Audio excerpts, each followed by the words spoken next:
Welcome to Earbook Library. Thank you for being here. Let's relax and begin the journey. Hachette Audio presents The Gods of Guilt, written by Michael Connelly, read by Peter Giles. Dedication for Charlie Hounshell. Part 1. Glory Days. Tuesday, November 13th. Chapter 1. I approached the witness stand with a warm and welcoming smile. This, of course, belied my true intent, which was to destroy the woman who sat there with her eyes fixed on me.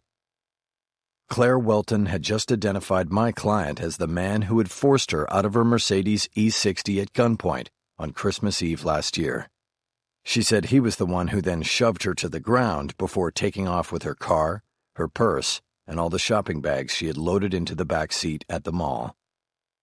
As she had just told the prosecutor who questioned her, he had also made off with her sense of security and self-confidence, even though for these more personal thefts he had not been charged. "Good morning, Mrs. Welton." "Good morning."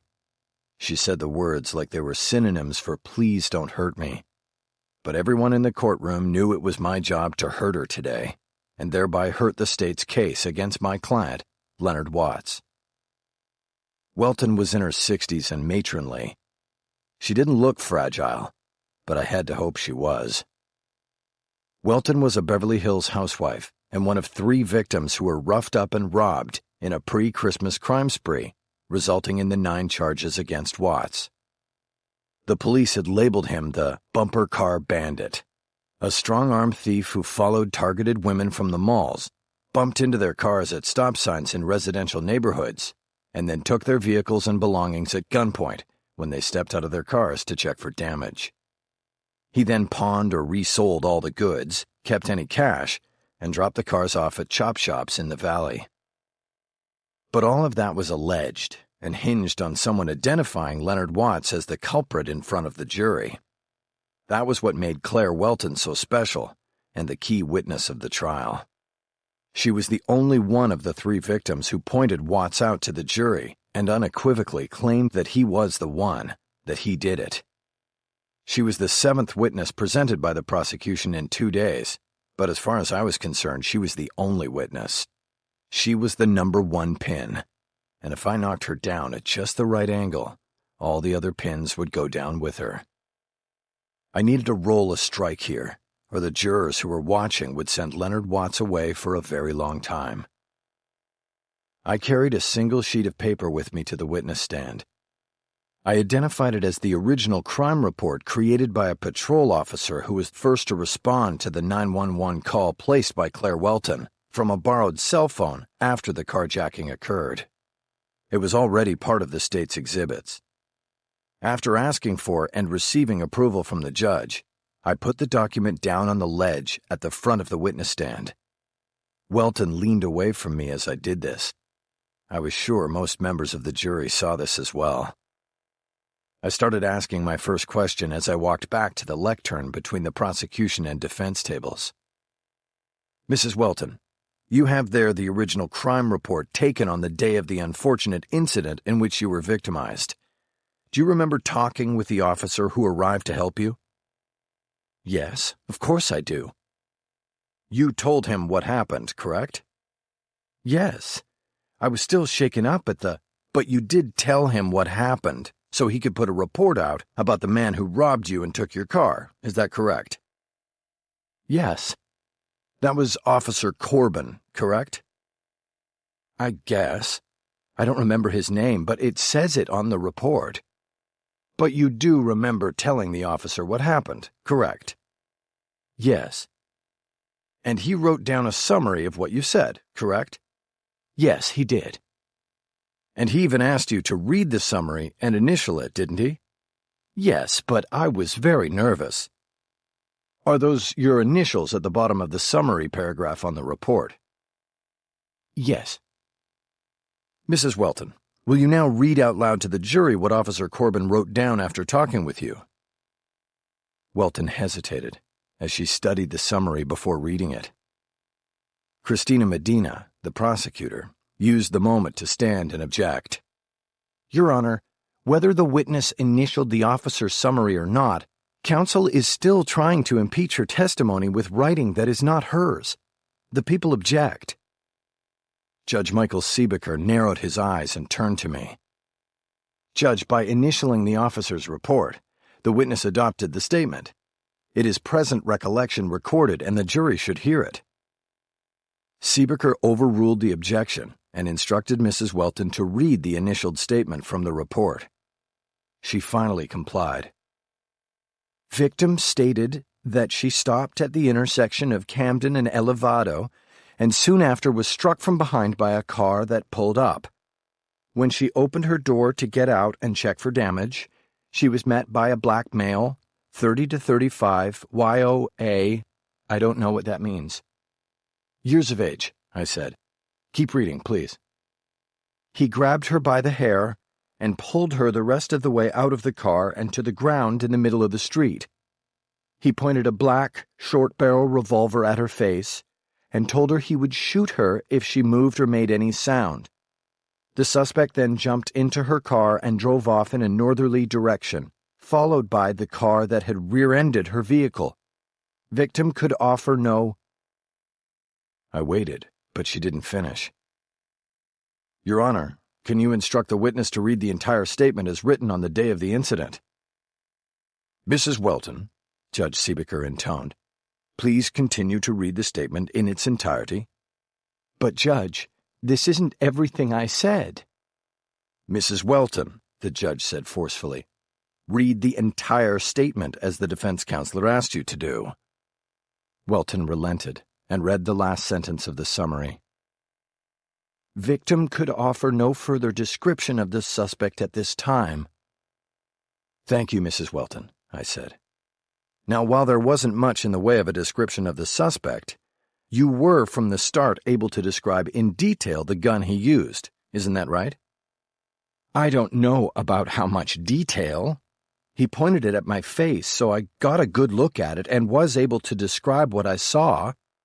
The officer helped me by describing the difference between a revolver and the other kind of gun. I think an automatic, it's called." "And you were able to describe the kind of gun it was, the color, and even the length of the barrel." "Aren't all guns black?" "How about if I ask the questions right now, Mrs. Welton?" "Well, the officer asked a lot of questions about the gun." "But you weren't able to describe the man who pointed the gun at you, and yet 2 hours later you pick his face out of a bunch of mugshots.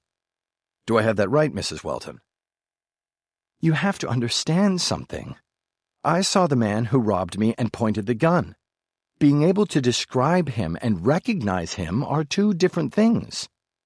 When I saw that picture, I knew it was him, just as sure as I know it's him sitting at that table." I turned to the judge. "Your Honor, I would like to strike that as non-responsive." Medina stood up. "Judge, counsel is making broad statements in his so-called questions. He made a statement and the witness merely responded. The motion to strike has no foundation."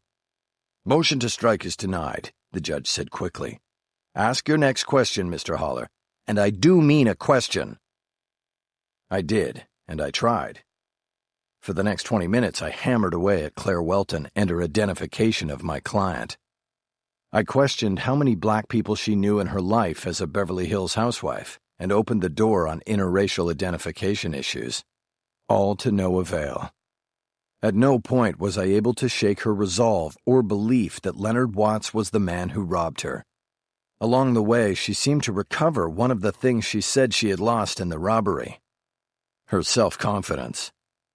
The more I worked her, the more she seemed to bear up under the verbal assault and send it right back at me. By the end, she was a rock. Her identification of my client was still standing, and I had bowled a gutter ball. I told the judge I had no further questions and returned to the defense table. Medina told the judge she had a short redirect, and I knew she would ask Welton a series of questions that would only reinforce her identification of Watts. As I slid into my seat next to Watts His eyes searched my face for any indication of hope. "Well," I whispered to him, "that's it. We are done." He leaned back from me as if repelled by my breath or words or both. "We?" he said. He said it loud enough to interrupt Medina, who turned and looked at the defense table. I put my hands out, palms down, in a calming gesture, and mouthed the words, "Cool it," to him. "Cool it?" he said aloud. "I'm not gonna cool it. You told me you had this, that she was no problem." "Mr. Haller," the judge barked, "control your client, please, or I'll have—" Watts didn't wait for whatever it was the judge was about to threaten to do. He launched his body into me, hitting me like a cornerback breaking up a pass play. My chair tipped over with me in it, and we spilled onto the floor at Medina's feet. She jumped sideways to avoid getting hurt herself as Watts drew his right arm back. I was on my left side on the floor, my right arm pinned under Watts' body. I managed to raise my left hand and caught his fist as it came down at me. It merely softened the blow. His fist took my own hand into my jaw. I was peripherally aware of screams and motion around me. Watts pulled his fist back as he prepared for punch number 2, but the courtroom deputies were on him before he could throw it. They gang-tackled him, their momentum taking him off me and onto the floor in the well in front of the counsel tables. It all seemed to move in slow motion. The judge was barking commands no one was listening to. Medina and the court reporter were moving away from the melee. The court clerk had stood up behind her corral and was watching in horror. Watts was chest down on the floor, a deputy's hand on the side of his head, pressing it to the tile, an odd smile on his face as his hands were cuffed behind his back. And in a moment, it was over. "Deputies, remove him from the courtroom," Siebecker commanded. Watts was dragged through the steel door at the side of the courtroom and into the holding cell used to house incarcerated defendants. I was left sitting on the floor, surveying the damage. I had blood on my mouth and teeth and down the crisp white shirt I was wearing. My tie was on the floor under the defense table. It was the clip-on I wear on days I visit clients in holding cells and don't want to get pulled through the bars. I rubbed my jaw with my hand and ran my tongue along the rows of my teeth. Everything seemed intact and in working order. I pulled a white handkerchief out of an inside jacket pocket and started wiping off my face as I used my free hand to grab the defense table and help myself up. "Jeannie," the judge said to his clerk, "call paramedics for Mr. Haller." "No, Judge," I said quickly. "I'm okay. Just need to clean up a little bit." I picked my tie up and then made a pathetic attempt at decorum, reattaching it to my collar despite the deep red stain that had ruined the front of my shirt.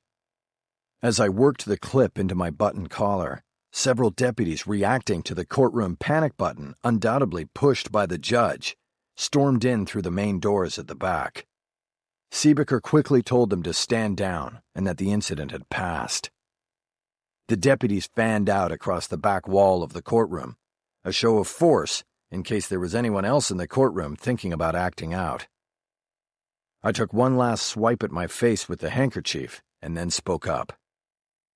"Your Honor," I said, "I am deeply sorry for my client's—" "Not now, Mr. Haller. Take your seat and you do the same, Ms. Medina. Everybody calm down and sit down." I did as instructed, holding the folded handkerchief to my mouth and watching as the judge turned his seat fully toward the jury box. First, he told Claire Welton that she was excused from the witness stand. She got up tentatively and walked toward the gate behind the counsel tables. She looked more shaken than anyone else in the courtroom, no doubt for good reason. She probably figured that Watts could have just as easily gone after her as me, and if he had been quick enough, he would have gotten to her. Welton sat down in the first row of the gallery, which was reserved for witnesses and staff, and the judge proceeded with the jury. "Ladies and gentlemen, I'm sorry that you had to see that display. The courtroom is never a place for violence. It is the place where civilized society takes its stand against the violence that is out on our streets. It truly pains me when something like this occurs.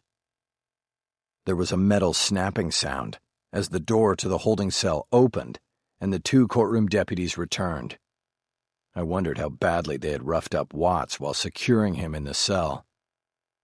The judge paused and then returned his attention to the jury. Unfortunately, Mr. Watts's decision to attack his attorney has prejudiced our ability to go forward. I believe— Your Honor, Medina interrupted, if the state could be heard? Medina knew exactly where the judge was headed and needed to do something. Not now, Ms. Medina, and do not interrupt the court. But Medina was persistent. Your Honor, could counsel approach at sidebar? The judge looked annoyed with her but relented.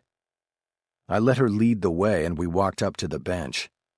The judge hit the switch on a noise-canceling fan so the jury would not overhear our whispers. Before Medina could state her case, the judge asked me once more if I wanted medical attention. I'm fine, Judge, but I appreciate the offer. I think the only thing the worse for wear is my shirt, actually. The judge nodded and turned to Medina. I know your objection, Ms. Medina, but there is nothing I can do. The jury is prejudiced by what they just saw. I have no choice. Your Honor, this case is about a very violent defendant who committed very violent acts. The jury knows this.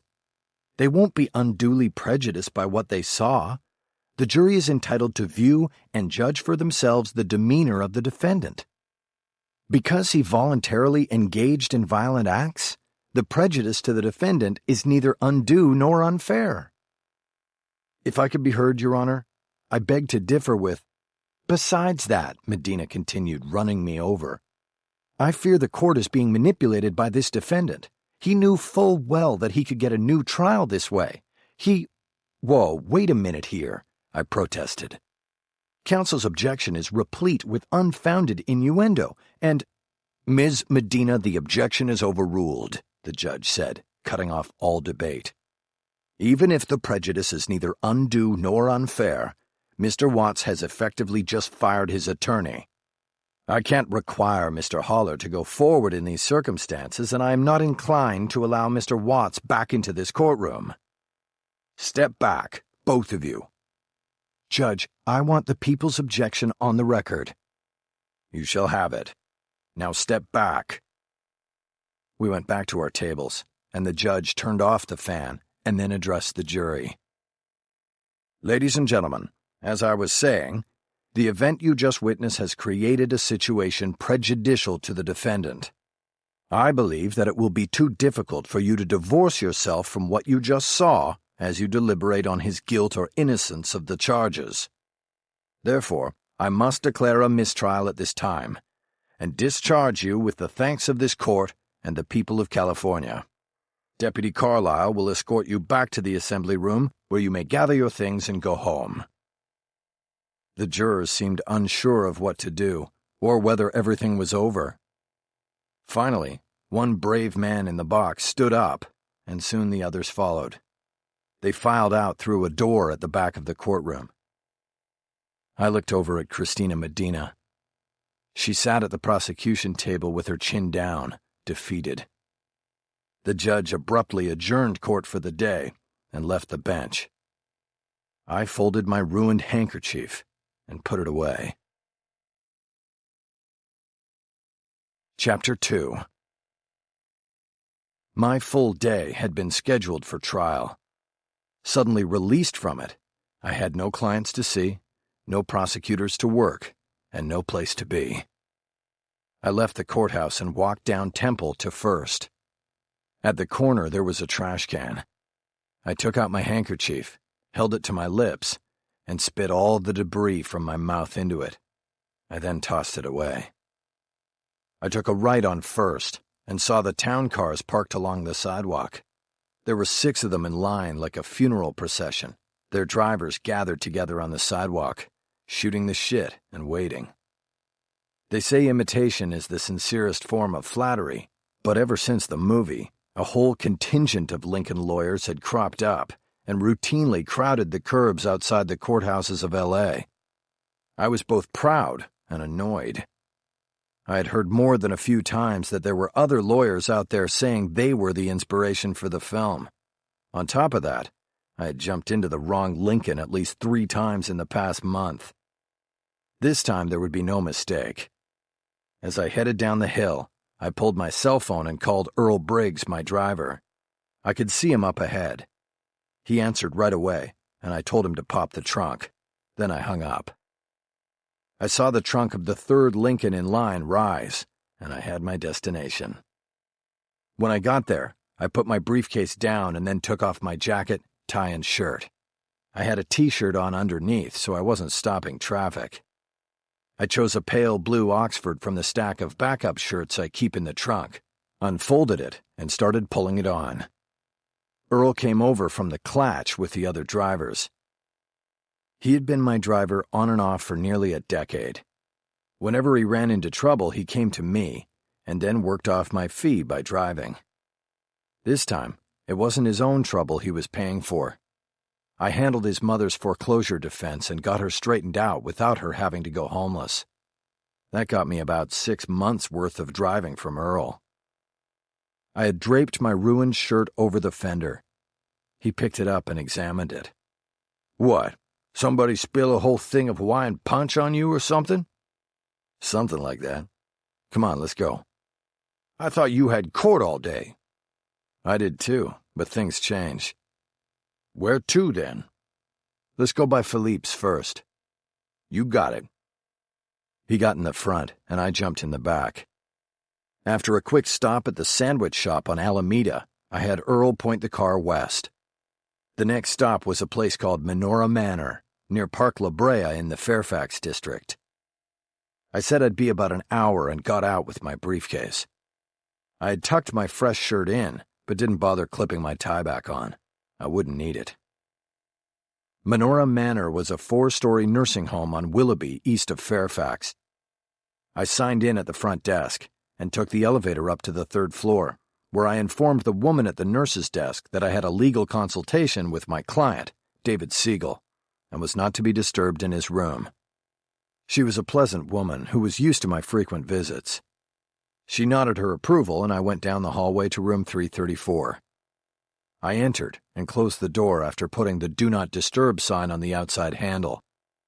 David Legal Siegel was lying in bed, his eyes on the screen of a muted television bolted to the upper wall across from the bed. His thin white hands were on top of a blanket. There was a low hiss from the tube that brought oxygen to his nose. He smiled when he saw me. "Mickey." "Legal. How are you doing today?" "Same as yesterday. Did you bring me anything?" I pulled the visitor's chair away from the wall and positioned it so I could sit in his line of vision.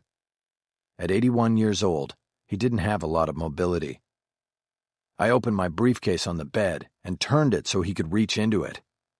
"French dip from Philippe the Original. How's that?" "Oh, boy," he said. Menorah Manor was a kosher joint, and I used the legal consultation bit as a way around it.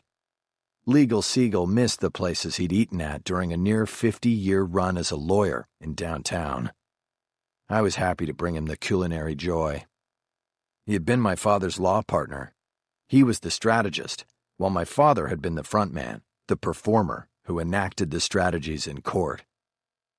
After my father died when I was 5, Legal stuck around. He took me to my first Dodgers game when I was a kid, sent me to law school when I was older. A year ago, I had come to him after losing the election for district attorney amid scandal and self-destruction. I was looking for life strategy, and Legal Siegel was there for me. In that way, these meetings were legitimate consultations between lawyer and client. Only the people at the desk didn't understand that I was the client. I helped him unwrap the sandwich and opened the plastic container holding the jus that made the sandwiches from Philippe so good. There was also a sliced pickle wrapped in foil. Legal smiled after his first bite and pumped his skinny arm like he had just won a great victory. I smiled. I was glad to bring him something. He had 2 sons and a bunch of grandchildren, but they never came around except on the holidays. As Legal told me, They need you until they don't need you. When I was with Legal, we talked mostly about cases, and he would suggest strategies. He was absolute aces when it came to predicting prosecution plans and case rollouts. It didn't matter that he had not been in a courtroom in this century or that penal codes had changed since his day. He had baseline experience and always had a play. He called them moves, actually.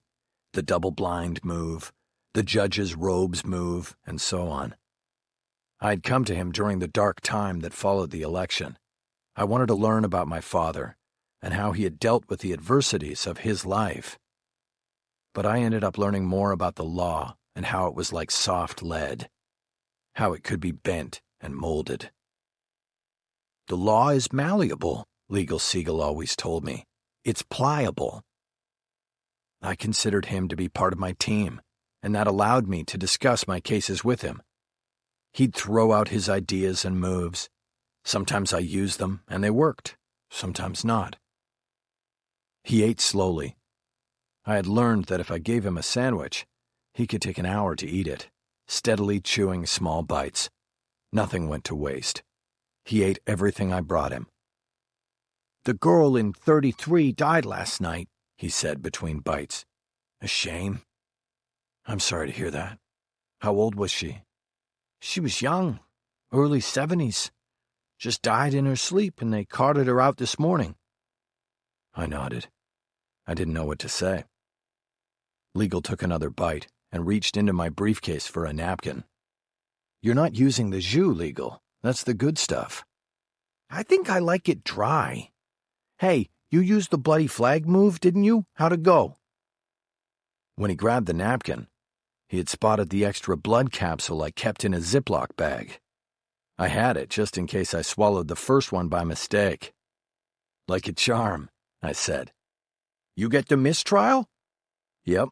In fact, mind if I use your bathroom? I reached into my briefcase and grabbed another Ziploc, this one containing my toothbrush. I went into the room's bathroom and brushed my teeth.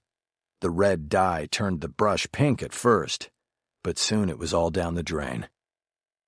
When I came back to the chair, I noticed that Legal had finished only half his sandwich.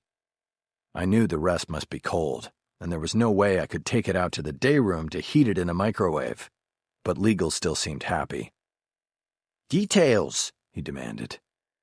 Well, I tried to break the witness, but she held up. She was a rock. When I returned to the table, I gave him the signal, and he did his thing. He hit me a little harder than I was expecting, but I'm not complaining. The best part is, I didn't have to make the motion to declare a mistrial. The judge went right to it on his own. Over prosecution's objection? Oh, yeah. Good. Fuck 'em. Legal Siegel was a defense attorney through and through. For him, any ethical question or gray area could be overcome by the knowledge that it is the sworn duty of the defense attorney to present the best defense of his client. If that meant tipping a mistrial when the chips were down, then so be it. Now the question is, will he deal now? It's actually a she, and I think she'll deal. You should have seen the witness after the scuffle. She was scared, and I don't think she'll be wanting to come back for another trial. I'll wait a week and have Jennifer call the prosecutor. I think she'll be ready to deal. Jennifer was my associate, Jennifer Aronson.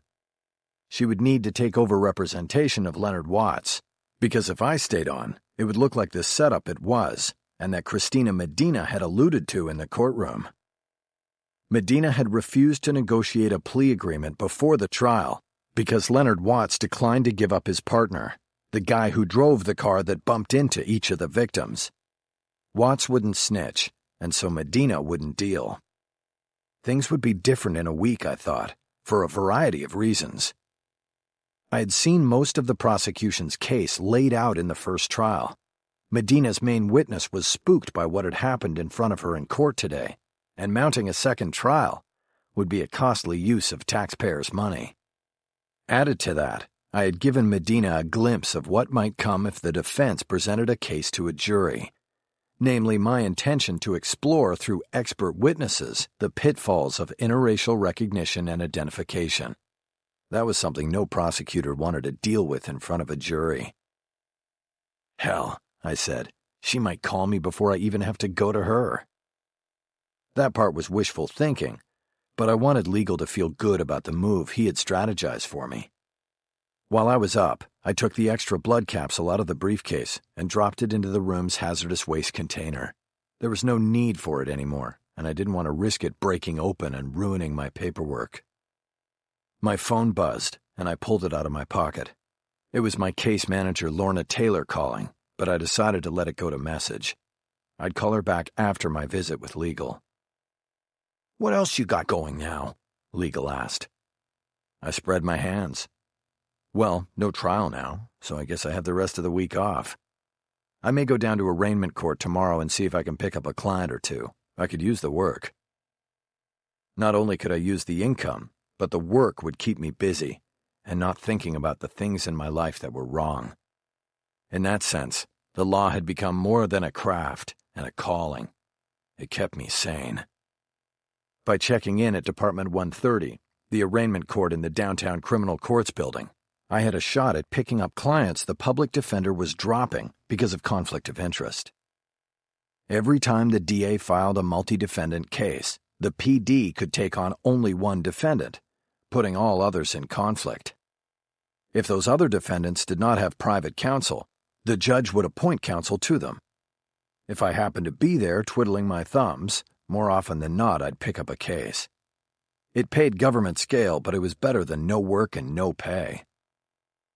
"And to think," Legal said, "at one point last fall, you were running 5 points up in the polls, and now here you are, scrounging around first appearance court looking for handouts." As he had aged, Legal had lost most of the social filters normally employed in polite company. "Thanks, Legal," I said. "I can always count on you for a fair and accurate take on my lot in life. It's refreshing." Legal Siegel raised his bony hands in what I guessed was an apologetic gesture. "I'm just saying." "Sure." "So what about your daughter, then?" This was how Legal's mind worked. Sometimes he couldn't remember what he'd had for breakfast, but he seemed to always remember that I had lost more than the election the year before. The scandal had cost me the love and companionship of my daughter, and any shot I'd had at putting my broken family back together. "Things are still the same there, but let's not go down that road today," I said. I checked my phone again after feeling the vibration signaling I had received a text. It was from Lorna. She had surmised that I wasn't taking calls or listening to voicemail. A text was different. "Call me ASAP, -187. Her mention of the California Penal Code number for murder got my attention. It was time to go. "You know, Mickey, I only bring her up because you don't." "I don't want to bring her up. It's too painful, Legal. I get drunk every Friday night so I can sleep through most of Saturday. You know why?" "No, I don't know why you would get drunk. You did nothing wrong. You did your job with that guy Galloway or whatever his name was." "I drink Friday nights, so I'm out of it Saturdays because Saturdays were when I used to see my daughter. His name was Gallagher, Sean Gallagher, and it doesn't matter if I was doing my job. People died, and it's on me, Legal. You can't hide behind just doing your job when 2 people get creamed at an intersection by the guy you set free. Anyway, I gotta go." I stood up and showed him the phone, as if it were the reason I needed to go. "What, I don't see you for a month? And now you already have to go? I'm not finished with my sandwich here." "I saw you last Tuesday, Legal, and I'll see you sometime next week. If not then the week after. You hang in and hold fast."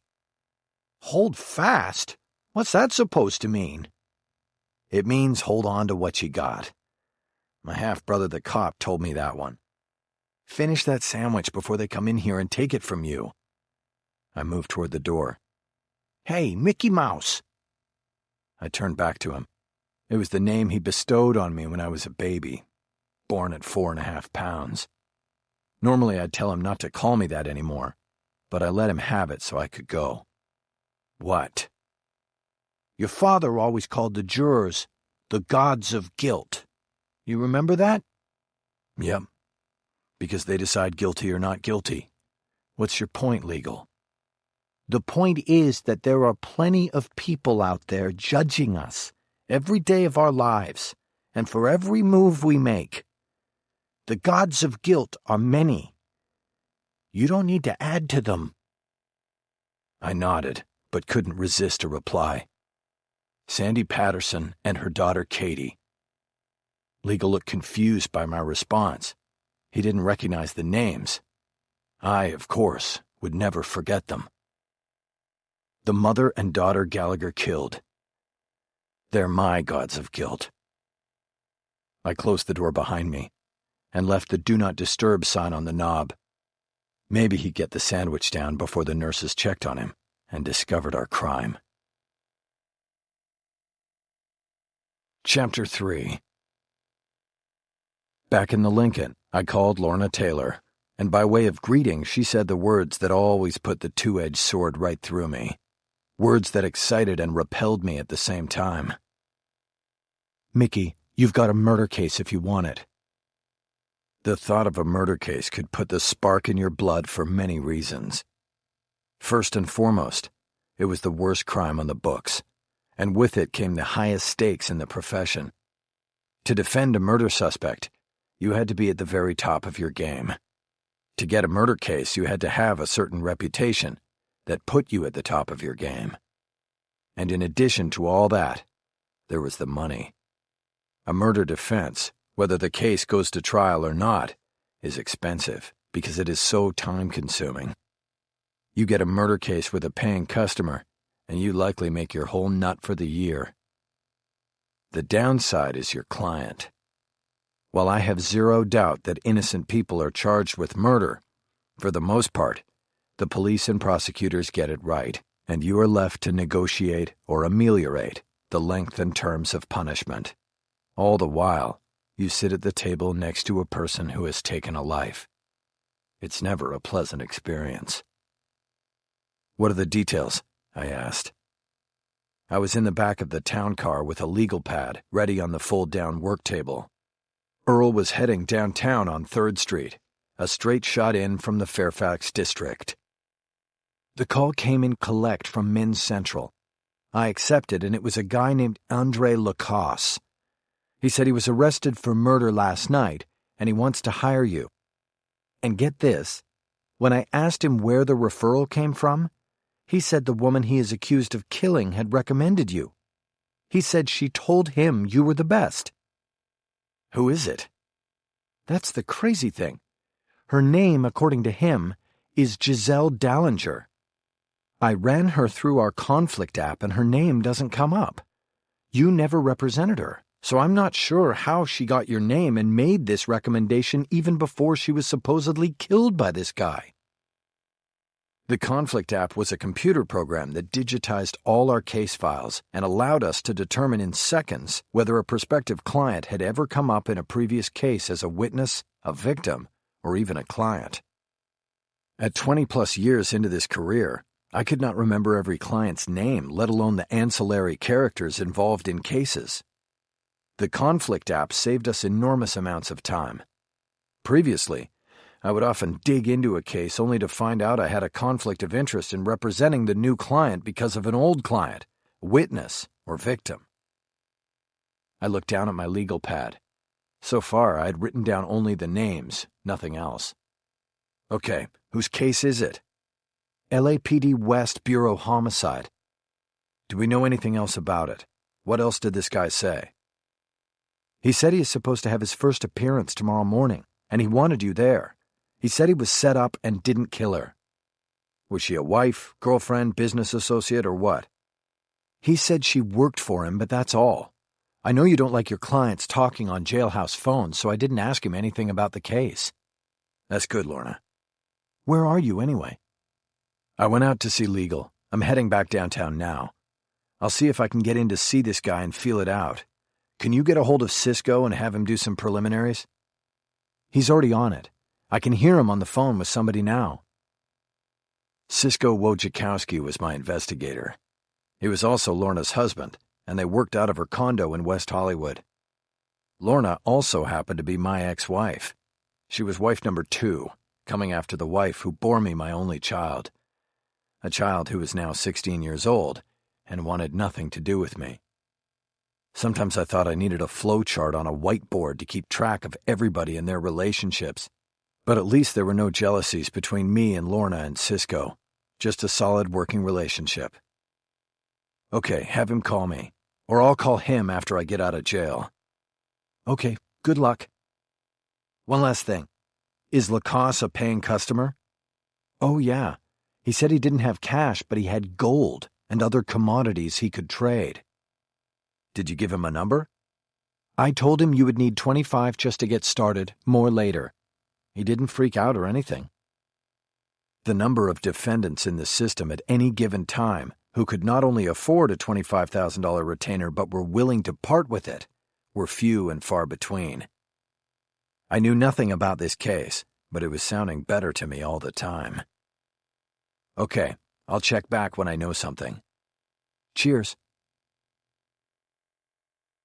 Some of the air came out of the balloon before I even laid eyes on my new client. I had filed an engagement letter with the jail office and was waiting for the detention deputies to find Lacoste and move him into an interview room when Cisco called with the preliminary information he'd been able to glean from human and digital sources in the hour or so since we had gotten the case. Okay, couple things. The LAPD put out a press release on the murder yesterday, but so far nothing on the arrest. Giselle Dallinger, 36 years old, was found early Monday morning in her apartment on Franklin west of La Brea. She was found by firefighters who were called because the apartment had been set on fire. The body was burned, but it is suspected that the fire was set in an attempt to cover up the murder and make it look accidental. Autopsy is still pending, but the release says there were indications she had been strangled. The press release labeled her a businesswoman, but the Times ran a short on it on their website that quotes law enforcement sources as saying she was a hooker. Great. Who is my guy then? A John? Actually, the Times report says the coppers were questioning a business associate. Whether that was Lacoste, it doesn't say, but you put 2 and 2 together, and you get pimp. Sounds like it to me. Great. Seems like a swell guy. Look at the bright side. Lorna says he's a paying client. I'll believe it when the cash is in my pocket. I suddenly thought of my daughter, Haley, and one of the last things she had said to me before she cut off contact. She called the people on my client list the dregs of society, people who were takers and users, and even killers. Right now, I couldn't argue with her. My roster included the carjacker who targeted old ladies, an accused date rapist, an embezzler who took money from a student trip fund, and various other societal miscreants. Now I would presumably add an accused murderer to the list, make that an accused murderer in the business of selling sex. I was beginning to feel that I deserved them as much as they deserved me. We were all hard luck cases and losers, the kind of people the gods of guilt never smiled upon. My daughter had known the 2 people my client Sean Gallagher killed. Katie Patterson was in her class. Her mom was their homeroom teacher. Haley had to switch schools to avoid the scorn directed at her when it was revealed by the media, and I mean all the media, that J. Michael Haller, Jr., candidate for Los Angeles County District Attorney, had sprung Gallagher from his last DUI pop on a technicality. The bottom line is that Gallagher was out drinking and driving because of my so-called skills as a defense lawyer, and no matter how Legal Seagull tried to soothe my conscience with the old, "You were just doing your job" refrain, I knew in the dark shadows of my soul that the verdict was guilty. Guilty in the eyes of my daughter. Guilty in my own eyes as well. You still there, Mick? I came out of the dark reverie, realizing I was still on the phone with Cisco. Yeah. Do you know who's working the case? The press release names Detective Mark Whitten of West Bureau as the lead. His partner is enlisted. I didn't know Whitten, and had never come up against him on a case, as far as I could remember. Okay. Anything else? That's all I have at the moment, but I'm working it. Cisco's info had dampened my excitement, but I wasn't going to jettison the case just yet. Guilty conscience aside, a paycheck was a paycheck. I needed the dough to keep Michael Haller and Associates solvent. I'll call you after I meet the man, which is right now. A detention deputy was directing me into one of the attorney-client booths. I got up and headed in. Andre Lacoste was already in a chair on the other side of a table, with a 3-foot-high plexiglass divider cutting it in half. Most of the clients I visit in Men's Central adopt a slouch and a laid-back cavalier attitude about being in jail. It's a protective measure. If you act unconcerned about being locked into a steel building with 1,200 other violent criminals, then maybe they'll leave you alone. On the other hand, if you show fear, then the predators will see it and exploit it. They'll come for you. But Lacoste was different. First of all, he was smaller than I had expected. He was slightly built and looked to me like he had never once picked up a set of barbells. He was in a baggy orange jail jumper, but seemed to carry himself with a pride that belied his circumstances. He didn't exactly show fear, but he wasn't showing the exaggerated nonchalance I had seen so many times before in these places. He sat upright on the edge of his chair, and his eyes tracked me like lasers as I came into the small space. There was something formal about the way he held himself. His hair was carefully feathered at the sides, and it looked like he might have been wearing eyeliner. "Andre," I said as I sat down, "I'm Michael Haller. You called my office about handling your case." "Yes, I did. I shouldn't be here. Somebody killed her after I was there, but nobody will believe me." "Slow down a second and let me get set up here." I took a legal pad out of my briefcase and the pen from my shirt pocket. "Before we talk about your case, let me ask a couple things first." "Please." "And let me say from the beginning that you can never lie to me, Andre. You understand that? If you lie, I fly. That's my rule. I can't be working for you if we don't have a relationship where I can believe that everything you tell me is the God's honest truth." "Yes, that won't be a problem. The truth is the only thing I've got on my side right now." I went down a list of the basics, gathering a quick bio for the files. Lacoste was 32, unmarried, and living in a condo in West Hollywood. He had no local relatives, the nearest being his parents in Lincoln, Nebraska. He said he had no criminal record in California, Nebraska, or anywhere else, and had never had so much as a speeding ticket. He gave me phone numbers for his parents and his cell phone and landline. These would be used to track him down in the event he were to get out of jail and not live up to our fee arrangement. Once I had the basics, I looked up from my legal pad. "What do you do for a living, Andre?" "I work from home. I'm a programmer. I build and manage websites." "How did you know the victim in this case, Giselle Dallinger?" "I ran all her social media, her websites, Facebook, email, all of it." "So you're sort of a digital pimp?" Lacoste's neck immediately grew scarlet. "Absolutely not. I'm a businessman, and she was a businesswoman, and I did not kill her, but nobody around here will believe me." I made a calming gesture with my free hand. "Let's cool it down a little bit. I'm on your side, remember?" "Doesn't seem like it when you ask a question like that." "Are you gay, Andre?" "What does that matter?" "Maybe nothing, but maybe it will mean a lot when the prosecutor starts talking about a motive." "Are you?" "Yes, if you have to know. I don't hide it." "Well, in here maybe you should, for your own safety. I can also get you moved into a homosexual module once you're arraigned tomorrow." "Please don't bother. I don't want to be classified in any way." "Suit yourself." "What was Giselle's website?" GiselleForYou.com. That was the main one. I wrote it down. "There were others?" "She had sites tailored to specific tastes that would come up if someone searched with certain words or things they were looking for. That's what I offer, a multi-platform presence." That's why she came to me." I nodded, as though I were admiring his creativity and business acumen. "And how long were you in business with her?" "She came to me about 2 years ago. She wanted a multi-dimensional online presence." "She came to you. What does that mean? How did she come to you? Do you run ads online or something?" He shook his head as though he was dealing with a child. No ads. I only work with people recommended to me by someone I already know and trust. She was recommended by another client." "Who is that?" "There is a confidentiality issue there. I don't want her dragged into this. She doesn't know anything and has nothing to do with this." I shook my head as though I was dealing with a child. "For now, Andre, I'll let it pass.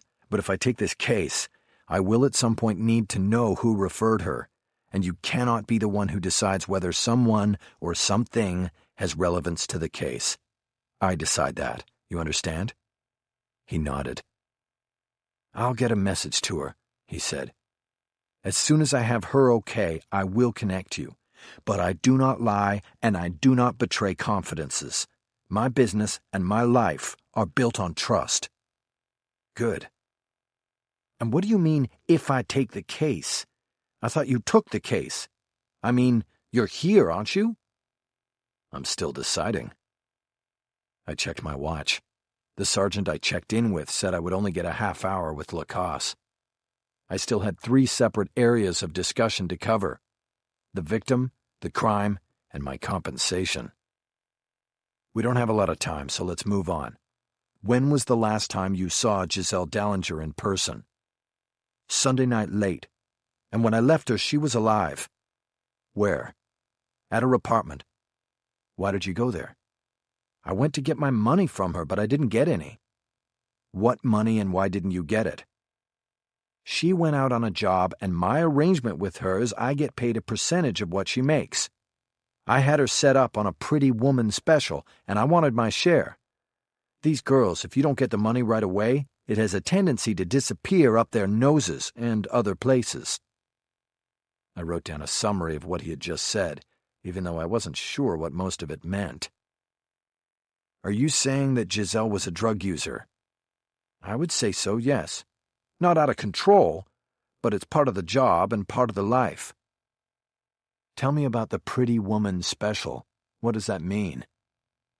"The client takes a suite at the Beverly Wilshire like in the movie Pretty Woman. Giz had the Julia Roberts thing going, you know, especially after I had her photos airbrushed. I assume you can figure it out from there." I had never seen the movie, but knew it was a story about a prostitute with a heart of gold meeting the man of her dreams on a paid date at the Beverly Wilshire. "How much was the fee for that?" "It was supposed to be $2,500. "And your take?" $1,000, but there was no take. She said it was a dead call." "What's that?" "She gets there and there's nobody home, or whoever answers the door says he didn't call for her. I check these things out as best I can. I check IDs, everything." "So you didn't believe her?" "Let's just say I was suspicious. I had talked to the man in that room. I called him through the hotel operator, but she claimed there was nobody there and the room wasn't even rented." "So you argued about it?" "A little bit." "And you hit her?" "What? No! I have never hit a woman. I've never hit a man either. I didn't do this. Can't you be—" "Look, Andre, I'm just gathering information here. So you didn't hit her or hurt her. Did you physically touch her anywhere?" Lacoste hesitated, and in that I knew there was a problem. "Tell me, Andre." "Well, I grabbed her. She wouldn't look at me, and so that made me think she was lying. So I grabbed her up around her neck, with one hand only. She got mad, and I got mad, and that was it. I left." "Nothing else?" "No, nothing. Well, out on the street, when I was going to my car, she threw an ashtray down at me from her balcony. It missed." "But how did you leave it when you were up in the apartment?" "I said I was going to go back to the hotel and knock on the guy's door myself and get our money. And I left." What room was it and what was the guy's name? He was in 837. His name was Daniel Price. Did you go to the hotel? No, I just went home. I decided it wasn't worth it. It seemed worth it when you grabbed her by the throat. He nodded at the inconsistency, but didn't offer any further explanation. I moved off the subject, for now. Okay, then what happened? When did the police come? They showed up about 5 yesterday. Morning or afternoon? Afternoon. Did they say how they came up with you? They knew about her website. That led to me. They said they had questions, and I agreed to talk to them. Always a mistake, voluntarily talking to the cops. Do you remember their names?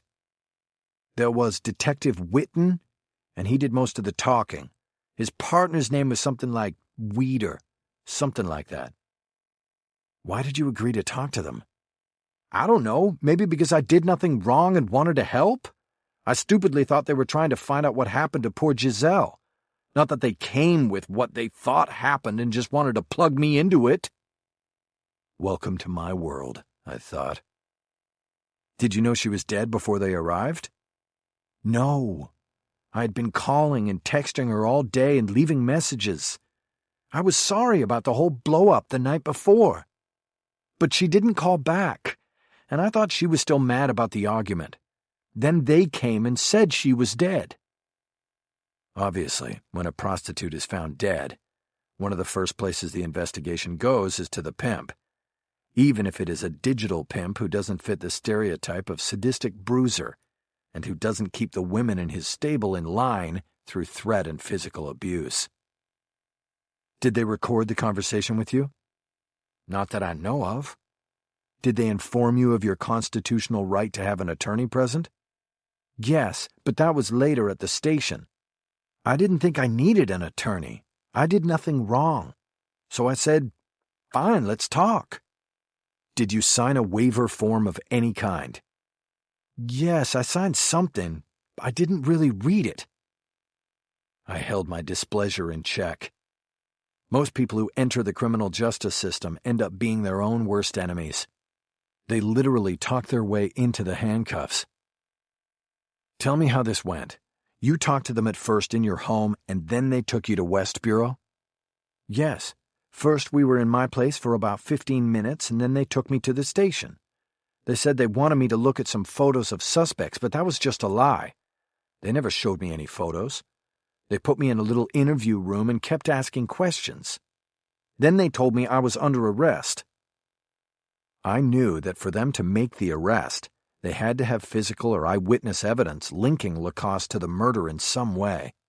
In addition, something he told them must not have squared with the facts.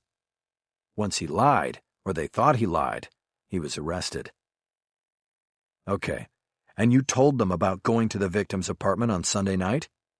Yes, and I told them she was alive when I left. Did you tell them about grabbing her by the neck? Yes. Was that before or after they read you your rights and had you sign the waiver? I can't remember. I think before. It's okay, I'll find out. Did they talk about any other evidence? Confront you with anything else they had? No. I checked my watch again. I was running out of time. I decided to end the case questions there. Most of the information I would get in discovery if I took on the case. Besides that, it's a good idea to limit the information you get directly from a client. I would be stuck with whatever Lacoste told me, and it might color the moves I made later in the case or at trial.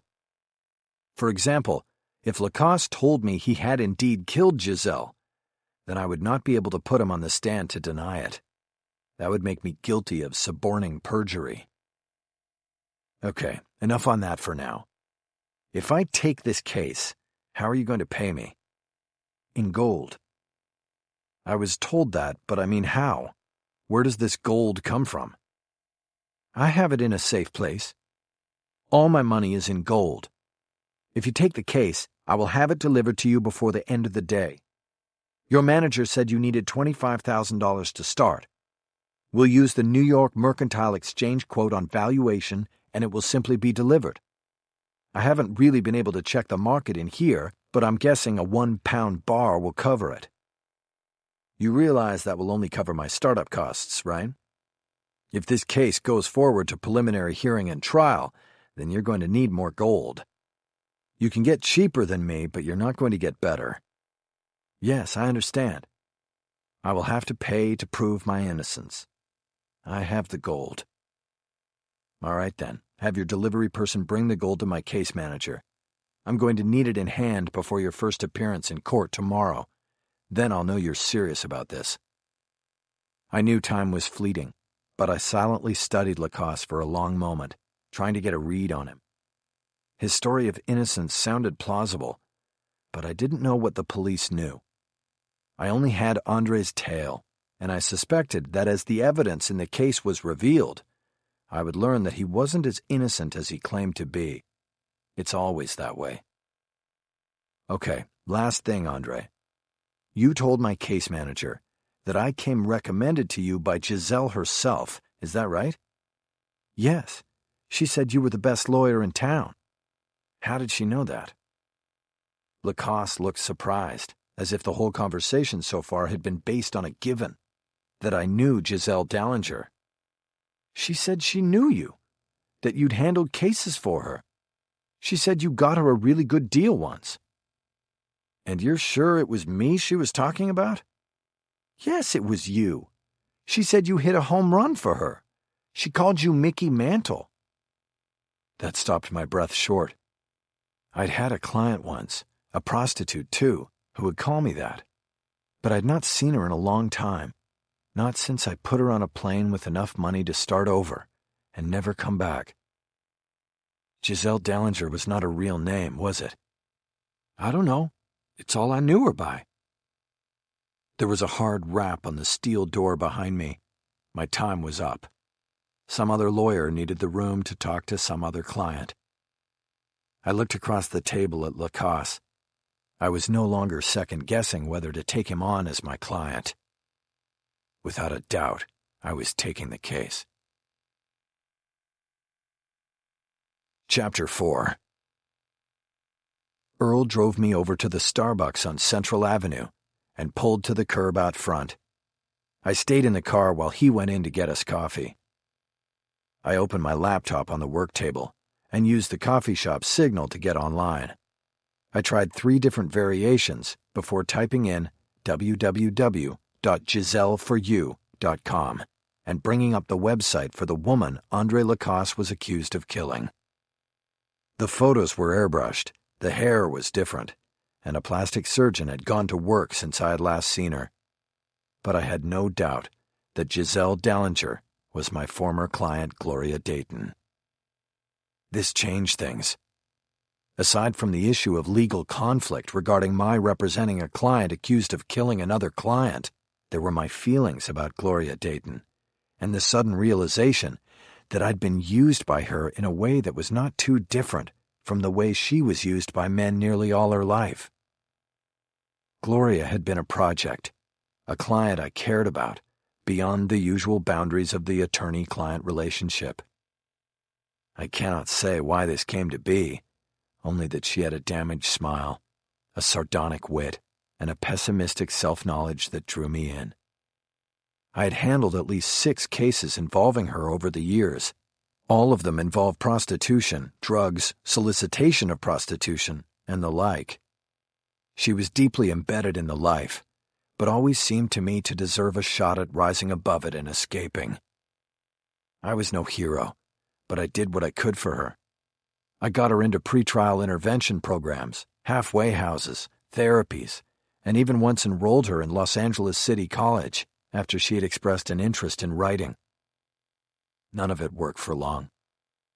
A year or so would go by, and I'd get the call.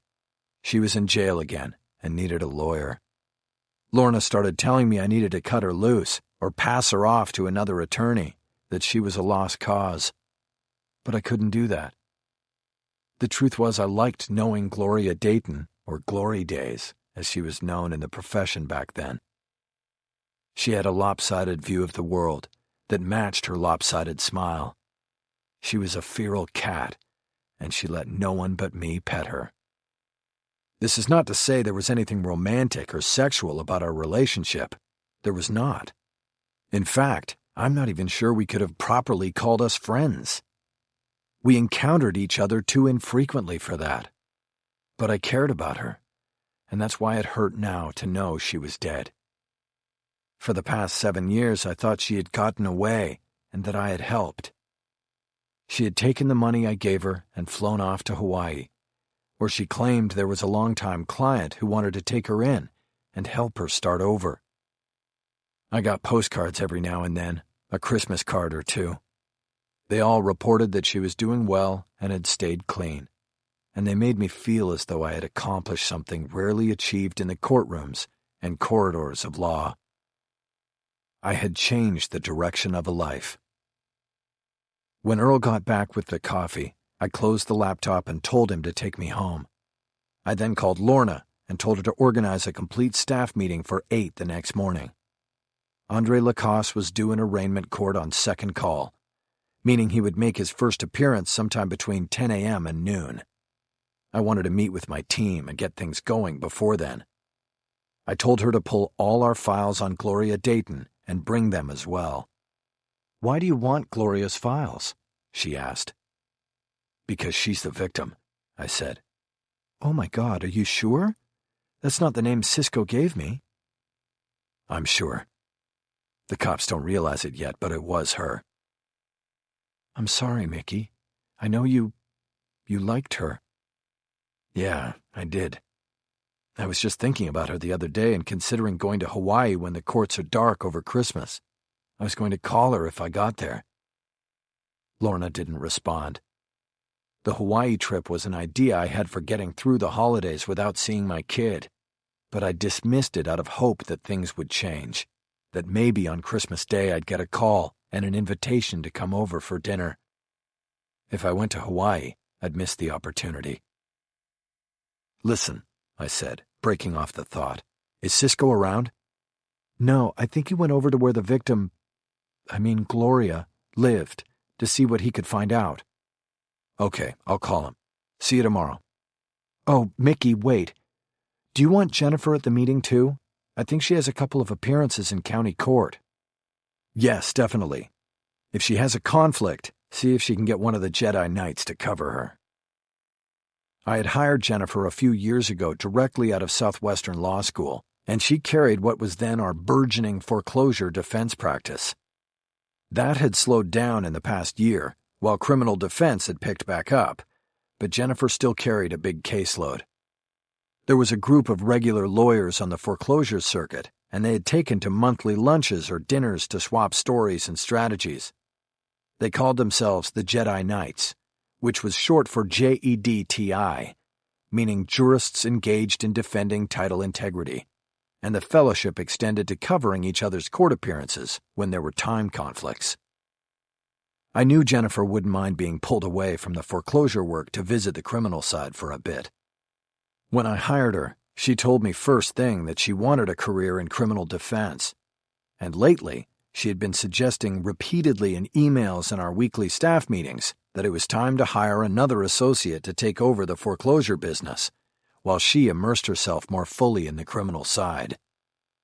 I had been resistant because hiring another associate pushed me closer toward needing the traditional setup with an office, a secretary, a copy machine, and all of that.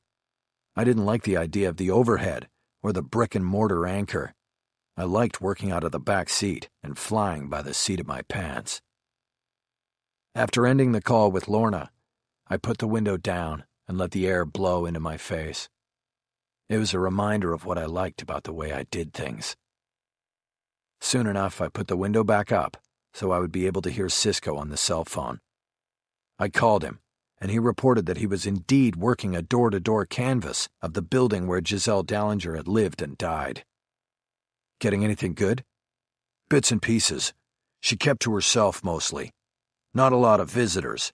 She must have handled her business outside the apartment." "How about getting into that place?" "There's a security door downstairs. She had to buzz you in." which didn't look good for Lacasse. The police probably assumed that Dallinger knew her killer and had let him in. "Any record of activity on the door?" I asked. "No, it's not a recorded system," Cisco said. "Cameras?" "Nope." That could cut either way for Lacasse. "Okay, when you're finished there, I've got some stuff for you." "I can come back to this. The building manager's being cooperative." "Okay then. We're all going to meet tomorrow at 8. Before that, if you can, I want you to run down a name. Gloria Dayton. You can get a DOB from the files Lorna has. I want to know where she's been for the past few years." "You got it. Who is she?" "She's our victim, only the police don't know it." "Lacasse tell you this?"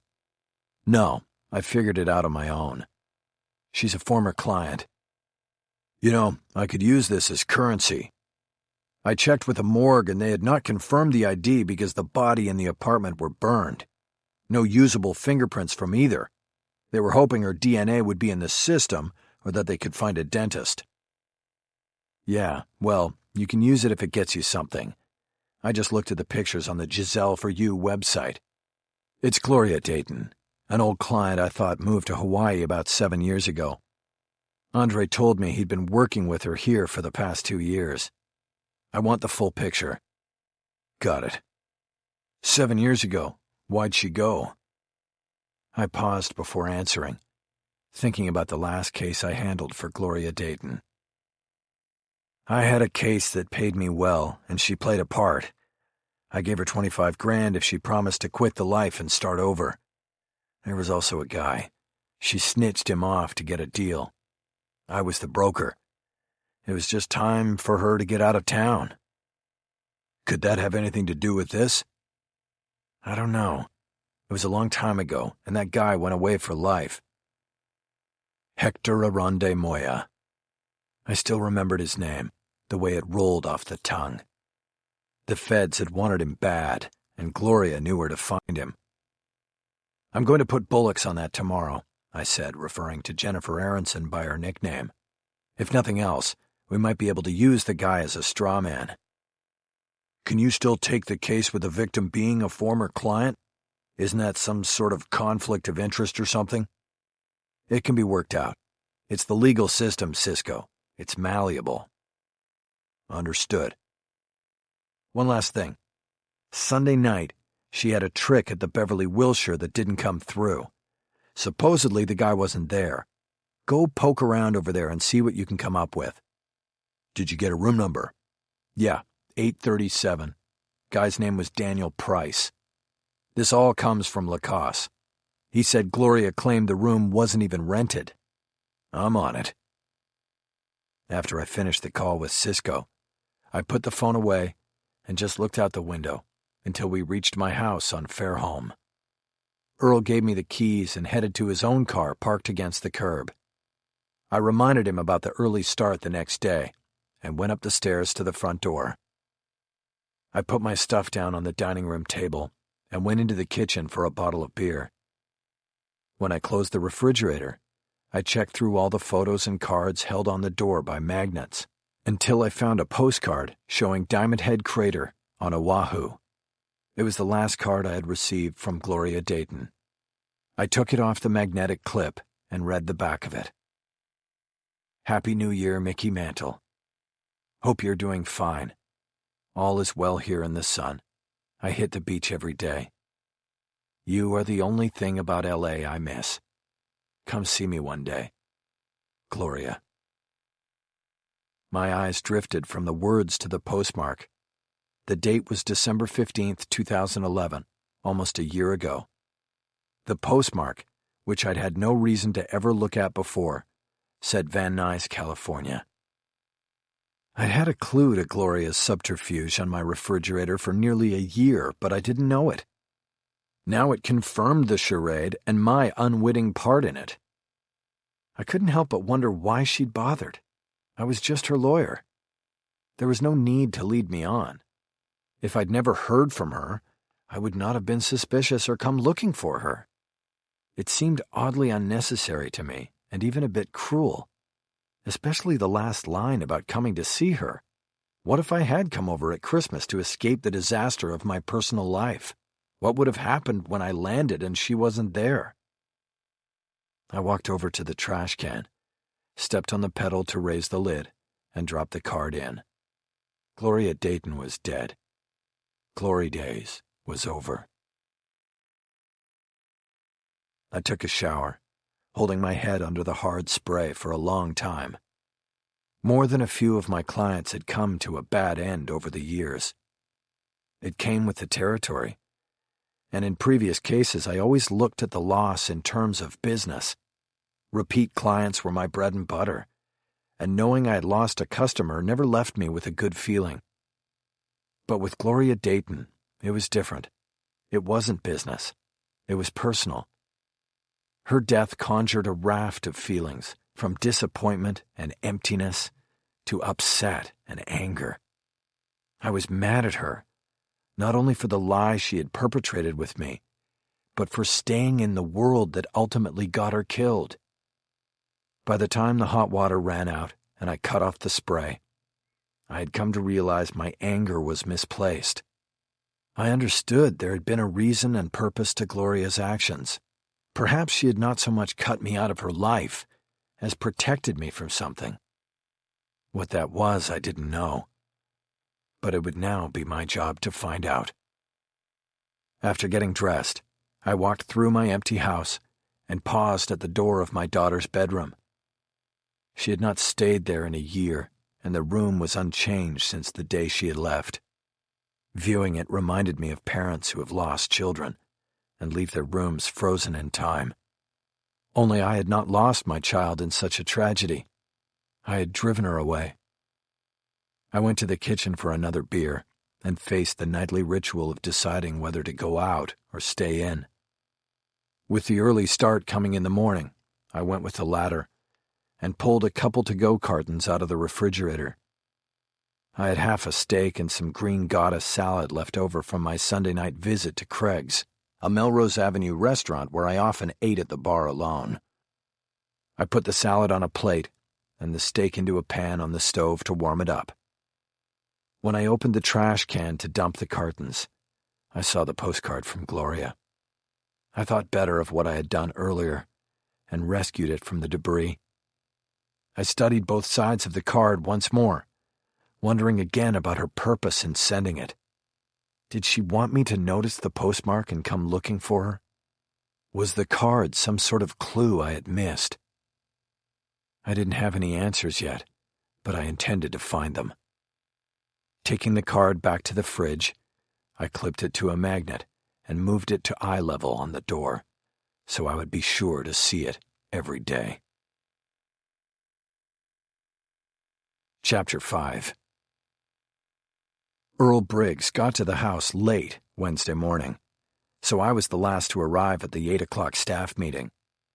We were on the third floor of a loft building on Santa Monica Boulevard, near the 101 freeway ramp. It was a half-empty building we had access to whenever we needed it, because Jennifer was handling the landlord's foreclosure defense on a quid pro quo fee schedule. He had bought and renovated the place 6 years earlier when rents were high, and there were seemingly more independent production companies in town than camera crews available to film their projects. But soon the bottom dropped out of the economy, and investors in independent films grew as scarce as street parking outside the Ivy. Many companies folded, and the landlord was lucky to be running at half capacity in the building. He eventually went upside down, and that's when he came to Michael Haller and Associates, responding to one of our direct mail advertisements to properties that come up on the foreclosure rolls. Like most of the mortgages issued before the crash, this one had been bundled with others and resold. That gave us an opening.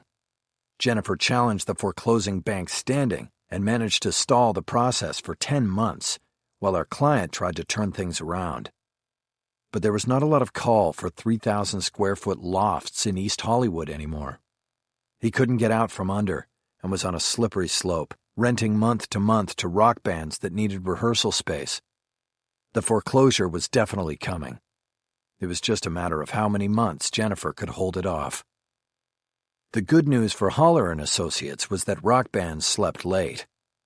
Every day the building was largely deserted and quiet until late afternoon at the earliest.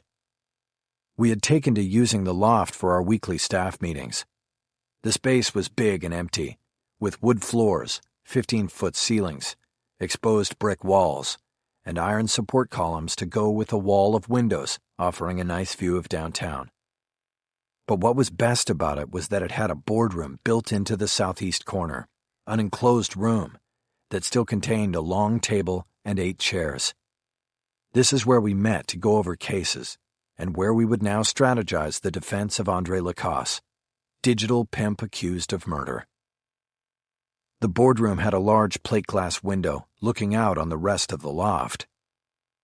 As I walked across the big empty space, I could see the entire team standing around the table and looking down at something. I assumed it was a box of donuts from Bob's that Lorna usually brought to our meetings. "Sorry I'm late," I said as I entered. Cisco turned his wide body from the table, and I saw that the team wasn't looking at donuts. On the table was a gold brick shining like the sun breaking over the mountains in the morning. "That doesn't look like a pound," I said. "More," Lorna said. "It's a kilo." "I guess he thinks we're going to trial," Jennifer said. I smiled and checked the credenza that ran along the left wall of the room. Lorna had set up the coffee and donuts there. I put my briefcase on the boardroom table and went to the coffee, needing a jolt of caffeine more than the gold to get myself going. "So how is everybody?" I asked, my back to them. I received a chorus of good reports as I brought my coffee and a glazed donut to the table and sat down. It was hard to look at anything other than the gold brick. "Who brought that?" I asked. "It came in an armored truck," Lorna reported, "from a place called the Gold Standard Depository. Lacoste made the delivery order from jail. I had to sign for it in triplicate. The delivery man was an armed guard." "So what's a kilo of gold worth?" "About 54K, Cisco said. "We just looked it up." I nodded. Lacoste had more than doubled down on me. I liked that. "Lorna, you know where St. Vincent's Court is downtown?" She shook her head. "It's in the jewelry district, right off 7th by Broadway. There's a bunch of gold wholesalers in there. You and Cisco take this down there and cash it in. That is, if it's real gold. As soon as it's money and it's in the trust account, text me and let me know. I'll give Lacoste a receipt." Lorna looked at Cisco and nodded. "We'll go right after the meeting." "Okay, good. What else? Did you bring the Gloria Dayton file?" "Files," she corrected, as she reached to the floor and brought up a 9-inch stack of case files. She pushed them across the table toward me, but I deftly redirected them to Jennifer. "Bullocks, these are yours." Jennifer frowned, but dutifully reached out to accept the files. She was wearing her dark hair pulled back into a ponytail, her all-business look. I knew her frown belied the fact that she'd willingly accept any part of a murder case. I also knew I could count on her very best work. "What am I looking for in all this?" she asked. "I don't know yet. I just want another set of eyes on those files. I want you to familiarize yourself with the cases and Gloria Dayton. I want you to know everything there is to know about her. Cisco's working on her profile in the years since those cases." "Okay." "At the same time, I want you on something else." She slid her notebook in front of her. "Okay." "Somewhere in the most recent file there, you'll find some notes from my former investigator, Raoul Levin. They regard a drug dealer and his location in a hotel. His name is Hector Arande Moya. He was Sinaloa cartel, and the feds wanted him. I want you to pull everything you can on him. My memory is that he went away for life. Find out where he is and what's going on with him." Jennifer nodded, but then said she wasn't following the logic of the assignment. "Why are we chasing this drug dealer down?" "Gloria gave him up to get a deal. The guy went down hard, and we might be looking at alternate theories at some point." "Right, straw man defense. Just see what you can find." Is Raoul Levin still around? Maybe I'll start with him, see what he remembers about Hector. Good idea, but he's not around. He's dead. I saw Jennifer glance at Lorna, and Lorna's eyes warned her off the subject. It's a long story, and we'll talk about it someday, I said. A somber moment passed. Okay, then I'll just see what I can find out on my own, Jennifer said. I turned my attention to Cisco. Cisco, what have you got for us? I've got a few things so far. First of all, you asked me to run down Gloria since the last time you had a case with her. I did that and went through all the usual channels, digital and human, and she pretty much dropped off the grid after that last case. You said she moved to Hawaii, but if she did, she never got a driver's license or paid utilities or set up cable TV or purchased a property on any of the islands. She said she was going to live with a friend, I said. Somebody who was going to take care of her. Cisco shrugged. That could be, but most people leave at least a shadow of a trail. I couldn't find anything. I think what's more likely is that's the point where she started reinventing herself. You know, new name, ID, all of that. Giselle Dallinger. Maybe. Or that could have been later. People who do this usually don't stick with one ID. It's a cycle. Whenever they think somebody might be getting close or it's time to change, they go through the process again. Yeah, but she wasn't in witness protection. She just wanted a new start. This seems kind of extreme. Jennifer cut in on the back and forth then. I don't know. If I had this record on my name and I wanted to start over somewhere, I'd lose the name. Nowadays, everything's digital, and a lot of it is public information. Probably the last thing she wanted was somebody in Hawaii digging up all this stuff. She patted the stack of files in front of her. She made a good point. Okay, I said. What about Giselle Dallinger? When did she show up? Not so sure, Cisco said. Her current driver's license was issued in Nevada 2 years ago. She never changed it when she moved over here. She rented the apartment on Franklin 16 months ago, providing a 4-year rental history in Las Vegas. I haven't had time to go back into it over there, but I'll get to it soon. I pulled a pad out of my briefcase and wrote a few questions I needed to ask Andre Lacoste the next time we spoke. Okay, what else? I asked. Did you get to the Beverly Wilshire yesterday? I did. But before I get to that, let's talk about the apartment on Franklin. I nodded. It was his report. He could deliver it any way he wanted. Let's start with a fire. It was first reported at 12:51 Monday morning when smoke alarms in the hallway outside the apartment went off, and residents entered the hallway and saw smoke coming from our victim's door.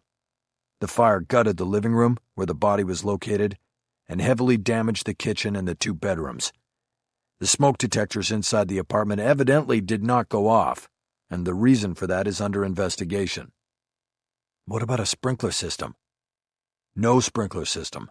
It's an old building and it was grandfathered in without it.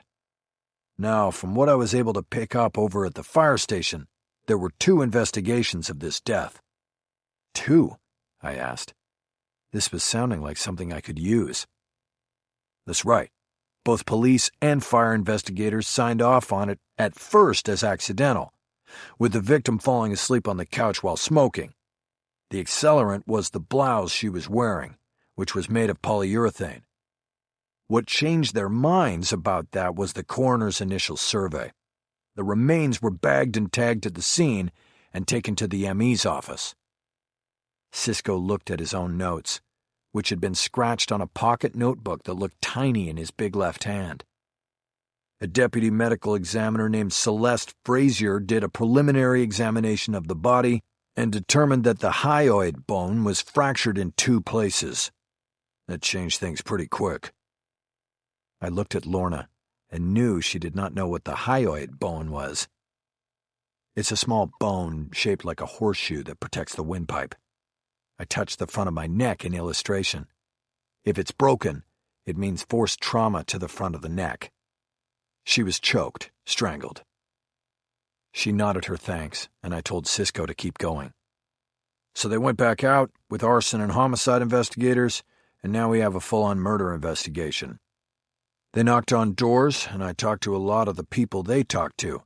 Several of them heard an argument coming from her apartment about 11 Sunday night. Raised voices, a man and a woman going at it about money. He referred to his notebook again to get a name. Mrs. Annabeth Stevens lives directly across the hall from the victim's apartment, and she was watching out her peephole when a man left following the argument. She said the time was between 11:30 and midnight because the news was over and she went to bed at midnight. She later identified Andre Lacoste when the cops showed her a six-pack. She told you this? She did. Did she know you were working for the guy she identified? I told her I was investigating the death across the hall and she spoke willingly to me. I didn't identify myself further than that because she never asked for anything further. I nodded to Cisco. Being able to finesse the story from a key prosecution witness so early in the game was good work on his part. How old is Mrs. Stevens? She's mid-60s. I think she was stationed at that peephole a lot of the time. Every building has a busybody like that. Jennifer chimed in. If she says he left before midnight, how do the police account for the smoke detector in the hallway not sounding for 50 more minutes? Cisco shrugged again. Could be a couple of explanations. One, that it took the smoke some time to work its way under the door. The fire could have been burning in there the whole time. Or two, he set the fire with some sort of delay or other rig to allow him time to get out and get clear. And then there's three, a combination of one and two. Cisco reached into his pocket and pulled out a pack of cigarettes and matches. He shook a cigarette out of the pack and then put it inside the folded matchbook. Oldest trick in the book, he said. You light the cigarette and it slow burns down to the matches. The matches go up and ignite the accelerant.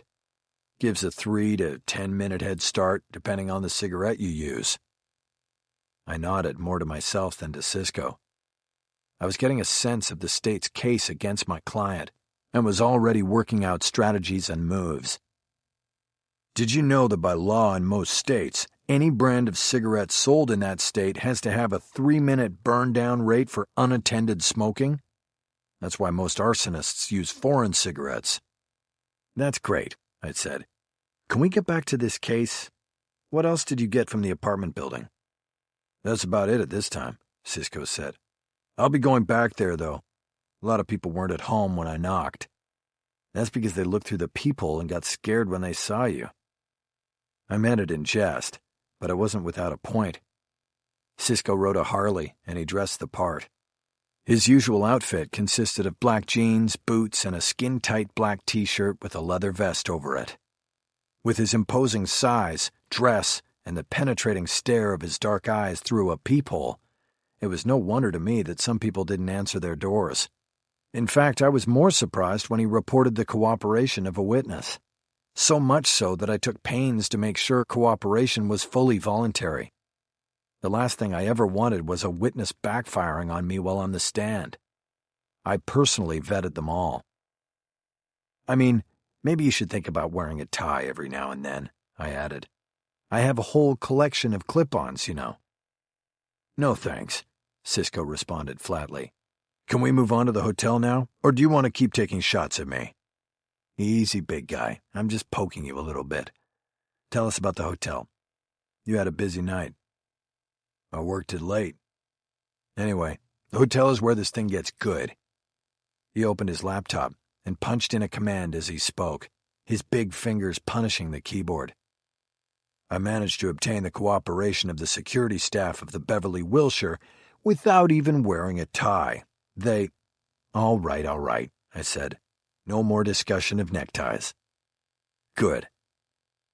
Go on. What did they tell you over there? Chapter 6. Cisco said it wasn't what they told him at the hotel that was important. It was what they showed him. Most public spaces in the hotel are under camera surveillance 24/7, he said. So they have almost all of our victims' visit to the hotel Sunday night on digital. They provided me with copies for a nominal fee that I will be expensing. No problem, I said. Cisco turned the computer around on the table, so the rest of us could see the screen. I used the computer's basic editing program and put the various angles together in one continuous take in real time. We can track her the whole time she was there. Then play it, Scorsese. He hit the play button and we started watching. The playback was in black and white and had no sound. It was grainy, but not to the point that faces were obscured or unidentifiable. It began with an overhead view of the hotel's lobby. A timestamp at the top said it was 9:44 p.m. Though the lobby was busy with late check-ins and other people coming and going, Gloria/Giselle was easy enough to spot as she strolled through the lobby toward the elevator alcove. She was dressed in a knee-length black dress, nothing too risque, and looked totally at ease and at home. She carried a shopping bag from Saks that helped her sell the image of someone who belonged.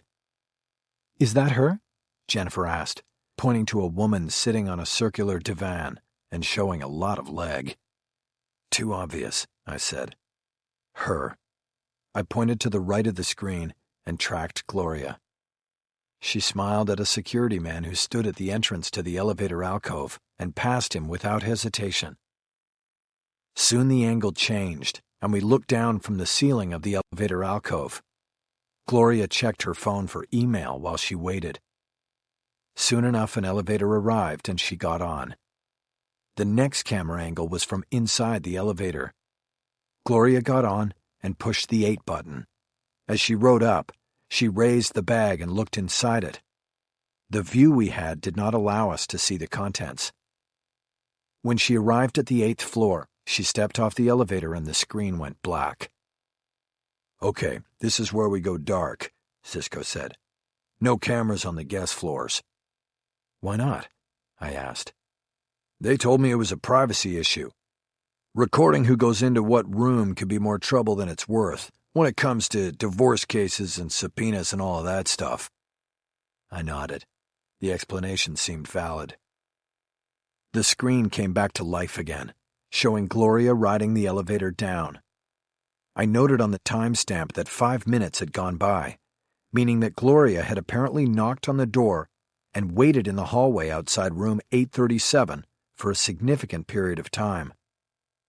"Is there a house phone up there on the 8th floor?" I asked. "Did she spend all that time knocking on the door, or did she call down to the desk to ask about the room?" "No phone," Cisco said. "Just watch." Once back on the ground floor, Gloria stepped out of the elevator and went to a house phone that was on a table against the wall. She made a call and soon was speaking to someone. "This is her asking to be connected to the room," Cisco said. "She is told by the operator that there is no Daniel Price registered in the hotel and no one in 837. Gloria hung up the phone, and I could tell by her body language that she was annoyed, frustrated. Her trip had been wasted. She headed back through the lobby, moving at a faster clip than when she had arrived. "Now watch this," Cisco said. Gloria was halfway across the lobby when a man entered the screen 30 feet behind her. He was wearing a fedora and had his head down, looking at the screen of his phone. He appeared to be heading toward the main doors as well, and there was nothing suspicious about him, other than that his features were obscured by the hat and the downward pose of his face. Gloria suddenly changed directions and headed toward the front desk. This caused the man behind her to awkwardly change his direction as well. He turned and went to the circular divan and sat down. "He's following her?" Lorna asked. "Wait for it," Cisco said. On the screen, Gloria went to the desk, waited while a guest ahead of her was taken care of, then asked the deskman a question. He typed something on a keyboard, looked at a screen, and shook his head. He was obviously telling her that there was no Daniel Price registered as a guest in the hotel. All the while, the man in the hat sat with his head tilted down and the brim of his hat hiding his face. He was looking at his phone, but not doing anything with it. "That guy's not even typing," Jennifer said.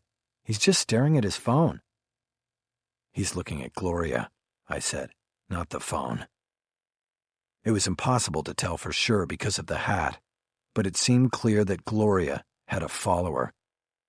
Finished at the front desk, she turned and once more headed toward the front doors of the lobby. She pulled a cell phone out of her handbag and hit a speed dial. Before she got to the doors, she said something quickly into the phone and then dropped it into her bag. She then exited the hotel.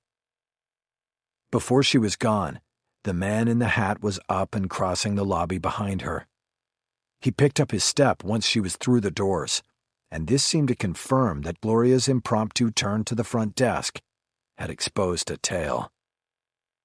After the man in the hat left the lobby, the camera angle jumped to the outside curb, where a black town car like my own had pulled up in front of Gloria at the valet stand. She opened the back door, threw the Saks bag in, and then got in after it. The car pulled away and out of the frame.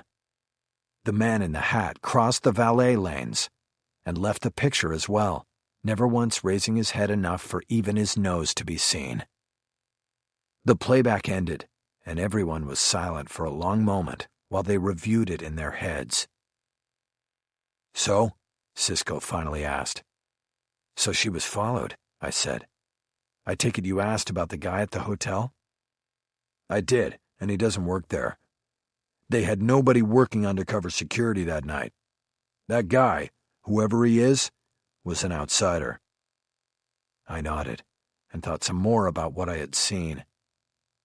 "He didn't follow her in," I said. "Does that mean he was already there?" "I've got a loop on him, too," Cisco said. He turned the computer back to him and punched in more commands, bringing up a second video. He turned the screen back to us and hit play.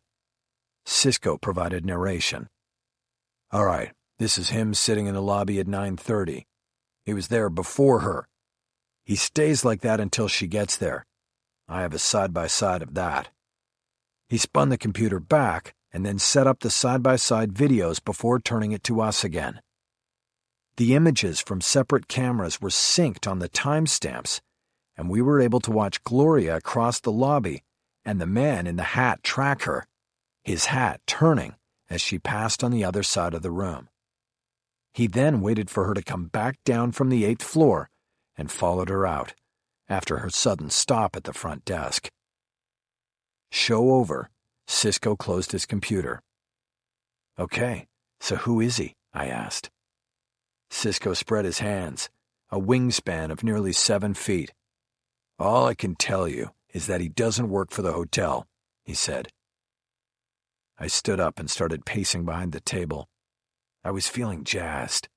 The man in the hat was a mystery, and mysteries always played to the defense's side. Mysteries were question marks, which led to reasonable doubt. "Do you know if the police have been over to the hotel yet?" I asked. "As of last night, no," Cisco said. "They've already made their case to the DA. They probably don't care what she was doing in the hours before the murder." I shook my head. It was foolish to underestimate the state. "Don't worry, they will." "Could he have been working for Gloria?" Jennifer asked. "You know, like her security or something?" I nodded. "Good question. I'll ask the client when I see him before first appearance. I'll also ask about the town car that picked her up. See if she had a regular driver. But there's something about this video, that is off. It doesn't fit with this guy working for her. It's like he knew there were cameras, and he kept his hat on and his head down. He didn't want to be seen on camera." "And him being there before she arrived," Cisco added. "He was waiting for her." "He acted like he knew she'd be going up and coming right back down," Lorna seconded. "He knew that there was nobody in that room up there." I stopped pacing and pointed at Cisco's closed laptop. "He's got to be the guy," I said. "He's Daniel Price. We have to find out who he is." Can I butt in here for a moment?" Jennifer asked. I nodded, giving her the floor. "Before we get all hot and bothered about this mystery man in the hat, we have to remember that our client admitted to the police that he was in the victim's apartment with her after this guy was or was not following her, and that he argued with her and put his hand around her throat. So rather than worrying about what was going on before he was in her apartment, shouldn't we be worried about what Lacoste did or didn't do when he was actually in the place? It's all important, I answered quickly. But it all needs to be vetted. We need to find this guy and see what he was doing. Cisco, can you widen the search a bit? That hotel sits right at the end of Rodeo Drive. There's got to be more cameras out there. Maybe we can track this guy to a car and get a plate. His trail has not gone totally cold. Cisco nodded. I'm on it. I checked my watch. I needed to get moving toward downtown and arraignment court. Okay, what else? No one said anything. Then Lorna timidly raised her hand. Lorna, what? Just a reminder, today at 2, you have the pretrial conference in Department 30 on Ramsey? I groaned. Another of my stellar clients, Deirdre Ramsey, was charged with aiding and abetting and a variety of crimes in one of the more bizarre cases to come my or any lawyer's way in years. She first gained public attention the year before as the unnamed victim of a horrible assault that occurred during a takeover robbery of a convenience store. The first reports were that the 26-year-old had been one of 4 customers and 2 employees in the store when 2 heavily armed and masked men entered to rob the place. The customers and employees were herded into a storage room and locked in while the gunman used a crowbar to open the store's cash deposit slot. But then the gunman re-entered the storage room and told all the captives to turn over their wallets and jewelry and take off all their clothes. While one of the men stood guard over the others, the second man raped Ramsey in front of the whole group. The men then fled the store, taking a total of $280 and 2 boxes of candy besides the personal belongings of the victims. For months, the crime remained unsolved. The city council offered a $25,000 reward for information leading to the arrests of suspects, and Ramsey filed a negligence lawsuit against the corporation that owned the store, alleging that the business did not provide adequate protection of its customers. Knowing that the last thing they wanted to see was Ramsey testifying about her ordeal in front of a jury, the corporation's board of directors in Dallas voted to settle the case, paying Ramsey $250,000 for her troubles. Money is the great destroyer of relationships. 2 weeks after Ramsey walked away with the money, investigators on the case took a call from a woman inquiring whether the city council award was still available. When informed that it was, she told a surprising story. She said that the $250K settlement was the true goal of the robbery, and that the rapist-robber was actually Ramsey's boyfriend, Tariq Underwood. The rape was part of an elaborate and consensual scam, according to the snitch, a get-rich scheme concocted by Ramsey herself. As it turned out, the caller was Ramsey's former best friend, that is, until she felt she was unfairly left out of the riches bestowed on Ramsey. Court-ordered wiretaps ensued, and soon enough, Ramsey, her boyfriend, and his partner in the robbery were arrested. The Office of the Public Defender took on Underwood's defense, which put it in conflict with Ramsey's, and so her file was shuttled to me. It was a low-cost, low-probability case, but Ramsey refused to plead it out. She wanted to go to trial, and I had no choice but to take her there. It wasn't going to end pretty. Being reminded of the hearing shot holes in the engine block of my day's momentum. My groan did not go unnoticed by Lorna. "You want me to try to postpone it?" she offered. I thought about it. I was tempted. "You want me to take it?" Jennifer offered. Of course she wanted it. She'd take any criminal case I'd give her. "No, it's a dog," I said. "I can't do that to you. Lorna, see what you can do. I want to run with Lacoste today if I can. I'll let you know." Everyone was either grabbing a final donut or heading to the door. "Okay then. Everybody's got their assignments and knows what they're doing on this," I said. "Stay in touch and let me know what you know." I made another cup of coffee, and was the last one out.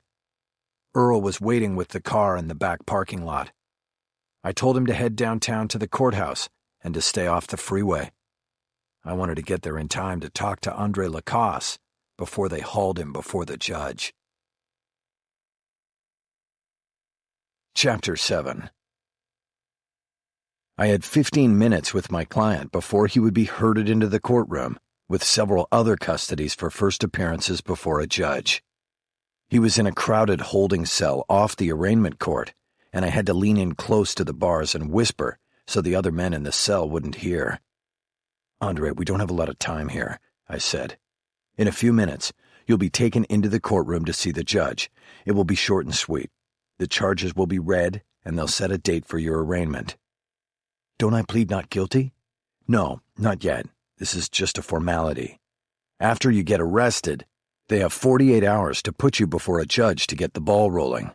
This will be very brief." "What about bail?" "You won't make bail unless that gold brick you sent us is just one of many. You're charged with murder. They will set bail, but on the low end it will probably be $2 million, maybe $2.5 million. That's a $200,000 bond. You have that much gold? You don't get it back, you know." He slumped and pressed his forehead against the bars that separated us. "I can't stand this place." "I know, but you've got no choice right now." "You said you could get me into another module?" "Sure, I can do that. Give me the word and I'll get you on keep-away status." "Do it. I don't want to go back there." I leaned in closer and whispered lower. "Did something happen to you last night in there?" "No, but there are animals in there. I don't want to be there." I didn't tell him that no matter where he was placed in the jail complex, he wasn't going to like it. The animals were everywhere. "I'll bring it up with the judge," I said instead. "Now I want to ask you a couple things about the case before we go in there, okay?" "Go ahead. You get the gold?" "Yes, I got the gold. More than we asked for, but it will all go toward your defense. And if it doesn't get used, the remainder goes back to you.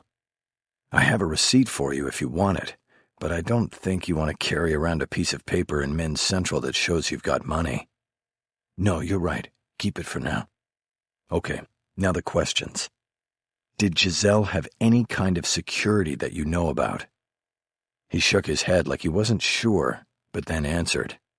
"She had a burglar alarm, but I don't know if she ever used it, and I mean people. Did she have like a bodyguard or somebody that ran security for her when she went out on calls or dates or whatever you call them?" "Oh, no, none that she ever told me about. She had a driver, and she could call him if there was a problem, but he usually just stayed in the car." My next question was about the driver. Who was he, and how do I reach him? "His name is Max, and he was a friend of hers. He had a different job during the day and drove her at night. She basically just worked at nights." "Max what?" "I don't know his last name. I never even met him. She just mentioned him from time to time. She said he was her muscle." "But he didn't go in with her?" "Not that I know of." I noticed another prisoner was hovering behind my client's left shoulder. He was trying to listen in on our conversation. "Let's move down," I said. We moved down the bars to the other side of the holding cell. The eavesdropper stayed behind. "Okay," I said. "Tell me about the phone call you made to the hotel to check out the Julia Roberts client. How did that whole thing go down?" I checked my watch. "Quickly," I added. "Well, he made contact through the website. I told him the prices and—" "Was this by email?" "No, he called. From the hotel. I saw it on the caller ID." "Okay, go on. He called from the hotel. Then what?" "I told him her price and he said that was fine, and so we set it up for 9:30 that night. He gave me the room number and I told him I needed to call back to confirm. He said fine, so I did." "You called the hotel and asked for room 837. "That's right. They connected me and it was the same guy. I told him she'd be there at 9:30. "Okay, and you never dealt with this guy before?" "No, never." "How did he pay?" "He didn't. That's why I got in a fight with Chiz. She said he didn't pay because there was nobody in that room. She said they told her at the desk the guy checked out that day, and I knew that was bullshit because I talked to him in that room." Right, but did you discuss payment with him? You know, cash or credit? Yes, he said he was going to pay cash. And that's why I went to Jiz's place to collect my share. If the guy had just paid with a credit card, I would have handled the transaction and taken my share. It was paying with cash that made me want to go collect before she had a chance to spend it all or lose it.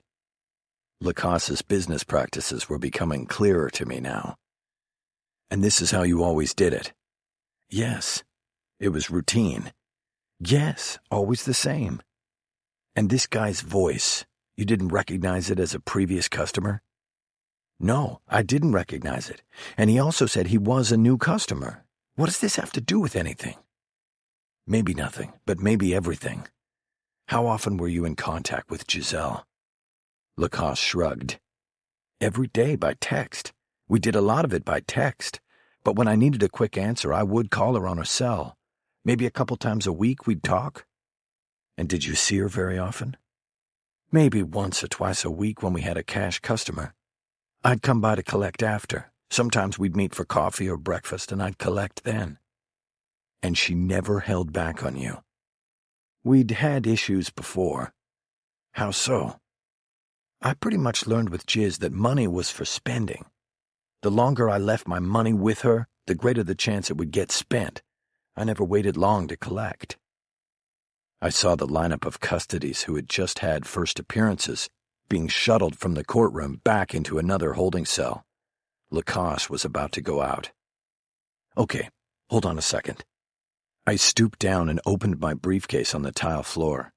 I took out the document I needed signed and a pen and then stood back up. Andre, this is a conflict of interest waiver. I need you to sign it if you want me to represent you. It acknowledges that you understand that the victim you were charged with killing was a former client of mine. You are waiving any future claim that I had a conflict of interest while representing you. You are saying right now that you are okay with it. Hurry up and sign before they see you with a pen. I passed the document and pen through, and he signed it. He did a quick scan of the page as he passed it back. Who's Gloria Dayton? That's Giselle. That was her real name. I bent down to return the document to my briefcase.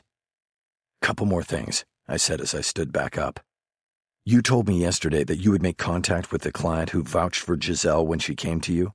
Did you do that yet? I need to talk to her. Yes, she said fine. You can call her. Her name's Stacy Campbell, like the soup. He gave me the number, and I wrote it down on my palm. You have her number memorized? Most people don't remember numbers anymore because they're on speed dial on their cell. If I put everybody's number in my phone, the police would have all of that right now. We change phones and numbers often, and I commit them all to memory. It's the only safe way to do it. I nodded. I was impressed. Okay, we're good then. Let's go out and see the judge. You said a couple more things. Oh, yeah. I reached into my coat pocket and pulled out a short stack of cards. I handed them to him through the bars. Put these on the bench over there, I said. You're kidding, he said. No, people are always looking for good representation, especially when they get out there and meet the deputy PD who's handling their case, along with about 300 others. Spread them out a little bit on the bench, and I'll see you in the courtroom. Whatever. And remember, you can talk to whoever you want inside about your lawyer, but don't talk to anybody about your case. No one, or it will come back to bite you on the ass. I promise you that. Got it. Good. Arraignment court is the place where the criminal justice system becomes a feeding frenzy, where those who are caught in the net are delivered to market. I stepped out from the holding facility and into a morass of defense lawyers, prosecutors, investigators, and all lines of support staff, all moving in an unchoreographed dance presided over by Judge Mary Elizabeth Mercer. It was her job to make good on the constitutional guarantee to swiftly bring those accused of a crime to court, to be informed of the charges against them, and assigned counsel if they have not made such arrangements themselves. In practice, this meant that each of the accused had but a few minutes before the judge, prior to beginning the long and usually torturous journey through the system. The attorney tables in first appearance court were large boardroom-sized tables, designed so that several lawyers could be seated at once as they prepared for their cases and clients to be called. Still more defense lawyers stood and milled about by the corral to the left of the judge's bench, where defendants were brought in from the holding cells in groups of 6 at a time. These lawyers would stand with their clients for the reading of the charges and then the scheduling of an arraignment hearing, where the accused would formally enter a plea. To an outsider, and this included those accused of crimes and their families, packed into the wooden pews of the courtroom's gallery, it was hard to keep track of or understand what was going on. They could only know that this was the justice system at work, and that it would now take over their lives. I went to the bailiff's desk, where the custody call list was on a clipboard. The bailiff had crossed out the first 30 names on the list. Judge Mercer was efficiently moving through the morning shift. I saw Andre Lacosse's name next to the number 38.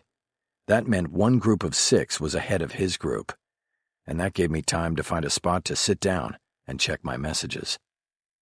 All 9 chairs at the defense table were taken. I scanned the line of chairs running along the railing that separated the gallery from the court's work area and spotted one opening. As I made my way to it, I recognized one of the men I would be sitting next to. He wasn't a lawyer. He was a cop, and we had a past history that coincidentally had been brought up that morning at the staff meeting. He recognized me too, and grimaced as I sat down next to him. We spoke in whispers so as not to draw the attention of the judge. Well, well, well, if it isn't Mickey Mouth, great courtroom orator and defender of douchebags. I ignored the shots. I was used to it from cops. Detective Langford, long time no see. Lee Langford was one of the Glendale PD homicide detectives who investigated the murder of my former investigator, Raoul Levin. The reasons for Langford's grimace and insults and the friction that still obviously existed between us were many. First, Langford seemed to have a genetically bred hatred of all lawyers. Then there was the little rub that came when he wrongly accused me of Levin's murder. Of course, it didn't help our relationship when I eventually proved him wrong by solving the case for him. "You're a long way from Glendale," I offered as I was pulling out my phone. "Don't you guys do your arraignments up there in Glendale Superior?" "As usual, Holler, you're behind the times. I don't work for Glendale anymore. I retired." I nodded, like I thought that was a good thing, then smiled. "Don't tell me you went back to the dark side. You working for one of these defense guys?" Langford looked disgusted. "No fucking chance I'd work for one of you creeps. I work for the DA now. And by the way, a seat just opened up at the big table. Why don't you go over there and sit with your own people?" I had to smile. Langford hadn't changed in the 7 years or so since I had seen him. I kind of enjoyed tweaking him. "No, I think I'm good here." "Wonderful. What about Detective Sobel? Is she still with the department?" Langford's partner back then was the one I communicated with. She didn't carry around a bag full of biases like he did. "She's still there, and she's doing well. Tell me, which one of these fine, upstanding citizens that are traipsing out in bracelets is your client today?" "Oh, mine will be in the next batch. He's a real winner, though. A pimp accused of killing one of his own girls. It's a heartwarming story, Langford." Langford pressed back into his chair slightly, and I realized I had surprised him. "Don't tell me," he said. "Lacoste?" I nodded. "That's right. It's your case, too?" A sneer cracked across his face. "You bet. And now I'm going to enjoy every minute of it." DA investigators were used for ancillary duties on a case. The primary investigators remained the police detectives who worked the case from the crime scene on. But when the case was filed and shifted from the police department to the prosecutor's office, DA investigators were used to help prep the case for trial. Their duties included locating witnesses, getting them to court, and reacting to defense maneuvers and witnesses and the like. It was a mixed bag of second-tier responsibilities. Their job was to be prepared to do what needed to be done in the run-up to trial. The great majority of DA investigators were former cops, many of whom were retired like Langford. They were double dippers, collecting a pension from one department and a paycheck from the DA. Nice work if you could get it. The thing that struck me as unusual was that Langford had already been assigned to the Lacoste case. The defendant had not even made a first appearance yet, and Langford was on the case and in the courtroom. "I don't get it," I said. "They just filed on him yesterday, and you're already assigned?" "I'm in the homicide division. We get cases on a rotation. This one's mine, and I just wanted to get a look at the guy, see what I'll be dealing with. And now that I know who his lawyer is, I know exactly who I'm dealing with." He stood up and turned to look down at me. I noticed the badge clipped to his belt and the black leather boots he wore below cuffed suit pants. It wasn't a good look, but probably no one wanted to incur his wrath by telling him. "This will be fun," he said, and then he walked away. "You're not going to wait for him to come out?" Langford didn't answer. He walked through the gate and down the center aisle toward the door at the back of the courtroom. After watching him go, I sat still for a few moments, thinking about the veiled threat and the knowledge that I now had to factor in having an investigator with a hard-on for me working for the prosecutor on the case. It was not a good start. My phone buzzed in my hand, and I checked the text. It was from Lorna, and it was a little bit of good news to balance out the Langford episode. The gold brick was real, $52K plus deposited in escrow account. We were in business. No matter what happened, at least I was going to get paid. I started to forget about Langford, and then a shadow fell across me, and I looked up to see one of the detention deputies standing over me. "You're Holler, right?" "Yeah, that's me. What's—" He showered a stack of business cards down on me. My own cards. The ones I had given Lacoste. "You pull that stunt again, and you'll never be allowed back to see one of your scumbag clients. At least not on my watch." I felt my face growing red. Several attorneys were watching us. The only saving grace was that Langford had missed the show. "Got it?" the deputy asked. "Yeah, got it," I said. "Good," he said. He walked away, and I started gathering up the cards. Show over. The other lawyers turned and went back to business. Chapter 8. There was only one Lincoln at the curb when I got out of court this time. Everybody else had already split for lunch. I jumped in the back and told Earl to head toward Hollywood. I didn't know where Stacy Campbell lived, but I was guessing it wasn't in downtown. I pulled my phone, looked at the number on my hand, and punched it in. She answered promptly with a practiced voice that was soft and sexy, and everything I assumed was wanted in a prostitute's voice. "Hello, this is starry-eyed Stacy." Stacy Campbell?" The soft and sexy left her voice and was replaced by a harder-edged tone that had a tinge of cigarette to it as well. "Who's this?" "My name is Michael Holler. I'm Andre Lacoste's attorney. He told me he spoke to you and you agreed to talk to me about Giselle Dallinger." "The thing is, I don't want to be dragged into court." "That's not my intention. I just want to talk to someone who knew Giselle and could tell me about her." There was a silence. "Miss Campbell, is there a chance I could come by to see you or meet you somewhere?" "I'll meet you. I don't want anyone coming here." "That's fine. Is now okay?" "I need to get changed and put on my hair." "What time and where?" Another silence went by. I was about to tell her she didn't have to put on her hair for me when she spoke first. "How about toast?" It was 10 past noon, but I understood that a woman of her occupation might have just gotten up for the day. Yeah, that's fine, I guess. I'm trying to think of a place where we could get breakfast." "What? No, I mean Toast, the place. It's a cafe on 3rd near Crescent Heights." "Oh, okay. I'll meet you there. So about 1, then?" "I'll be there." "I'll get a table and be waiting." I ended the call, told Earl where we were going, and then called Lorna to see if she got my 2 o'clock status conference postponed. "No soap," she said. "Patricia said the judge wants this thing off his calendar. No more delays, Mickey. He wants you in chambers at 2. Patricia was Judge Campagnoni's clerk. She actually ran the courtroom and the calendar. And when she said the judge wanted to move the case on, it really meant Patricia wanted to move it on. She was tired of the constant delays I had asked for while I tried to convince my client to take the deal the DA had put on the table. I thought for a moment. Even if Stacey Campbell showed up on time, which I knew I couldn't count on, there was probably no way I could get what I needed from her and get back to the courthouse in downtown by 2. I could cancel the meeting at Toast, but I didn't want to. The mysteries and motives surrounding Gloria Dayton had my full attention at the moment. I wanted to know the secrets behind her subterfuge, and diverting to handle another case was not going to happen.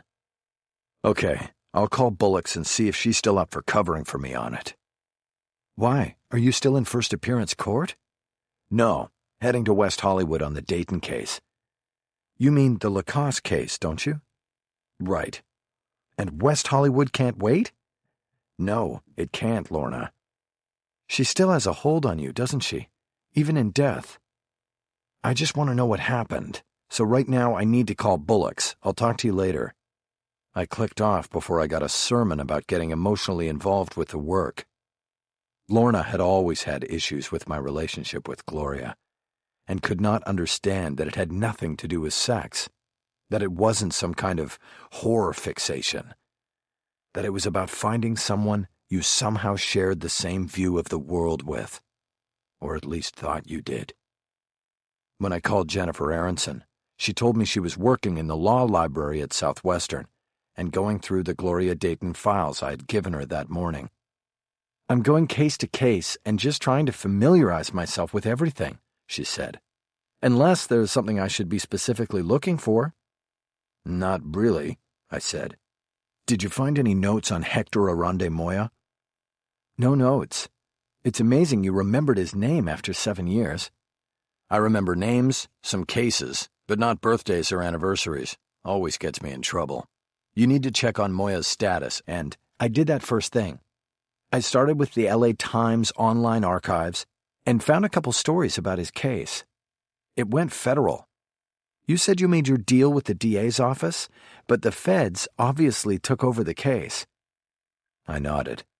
The more I talked about a case, the more I remembered it. Right, there was a federal warrant existing. The DA must have gotten big-footed because Moya was papered, and that gave the feds first dibs. It also gave them a bigger hammer. There is a gun enhancement with federal drug trafficking statutes that made Moya eligible for a life sentence, and that's what he got. I remembered that part too. That this guy was put away for life for having a couple ounces of coke in his hotel room. I'm assuming there was an appeal. Did you check PACER? PACER was the federal government's public access to court electronic records database. It provided quick access to all documents filed in regard to a case. It would be the starting point. Yes, I went on PACER and pulled up the docket. He was convicted in 2006. Then there was the plenary appeal, the usual global attack citing insufficient evidence, court error on motions, and unreasonable sentencing. None made it past Pasadena. PCA right down the line. She was referring to the Ninth Circuit Court of Appeals. It had a Southern California location on South Grand Avenue in Pasadena. Appeals from Los Angeles-based cases would be filed through the Pasadena courthouse and initially reviewed by a 3-member screening local panel of the appellate court. The local panel weeded out appeals it deemed unworthy and kicked the others for full consideration to a merits panel composed of 3 judges drawn from the circuit that held jurisdiction over the western region of the country. Aronson saying that Moya never made it past Pasadena meant that his conviction was per curiam affirmed by the screening panel of judges. Moya had struck out swinging.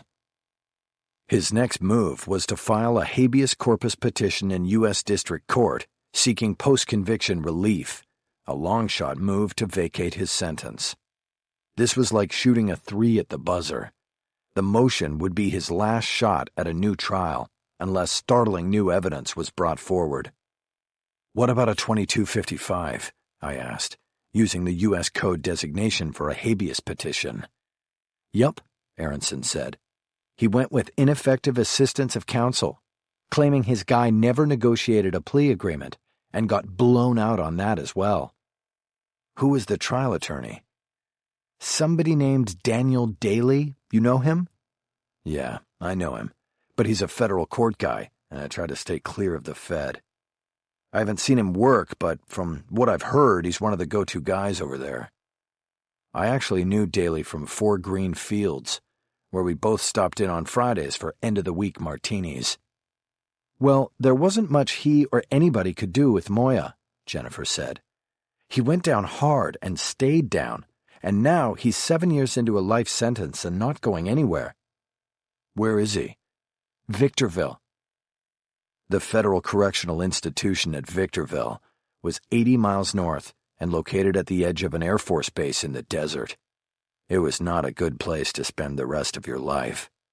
It was set up there that if the desert winds didn't dry you up and blow you away, then the constant earth-shaking sonic booms of the Air Force jets overhead would drive you crazy. I was contemplating this when Aronson spoke again. "I guess the feds really don't fool around," she said. "How do you mean?" "You know, a life sentence for 2 ounces of blow? Pretty harsh." "Yeah, they're harsh all the way around on sentencing, which is why I don't do federal defense. Don't like telling clients to abandon all hope. Don't like working out a deal with the prosecution, only to have the judge ignore it and drop the hammer on my guy." "That happens?" "Too often. I had a guy once. Forget it. Never mind. It's history, and I don't want to dwell on it. What I did dwell on was Hector Arande Moya, and how a slick deal I made for a client ultimately landed him in Victorville with a life sentence. I hadn't even really bothered to track the case after making the deal with a deputy DA named Leslie Fair. To me, it was just another day in the salt mine. A quick courthouse deal, a hotel name and room number in exchange for a deferral of charges against my client.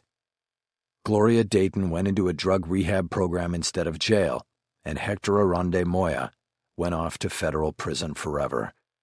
And without knowing who or where the tip to the authorities had come from. Or had he? 7 years had gone by. It seemed beyond the realm of possibility to consider that Moya had reached out from federal prison to exact vengeance on Gloria Dayton.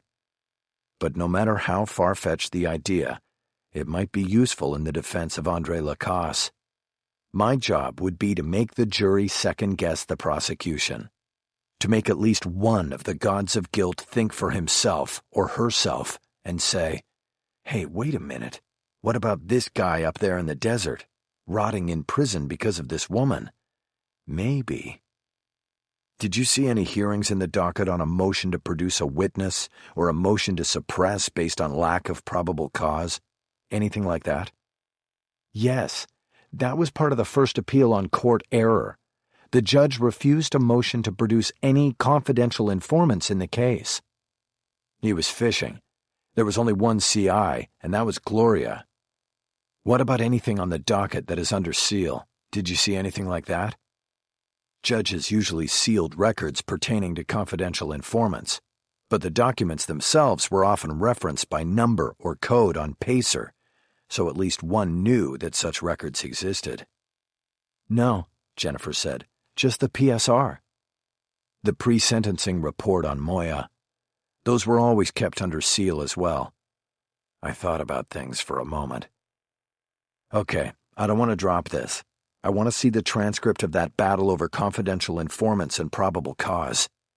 You're going to have to go to Pasadena and pull hard files. Who knows, maybe we get lucky and there's something in there we can use. The DEA or FBI had to testify at some point about how they got to that hotel and to that room. I want to know what they said." "You think Gloria's name could have been revealed?" "That would be too easy and too careless. But if there is a reference to a specific CI, We might have something to work with. Also, ask for the PSR. Maybe after 7 years they might let you have a look at it. That's a long shot. Those are supposed to stay sealed forever. Doesn't hurt to ask. Well, I can head to Pasadena right now. I'll get back to these Gloria files later. No, Pasadena can wait. I want you to go downtown instead. Are you still up for sitting in for me on the Deirdre Ramsey case? Absolutely. She practically jumped through the phone. Don't get too excited, I quickly counseled. Like I said this morning, the case is a dog. You just have to ask the judge for a little bit more time and patience. Tell him we know it's an STD case and we are close to convincing Deirdre that it's in her very best interest to take the state's offer and get this behind her. And you have to persuade Shelley Albert, the prosecutor, to keep the offer on the table another couple of weeks. That's it. Just another couple weeks is all, okay? The offer was for Ramsey to plead to aiding and abetting and to testify against her boyfriend and his partner in the robbery. In exchange, she'd get a 3 to 5 year sentence. With gain time and time already served, she'd be out in a year. I can do that, Jennifer said, but I'll probably skip the SIF reference if you don't mind. What? Syphilis. You called it an STD case? Sexually transmitted disease? I smiled and looked out the window. We were cruising through Hancock Park. It was all big houses, big lawns, and tall hedges. Jennifer, I didn't mean that. STD is shorthand from my days at the public defenders. It means straight to disposition. When I was with the PD 20 years ago, that's how we divided our caseloads. STDs and STTs. Straight to dispo or straight to trial. Maybe now they call them STPs, straight to plea, to avoid confusion. Oh, well, now I'm embarrassed. Not as much as you'd be if you'd said to Judge Campagnoni that the case has syphilis. We both laughed at that. Jennifer had one of the brightest and hungriest legal minds I had ever encountered, but she was still gaining practical experience and learning the routine and language of the criminal beat. I knew that if she stuck with it, she would eventually become the state's worst nightmare when she walked into court. Couple more things, I said, getting back to business. Try to walk into chambers ahead of Shelley and grab the seat that will put you on the judge's left. Okay, she said hesitantly. Why? It's a left brain, right brain thing. People are more agreeable toward people on their left. Come on. I mean it. Whenever I stand in front of a jury for closing argument, I move as far right as I can get. So for most of them, I'm coming from their left. That's crazy. Try it, you'll see. It's impossible to prove. I'm telling you, there have been scientific tests and studies. You can Google it. I don't have time. What was the other thing? If you start feeling comfortable enough with the judge, tell him that what will really help us put this to bed is if Shelley drops cooperation from the plea agreement. If Deirdre doesn't have to testify against her boyfriend, I think we can make this happen. We're even willing to keep the same sentencing terms, just no cooperation. And tell the judge that Shelley doesn't need it. She has all 3 of them on wiretaps talking about the whole thing. And she's got the DNA from the rape kit matching to the boyfriend. It's a slam dunk even without Deirdre's testimony. She does not need Deirdre. Okay, I'll try. But I was sort of hoping this might be my first criminal trial. You don't want this to be your first trial. You want that one to be a winner. Besides, 80% of criminal law is figuring out how to stay out of trial. And the other half is all mental. Yeah, I get that. Good luck. Thanks, boss. Don't call me boss. We're associates, remember? Right. I put the phone away and started thinking about how I would handle the interview with Stacy Campbell. We were passing the farmer's market now, and were almost there. After a while, I noticed that Earl kept looking at me in the rear view. He did this when he had something to say. "What's up, Earl?" I finally asked. "I was wondering about what you said on the phone, about with people on the left side and how that works." "Yeah. Well, one time, back when I was working the streets, I had this guy come up with a gun to rip off my stash." "Yeah? And the thing was, Back then, somebody was going around popping guys for their cash and stash, you know? Just popping them in the head and grabbing it all up. And I was thinking that this was the guy, and he was about to do me. Scary. What happened? Well, I talked him out of it. I just talked about my daughter just being born and all. I gave him my stuff and he just ran away. Then later, there was an arrest in those other murders and I saw his picture on the TV and it was the guy. The guy that ripped me off. You got lucky there, Earl. He nodded and looked at me in the mirror again. And the thing is, he was on my right and I was on his left when he came up, and I talked him out of it. It's kind of like what you were saying there. Like he agreed with me not to kill my ass. I nodded knowingly. You make sure you tell Bullocks that story next time you see her. I will. All right, Earl. I'm glad you talked him out of it. Yeah, me too. My moms and daughter, too. Chapter 9.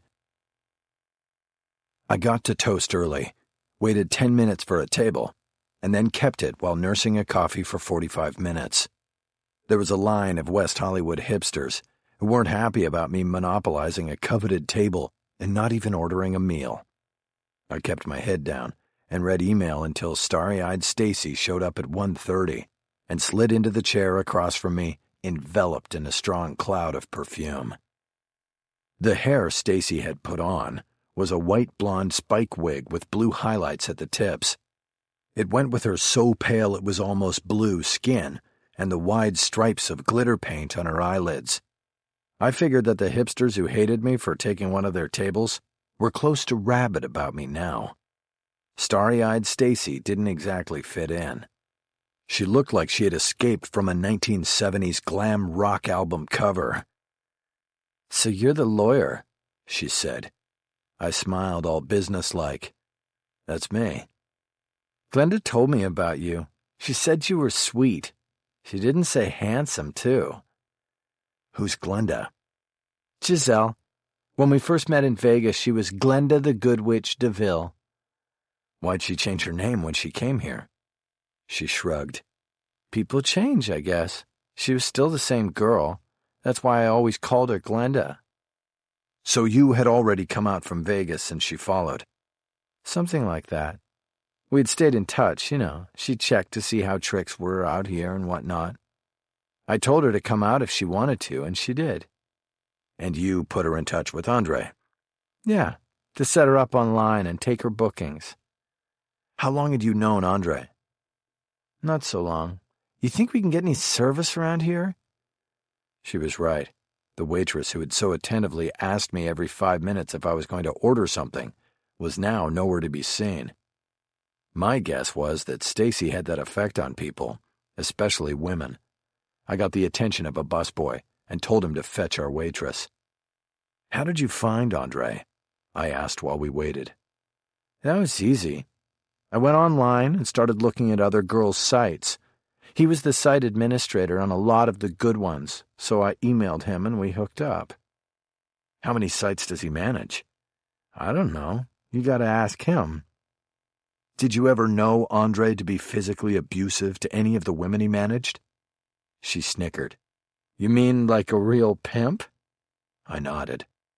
"No. When he wants to get rough, he knows people who can do the rough stuff for him." "Like who?" "I don't know any names. I just know he's not that physical. And there were a few times when some guy was trying to chip off his deal and he had to put a stop to it. At least that's what he told me." "You mean guys trying to take over the online stuff?" "Yeah, like that." "You know who they were?" "No, I don't know names or anything, just what Andre told me." "What about the guys who do the rough stuff for him? You ever see those guys?" "I saw them once when I needed them. Some guy wouldn't pay, and I called Andre when the John was in the shower. His guys showed up like that." She snapped her fingers. "They made him pay, all right.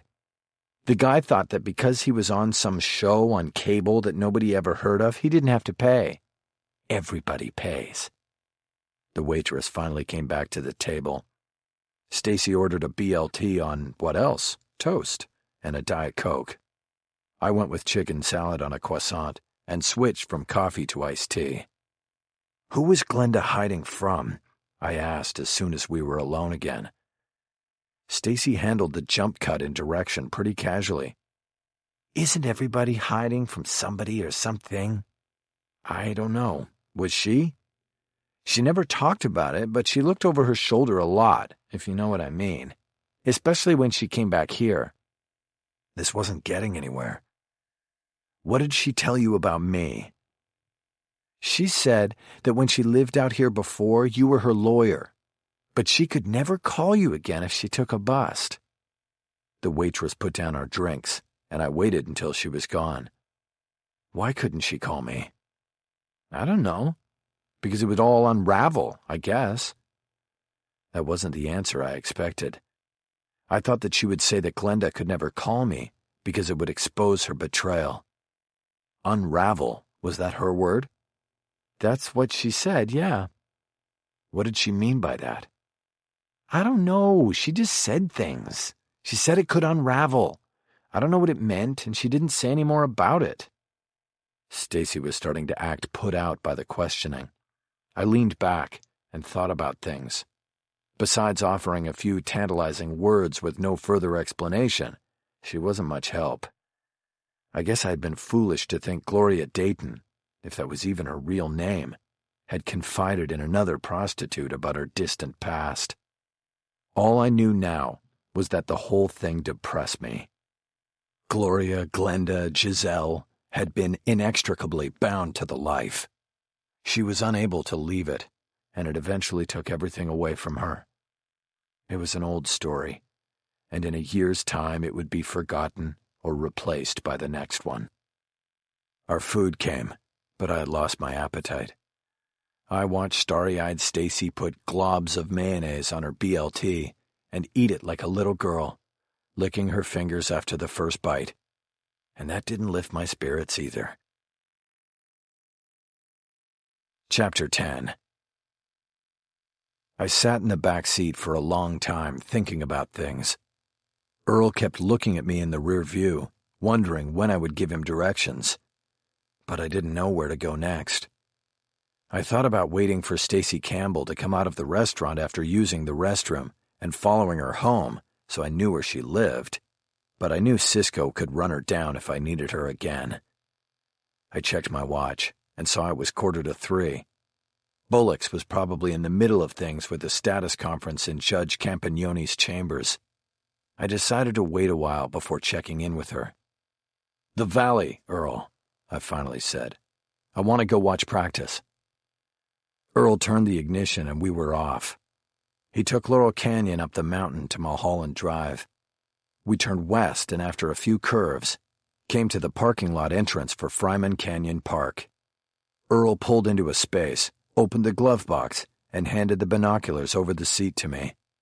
I took off my jacket and tie and left them on the back seat as I got out. "I'll probably be a half hour or so," I said. "I'll be here," he said. I closed the door and walked off. Fryman Canyon descends the northern slope of the Santa Monica Mountains, all the way down into Studio City. I took the Betty Deering Trail down until it split east and west. This is where I went off the trail and farther down through the brush until I reached a promontory with open views of the sprawling city below. My daughter had transferred this year to the Skyline School, and its campus backed up from Valley Crest Drive to the edge of the park. The campus was on 2 elevations. The lower level contained the academic buildings, and the upper side was where the sports complex was located. By the time I got to the viewing spot, soccer practice was already underway below. I scanned the field with the binoculars and found Haley in the far goal. She was the team's starting goalkeeper, which was an improvement over her previous school, where she was second string. I sat on a large rock I had pulled up from the ground and positioned on a previous visit to the spot. After a while, I let the binoculars hang around my neck, and I just watched with my elbows on my knees, face in my hands. She was denying everything until one shot with a perfect shape to it got by her, hit the crossbar, and then was put in on the rebound. The bottom line was that she looked like she was having fun, and the concentration of the position likely crowded out all other thoughts.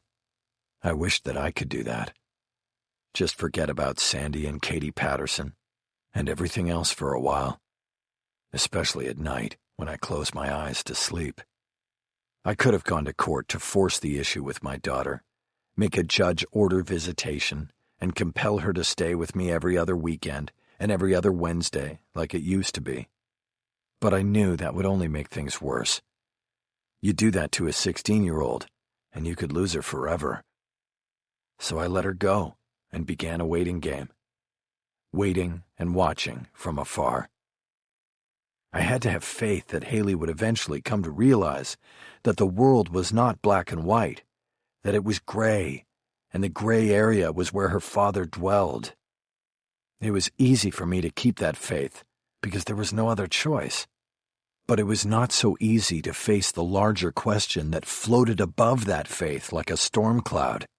The question of how you can hope and expect someone to forgive you when deep down you don't forgive yourself. My phone buzzed, and I took a call from Bullock's, who had just left the courthouse downtown. How did it go? I think good. Shelley Albert wasn't happy about it, but the judge pressed her on the cooperation component of the disposition, and she finally caved. So we have a deal if we can sell it to Deirdre. As it was a status conference in camera, Ramsey hadn't been required to be there. We would have to visit the jail and present the new terms of the offer from the DA. Good. How long do we have? Basically 48 hours. She's giving us till close of shop Friday, and the judge wants to hear from us on Monday. Okay, then we go see her tomorrow. I'll introduce you to her and you can sell her on it. Sounds good. Where are you? I hear yelling. I'm at soccer practice. Really? You and Haley have patched things up? That's Not exactly. I'm just watching. So what's your next move? I guess I go back to the law library and hit those files. I think it's probably too late to go out to Pasadena to pull transcripts. All right, well, I'll let you get back to it. Thanks for taking Ramsey for me. Happy to. I really liked it, Mickey. I want more criminal. I'm sure that can be arranged. I'll talk to you tomorrow. Oh, one other thing. You got another second? Sure. What? I sat to the judge's left like you said, and I think it worked. He patiently listened to me every time I spoke, and he kept cutting Shelley off every time she responded. I could have mentioned that the judge's attentiveness might have had something to do with Jennifer Aronson's being an attractive, energetic, and idealistic 26-year-old, and Shelley Albert's being a lifer in the DA's office, who seemed to carry the burden of proof in her slumped shoulders and permanent frown. See, I told you, I said instead. Thanks for the tip, she said. Talk to you tomorrow. After I put the phone away, I used the binoculars again to watch my daughter. The coach called the practice at 4, and the girls were leaving the field. Because Haley was a transfer, she was treated like a rookie, and she had to gather all the balls and put them in a net bag. During the practice, she had been in a goal that faced my position, so I didn't see her back until she started gathering up the balls. My heart lifted when I saw she still had the number 7 on the back of her green jersey. Her lucky number. My lucky number. Mickey Mantle's number. She hadn't changed it, and that was at least one connection to me she hadn't changed. I took that as a sign that not everything between us was lost, and that I should continue to keep the faith.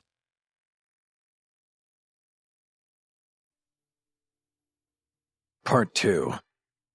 Mr. Lucky. Tuesday, April 2nd. Chapter 11. There is never just one case. There are always many. I liken the practice of law to the craft of some of the premier buskers seen working the crowds on the Venice boardwalk. There's the man who spins plates on sticks, keeping a forest of china spinning with momentum and aloft at the same time. And there's the man who juggles gas-powered chainsaws, spinning them in the air in a precise manner so that he never shakes hands with the business end of the blades. Aside from the Lacoste case, I kept several plates spinning as the calendar changed from one year to the next. Leonard Watts, the carjacker, got a deal he grudgingly agreed to in order to head off a retrial. Jennifer Aronson handled the negotiations, just as she did with Deirdre Ramsey, who took a plea deal and did not have to testify against her boyfriend in court. I picked up a high-profile case in late December that was more of the chainsaw variety. A former client and lifelong con artist named Sam Scales was popped by the LAPD on a scam that brought new meaning to the words heartless predator. Scales was accused of setting up a phony website and Facebook page in order to solicit donations to cover the burial costs of a child killed in a school massacre in Connecticut. People from far and wide gave liberally, and Scales was said by the prosecution to have raked in close to $50,000 that donors believed was going toward a murdered child's funeral.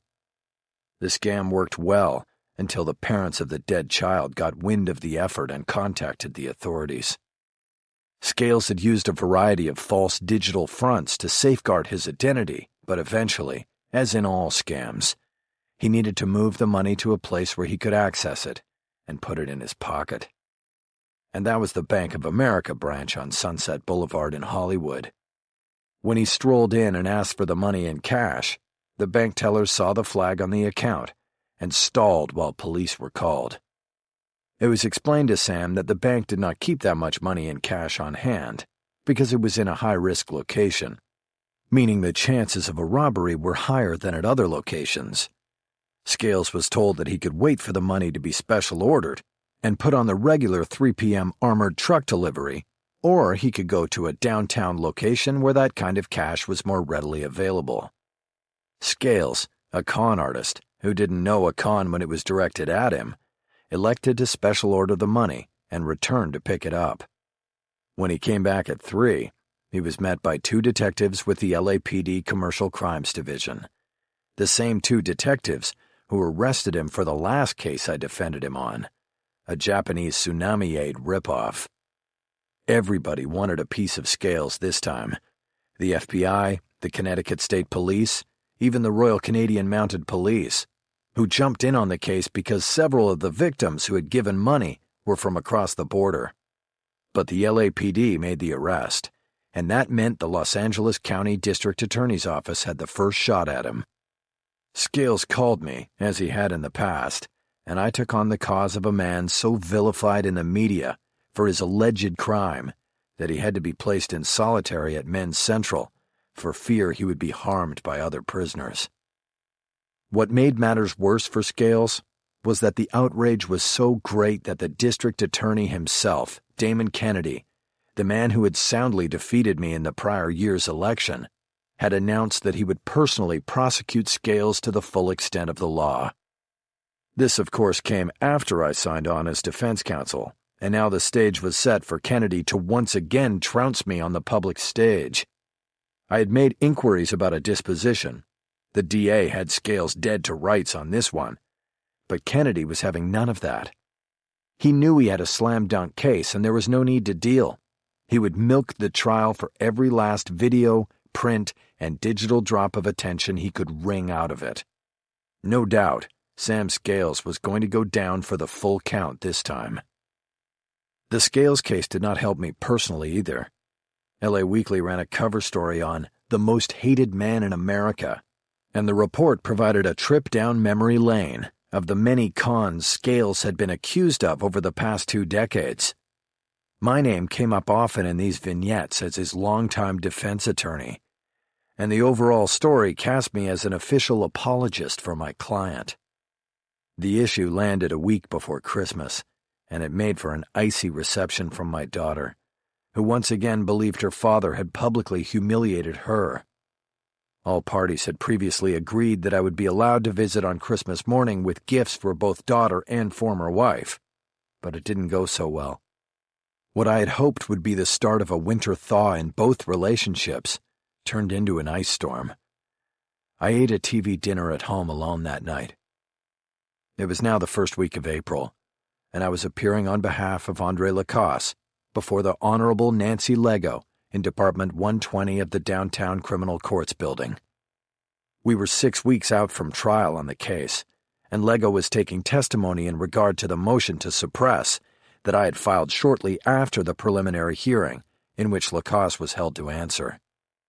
Lacasse sat beside me at the defense table. He had been in jail going on 5 months now, and the pallor of his skin was just one indication of the deterioration within. Some people can handle a stint behind bars. Andre wasn't one of them. As he told me often when we communicated, he was losing his mind in captivity.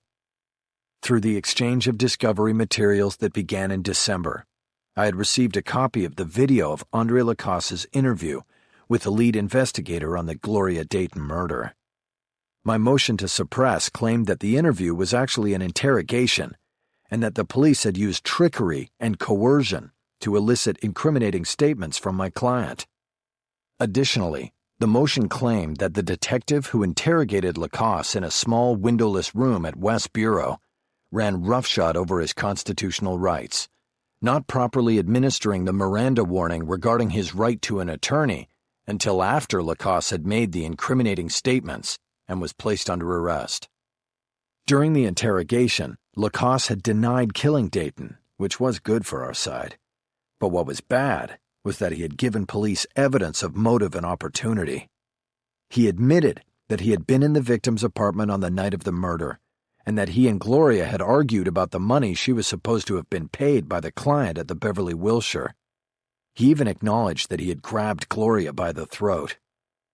Of course, this evidence Lacasse had provided against himself was pretty damning, and it served as the core of the DA's case, as demonstrated in the preliminary hearing. But now, I was asking the judge to eliminate the interview from the case and not allow a jury to see it.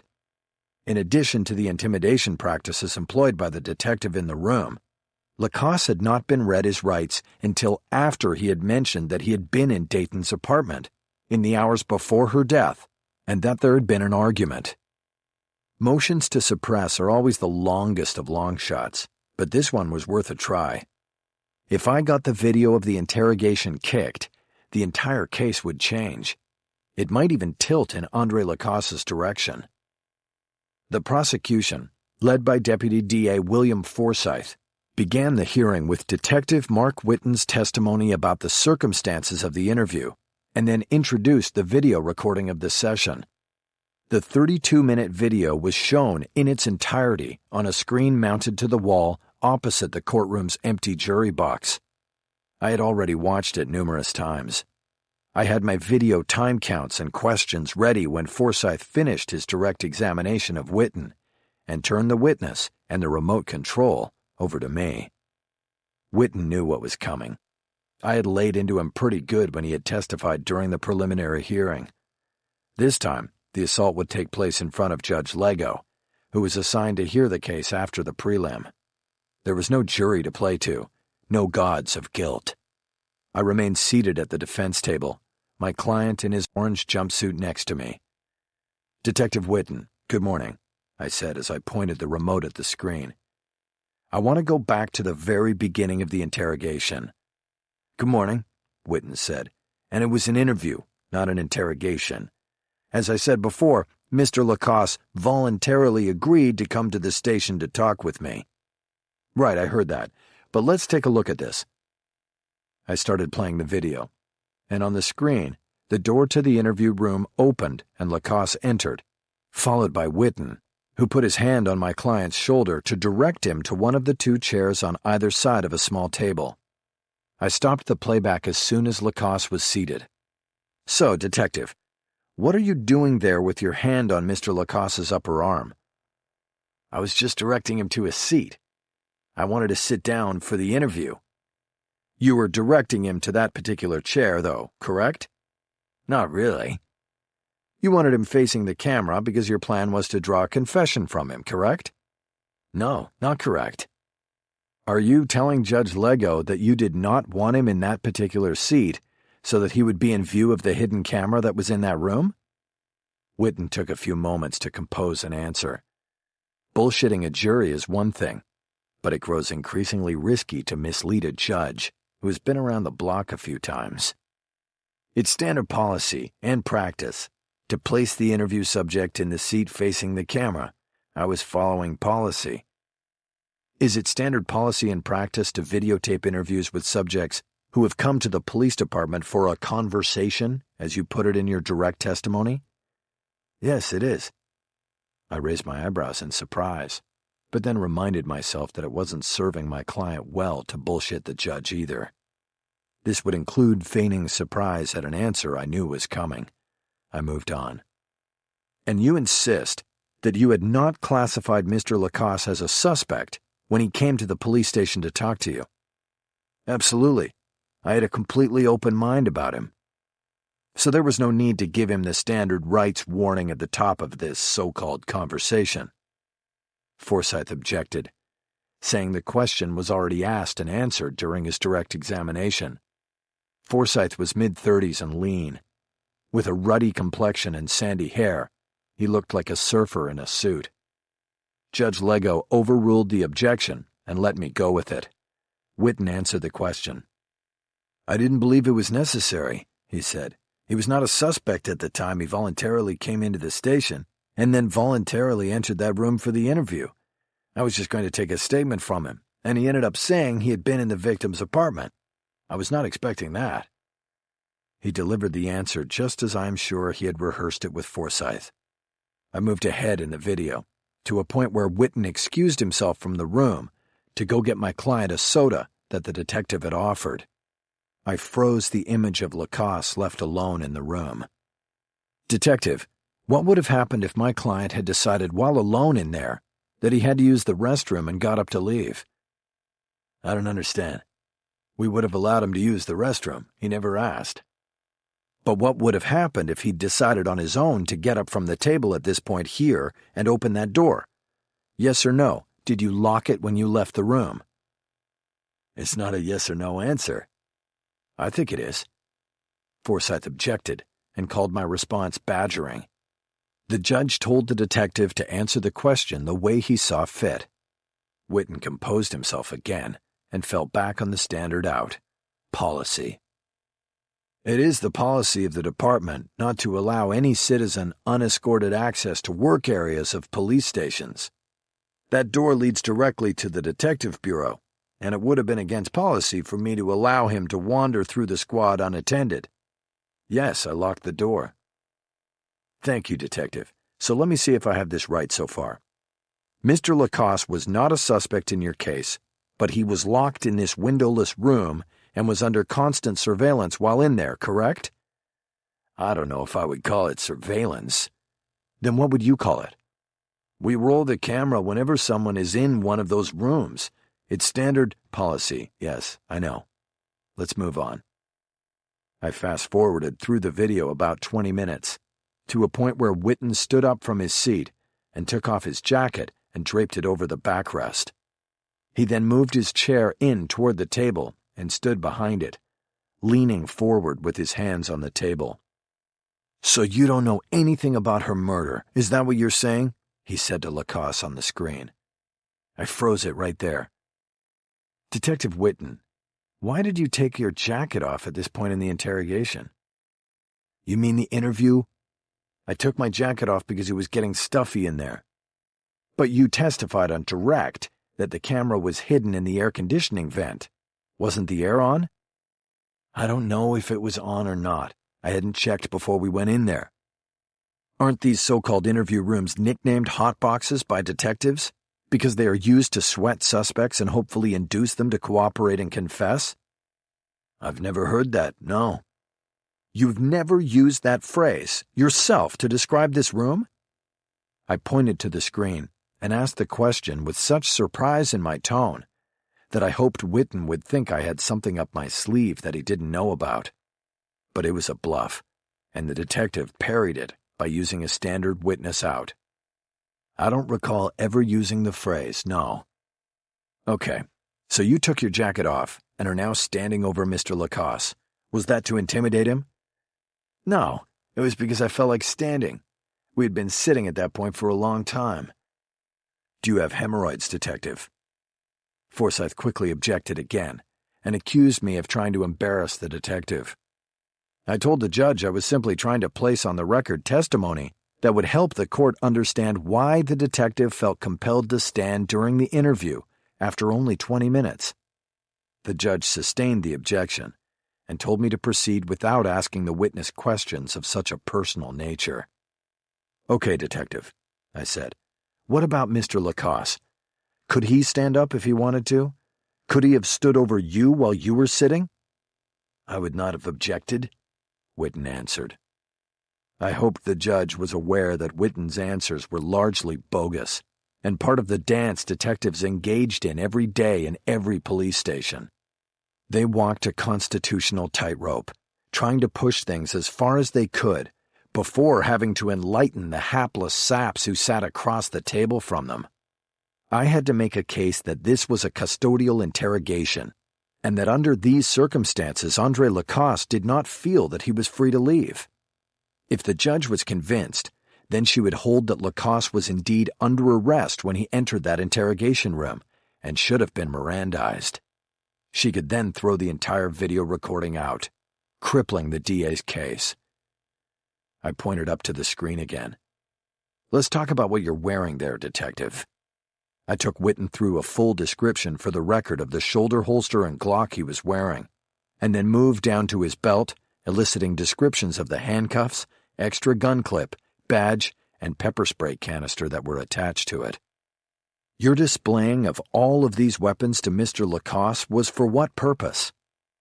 Whitten shook his head like he was annoyed with me. "No purpose. It was warm in there, and I took off my jacket. I wasn't displaying anything." "So you are telling the court that showing my client your gun and badge and the extra bullets and the pepper spray were not a means of intimidating Mr. Lacoste?" "That's exactly what I'm telling the court." "How about at this point?" I moved the video forward another minute, to the point that Whitten pulled the chair out from the table and put one foot up on it, so he could really loom over the small table and Lacoste, who was shorter and more slightly built. "I was not intimidating him," Whitten said. "I was having a conversation with him." I checked the notes on my legal pad and made sure I had covered everything I wanted to get on the record. I didn't think Lego would rule my way on this one, but I thought I had a shot on appeal.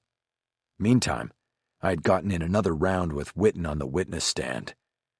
It better prepared me for trial, when I would really need to go at him. Before ending the cross-examination, I leaned over and conferred with Lacoste as a general courtesy. "Anything I missed?" I whispered. "I don't think so," Lacoste whispered back. "I think the judge knows what he was doing." "Let's hope so." I straightened up in my seat and looked at the judge. "I have nothing further, Your Honor." By prior agreement, Forsyth and I were to submit written arguments on the motion following the witness testimony. Pretty much knowing from the prelim how Whitten would testify, my document was already finished. I submitted it to Lego and gave copies to the court clerk and Forsyth. The prosecutor said he would have his response by the following afternoon, and Lego said she planned to rule promptly and well before the start of the trial. Her mention of her ruling not interrupting the trial schedule was a strong indication that my motion was going to be a loser. With its rulings in recent years, the U.S. Supreme Court had made new law when it came to Miranda cases, giving the police wider leeway on when and where suspects must be informed of their constitutional rights. I suspected that Judge Lego would go along to get along. The judge adjourned the hearing, and the two court deputies came to the defense table to take Lacoste back to the lockup. I asked for the chance to confer with my client for a few minutes, but they told me I would have to do it in the courtroom's holding cell. I nodded to Andre and told him I'd be back to see him shortly. The deputies took him away, and I stood up and started repacking my briefcase, gathering the files and notebooks I had spread out on the table before the hearing. Forsyth came over to sympathize. He seemed like a decent guy, and up till now had not, as far as I knew, played games with discovery or anything else. "Must be hard," he said. "What's that?" I responded. Just banging away at these things, knowing the success rate is what, 1 in 50? Maybe 1 in 100. But when you hit that 1, man, that's a sweet day. Forsyth nodded. I knew he wanted to do more than commiserate on the defense attorney's lot in life. So, he finally said, any chance we might end this before the trial? He was talking about a disposition. He had sent up a balloon back in January, and then another in February. I didn't respond to the first one, which was an offer to accept a second-degree conviction, meaning Lacoste would be out in 15 years.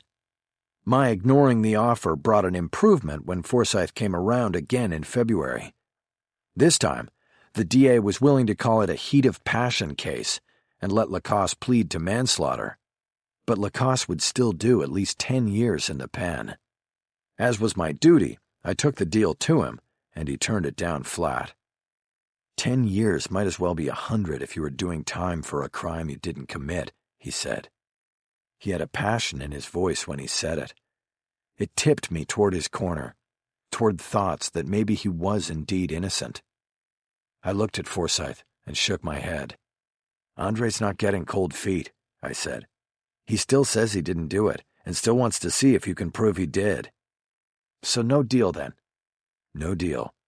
Then, I guess I'll see you at jury selection, May 6th. That was the date Lego had set for the start of the trial. She was giving us 4 days max to pick a jury, and a day for last-minute motions and opening statements. The real show would start the following week, when the prosecution began its case. Now, you might see me before that. You never know. I snapped my briefcase closed and headed toward the steel door to the holding cell. The court deputy escorted me back, and I found Lacoste waiting alone in the cell. We'll be moving him back in 15, the deputy said. Okay, thanks, I said. Knock when you're ready to come out. I waited until the deputy went back through the courtroom door before turning and looking at my client through the bars. Andre, I'm worried. It doesn't look like you're eating. I'm not eating. How could anyone eat when they're in here for something they didn't do? Besides, the food is fucking horrible. I just want to go home. I nodded. I know. You are going to win this, aren't you? I'm going to give it my best shot. But just so you know, the DA is still floating a deal out there if you want me to pursue it. Lacoste emphatically shook his head. I don't even want to hear what it is. No deal. That's what I thought. So we go to trial. What if we win the motion to suppress? I shrugged. Don't get your hopes up on that. I told you it's a long shot. You have to expect that we are going to go to trial. Lacoste lowered his head until his forehead was against one of the bars that separated us. He looked like he was going to cry.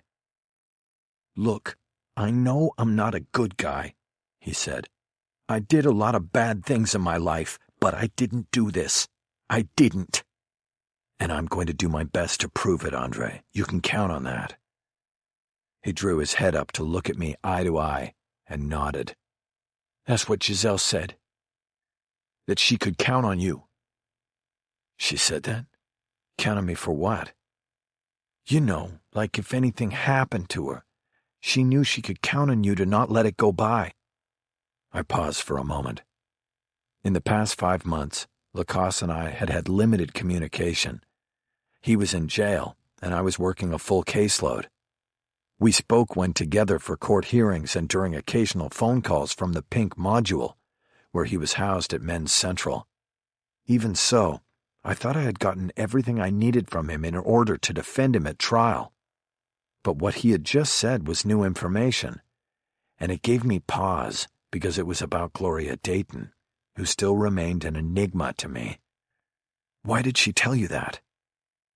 Lacoste shook his head slightly, as though he didn't understand the urgency I had put into my voice. I don't know. We were just talking once and she mentioned you. You know, like if anything happens to me, then Mickey Mantle will go to bat for me.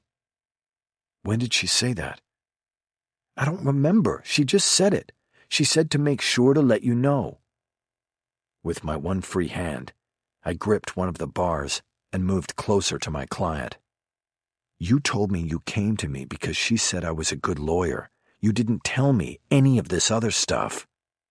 I'd just been arrested for murder and was scared shitless. I wanted you to take my case. I held myself back from reaching through the bars and grabbing him by the collar of his jumpsuit. Andre, listen to me. I want you to tell me exactly what she said. Use her words. She just said that if something happened to her, I had to promise to tell you. And then something did happen, and I got arrested, so I called you. How close was this conversation to when she was murdered? I can't remember exactly. Days, weeks, months? Come on, Andre. It could be important. I don't know. A week, maybe longer. I can't remember because being in this place, all the noise and the lights on all the time and the animals, it wears you down, and you start losing your mind. I can't remember things. I don't even remember what my mother looks like anymore. Okay, calm down. You think about this on the bus ride and when you're back in your own cell. I want you to remember exactly when this conversation took place, okay? I'll try, but I don't know. Okay, you try. I have to go now. I'll be seeing you before the trial. There's still a lot of prep work to be done. Okay, and I'm sorry. For what? For getting you upset about Giselle. I can tell you are. Don't worry about it. Just make sure you eat the food they give you tonight. I want you to look strong for the trial. You promise me? Lacoste reluctantly nodded. I promise. I headed back to the steel door. Chapter 12. I walked back through the courtroom with my head down, oblivious of the hearing that Judge Lego had started following ours. I moved toward the rear exit, pondering the story Lacoste had just told me, that he had reached out to me following his arrest because Gloria Dayton had wanted me to know if something happened to her, not necessarily because she thought I should be his attorney. There was a significant difference in the stories, and it helped ease the burden I'd carried for months in regard to Gloria. But did she want me to get this message so I would avenge her, or was it to warn me about some unseen danger? The questions put a new complexion on how I viewed things about Gloria, and even myself. I now realized that Gloria might have known, or at least feared that she was in danger.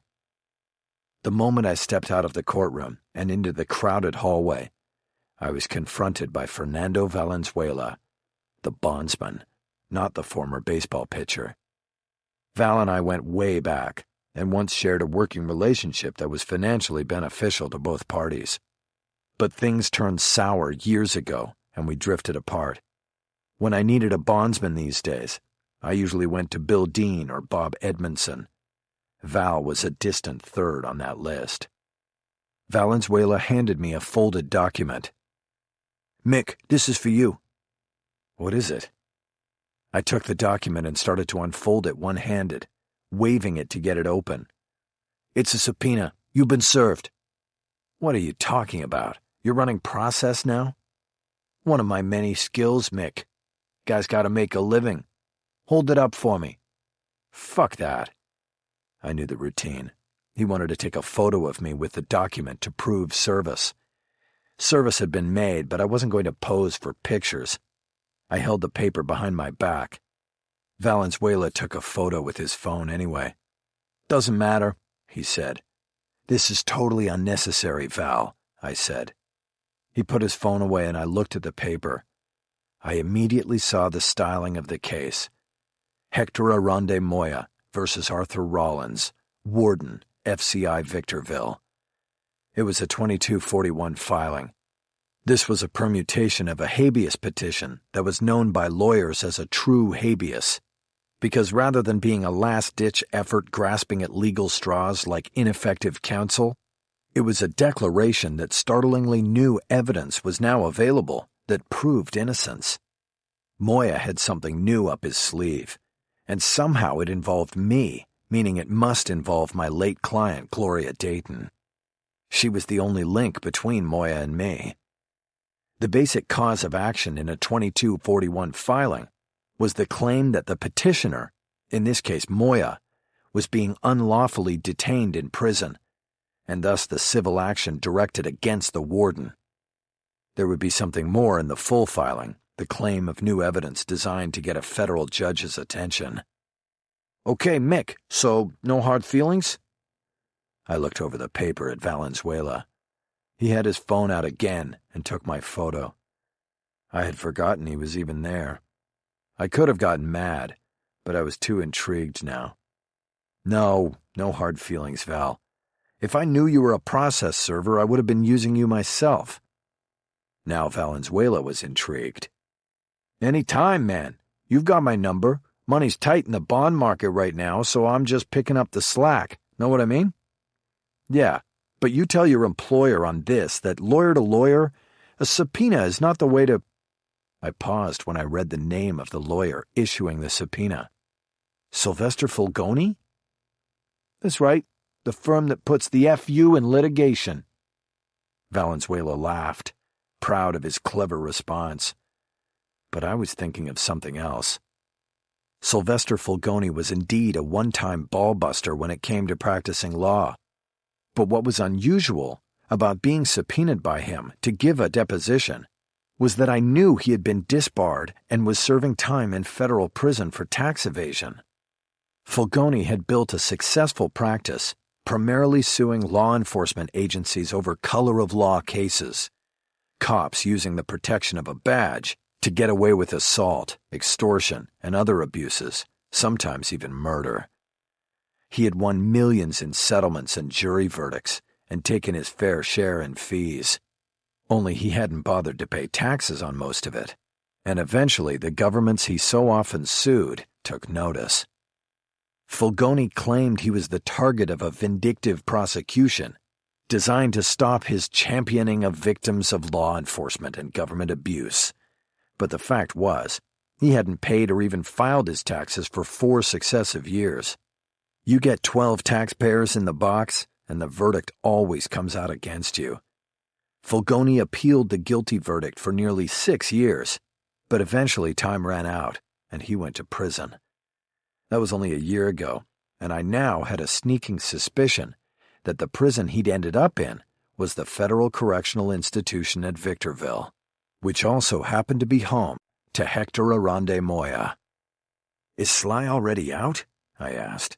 "He couldn't have got his bar ticket back already." "No, it's his son, Sly Jr. He's on the case." I had never heard of a Sylvester Fulgoni Jr., and I didn't recall Sylvester Sr. being much older than me. He must be a baby lawyer, then. "I wouldn't know. I never met the man. I deal with the office manager there, and I gotta go, Mick. I've got more goodies to deliver." Valenzuela patted the satchel he had slung over his shoulder and turned to head down the courthouse hallway. "Any more on this case?" I asked, holding up the subpoena. Valenzuela frowned. "Come on, Mick. You know I can't be—" "I send out a lot of subpoenas, you know, Val. I mean, whoever gets my business stands to make some pretty good coin month to month. But it's got to be somebody I trust. You know what I mean? Somebody who's with me and not against me." Valenzuela knew exactly what I meant.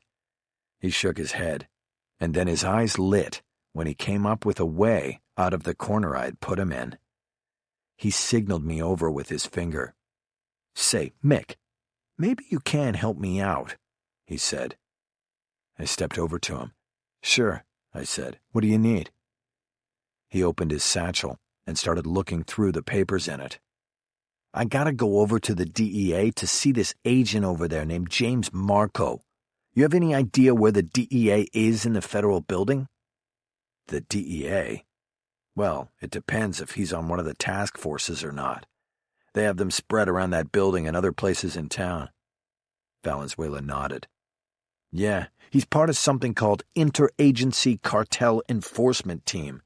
I think they call it ICE-T or something like that." I thought about that. The intrigue of the subpoena and everything else building inside of me. "Sorry, I don't know where they're at in there. Anything else I can help you with?" Valenzuela went back to looking through his bag. "Yeah, one other. After the DEA, I gotta go see a lady named Kendall Roberts, That's with a K and 2 L's. And she lives on Vista Del Monte in Sherman Oaks. You know where that is by any chance? Not offhand, no. Well, I guess I'll have to fire up the old GPS then. I'll see you, Mick. Yeah, Val. I'll call you with my next batch of paper. I watched him go off down the hall and then walked over to one of the benches that lined the hallway. Finding a small, open space to sit down, I opened my bag so I could write down the names Valenzuela had just given me. I then pulled my cell and called Cisco. I gave him the names James Marco and Kendall Roberts and told him to find out whatever he could on them. I mentioned that Marco was supposedly law enforcement and possibly with the Drug Enforcement Agency. Cisco groaned. All people in law enforcement take measures to protect themselves by eliminating as many digital trails and as much public information as possible. But DEA agents take it to a whole new level. I might as well be running down a CIA agent, Cisco complained. Just see what you come up with, I said. Start with the Interagency Cartel Enforcement Team, ICE-T. You never know, we might get lucky. I left the courthouse after that and spotted the Lincoln parked on Spring. I jumped in the back and was about to tell Earl to head to Starbucks when I realized it wasn't Earl behind the wheel because I was in the wrong Lincoln. Oh, sorry, wrong car, I said. I jumped out and called Earl on the cell.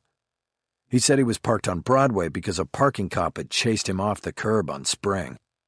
I waited 5 minutes for his arrival and used the time to call Lorna to check on things. She told me nothing worth mentioning was happening, and I told her about the subpoena from Falgoni and that it was scheduled for the following Tuesday morning at his office in Century City.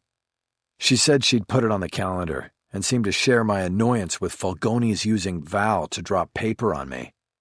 Traditionally, it's not necessary for one lawyer to subpoena another.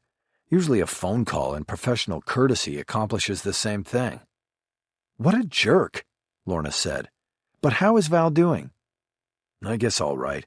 I told him I'd throw him some of our paper. And did you mean it? You have Cisco. Maybe. We'll see. Cisco hates process serving, thinks it's beneath him. But he does it, and it doesn't cost you anything extra. That's true. I ended the call as Earl pulled up in the right Lincoln. We drove over to the Starbucks on Central so I could use the Wi-Fi. Once I was set up online, I went to the Pacer site and plugged in the case number I took off the subpoena. The filing by Sylvester Falgoni, Jr. was indeed a true habeas motion seeking to vacate the conviction of Hector Aronde Moya. It cited gross government misconduct in the actions of DEA agent James Marco. The filing alleged that prior to Moya's arrest by the LAPD, Marco used a confidential informant to enter the premises of Moya's hotel room and plant a firearm under the mattress. Marco then used the informant to orchestrate the arrest of Moya by the LAPD and the finding of the weapon by the arresting officers. The firearm allowed prosecutors to add an enhancement charge against Moya, making him eligible upon conviction for a life sentence in federal prison. He was indeed sentenced to life following his conviction.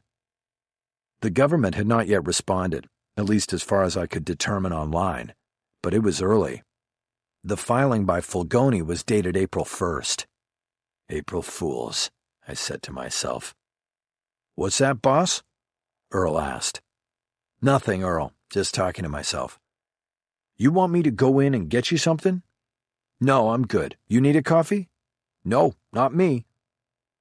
The Lincoln was set up with a printer on an equipment shelf on the front passenger seat. I bet those guys in the other Lincolns never thought of that. I printed out a copy of the filing and then closed the computer. When Earl handed the printout back over the seat, I read the motion in its entirety one more time. Then I leaned against the door and tried to figure out what the play was and what my part was supposed to be. I thought it was pretty obvious that the confidential informant repeatedly mentioned in the document was Gloria Dayton. The inference was clearly that her arrest and my negotiation of a disposition on her behalf were orchestrated by the DEA and Agent Marco. It sure made a good story, but I, being one of the players in the story, had a hard time believing it. I tried to recall in as great a detail as possible the case that brought Gloria Dayton and Hector Aronde Moya together. I remembered meeting Gloria at the downtown women's jail and her telling me the details of her arrest. Without any prompting from her, I saw the possibility of trading information from Gloria in exchange for a pre-trial diversion. It had been wholly my idea. Gloria was not the kind of client who understood or even knew the law.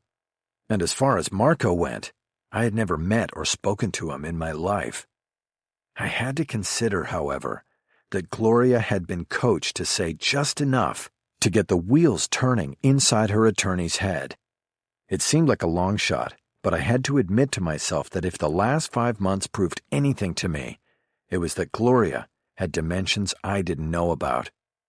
Maybe this was the ultimate revelation about her, that she had used me as a pawn for the DEA. Impatiently, I called Cisco again and asked what progress he had made running down the names I had given him. "You gave me the names less than a half hour ago," Cisco protested. "I know you want this stuff quick, but a half hour." "I need to know what is going on with this, now." "Well, I'm going as fast as I can. I can tell you about the woman, but I got nothing yet on the agent. That's going to be a tough nut to crack." "Okay, then tell me about the woman." There were a few moments of silence while Cisco apparently collected his notes. "Okay, Kendall Roberts," he began. "She's 39 and lives on Vista del Monte in Sherman Oaks. She's got a record going back to the mid-90s. A lot of prostitutions and conspiracy to commits. You know, the usual escort stuff. So she's a hooker, or I should say she was. Her record's been clean the past 6 years."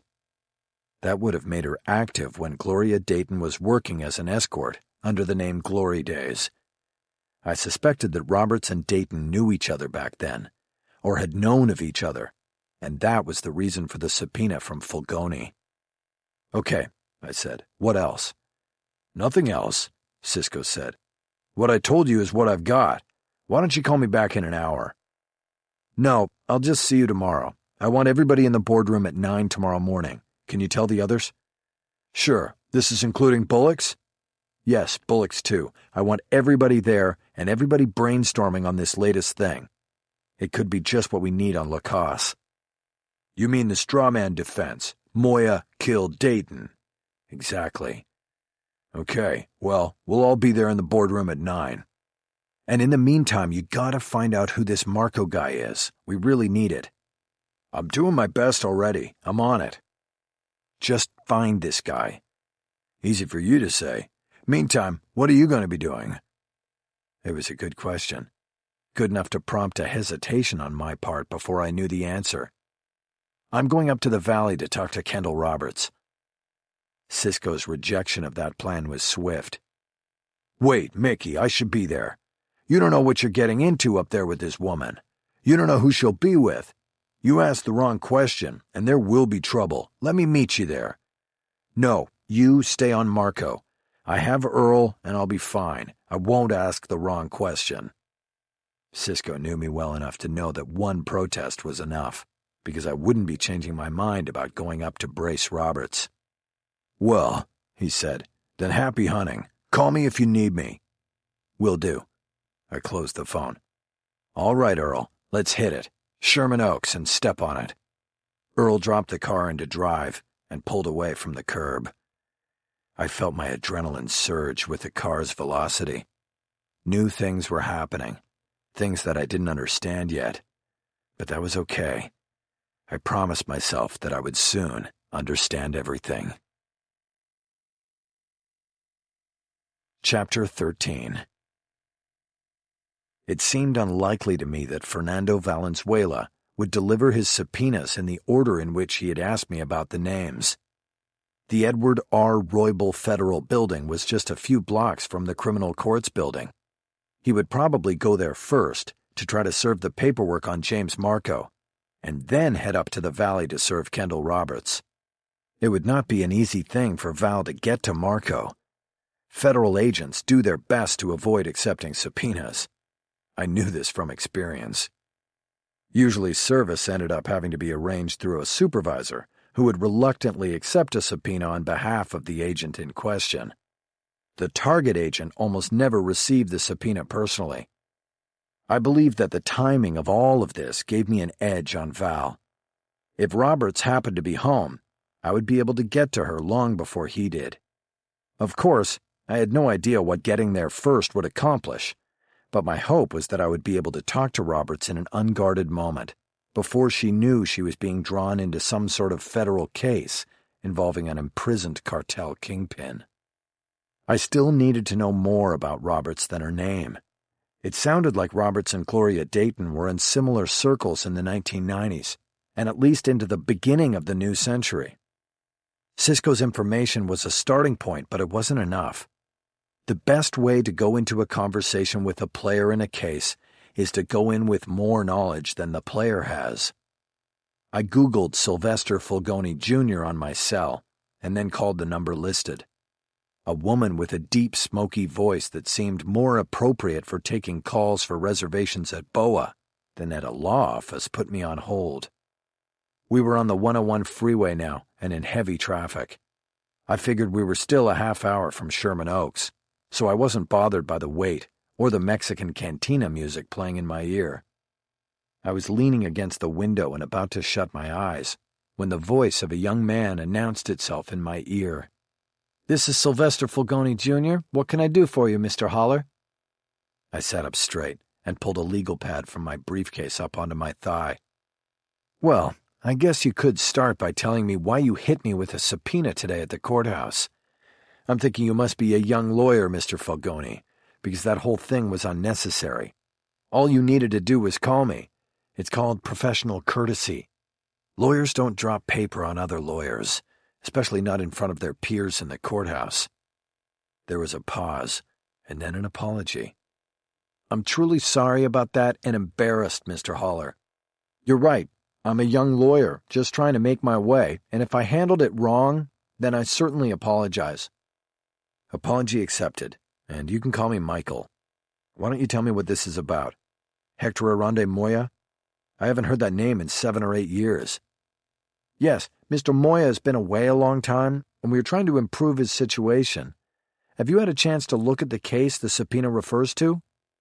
"Mr. Fulgoni, I barely have time to look at my own cases. In fact, I need to move some things around in order to clear the time you put on this subpoena.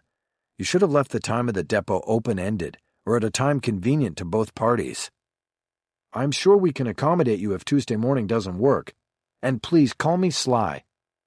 "That's fine, Sly. I think I can make it. But tell me why I'm being deposed for Hector Moya. He was never my client, and I had nothing to do with him." "But you did, Michael. In a way, you are the one who put him in prison, and therefore you might also have the key to getting him out." This time I paused. The first part of Fulgoni's statement was debatable, but whether true or not, it wasn't the kind of thing I wanted a high-ranking cartel man thinking about me, even if he was safely held in a federal prison. "I want you to stop right there," I finally said. "Saying that I was the one who put your client in prison is not going to engender any help or cooperation from me. On what basis are you making such an outrageous and careless statement?" "Oh, come on, Michael. It's been 8 years. We know the details. You made a deal that got your client Gloria Dayton into diversion and gave the feds Hector Moya tied up in a nice pink bow. Your client is now dead, and that leaves you to tell us what happened." I drummed my fingers on the armrest as I tried to think of the best way to handle this. "Tell me," I finally said, "how do you know the things you think you know about Gloria Dayton and her case?" "I'm not going to go there with you, Michael. That is internal and confidential, privileged as a matter of fact. But we do need to take your deposition as we prepare our case. I look forward to meeting you Tuesday." "That's not going to work, Junior." "Excuse me? No, you're not excused. And maybe you'll see me Tuesday and maybe you won't. I can walk into any court in the CCB and get the judge to quash this in 5 minutes. You understand? So if you want me there on Tuesday, you'd better start talking. I don't care if it's internal, eyes only, confidential, or privileged. I'm not walking into any depot anywhere with just my hat in my hand. If you want me there, then you need to start telling me exactly why you want me there." That got his attention, and he stammered in his reply. I'll tell you what. Let me get back to you on this, Michael. I promise to call you in a bit." "Yeah, you do that." I disconnected the call. I knew what Sly Jr. was going to do. He was going to get Sly Sr. on the phone up at Victorville and ask him how to handle me. It was pretty clear from the call that Jr. was doing Sr.'s bidding. This whole thing was probably cooked up in the rec yard up in Victorville. Sly Sr. going to Moya and suggesting he had a shot at a true habeas motion. From there, Sly Sr. probably hand-wrote the motion or the instructions to his son in the prison law library. The only question I had about it was how did they know Gloria Dayton had been the confidential informant on Moya? I looked out the window after the call and saw that we were now making good progress and almost to the Cahuenga Pass. Earl was finding the holes and moving like a scatback through the blockers. That's what he was good at. We were going to get to Roberts sooner than I had thought. Roberts lived a few blocks from Ventura Boulevard. If you were looking for some sort of status attributed to address, then south of the boulevard was what was preferred in the valley. After my divorce, my ex-wife bought a condo 1 block south of the boulevard on Dickens, and the distinction had been important to her, and pricey. I, of course, was partially paying for the place, since it also housed our daughter. Roberts was living a few blocks north of the designation line, in the stretch between Ventura Boulevard and the Ventura Freeway. It was a sort of second-place neighborhood, with a mix of apartment buildings and single-family homes. When we were a block away, I saw that we were on a stretch of Vista del Monte that was lined with homes instead of apartments. I had Earl stop the car so I could get into the front seat. I first had to unplug the printer and move the platform into the car's trunk. "Just in case she sees us arrive," I said, once I was in and had closed the door. "Okay," Earl said. "What's the plan then?" "Hopefully we park in front and look official in this car. You go with me to the door, and I do the talking." "Who are we seeing?" "A woman. I need her to tell me what she knows." "About what?" "I don't know." That was the problem. Kendall Roberts was being subpoenaed in the Moya appeal just as I was. I barely knew what I was bringing to the case, let alone what Roberts had. We were in luck. There was a red curb and a fire hydrant directly in front of the 1950s ranch house at the address Cisco had given me. "Park here so she sees the car." "We might get popped on the hydrant." I opened the glove box and took out a printed sign that said clergy and put it on the dashboard. It worked more often than it didn't and was always worth a try. "We'll see," I said. Before getting out of the car, I pulled my wallet out and took my laminated bar card from one of the back slots and slid it into the plastic display window in front of my driver's license. I worked out a quick plan of action with Earl, and we then got out. Cisco had said Kendall Roberts' arrest record ended in 2007. My hunch was she was out of the life now, and probably clinging to the straight and narrow. I hoped to use that to my advantage, if the woman was even home in the middle of a weekday. I put on my sunglasses as we approached. My face had been on TV and billboards scattered around town last year in the lead-up to the election. I didn't want to be recognized here. I firmly knocked on the door and then stepped back next to Earl. He had on his Ray-Ban Wayfarers and his standard black suit and tie. I was in my charcoal Corneliani with the pinstripes.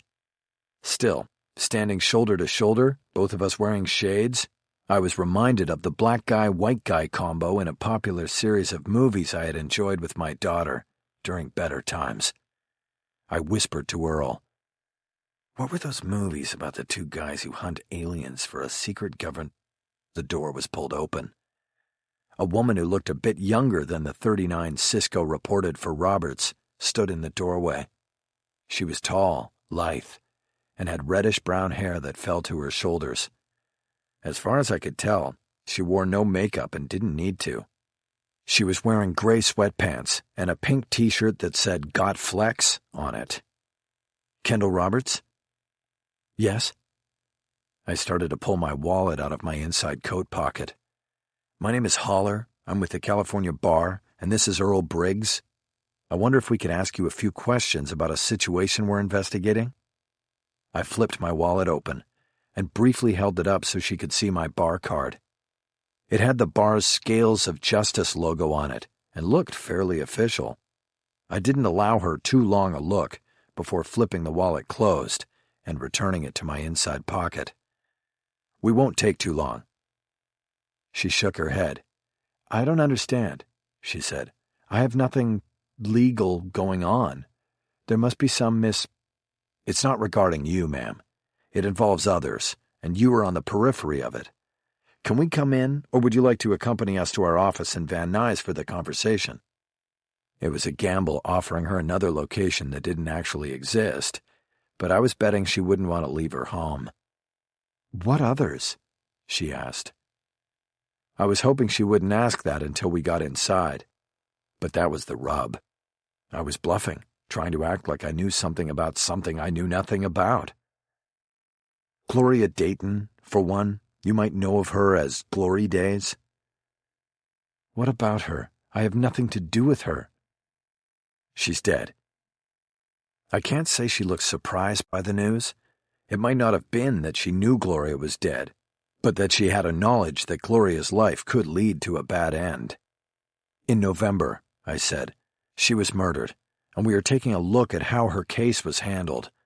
There are ethical questions regarding the conduct of her attorney. Could we come in? I promise we won't take much of your time." She hesitated, but then stepped back. We were in. It was probably against her instincts to let two strangers into her home, but she also probably didn't want to keep us, our business, out on the front porch for the neighbors to see and wonder about. I went through the doorway, and Earl followed. Kendall directed us to a living room couch, and she took a chair opposite. "Look, I am very sorry to hear about Glory, but let me just say that I haven't had anything to do with that world in a very long time, and I don't want to be dragged back into it. I don't know anything about what Glory was doing or how her case was handled or what happened to her. I had not talked to her in years." I nodded. "We understand that, and we're not here to drag you back into it," I said. "In fact, we actually want to help you avoid that." "I seriously doubt that. Not if you come to my house like this." "I'm sorry, but these questions have to be asked. I'll try to be as quick as possible. Let's just start with me asking what your relationship was with Gloria Dayton. You can be open and honest. We know about your record, and we know you've been clean a long time. This is not about you. It's about Gloria." Roberts was silent for a moment, while she came to a decision. Then she started talking. "We covered for each other. We used the same answering service, and if one of us was busy and the other was not, then the service knew to call us. There were 3 of us, Glory, me, and Trina. We all looked alike, and the clients never seemed to notice unless they were repeat customers." "What was Trina's last name?" "Why don't you have it?" "It just hasn't come up." She looked at me suspiciously, but then moved on, probably for the sake of getting the interview over with as quickly as possible. "Trina Rafferty. She went by the name Trina Tricks, with a triple X on her website." "Where is Trina Rafferty now?" Wrong question. "I have no idea," she yelled. "Didn't you hear anything I just said? I am not in the life anymore. I have a job and a business and a life, and I have nothing to do with this." I held up a hand in a halting gesture. I'm sorry. I just thought you might know. Like maybe you had stayed in touch, that's all." "I don't stay in touch with any of it, okay? Do you get it now?" "Yes, I get it, and I realize this is digging up old memories." "It is, and I don't like it." I apologize, and I will try to be quick. So you said there were the three of you, and the calls came into an answering service. If the caller asked for you and you were otherwise engaged, then the call would go to Glory or Trina and vice versa, correct? That's correct. You sound just like a lawyer. I guess because I am. Okay, next question. I hesitated because this was the question that would either get us thrown out or take us to the promised land of knowledge. Back then, what was your association with Hector Arande Moya? Robert stared blankly at me for a moment. At first I thought it was because I had hit her with a name that she had never heard before. Then I saw the recognition in her eyes and the fear. I want you to leave now, she said calmly. I don't understand, I said. I just... Get out! She yelled. You people are going to get me killed. I have nothing to do with this anymore. Get out and leave me alone. She stood up and pointed toward the door. I started to rise, realizing I had blown it with my approach on Moya. Sit down! It was Earl, and he was talking to Roberts. She looked back at him, stunned by the force of his deep voice. I said sit down, he said. We're not leaving until we know about Moya. And we're not trying to get you killed. We're actually trying to save your ass. So sit down and tell us what you know. Robert slowly sat back down. I did too. And I think I was as stunned as Roberts. I had used Earl before with the fake investigators move, but this was the first time he had ever spoken a word. Okay, he said after everyone was seated again. Tell us about Moya. Chapter 14. For the next 20 minutes, Kendall Roberts told us a story about drugs and prostitution in Los Angeles. She said that the two vices were a popular combination in the upscale escort market, with the escort providing the client with both. It more than doubled the profitability of each liaison, and that was where Hector Moya came in. Though normally a middleman who took kilo quantities of cocaine across the border for distribution to lower-level dealers in the network, he had a taste for American prostitutes, and always kept a quantity of powder on hand for himself.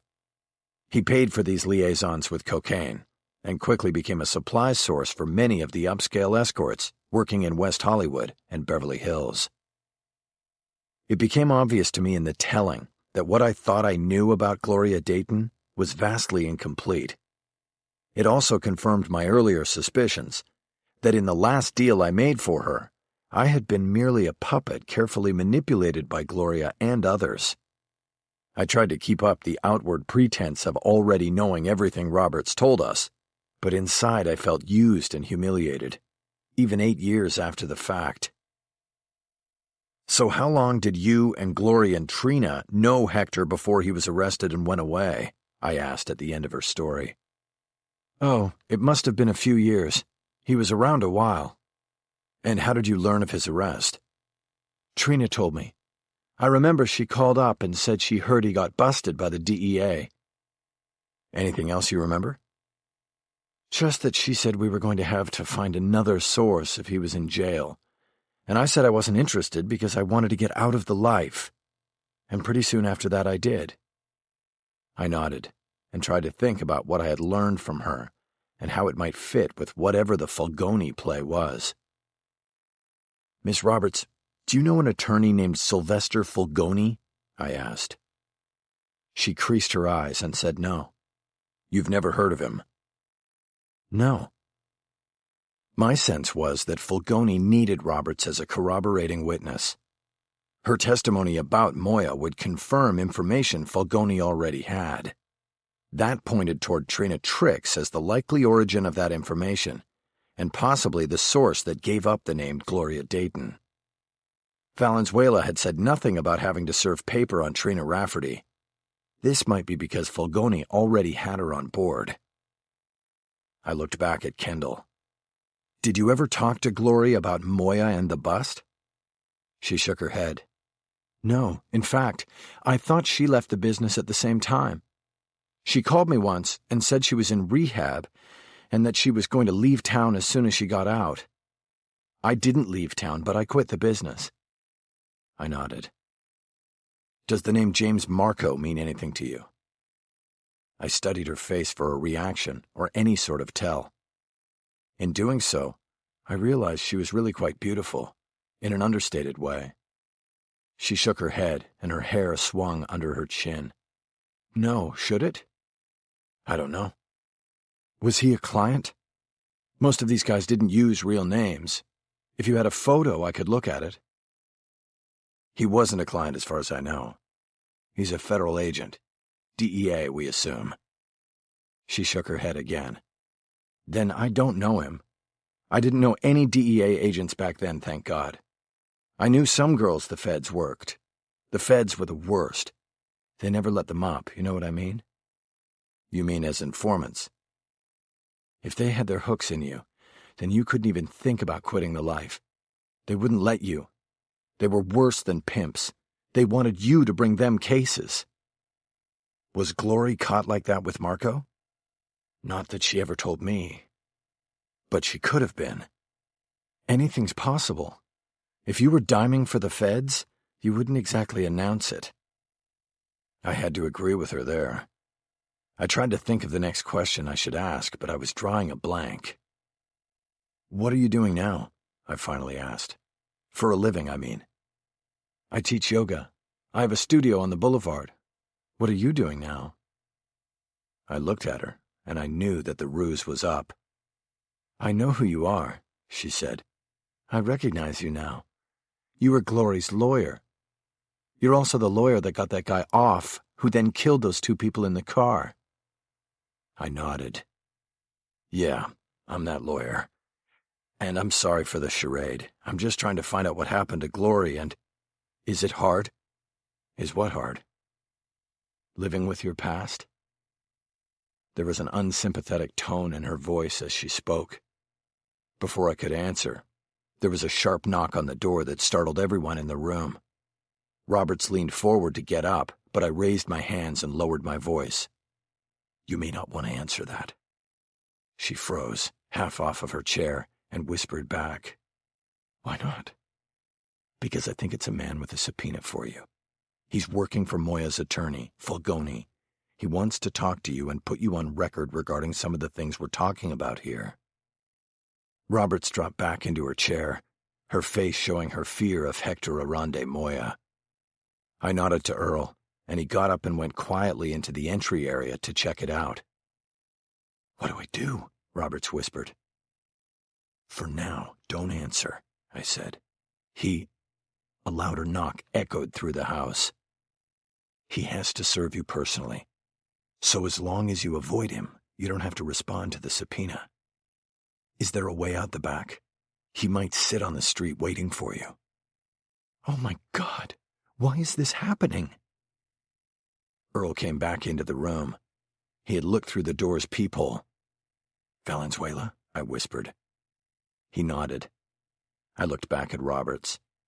Or, if you want, I could accept service on your behalf and then go see a judge to quash it. What does that mean? Trash it. Make sure you're not involved, that there's no deposition. And how much will that cost me? I shook my head. Nothing. I'll just do it. You've helped me here. I'll help you. I'll keep you out of this. It was an offer I wasn't sure I could make good on. But something about her fear made me say it. Something about her coming to the dreadful realization that she had not outrun the past touched me. I understood that. There was another knock, followed by Valenzuela calling Roberts out by name. Earl went back to the peephole.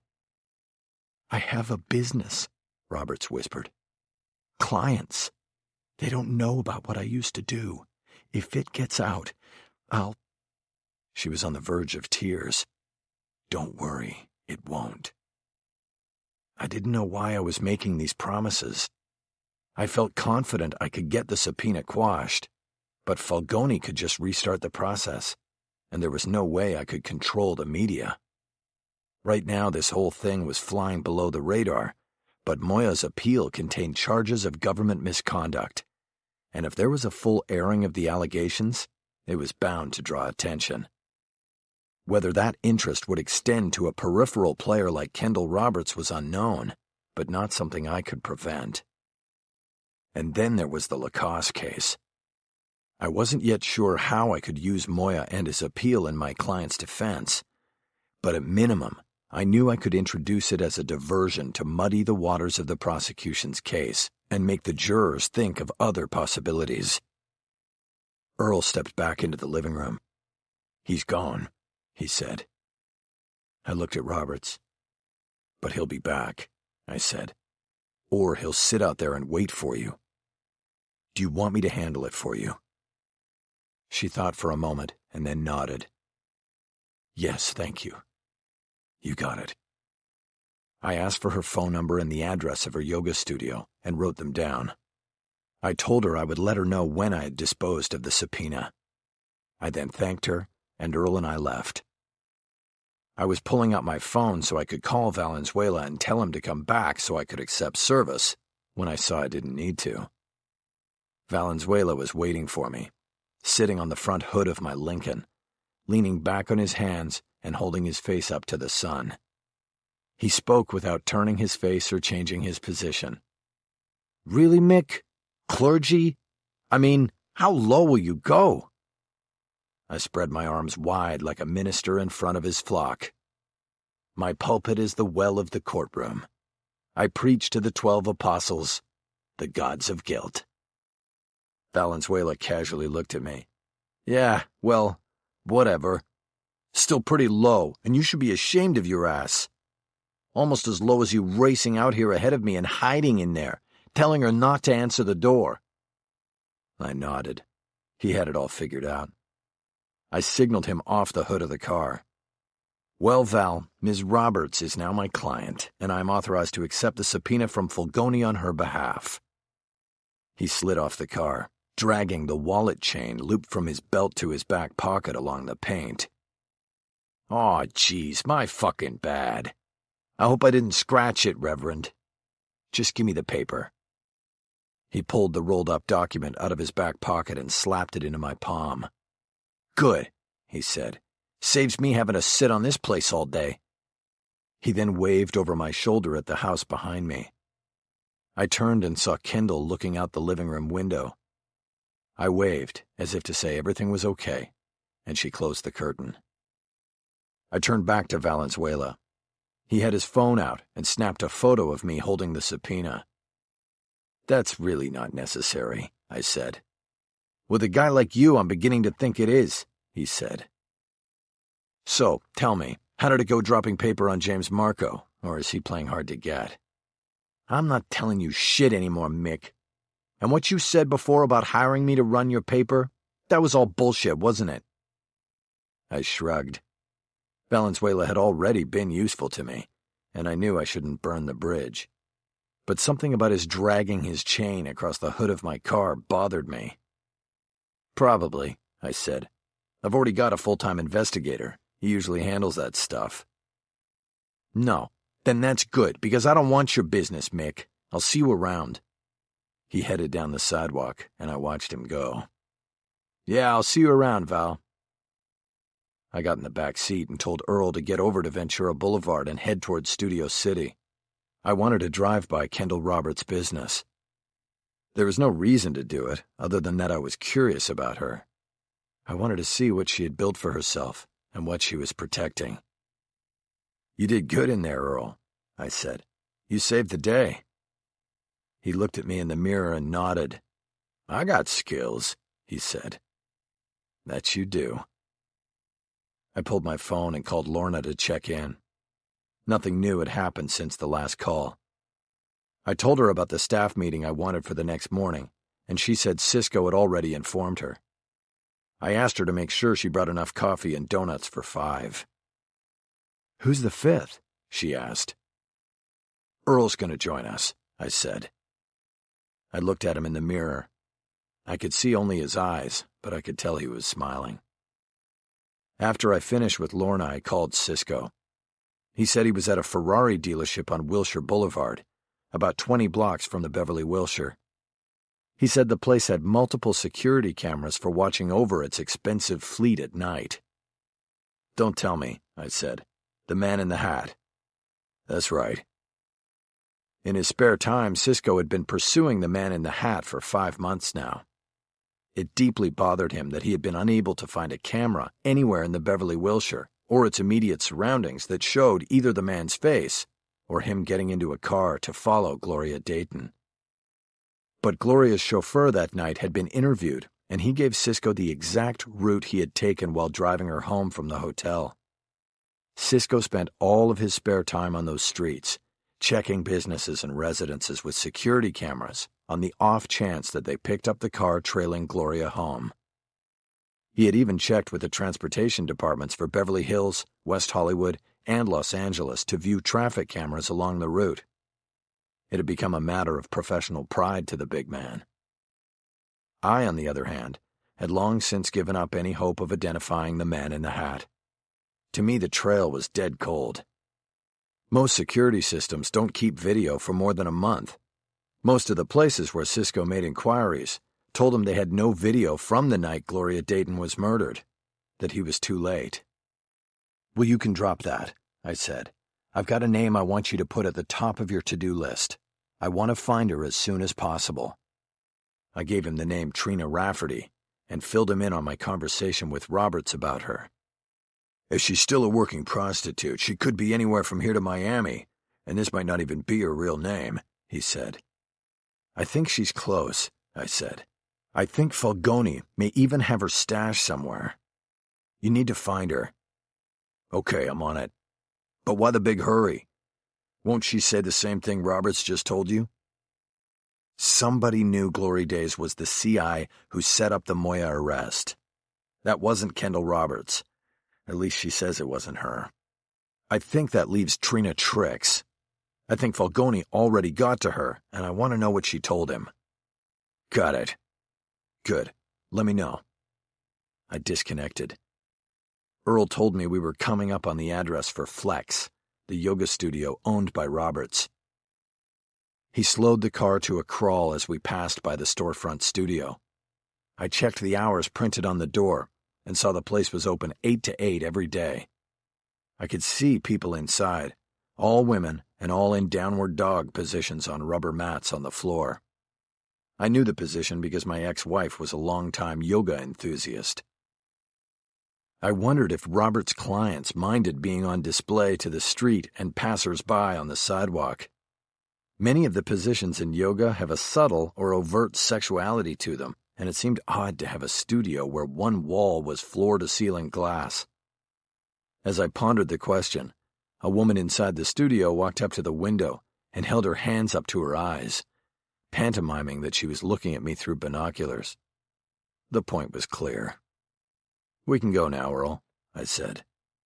He picked up speed. "Where to?" "Let's go down the road a bit to Art's Deli. We'll pick up sandwiches, and then I'll go see Legal Seagull for lunch."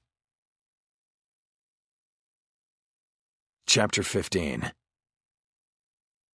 At 8:30 that night, I knocked on the door at Kendall Roberts' home. I had been sitting out in the Lincoln on her street and waiting for her to return. "Mr. Haller, is something wrong?"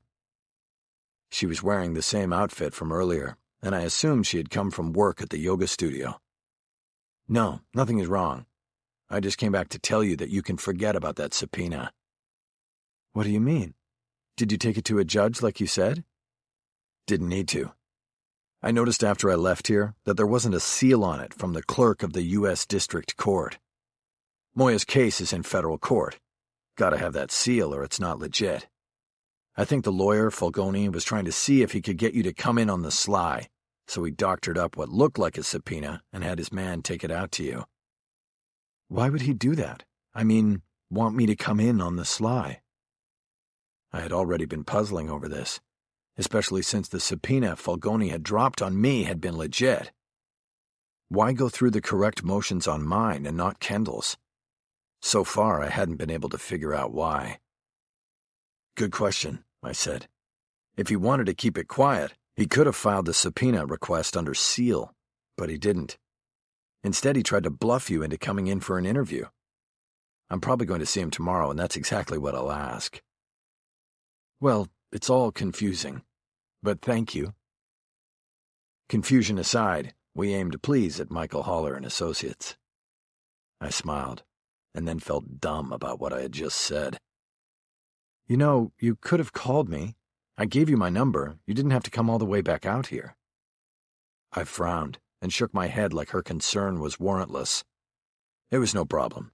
My daughter lives nearby with my ex, and I swung by there for a bit. It wasn't exactly a lie.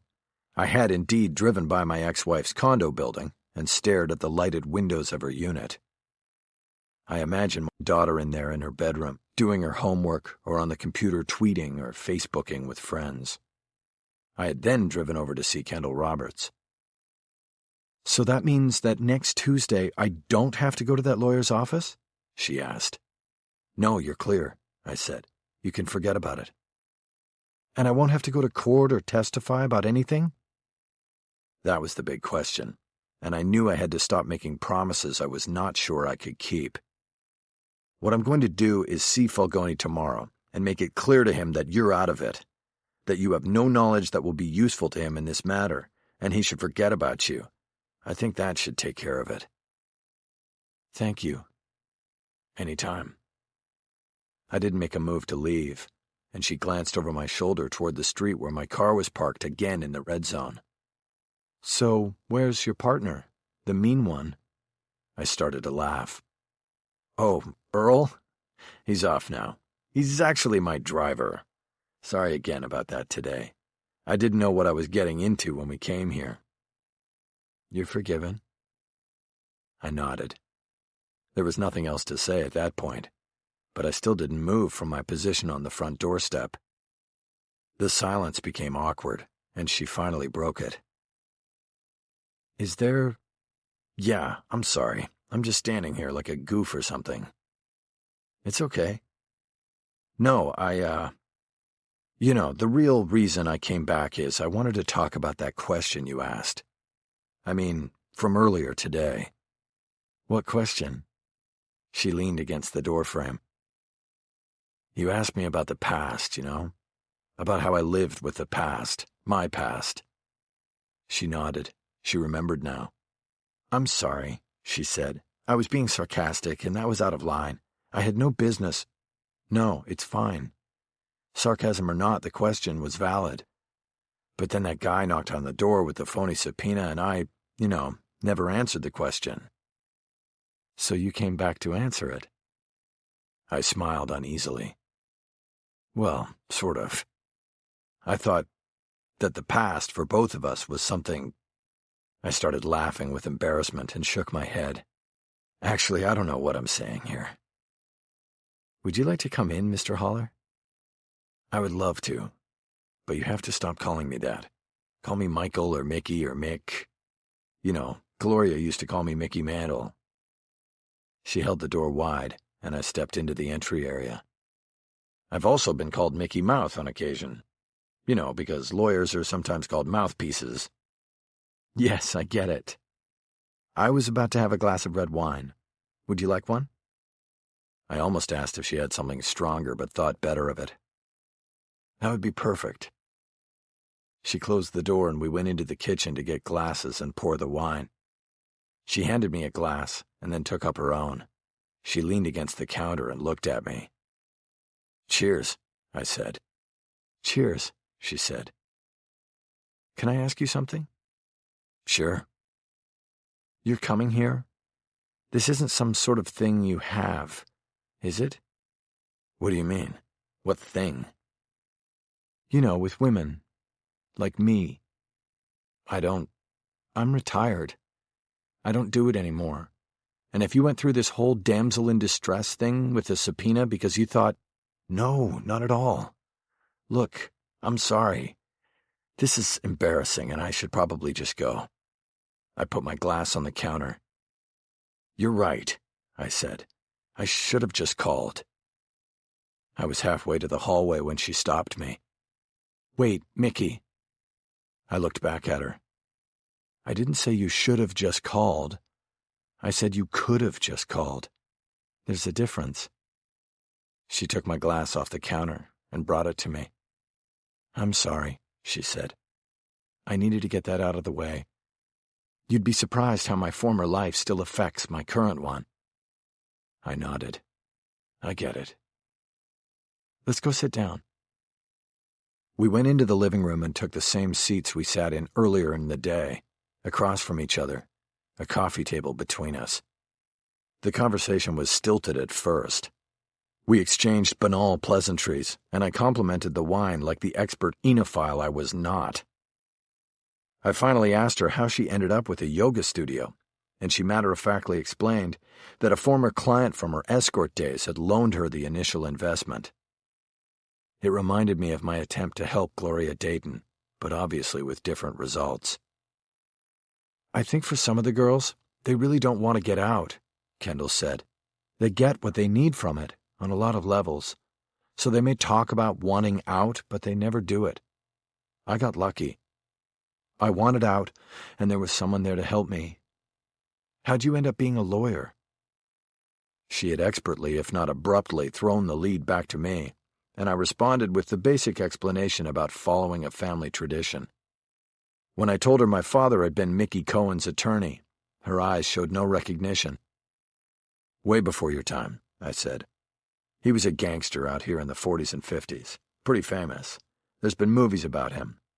He was part of what they called the Jewish Mafia, with Bugsy Siegel. Another name that did not register with her. Your father must have had you late in life if he was running around with those guys in the 40s. I nodded.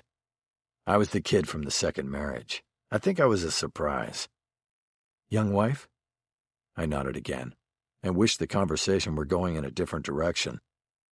I had sorted all of this out for myself before.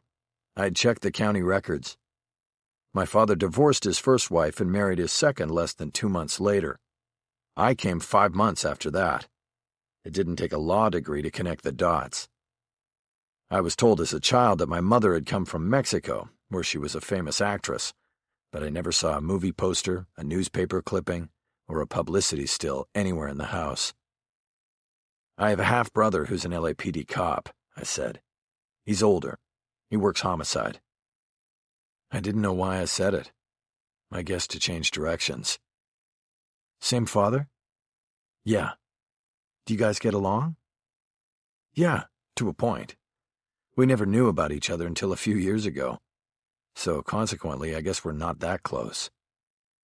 Isn't it funny that you didn't know about each other and you became a defense lawyer and he became a cop? Yeah, I guess. Funny. I was desperate to get off the path we were on, but couldn't think of a topic that would do it.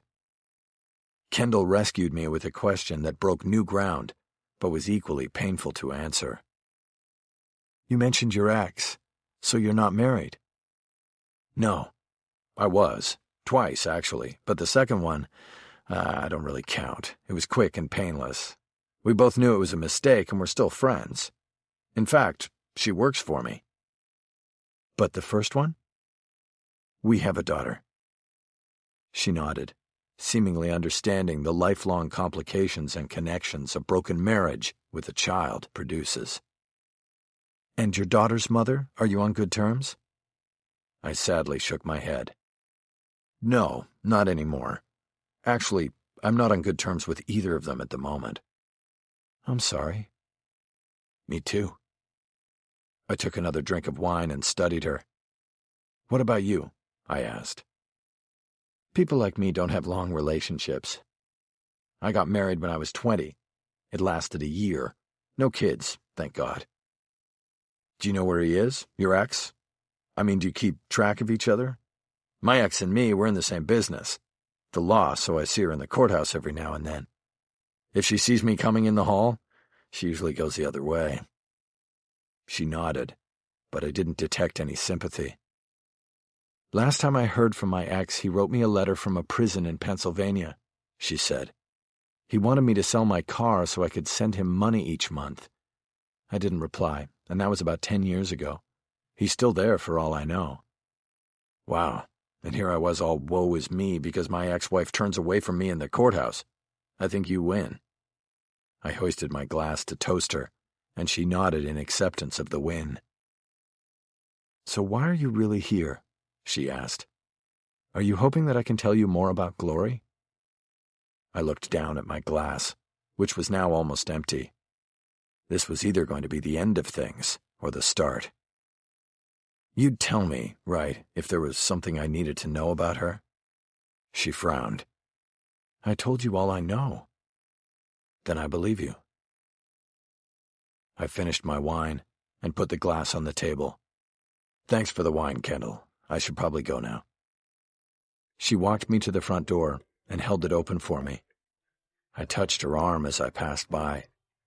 I tried to think of something to say that would leave us with the possibility of another meeting. She beat me to it. Maybe next time you come back, you'll be more interested in me than the dead girl. I looked back at her as she closed the door. I nodded, but she was gone.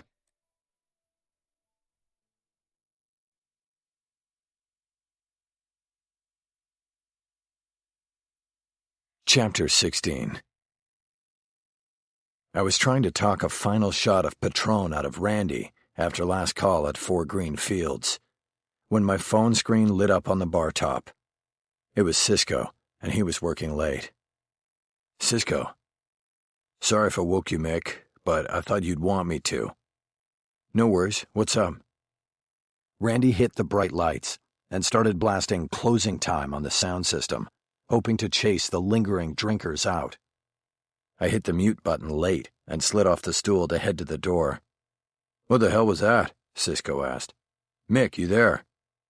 Once I was out the door, I took the phone off mute. Sorry, iPhone malfunction. Where are you and what's going on? I'm outside the Standard downtown. Trina Trix is inside doing what she does. But that's not why I called. That could have waited. I wanted to ask how he had found Trina, but noted the urgency in his voice. Okay, so then what couldn't wait? I muted the phone again and got in my car, pulling the door closed behind me.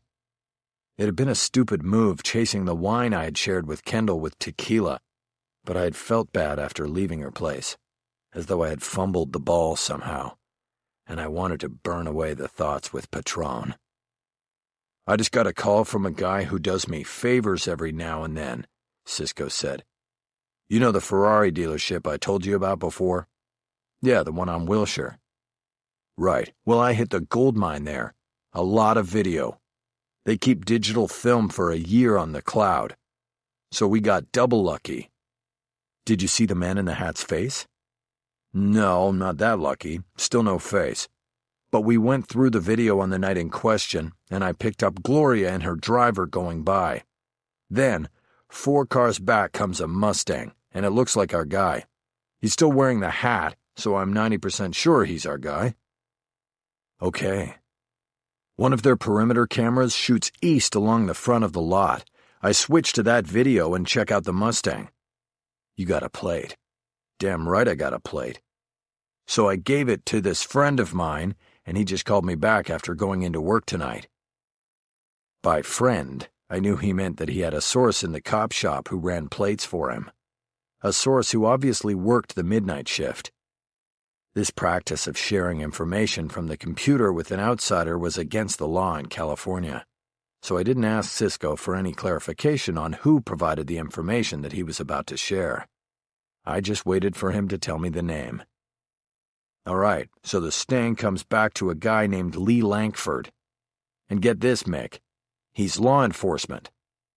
My friend can tell because his address is not on the computer. They protect cops that way. They can put a law enforcement block on the registration of a personal vehicle, but he's LE, and now we have to find out who he works for and why he was tailing Gloria. I already know this. He's not LAPD. My friend checked. Bottom line, Mick, is I'm beginning to think there might be something to our clients claiming he was set up. I didn't hear most of what Cisco had said after he mentioned the Mustang owner's name. I was off to the races, running with the name Lankford.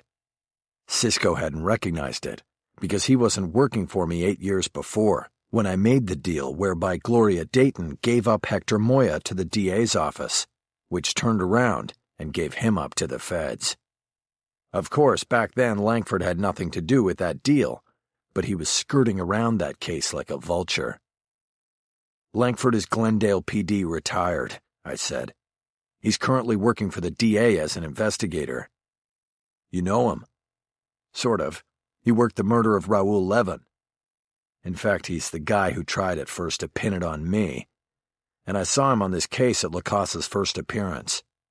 He's the DA investigator assigned to the case. I heard Cisco whistle as I started the car. So let's talk this out, he said. We have Langford following Gloria Dayton on the night she was murdered. He presumably follows her home, and about an hour later she is murdered in her apartment. And then a couple days later at first appearance he's there, I said. He's assigned to the Dayton murder case.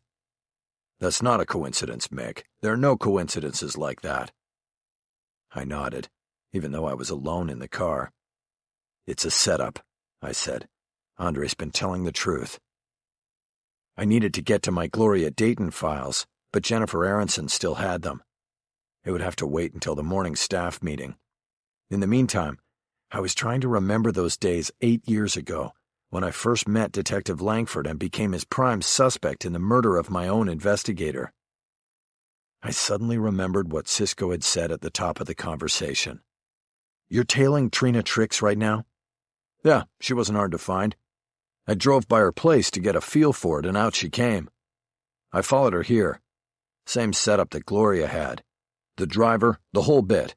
She's been inside the hotel for about 40 minutes now. Okay, I'm heading your way. I want to talk to her, tonight.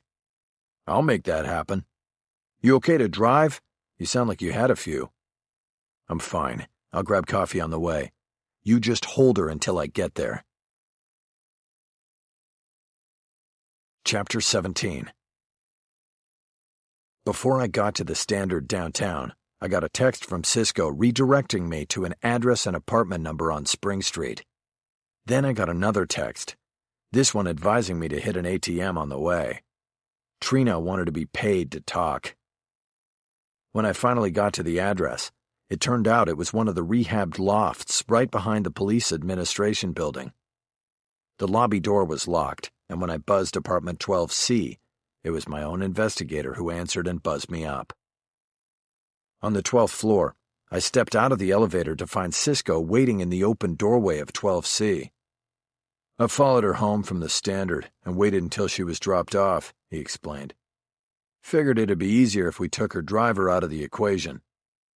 I nodded and looked through the open door but didn't enter. Is she going to talk to us? Depends on how much cash she brought. She's a businesswoman through and through. I got enough. I walked past him and into a loft with views over the PAB and the Civic Center. The City Hall tower lit up and on center display. The apartment was a nice place, though sparely furnished. Trina Rafferty had either recently moved in or was in the process of moving out. She was sitting on a white leather couch with chrome feet. She wore a short black cocktail dress, had her legs crossed in a stab at modesty, and was smoking a cigarette. "Are you going to pay me?" she asked. I walked fully into the room and looked down at her. She was pushing 40 and she looked tired. Her hair was slightly disheveled, her lipstick was smeared, and her eyeliner was caking at the corners. One more long night in another year of long nights. She had just come from having sex with someone she didn't know before and would probably never see again. It depends on what you tell me. Well, I'm not telling you anything unless you pay up front. I had hit an ATM in the Bonaventure Hotel lobby and made 2 maximum withdrawals of $400 each. The money had come in hundreds, 50s, and 20s, and I split it between 2 pockets. I took out the first 400 and dropped it on her coffee table next to the crowded ashtray. There's 400. Is that good enough to start? She picked up the money, folded it twice, and worked it into one of her high-heeled shoes. I remembered in that moment that Gloria had once told me that she always put her cash payments into her shoes, because the shoes were usually the last thing to come off, if at all. Many clients liked her to keep her heels on while they had sex. "We'll see," Trina said. "Ask away." The whole drive downtown I had considered what I should ask and how I should ask it. I had a feeling this might be my only shot with Trina Tricks. Once Team Falgoni found out I had gotten to her, they would attempt to shut down my access. "Tell me about James Marco and Hector Moya." Her body rocked backward with surprise, and then straightened up. She stuck out her lower lip for a few seconds before responding. "I didn't realize that this is about them. You need to pay me more if you want to talk about them." Without hesitation, I took the other fold of money out of my pocket and dropped it on the table. It disappeared into her other shoe. I sat down on an ottoman directly across the table from her. "Let's hear it," I said. "Marco's a DEA agent, and he had a hard-on for Hector," she said. "He really wanted to get him, and he did." "How did you know Marco?" "He busted me." "When?" "It was a sting. He posed as a John, and he wanted sex and coke, and I brought both. Then I got busted." "When was this?" "About 10 years ago. I don't remember the dates." "You made a deal with him?" "Yeah, he let me go, but I had to tell him stuff. He'd call me." "What stuff?" "Just stuff I would hear or know about, from clients. He agreed to let me go if I fed him. And he was always hungry." "Hungry for Hector?" "Well, no. He didn't know about Hector, at least not from me. I wasn't that stupid or that desperate. I'd take the bust before I'd give up Hector. The guy was cartel, you know what I mean? So I gave Marco the little stuff, the kind of stuff guys would brag about while fucking. All their big scores and plans and whatever. Guys try to compensate with talk all the time, I nodded, though I didn't know if I was revealing something about myself by agreeing. I tried to stay on track with what she was saying, and how it fit with the latest permutation of Gloria's case. "Okay," I said. "So you didn't give up Hector to Marco. Who did?" I knew that indirectly, at least, Gloria Dayton had given Moya up, but I didn't know what Trina knew. "All I can tell you is that it wasn't me," Trina said. I shook my head. "It's not good enough, Trina. Not for $800. "What, you want me to throw in a blowjob, too? That's not a problem." "No, I want you to tell me everything. I want you to tell me what you told Sly Falgoni." She went through the same body shiver as when I had first mentioned Hector Moya, as though for a second she had been shocked by the name, and then was able to reconstitute herself. "How do you know about Sly?" "Because I do. And if you want to keep the money, I need to know what you told him." "But isn't that like attorney-client stuff? Like it's privileged or whatever they call it?" I shook my head. "You've got it wrong, Trina. You're a witness, not a client. Falgoni's client is Hector Moya. What did you tell him?" I leaned forward on the ottoman as I said it, and then I waited. "Well, I told him about another girl who Marco busted and was putting to work. Like me, only he really had her under his thumb. I don't know why. I think when he caught her, she had a lot more on her than I had." "You mean a lot more cocaine?" "Right, and her record wasn't as clean as mine. She was going to go down hard if she didn't come up with something bigger than herself. You know what I mean?" "Yes." It was how most drug cases were built. Small fish giving up bigger fish. I nodded as though I had full knowledge about how things worked, but once again I was privately humiliated because I had not even known the details of my own client's dealings with the DEA. Trina was obviously talking about Gloria Dayton, and she was telling a story I didn't know. "So your friend gave up Hector," I said, hoping to keep the story moving so I didn't have to dwell on my own failings in the case. "Sort of." "What do you mean, sort of? She did or she didn't?" "She sort of did. She told me that Marco made her hide a gun in Moya's hotel room, so that when they busted him, they could add charges and send him away for life. See, Hector was smart. He never kept enough in his room for them to make a big case on, just a few ounces, sometimes less. But the gun charge would change everything, and Glory was the one who brought it in. She said when Hector fell asleep after she did him, she took it out of her purse and hid it under the mattress. To say I was stunned was an understatement. In the course of the past several months, I had already accepted the fact that I'd been used by Gloria in some way. But if Trina Rafferty's story was true, the level of deception and manipulation was as masterful as it was perfect, and I had played my part to a T, thinking I was carrying out good lawyering by pulling all the right strings for my client, when all along it was my client and her DEA handler who held the strings. My strings. I still had many questions about the scenario Trina was outlining, mainly the question of why I was even needed in the scheme. But for the moment, I was thinking of other things. The only way this knowledge could be more humiliating would be for it to become public, and everything the prostitute sitting in front of me was saying indicated that this was exactly the direction it was going. I tried not to show any of the internal meltdown I was feeling.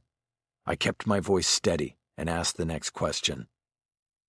When you say Glory, I take it you mean Gloria Dayton, also known at that time as Glory Days? Before she could answer, the iPhone on the coffee table started vibrating. Trina eagerly snatched it up, probably hoping she could get in one last booking before crashing for the night. She checked the ID, but it was blocked. She answered anyway. "Hello, this is Trina Trix." While she listened to the caller, I glanced at Cisco to see what I could read in his face. I wondered if he understood from what had been said that I had been an unwitting participant in a rogue DEA agent's scheme. "And another man," Trina told her caller. "He said you're not my lawyer." I looked at Trina. She wasn't talking to a potential customer. "Is that Fulgoni?" I said. "Let me talk to him." She hesitated, but then told the caller to hold on and handed me the phone. "Fulgoni," I said. "I thought you were going to call me back." There was a pause, and then a voice I didn't recognize as Sly Fulgoni Jr. spoke. "I didn't know I was supposed to." And then I realized I was talking to Sly Sr., person to person from FCI Victorville. He was probably on a cell phone smuggled into the lockup by a visitor or a guard. Many of my incarcerated clients were able to communicate with me on burners, throwaway phones with limited minutes and lifespans. "Your son was supposed to get back to me. How are things up there, Sly?" "Not too bad. I'm out of here in another 11 months. "How did you know I was here?" "I didn't. I was checking on Trina." I didn't believe that for a moment. It sounded like he had specifically asked Trina about me before she passed the phone over. I decided not to push it. Yet. "What can I do for you, Mr. Holler?"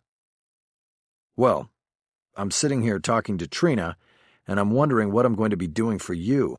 I got the subpoena, and I'm just beginning to put together the angle you're playing for Moya. And I gotta tell you, I have a problem being made to look like a fool, especially in open court." "That is understandable. But sometimes, when one has indeed played the fool, it is difficult to skirt the issue. You have to be prepared for the truth to come out. A man's freedom is at stake." "I'll keep that in mind." I disconnected and handed the phone back across the table to Trina. "What did he say?" she asked. "Nothing much at all. How much have they promised you?" "What?" "Come on, Trina. You're a businesswoman. You charge me just to answer a few questions here. You must be charging something to tell that story in a depot for a judge. How much? Did they already take your statement?"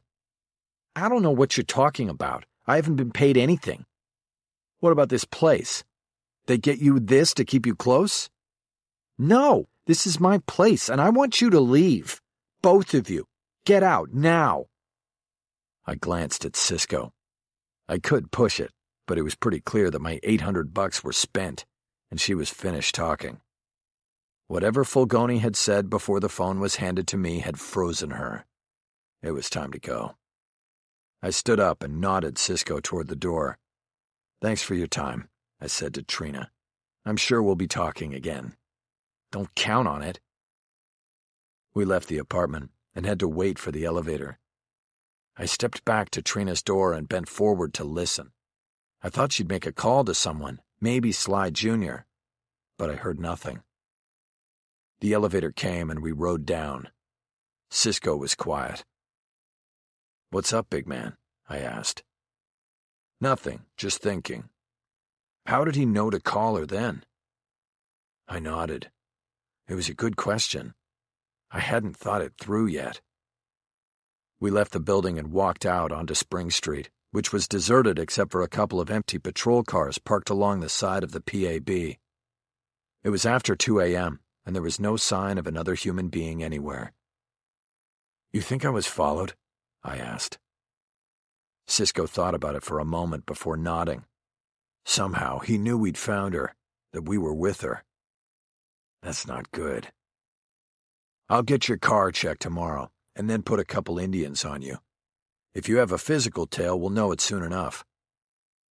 The associates Cisco used in counter-surveillance were so adept at disappearing into the crevices that he called them Indians, after the old westerns in which the Indians used to trail the wagon trains without the white settlers even knowing they were there. "That will be good," I said. "Thanks."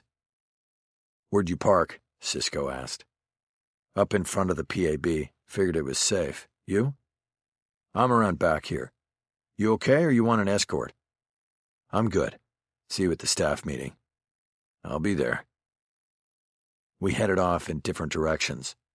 I looked over my shoulder 3 times before I made it to my car, parked in the safest spot in downtown. From there, I kept an eye on the rearview mirror all the way home. Chapter 18.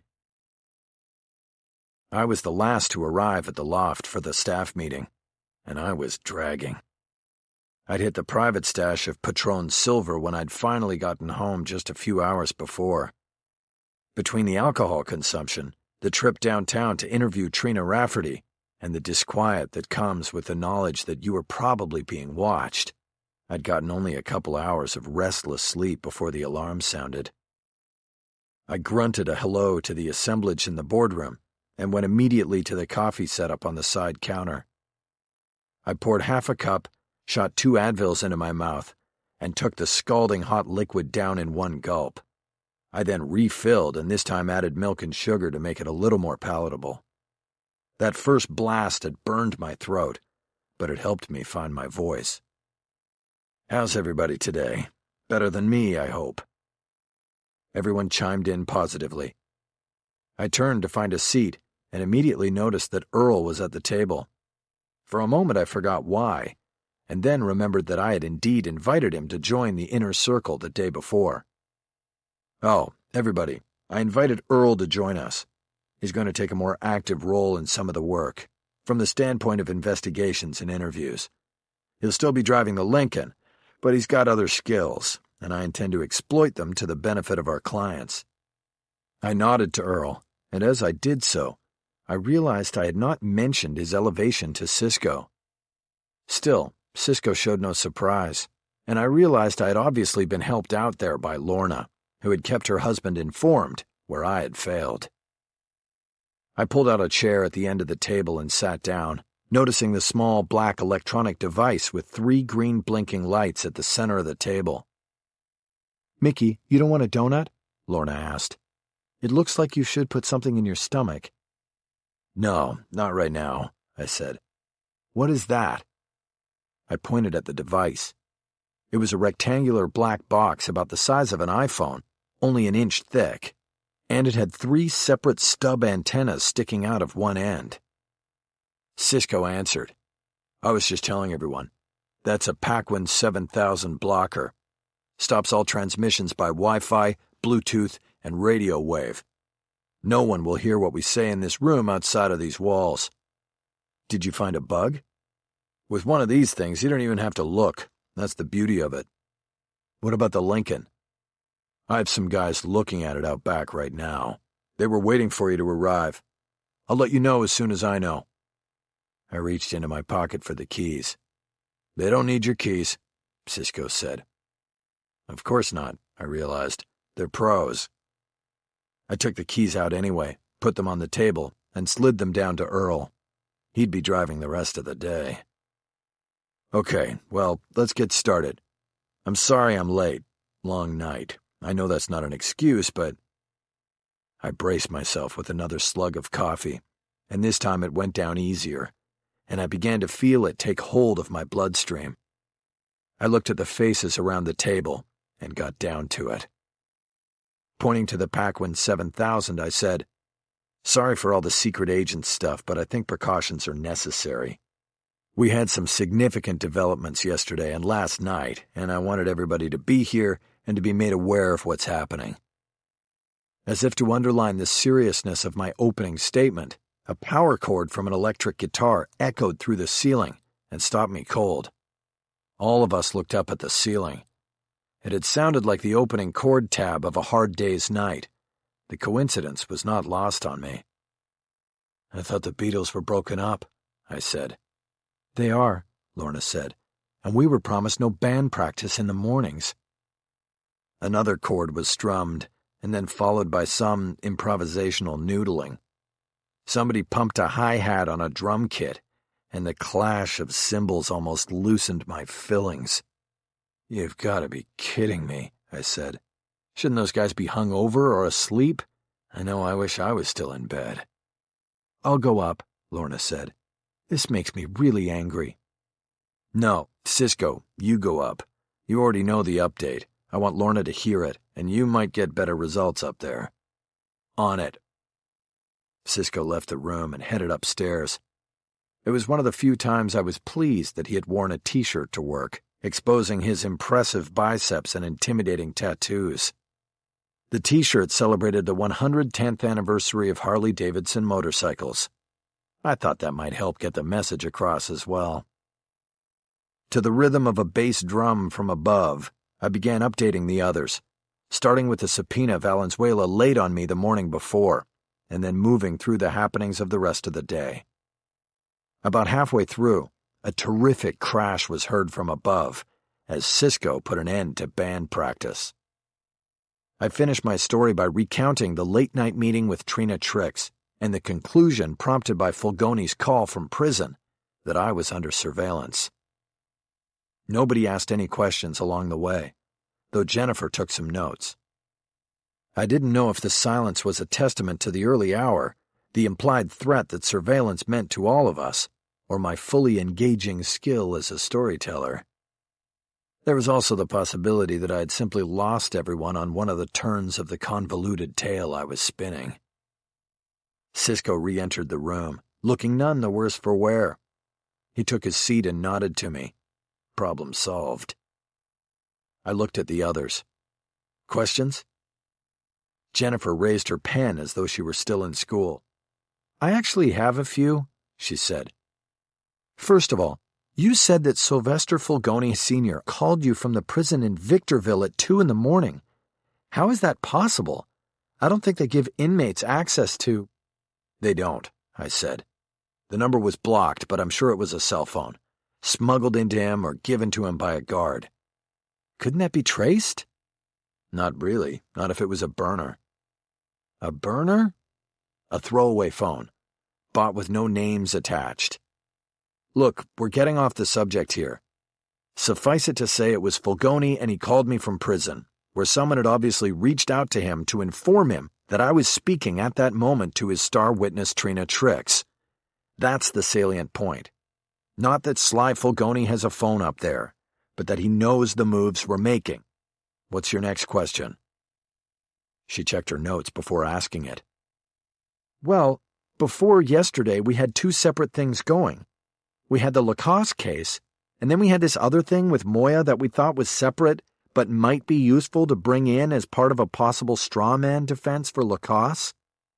But now, if I'm following you correctly, we're talking about these two things being one case." I nodded. "Yes, That's what I'm saying. This is all one case now. What links it for us is obviously Gloria Dayton. But the key thing here is Langford. He was following Gloria the night of the murder. So Lacasse, he was set up all along, Earl said. I nodded again. Right. And this isn't just an angle we're playing or a strategy, Jennifer said. We're saying this is now our case. Right again. I looked around. 3 walls of the boardroom were glass, but there was one wall of old Chicago brick. Lorna, we need a whiteboard for that wall. I wish we could diagram this. It would make it easier. I'll get one, Lorna said. And get the locks changed on this place. Also, I want 2 cameras, one on the door, one on this room.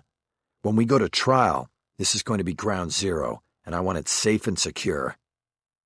I can put a guy on the place, 24/7, Cisco said. Might be worth it. And what money do we use to pay for all this?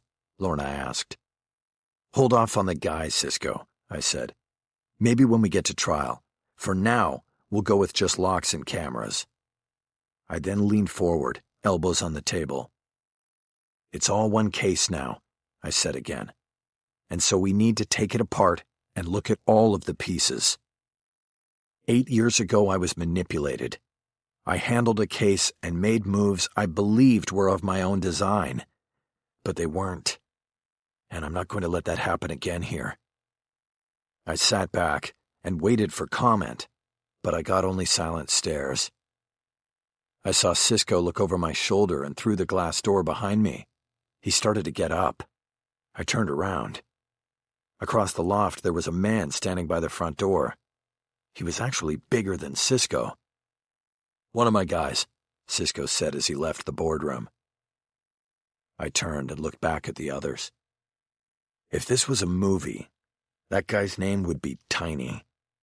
The others laughed. I got up to refill my coffee, and by the time I returned, Cisco was coming back to the boardroom. I stayed standing and awaited the verdict. Cisco poked his head through the door but didn't come in. The Lincoln's been jacked, he said. Do you want them to take it out? We could find a place for it. Maybe a FedEx truck would be good. Keep them running around. By jacked, he meant low-jacked, a reference to an anti-theft tracking system. But in this case, he was telling me somebody had crawled underneath my car and attached a GPS tracker. What does that mean? Aronson asked. While Cisco explained what I already knew, I thought about the question of whether to remove the device or leave it in place and possibly find a way of making it work to my advantage against whoever was monitoring my movements. A FedEx truck would keep them running in circles, but it would also tip our hand and let them know we were onto them. Leave it in place, I said when Cisco finished his explanation to the others. For now, at least. It might come in handy. Keep in mind it could be just a backup, Cisco cautioned. You still could have a live tail. I'll keep the Indians up on the cliffs a couple days, just to see. Sounds good. He turned in the doorway and signaled to his man with a flat hand, as if running it along the surface of a table. Status quo. Leave the tracker in place.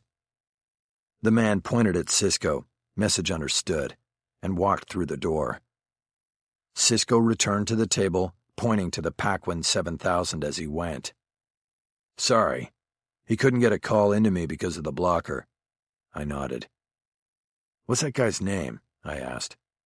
Who? Little Guy? I actually don't know his real name. I just know him as Little Guy. I snapped my fingers. I'd been close. The others muffled their laughter, and Cisco looked at all of us like he knew there was some kind of joke, and it was on him. Are there any bikers out there who don't have nicknames? Jennifer asked. Oh, you mean a nickname like Bullocks? No, I don't think there are, to tell you the truth. There was more laughter, and then I turned it serious again. Okay, let's look at this thing. We now know what's on the surface. Let's go below. First off, there's the question why. Why the manipulation 8 years ago? If we believe what we have been told, then Marco goes to Gloria and tells her to plant a gun in Moya's hotel room so that when he gets busted, he gets the firearms enhancement, making him eligible for a life sentence. Okay, we get that. But then comes the hard part. Why didn't Marco just bust him once the gun was in place? Cisco asked. I pointed at him. Exactly. Instead of the easy and direct route, he sets forth a strategy in which Gloria allows herself to get busted by the locals and then comes to me. She drops enough information on me for my eyes to light up and think there is a deal to be made. I go see the DA and make that deal. Moya gets busted, the gun is found, and the rest is history. It still begs the question, why go to all that trouble? There was a pause, while my team considered the complicated setup. Jennifer was the first to dive in. Marco couldn't be seen as attached to it, she said. For some reason, he had to be removed from this and wait until it was brought to him. The DA makes the deal with you, the LAPD gets the bust, but then Marco jumps in with the outstanding federal warrant that trumps everything. It looks like it just fell into his lap, but he orchestrated the whole thing. Which only brings us back to why, Cisco said. Exactly, I said. Do you think Marco knew Moya and didn't want him to know he'd set it up? Jennifer asked. So he sort of hid behind Gloria and you? Maybe, I said. But he still eventually got the case. What if it was because of Moya? Cisco said. He's a cartel guy, and they're the most violent people on the planet. They'll wipe out a whole village just to make sure they get one informant. Maybe Marco didn't want to draw the target on himself for bringing Moya down. This way he just sat back, and the case came to him all signed, sealed, and delivered. If Moya started looking for somebody to come down on, it would stop with Gloria. That's possible, I guess, I said. But then if Moya was looking for revenge, why did he wait 7 years to hit Gloria? Cisco shook his head, unconvinced by either argument. That was the trouble with spitballing ideas. More often than not, you found yourself talked into a logic corner. Maybe we're talking about two separate things, Jennifer said. Two things separated by 7 years.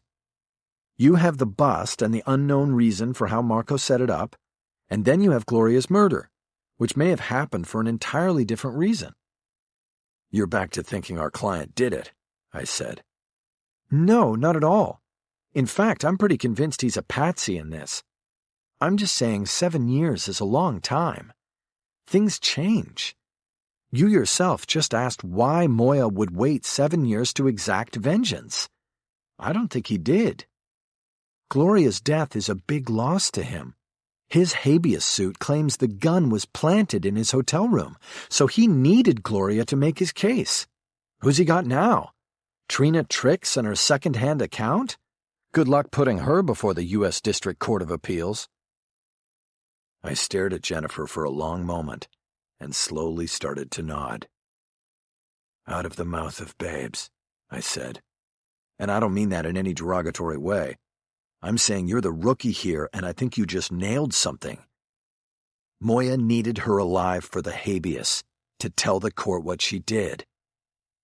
Well, maybe she wouldn't tell the truth, and so he had her whacked, Cisco said, nodding afterward to help convince himself. I shook my head. I didn't like it. Something was missing. If we start with Moya needing her alive, Jennifer said, the question becomes who needed her dead. I nodded now, liking this logic. I waited a moment, spreading my hands to the others for the obvious answer. None came. Marco, I said.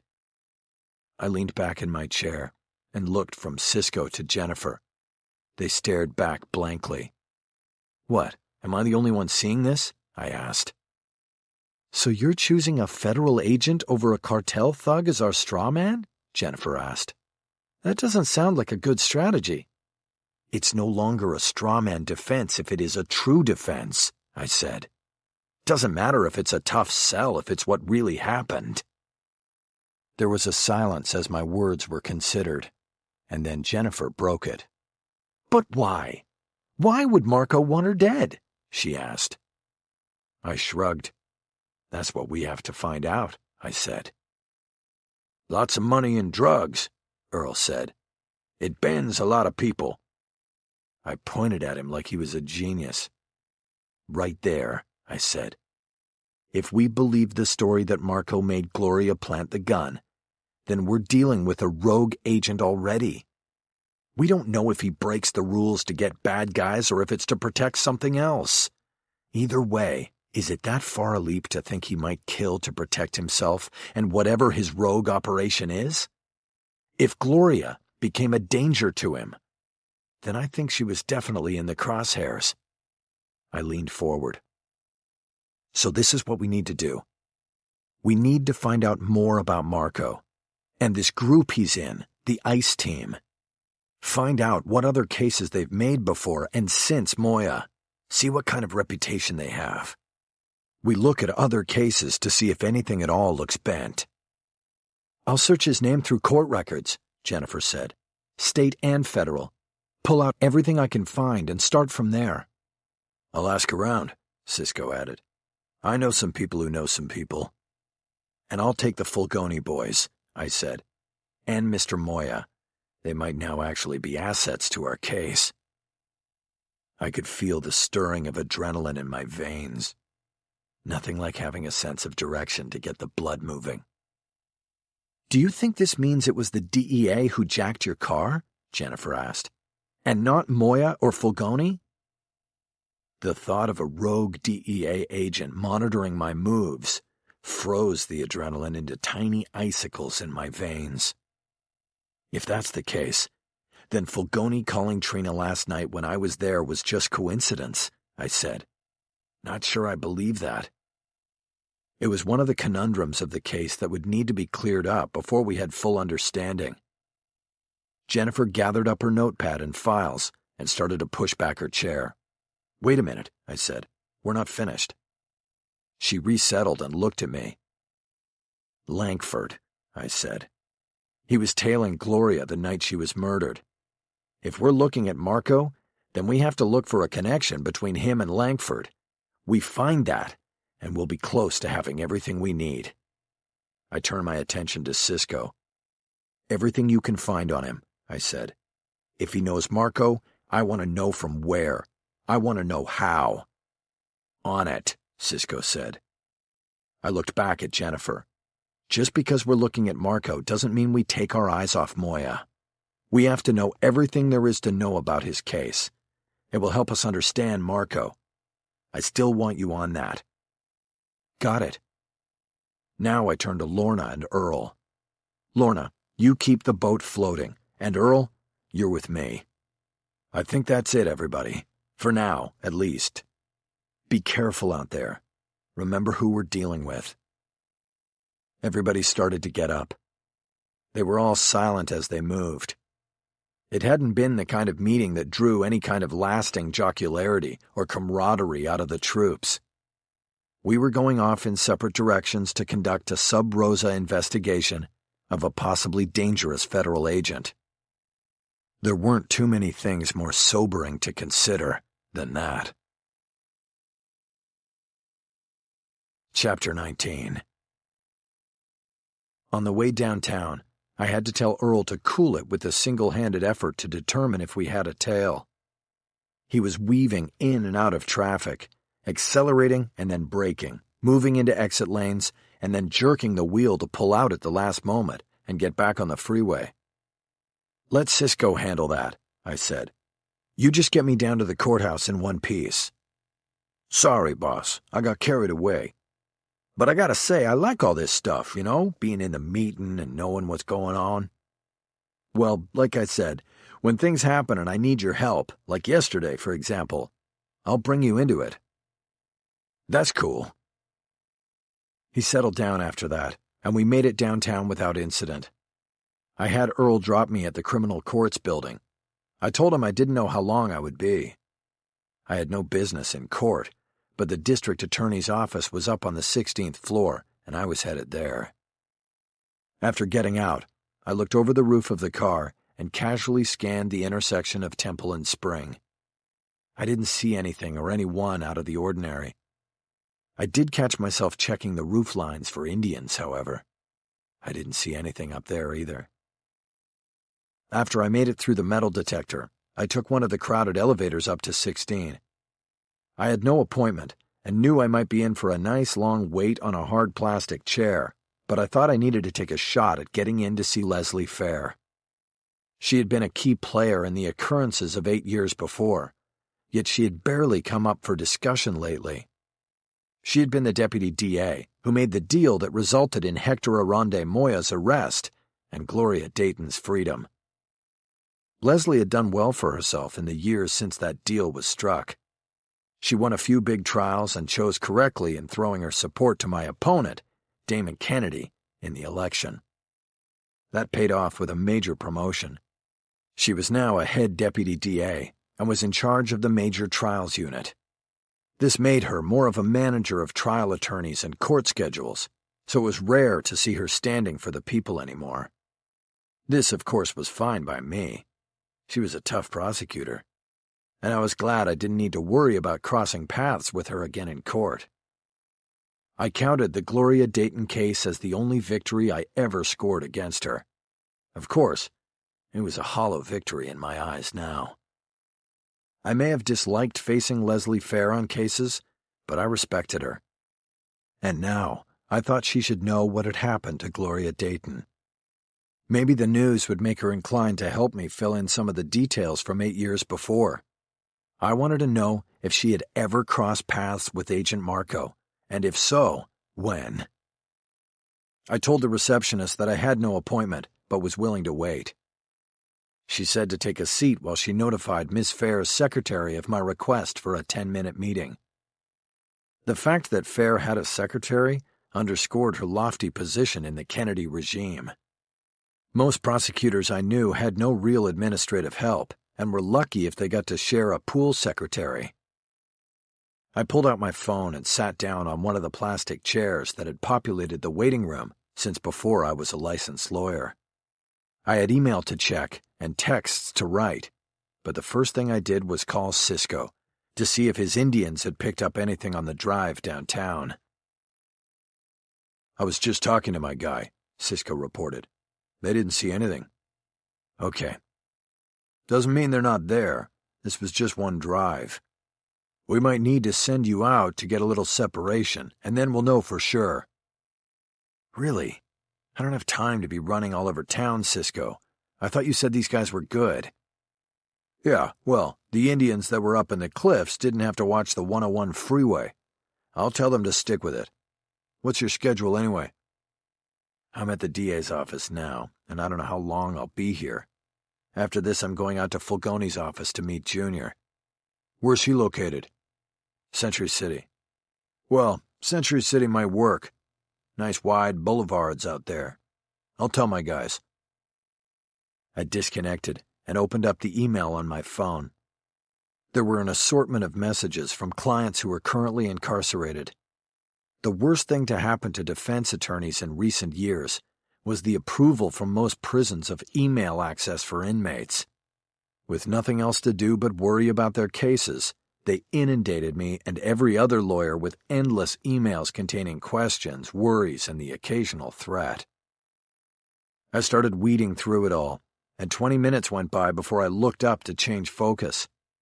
I decided I'd give it a whole hour before giving up on Leslie Fair. I went back to plowing through my email and was able to clear out a good chunk of the backlog, even answering a few of them in the process. I was 45 minutes into it, with my head down, when I saw a shadow reflect on my phone screen. I looked up, and there was Detective Langford looking down at me. I almost flinched, but I think I managed to look unsurprised to see him. "Investigator Langford." "Holler, what are you doing here?" He said it like I was some kind of squatter or other nuisance who had previously been warned to move on and not come back. "I'm waiting to see someone. What are you doing here?"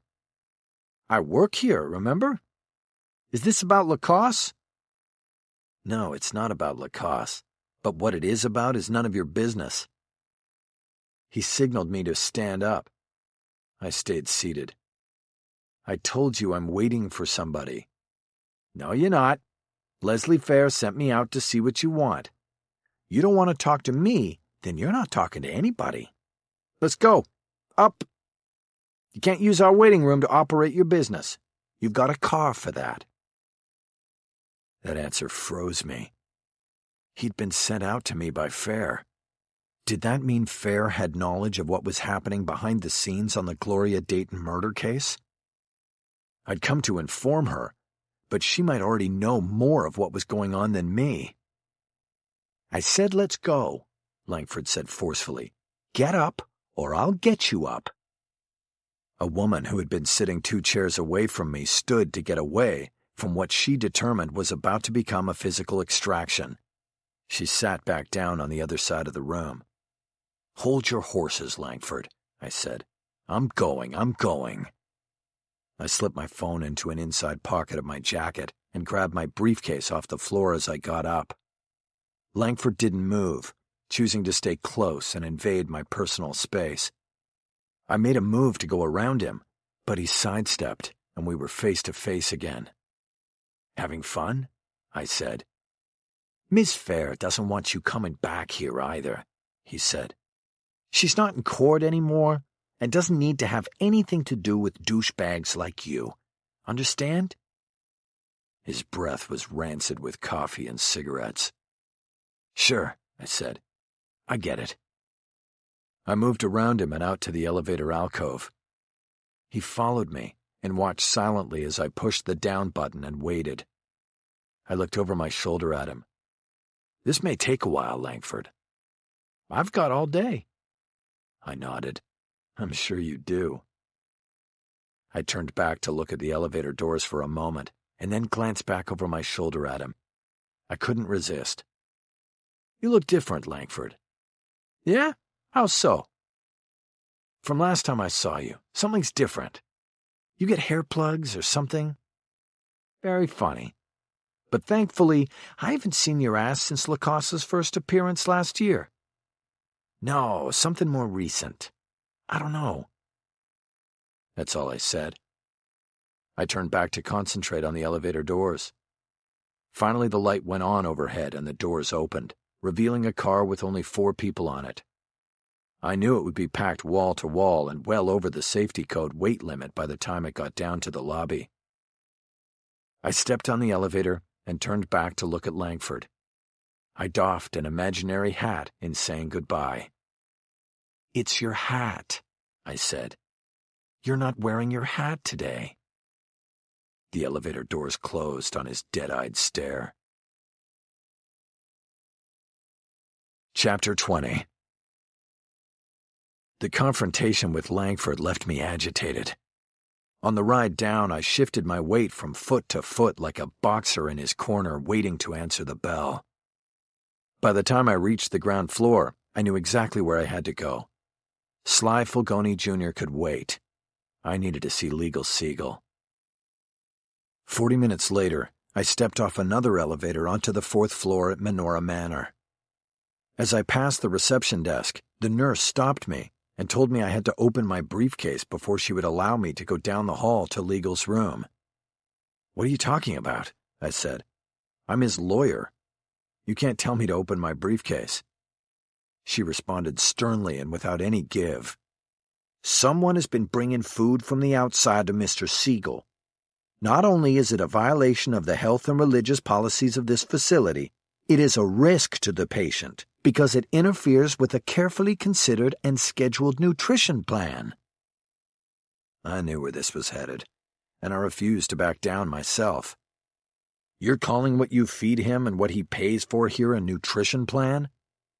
Whether patients enjoy all aspects of the food here is beside the point. If you want to visit Mr. Siegel, you will be required to open your briefcase. If you want to see what's in my briefcase, you show me a warrant. This is not a public institution, Mr. Haller, and it's not a courtroom. It is a privately owned and operated medical facility. As head nurse on this ward, I have the authority to inspect anyone and anything coming through those elevator doors. We have sick people here, and we must safeguard them. Either open your briefcase, or I'll call security and have you removed from the premises." To underline the threat, she put her hand on the phone that was on the counter. I shook my head in annoyance and brought my briefcase up onto the counter. I snapped open the twin locks and flipped up the top of the case. I watched her eyes scan its contents for a long moment. Satisfied? There might be a stray tic-tac in there somewhere. I hope that won't be a problem. She ignored the crack. "You may close it, and you may now visit Mr. Siegel. Thank you." "No, thank you." I closed the briefcase and walked down the hallway, pleased with myself, but knowing I would now need a plan for the next time I actually did want to get food into legal. I had a briefcase in a closet at the house that I had taken in barter from a client once. It had a secret compartment that could hold 1 kilo of cocaine. I could easily hide a sandwich in there, maybe 2. Legal Siegel was propped up on his bed watching an Oprah rerun with the sound on too loud. His eyes were open, but seemed unseeing. I closed the door and came over to the bed. I waved my hand up and down in front of his face, fearful for a moment that he was dead. "Legal?" He came out of the reverie, focused on me, and smiled. "Mickey Mouse. Hey, what'd you bring me? Let me guess. Tuna avocado from Gus's in Westlake." I shook my head. "Sorry, Legal, I don't have anything today. It's too early for lunch anyway." "What? Come on, give. Pork dip from Cole's, right?" "No, I mean it. I didn't bring anything. Besides, if I did, Nurse Ratchet out there would have confiscated it. She's onto us and made me open my briefcase." "Oh, that bag of wind. Denying a man the simple pleasures in life?" I put my hand on his arm in a calming gesture. "Take it easy, Legal. She doesn't scare me. I've got a plan, and I'll hit Gus's on the way in next time, okay?" "Yeah, sure." I pulled a chair away from the wall and sat down next to the bed. I found the remote in the folds of the bedding and muted the television. "Thank God," Legal said. "That was driving me nuts." "Then why didn't you turn it off?" "Because I couldn't find the damn remote. Anyway, why did you come see me without bringing me any sustenance? You were just here yesterday, right? Pastrami from Arts in the Valley." "You're right, Legal, and I'm glad you remember it." "Then why'd you come back so soon?" "Because today I need sustenance. Legal sustenance." "How do you mean?" "The Lacoste case. Things are happening, and it's getting hard to see the forest for the trees." I ticked off the cast of characters on my fingers. I've got a shady DEA agent out there, a crooked DA investigator, a cartel thug, and a disbarred lawyer. Then I've got my own client in the clink, and the victim in all of this is the only one I really like, or liked, in the first place. To top it all off, I'm being watched, but I'm not exactly sure by who. Tell me about it. I spent the next 30 minutes summarizing the story and answering his questions. I backed up beyond the last update I'd given him and then brought the story forward, going into much finer detail than I had previously given. He asked many questions as I told the story, but never offered anything back. He was simply gathering data and holding his response. I took him right up to the confrontation I'd just had with Langford in the DA's office waiting room, and the uneasy feeling I had that I was missing something right in front of me. When I was finished, I waited for a response, but he said nothing. He made a gesture with his frail hands, as if to throw the whole thing up into the air and let the wind take it. I noticed that both of his arms were purple from all the needles and the prodding and poking they did to him in this place. Getting old was not for the weak. "That's it," I said. "Just throw it to the wind like a bunch of flower petals? You've got nothing to say?" "Oh, I've got plenty to say, and you're not going to like hearing it." I motioned with my hand, inviting him to hit me with it all. "You're missing the big picture, Mouse." "Really?" I said sarcastically. "What is the big picture?" "Now, you see, that's the wrong question," he lectured. "Your first question should not be what, but why. Why am I missing the big picture?" I nodded, going along only grudgingly. "Then why am I missing the big picture?" "Let's start with the report you just gave on the state of your case. You said it took that rookie shortstop you hired out of the Five and Dime to make you see things the right way at the staff meeting this morning." He was talking about Jennifer Aronson. It was true that I'd hired her out of Southwestern, which was housed in the old Bullock's department store building on Wilshire. It engendered her nickname, but referring to the law school as a Five and Dime was a new low. "I was only trying to give credit where credit was due," I said. "Jennifer may still be a rookie, but she's sharper than any 3 lawyers I could have hired out of SC. Yeah, that's all well and good. She's a good lawyer. I grant you that. The thing is, you always expect yourself to be the better lawyer, and deep down you hold yourself to that. So when all of a sudden this morning it's the team rookie who sees things with clarity, then that gets under your skin. You're supposed to be the smartest guy in the room." I didn't know how to respond to that. Legal pressed on. "I'm not your shrink. I'm a lawyer. But I think you gotta stop hitting the booze at night, and you gotta get your house in order." I stood up and started pacing in front of the bed. "Legal, what are you talking about? My house is—" "Your judgment and your ability to cut through the obstacles in front of you are, at best, clouded by an outside agenda." "You're talking about my kid? My having to live with knowing my kid wants nothing to do with me? I wouldn't call that an agenda." "I'm not talking about that per se. I'm talking about the root of that. I'm talking about the guilt you carry over all of it. It is impacting you as a lawyer, your performance as a lawyer, as a defender of the accused. And in this case, most likely, the wrongly accused." He was talking about Sandy and Katie Patterson and the accident that took their lives. I leaned down and grabbed the iron railing at the foot of his bed with both hands. Legal Siegel was my mentor. He could tell me anything. He could dress me down lower than even my ex-wife, and I would accept it. "Listen to me," he said.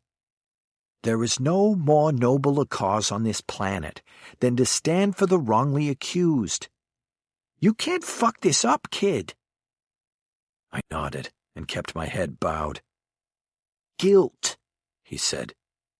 "You have to get by it. Let the ghosts go or they'll take you under, and you'll never be the lawyer you were supposed to be. You will never see the big picture." I threw up my hands. "Please, enough with the big picture crap. What are you talking about, Legal? What am I missing?" "To see what you're missing, you have to step back and widen the angle. Then you see the bigger picture." I looked at him, trying to understand. "When was the habeas filed?" he asked quietly. "November."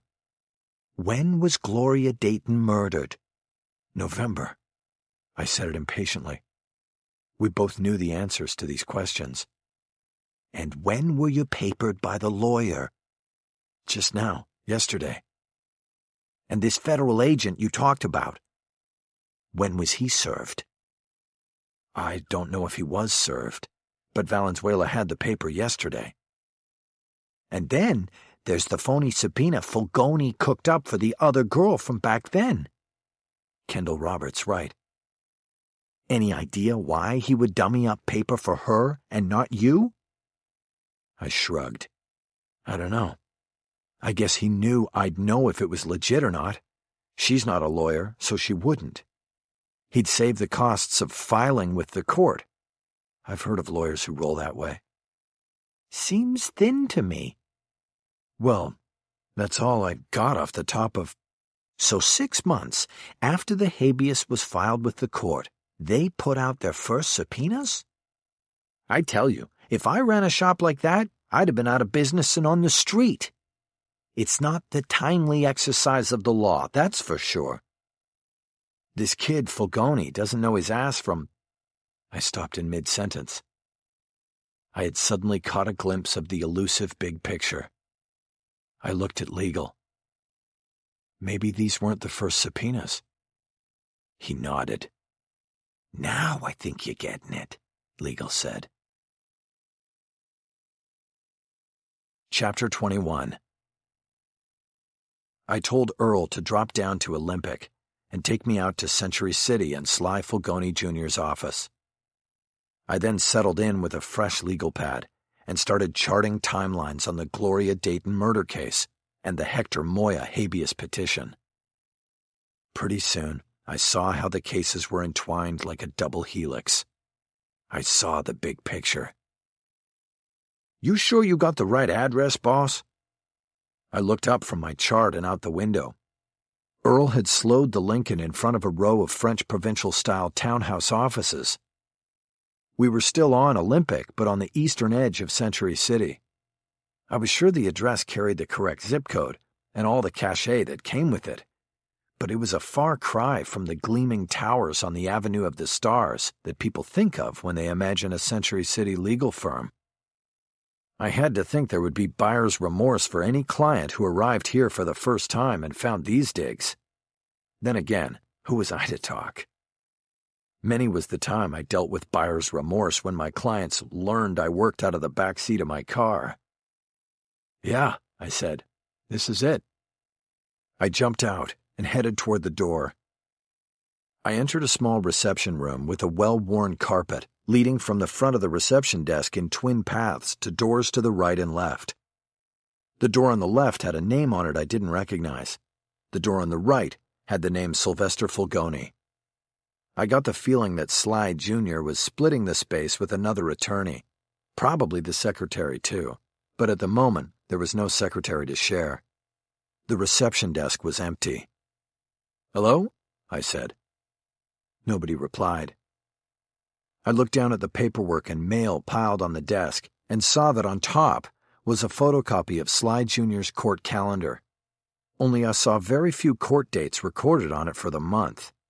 Sly didn't have much work, at least work that took him inside a courthouse. I did see that he had me down for a deposition scheduled for the following Tuesday, but there were no notations about James Marco or Kendall Roberts. Hello? I called out again. This time I was louder, but still got no response. I stepped over to the Fulgoni door and leaned my ear to the jamb. I heard nothing. I knocked and tried the knob. It was unlocked, and I pushed the door open, revealing a young man seated behind a large, ornate desk that bespoke better times than the rest of the office presented. Excuse me, can I help you? The man said, seemingly annoyed by the intrusion. He closed a laptop computer that was on the desk in front of him, but didn't get up. I stepped 2 feet into the office. I saw no one else in the room. I'm looking for Sly Jr., I said. Is that you? I'm sorry, but my practice is by appointment only. You'll have to set up an appointment and come back. There's no receptionist. My secretary is at lunch, and I'm very busy at the... Wait, you're Haller, aren't you? He pointed a finger at me and put his other hand on the arm of his chair like he was bracing himself in case he had to cut and run. I raised my hands to show I was unarmed. I come in peace. He looked like he was no more than 25.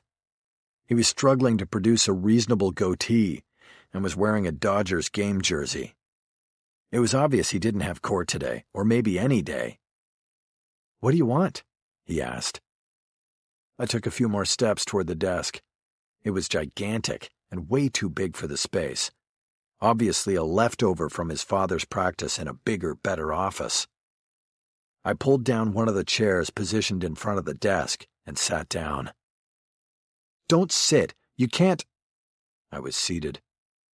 All right, go ahead. I nodded my thanks and smiled. I pointed at the desk. "Nice," I said. "A hand-me-down from the old man?" "Look, what do you want?" "I told you, I come in peace. What are you so jumpy about?" He blew out his breath in exasperation. "I don't like people barging in on me. This is a law office. You wouldn't want people just— Oh, that's right. You don't even have an office. I saw the movie." "I didn't just barge in. There was no secretary. I called out and then tried the door. I told you she's at lunch. It's the lunch hour. Look, can we get this over with? What do you want? State your business and then leave." He dramatically chopped the air with his hand. "Look," I said, "I'm here because we got off on the wrong foot, and I apologize. It was my fault. I was treating you, and your father, like we were foes on this case. But I don't think it's got to be that way. So I'm here to make peace and to see if we might be able to help each other out. You know, I show you mine if you show me yours." He shook his head. "No, we're not doing this. I have a case, and you have whatever the fuck you have, but we're not working together." I leaned forward and tried to hold eye contact, but the kid was all over the place. "We have similar causes of action, Sly. Your client Hector Moya and my client Andre Lacasse stand to benefit by our working together and sharing information."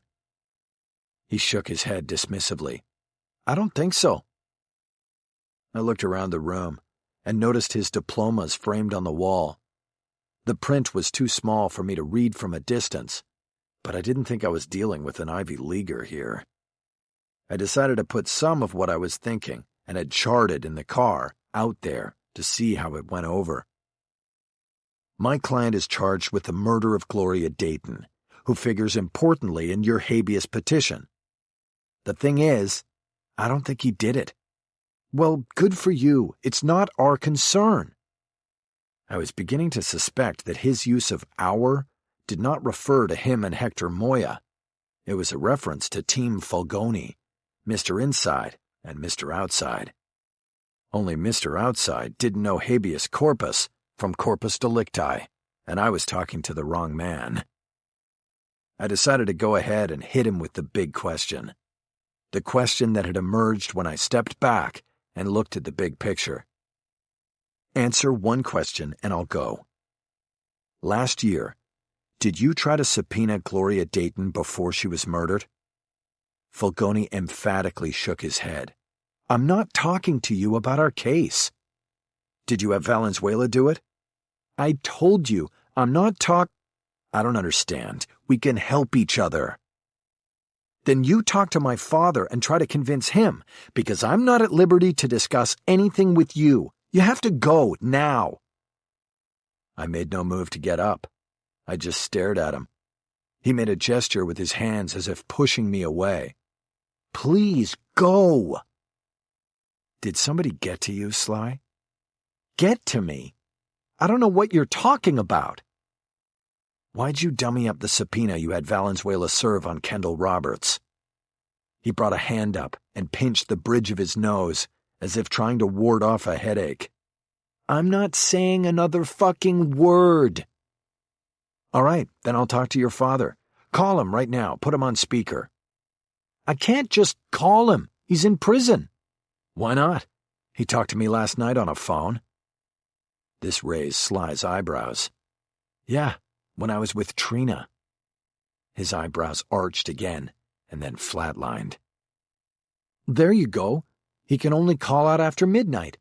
Come on, man. He's got a cell phone up there. Half my clients do. Big fucking secret. Yeah, but at Victorville they've got a jammer, and my dad's got a guy who turns it off for him, but only after midnight. And if you've got guys with phones, then you know you never call in. They only call out when it's safe. I nodded. He was right. I knew from experience with other incarcerated clients that cell phones were common contraband in almost all jails and prisons. Rather than rely on finding them through constant body cavity and prison cell searches, many correctional institutions employed cellular blockers that eliminated the use of the phones.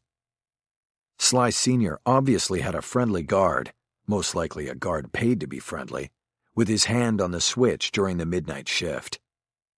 This was a confirmation that the call from Sly Sr. the night before was coincidence and did not come about because he was having me followed. It meant someone else was. "How often does he call you?" I asked. "I'm not telling you that," Sly Jr. said. "We're finished here." My guess was that Sly Sr. called every night with a to-do list for the following day. Junior did not appear to be much of a self-starter. I was dying to get a look at that diploma so I could see what law school gave him a skin, but decided it wasn't worth the effort. I knew lawyers from top schools who couldn't find their way out of a courtroom, and I knew night school lawyers who I'd call in a heartbeat if it was ever my wrists in the cuffs. It was all about the lawyer, not the law school. I stood up and pushed the chair back into place. "Okay, Sylvester, this is what you do. When Daddy calls tonight, tell him I'm coming up to see him tomorrow. I'm going to register at the gate as his lawyer. Moya's too. You and I are co-counsel. You assure Daddy that I am seeking cooperation of our two camps, not an adversarial relationship. Tell him he better take the interview and hear me out. Tell him to tell Hector the same thing. Tell him not to turn down these interviews, or things are going to get uncomfortable for him up there in the desert." "What the fuck are you talking about? Co-counsel? Bullshit!" I stepped back toward the desk and leaned down, two hands on the mahogany. Sly Jr. leaned back as far as he could in his chair. "Let me tell you something, Junior. If I drive 2 hours up there, and this doesn't go down exactly as I just said it's to go down, then two things are going to happen. One is that the jammer is going to start staying on all night, leaving you high and dry down here without a clue about what to do, and what to file, and what to say. And second, the California bar is going to take an intimate interest in this little arrangement you've got with Daddy. It'll be called Practicing Law Without a License for Daddy. For you, it will be practicing law without knowing the first fucking thing about the law." I straightened up and made to leave, but then turned right back to him. "And when I talk to the bar, I'll throw in that phony subpoena too. They probably won't like that much either." "You're an asshole, you know that, Holler?" I nodded and headed back to the door. "When I need to be." I walked out, leaving the door wide open behind me. Chapter 22. The Lincoln was waiting where I had left it. I jumped into the back seat and was greeted by the sight of a man sitting across from me and directly behind Earl. I glanced at my driver's eyes in the mirror and saw an almost apologetic look in them. I drew my attention back to the stranger. He wore aviator sunglasses, worn blue jeans, and a black golf shirt. He had a dark complexion matched with dark hair and a mustache. My immediate thought was that he looked like a cartel hitman. The man smiled when he recognized the look in my eyes. "Relax, Holler," he said. "I'm not who you think I am." "Then who the hell are you?" I asked. "You know who I am." "Marco?" He smiled again. "Why don't you tell your driver to take a walk?" I hesitated a moment, and then looked at Earl in the rear view. "Go ahead, Earl, but stay close, where I can see you." What I really wanted was for Earl to be able to see me. I wanted a witness because I didn't know what Marco was about to pull. "You sure?" Earl asked. "Yeah," I said. "Go ahead." Earl got out of the car and closed the door. He walked a few feet forward and leaned against the front fender of the car with his arms folded. I looked across the seat at Marco. "Okay, what do you want?" I said. "Are you following me?" He seemed to ruminate on the questions before deciding to answer. "No, I'm not following you," he finally said. "I came to check out a lawyer who's been trying to paper me, and here I see you. You and him working together." It was a good answer because it was plausible. It avoided confirmation that Marco had been the one who had jacked my car, and he seemed pleased with it, even though he had not convinced me. I put Marco in his mid-40s. He carried an aura about him, a sense of confidence and knowledge, like a guy who knows he's 2 moves ahead of everybody else. "What do you want?" I asked again. "What I want is to help you avoid fucking up in a major way." "And what way is that?" Marco proceeded as though he had not heard the question. "Do you know the word sicario, counselor?" He said it with full Latin inflection. I glanced away from him and out the window, then I looked back. "I've heard it said, I think." "There's no real English translation for the word, but it's what they call the cartel assassins down in Mexico. Sicarios." "Thanks for the education." "Down there the laws are different than we've got up here. Do you know that they have no legal code or provision that allows a teenager to be charged as an adult? No matter what they do, no charges as an adult and no incarceration beyond the age of 18 for the crimes they commit as children." "That's good to know for the next time I'm down there, Marco, but I practice law right here in California." "Consequently, the cartels recruit and train teenagers as their sicarios. If they get caught and convicted, they do a year, maybe 2, and then they're out at 18 and ready to go back to work. You see?" "I see that it's a real tragedy. No way those boys come out rehabilitated, that's for sure." Marco showed no reaction to my sarcasm. "At 16 years of age, Hector Arande Moya admitted in a courtroom in Culiacan, in the state of Sinaloa, that he had tortured and murdered 7 people by the time he was 15. 2 of them were women. 3 of them he hung in a basement, and 4 he set on fire while they were still alive.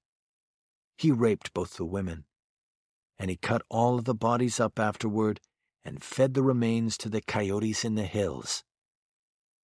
"And what's that have to do with me?" "He did all of this on orders from the cartel.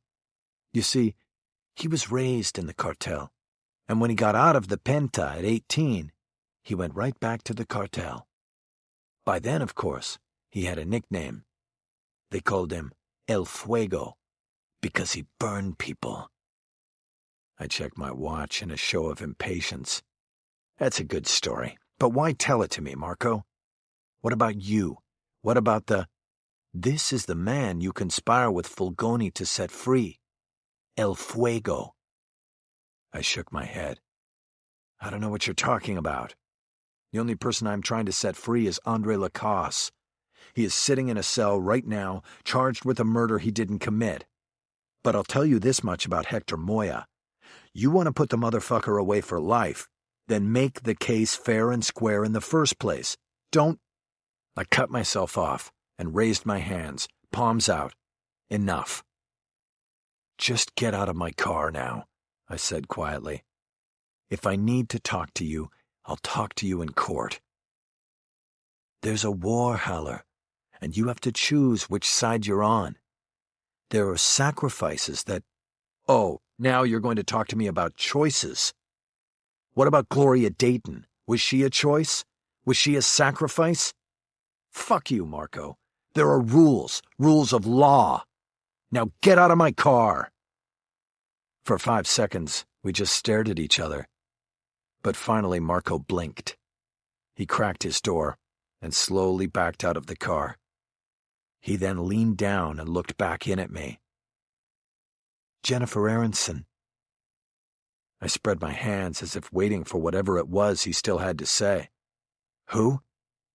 He smiled. "Just tell her if she wants to know about me, she can come right to me. Anytime. No need to sneak around the courthouse, pulling files, whispering questions. I'm right here, all the time." He closed the door and walked off. I watched him as he went down the sidewalk and turned the corner.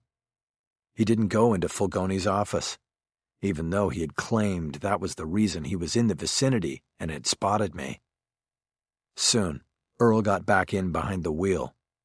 "You okay, boss?" I'm fine. Let's go. He started the car. My frustrations and feelings of vulnerability got the best of me, and I snapped at Earl. How the hell did that guy get in the car? He came up and knocked on the window. He showed me the badge and told me to unlock the back. I thought he was going to put a slug in the back of my head. Great, and you just let me jump in the back with him. There was nothing I could do, boss. He told me not to move. What did he say? A bunch of self-deluding bullshit. Let's go. Where to? I don't know. Head toward the loft, for now. I immediately got on the phone and called Jennifer. I didn't want to scare her, but it was clear that Marco knew of her efforts to background him and check other cases he had been involved in. The call went straight to message. As I listened to her recorded voice, I debated whether to leave a full message or just tell her to call me. I decided it would be best and perhaps safest to leave her the message, so she got the information as soon as she turned on her phone. Jennifer, it's me. I just had a little visit from Agent Marco, and he is aware of your efforts to document his history. He must have friends in the clerk's office or wherever you're pulling records. So I'm thinking you might want to keep what you've got on that, but switch back to Moya. I'm going to see him tomorrow in Victorville, and I'd like to know all there is to know by then anyway. Let me know you got this. Bye. Cisco was next, and this time my call went through. I told him of my encounter with Marco and asked why there had been no heads up from the Indians, who were supposedly watching me for a tail. I wasn't too pleasant about it. No warning, Cisco. The guy was waiting for me in my fucking car. I don't know what happened, but I'll find out. He sounded as annoyed as I was. Yeah, do that, and call me back. I disconnected the call. Earl and I rode in silence for a few minutes after that, with me replaying the Marco conversation in my head. I was trying to figure out the motives for the visit from the DEA agent. First and foremost, I decided, was the threat. He wanted to put a chill on my team's efforts to research his activities. He also, it would seem, wanted to steer me away from the Moya case. He probably felt that Moya's conviction and life sentence were relatively safe with the inexperienced Sly Fulgoni Jr. at the helm of the habeas petition. And he was probably right. But hitting me with the description of Moya as the worst thing this side of the devil was just a front. Marco's motives weren't altruistic. I didn't buy that for a moment. All in all, I concluded that Marco was trying to spook me because I had spooked him. And that meant we were pointed in the right direction. Hey, boss? I looked at Earl in the rear view. I heard you telling Jennifer in that message that you're going up to Victorville tomorrow. That true? We're going up? I nodded. Yeah, we're going. First thing in the morning. And in saying so out loud, I also sent a silent fuck you to Marco. My phone buzzed, and it was Cisco, already back with an explanation. Sorry, Mick, they fucked up.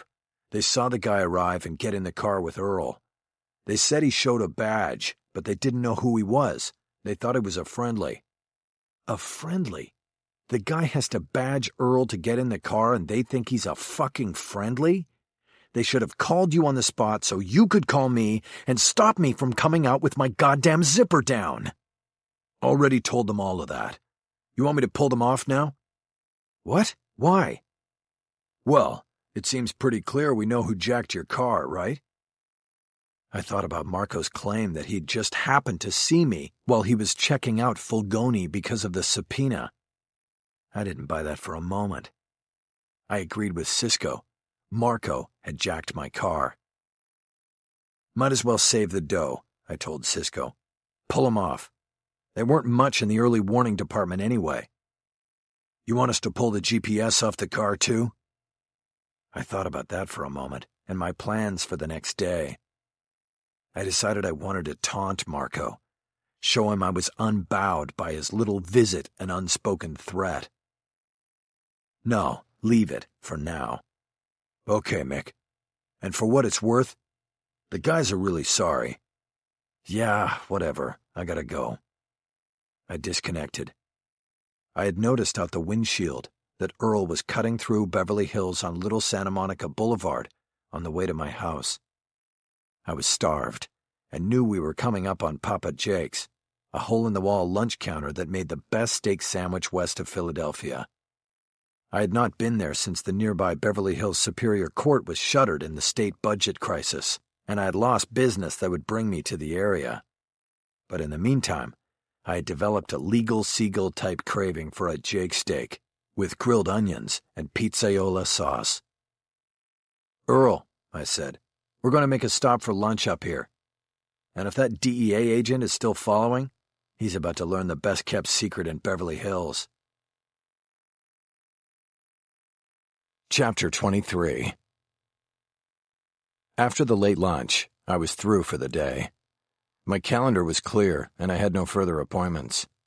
I considered heading back downtown and seeing if I could line up a visit with Andre Lacasse to go over some things related to the upcoming trial. But the occurrences of the past few hours, from Legal Seagull's lecture to the meet with Sly Jr. and the surprise visit from Marco, led me toward home. I'd had enough for the time being. After Earl dropped me and took off in his own car, I went inside and changed into clothes more appropriate to hiking through the wilds of Fryman Canyon. It had been a long while since I'd seen my daughter in the goal at practice. I knew from the school's online newsletter that there were only a few weeks left in the season, and the team was getting ready for the state tournament. I decided to go over the hill to watch and maybe escape from thoughts on the Lacoste case for a while. But escape was delayed, at least on the ride up Laurel Canyon Boulevard. Jennifer called me back and told me she had received my message and my direction to step back from the search on Marco. I'd asked for some court files on other ICE cases because the stuff on Pacer seemed incomplete, she explained. I bet one of those counter clerks called him and told him. Anything's possible, so just stick with Moya for now. Got it. Can you get me whatever you've got by the end of the day? I've got a long drive up to the prison tomorrow and I could use the reading material. Will do. There was a hesitancy about the way she said it, as though there was something else she wanted to say. Anything else? I asked. I don't know. I guess I'm still wondering if we are going the right way with this. Moya is a better target for us than the DEA. I knew what she meant. Casting suspicion on Moya in the upcoming trial would be a lot easier and possibly more fruitful than throwing the light on a federal agent. Aronson was getting at the fine line between seeking the truth and seeking a verdict in your client's favor. They weren't always the same thing. I know what you mean, I said. But sometimes you gotta go with your instincts, and mine tell me this is the way to go. If I'm right, the truth shall set Andre free. I hope so. I could tell she was not convinced, or something else was bothering her. You okay with this? I asked. If not, I can handle it, and you just deal with the other clients. No, I'm fine. It's just a little weird, you know? Things are upside down. What things? You know, the good guys might be the bad guys, and the bad guy up in prison might be our best hope. Yeah, weird. I ended the call by reminding her to get the summaries of her research to me before I hit the road to Victorville the next morning. She promised she would, and we said goodbye. 15 minutes later, I pulled into the parking lot at the top of Fryman Canyon. I grabbed the binoculars out of the glove box, locked the car, and made my way down the trail. I then left the beaten path to get to my observation spot. Only when I got there, the rock I had positioned had been moved, and it looked like someone had been using the spot, possibly to sleep at night. The tall grass was matted down in a pattern that would fit a sleeping bag. I looked carefully around to make sure I was alone, and moved the rock back to the way I'd had it. Down below, soccer practice was just getting underway. I put the binoculars to my eyes and started checking out the north net. The goalkeeper had red hair and a ponytail. It wasn't Haley. I checked the other net, and there was another goalkeeper, but she wasn't my daughter either. I wondered if she had switched positions and started scanning the field. I checked each player, but still didn't see her. I let the binoculars hang from my neck and pulled my phone out. I called my ex-wife's work number at the Van Nuys division of the district attorney's office. The pool secretary put me on hold and then came back and told me Maggie McPherson was unavailable because she was in court. I knew this was not correct because Maggie was a filing deputy. She was never in court anymore. One of the many things I was held responsible for in the relationship, if it could still be called a relationship. I tried her cell next, even though she had instructed me never to call the cell during work hours unless it was an emergency. She did take this call. "Michael? Where's Haley?" "What do you mean? She's at home. I just talked to her." "Why isn't she at soccer practice?" "What?" "Soccer practice. She's not there. Is she hurt or sick?" There was a pause, and in it I knew I was about to learn something that as a father I should have already known. "She's fine. She quit soccer more than a month ago." "What? Why?" "Well, she was getting more into riding and she couldn't do both and keep up with her schoolwork, so she quit. I thought I told you. I sent you an email." Thanks to the multitude of legal associations I belonged to, and the many incarcerated clients who had my email address, I had more than 10,000 messages sitting in my email file. The messages I had cleared earlier in the day while in the DA's waiting room represented only the tip of the iceberg. So many were unread that I knew there could have been an email about this, but I usually didn't miss messages from Maggie or my daughter. Still, I wasn't on firm enough ground to argue the point, so I moved on. "You mean horse riding?" "Yes, hunter jumper. She goes to the LA Equestrian Center near Burbank." Now I had to pause. I was embarrassed that I knew so little about what was going on in my daughter's life. It didn't matter that it had not been my choice to be shut out. I was the father, and it was my fault regardless. "Michael, listen. I was going to tell you this at a better time, but I might as well tell you now so I know you got the message. I've taken another job, and we're going to move to Ventura County this summer." The second impact on a 1-2 punch combination is supposed to land harder, and this one did. "When did this happen? What job?" "I told them here yesterday. I'm giving a month's notice, then I'll take a month off to look for a place and get everything ready. Haley's going to finish the school year here, then we'll move." Ventura was the next county up the coast. Depending on where they moved to, Maggie and my daughter would be anywhere from an hour to an hour and a half away. There were some distances even within Los Angeles County that could take longer to travel because of traffic. But still, they might as well have been moving to Germany. "What job are you taking?" "It's with the Ventura DA's office. I'm starting a digital crime unit, and I'll be back in court again." And of course, it all came back on me. My losing the election had dismantled her career at the LA County DA's office. For an agency charged with the fair and equal enforcement of the laws of the state, the place was one of the most political bureaucracies in the county. Maggie McPherson had backed me in the election. When I lost, she lost too. As soon as Damon Kennedy took the reins, she was transferred out of a courtroom and into the divisional office, where she filed cases other deputies would take to trial. In a way, she got lucky. She could have gotten worse. One deputy who introduced me at an election rally when I was the front runner ended up with a transfer out to the courtroom in the Antelope Valley Jail. Like Maggie, he quit. And I understood why Maggie would quit.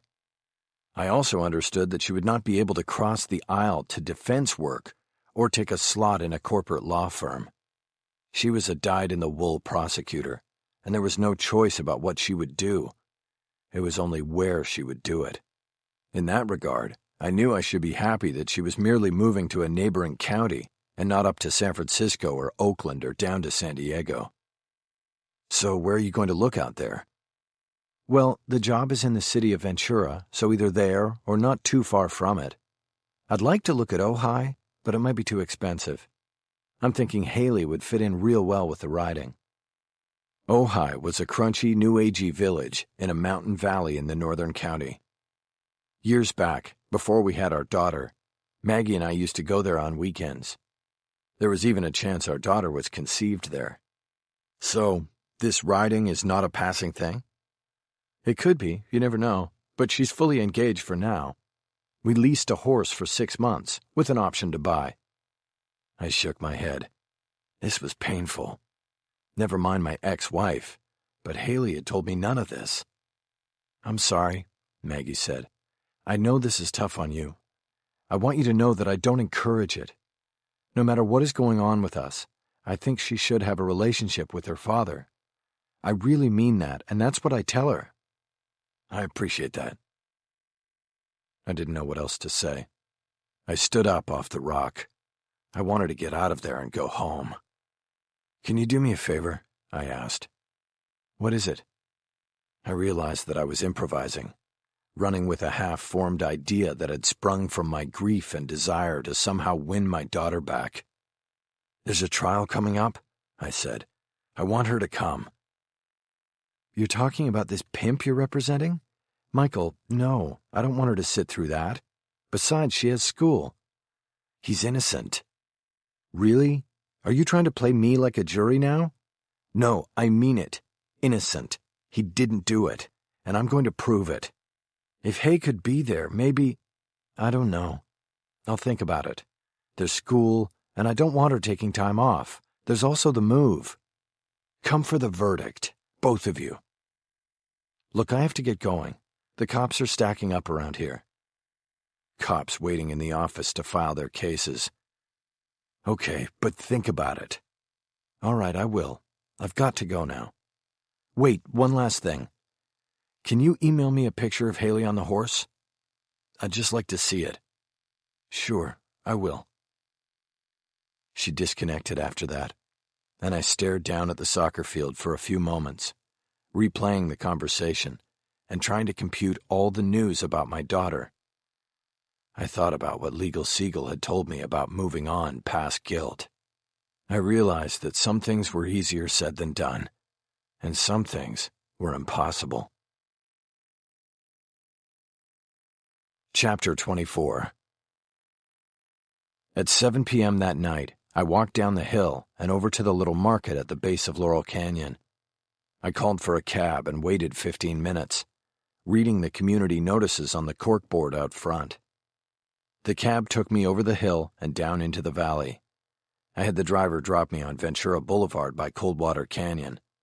From there, I walked the last 5 blocks to Flex, arriving at the yoga studio shortly before 8. Kendall Roberts was busy with closing duties at the front counter. Her hair was tied up in a knot on top of her head, and there was a pencil stuck through it. The students from the last class were filing out, rolled rubber mats under their arms. I stepped in, got her attention, and asked if I could speak with her after she locked up. She hesitated. I had not told her I was coming by. Are you hungry? I asked. I taught 4 classes back to back. I'm starved. Have you ever been to Katsuya down the street here? It's pretty good. It's sushi, if you like that. I love sushi, but I haven't been there. Why don't I go down, get a table, and you come when you're finished here? She hesitated again, as though she was still trying to figure out my motives. It won't be a late night, I promised. She finally nodded. Okay, I'll see you there. It might be 15 minutes. I need to freshen up. Take your time. You like sake? Love it. Hot or cold? Cold. See you there. I walked down Ventura and stepped into Katsuya, only to find the place crowded with sushi enthusiasts. There were no tables available, but I secured 2 stools at the sushi bar. I ordered the sake and some cucumber salad and pulled out my phone as I began the wait for Kendall. My ex-wife had come through with an emailed photo of my daughter and her horse. The shot showed Haley with the horse's face leaning over her shoulder from behind. The animal was black, with a white lightning bolt stripe running down its long nose. Both girl and horse were gorgeous. I was proud, but seeing the photo only added to my hurt at the news about the impending move to Ventura County. I switched over to the message app and composed a text to my daughter. She read her emails only once or twice a week, and I knew that if I wanted to get a message through without delay, I needed to text. I told her that her mother had sent me the photo of her and her horse, and that I was proud of her for pursuing riding the way she was. I also said I heard about the impending move, and that I was sorry she'd be so far away, but that I understood. I asked her if I could watch her take a lesson on the horse, and left it at that. I sent it off into the air, and foolishly thought I might get an answer soon after my phone reported the message delivered. But nothing came back. I was about to compose another text, asking if she got the first, when Kendall suddenly appeared at the open stool next to me. I put the phone in my pocket as I stood up to greet her, successfully avoiding the embarrassment that second text would have brought me. "Hi," Kendall said cheerfully. She had changed clothes at the studio and was wearing blue jeans and a peasant shirt. Her hair was down, and she looked great. "Hello," I said. "I'm glad you could make it." She kissed me on the cheek as she squeezed by me and onto the stool. It was unexpected, but nice. I poured her a cup of sake and we toasted and tasted. I watched her face for a negative reaction to the sake, but she accepted my selection. "How are you doing?" I asked. "I'm good. I had a good day. What about you? Kind of a surprise to see you come into the studio tonight?" "Yeah, well, I need to talk to you about something, but let's order first." We studied the sushi list together, and Kendall checked off 3 different variations on spicy tuna, while I went with California and cucumber rolls. Before the election, I had started taking my daughter to Katsuya as her palate grew sophisticated, and Wednesday night pancakes stopped being an attraction. Of course, my food interests were stunted compared to hers, and I could never wrap my mind around the idea of uncooked fish. But there were always plenty of other things to eat for the non-adventurous. Sake was another story. Hot or cold, I liked it. I was into my 3rd cup by the time one of the sushi chefs finally leaned over and took our order. I think the quick draw on the drink was in part due to my reason for being there and the conversation I felt obligated to have with Kendall. "So what's up?" she said after expertly using a pair of chopsticks to sample the cucumber salad I had previously ordered. "This is like last night. You didn't have to come all the way out to see me." "No, I wanted to see you," I said. "But I also need to talk to you more about this case with Moya and Marco, the DEA agent." She frowned. "Please don't tell me I have to go there and talk to that lawyer." "No, nothing like that. There's no depot, and I'll make sure it stays that way. But something else came up today." I paused, as I still had not formulated how I wanted to approach her with this. "Well, what is it?" she prompted. "The case is kind of dicey because of the people involved. You've got Moya up there in prison, and then you have Marco, the DEA agent, down here trying to protect himself and his cases. And in the middle of this, you have what happened to Gloria and then my client, who they charged with her killing, but I don't think did it. So a lot of moving parts in this, and then this morning, I found out that there's a tracker on my car." "What do you mean? What's a tracker?" "Like a GPS thing. It means somebody's tracking me. They know what moves I'm making, at least by car." I turned on my stool so I could look at her and directly see how she took this information. I could see the significance of it didn't register to her. "I don't know how long the device has been on there," I said, "but I went to your house twice yesterday. First with Earl, and then last night by myself." Now it started to register. I saw the first inkling of fear move into her eyes. "What does this mean? Somebody's going to come to my house?" "No, I don't think it means that. There's no reason to panic. But I thought you should know." "Who put it there?" "We're not 100% sure, but we think it was the DEA agent, Marco." At this inopportune moment, the sushi chef lifted a large leaf-shaped plate over the counter and put it down in front of us. 5 sliced rolls were displayed beautifully with pickled ginger and the hot wasabi paste that my daughter called Green Death. I nodded my thanks to the chef, and Kendall just stared at the food while considering what I just told her. "I debated whether to even tell you," I said, "but I thought you should know. Tonight I took precautions. I walked down the hill from my house and caught a cab. They won't know I'm with you. My car is sitting in front of my house." "How do you know you're not being followed too?" "I've had people working on that all day, It looks like it's just the electronic tracker. If that brought any measure of comfort to her, she didn't show it. Can't you just take it off and get rid of it? She asked. That's an option, I said, nodding. But there are other options. We might be able to use it against them. You know, feed them information that will be confusing or wrong. We're still thinking about it, so for now it's still on there. Why don't you eat some of this? I'm not sure I'm hungry anymore. Come on, you worked hard all day. You said you were starving. Reluctantly, she poured a dollop of soy sauce into one of the small dishes and mixed in a dab of wasabi paste. She then dipped a slice of one of the tuna rolls and ate it. She liked it and immediately sampled another. I was useless with chopsticks, so I used my fingers to take a slice of California roll. I skipped the wasabi. 2 bites later, and I was back to business. Kendall, I know I asked you this yesterday, but I need to do it again. This DEA agent, James Marco, are you sure you never had dealings with him?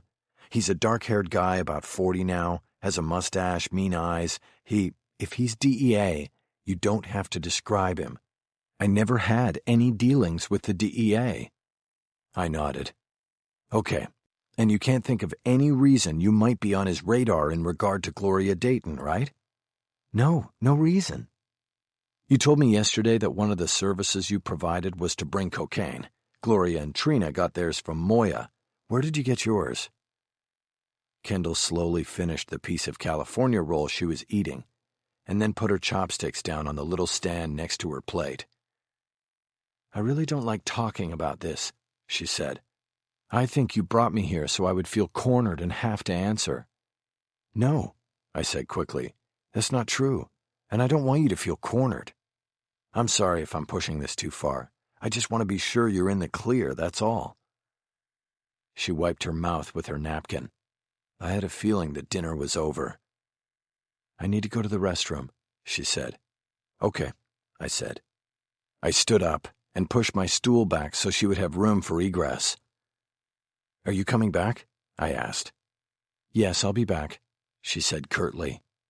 I sat back down and watched her as she made her way to the hallway in the back. I knew she could leave through a rear door, and I wouldn't know it for 10 minutes. But I had faith. I pulled out my phone to see if my daughter had answered my text, but she hadn't. I thought about texting her again, maybe sending her a photo of the California roll from Katsuya, but decided not to push it. Kendall returned in less than 5 minutes and slid silently back onto her stool. Before I could speak, she made a statement that she had apparently worked out in the restroom. I got the product that I brought to clients from Hector Moya, but it was indirectly from him. I bought it from Gloria and Trina at their cost. I never once met their dealer or crossed paths with a DEA agent while I was in that life. It's something I've left behind, and I don't want to have to talk about it with you or anybody else again. That's perfectly fine, Kendall. When you asked me to dinner, I was very happy. I thought it was for a different reason, and I was excited. So that's why I reacted the way I did when you asked about the drugs. I'm sorry I messed things up. But believe me, I was excited too when you said you would meet me. So why don't we forget about all the work stuff and eat some sushi? I gestured toward the platter. Most of our order was still there.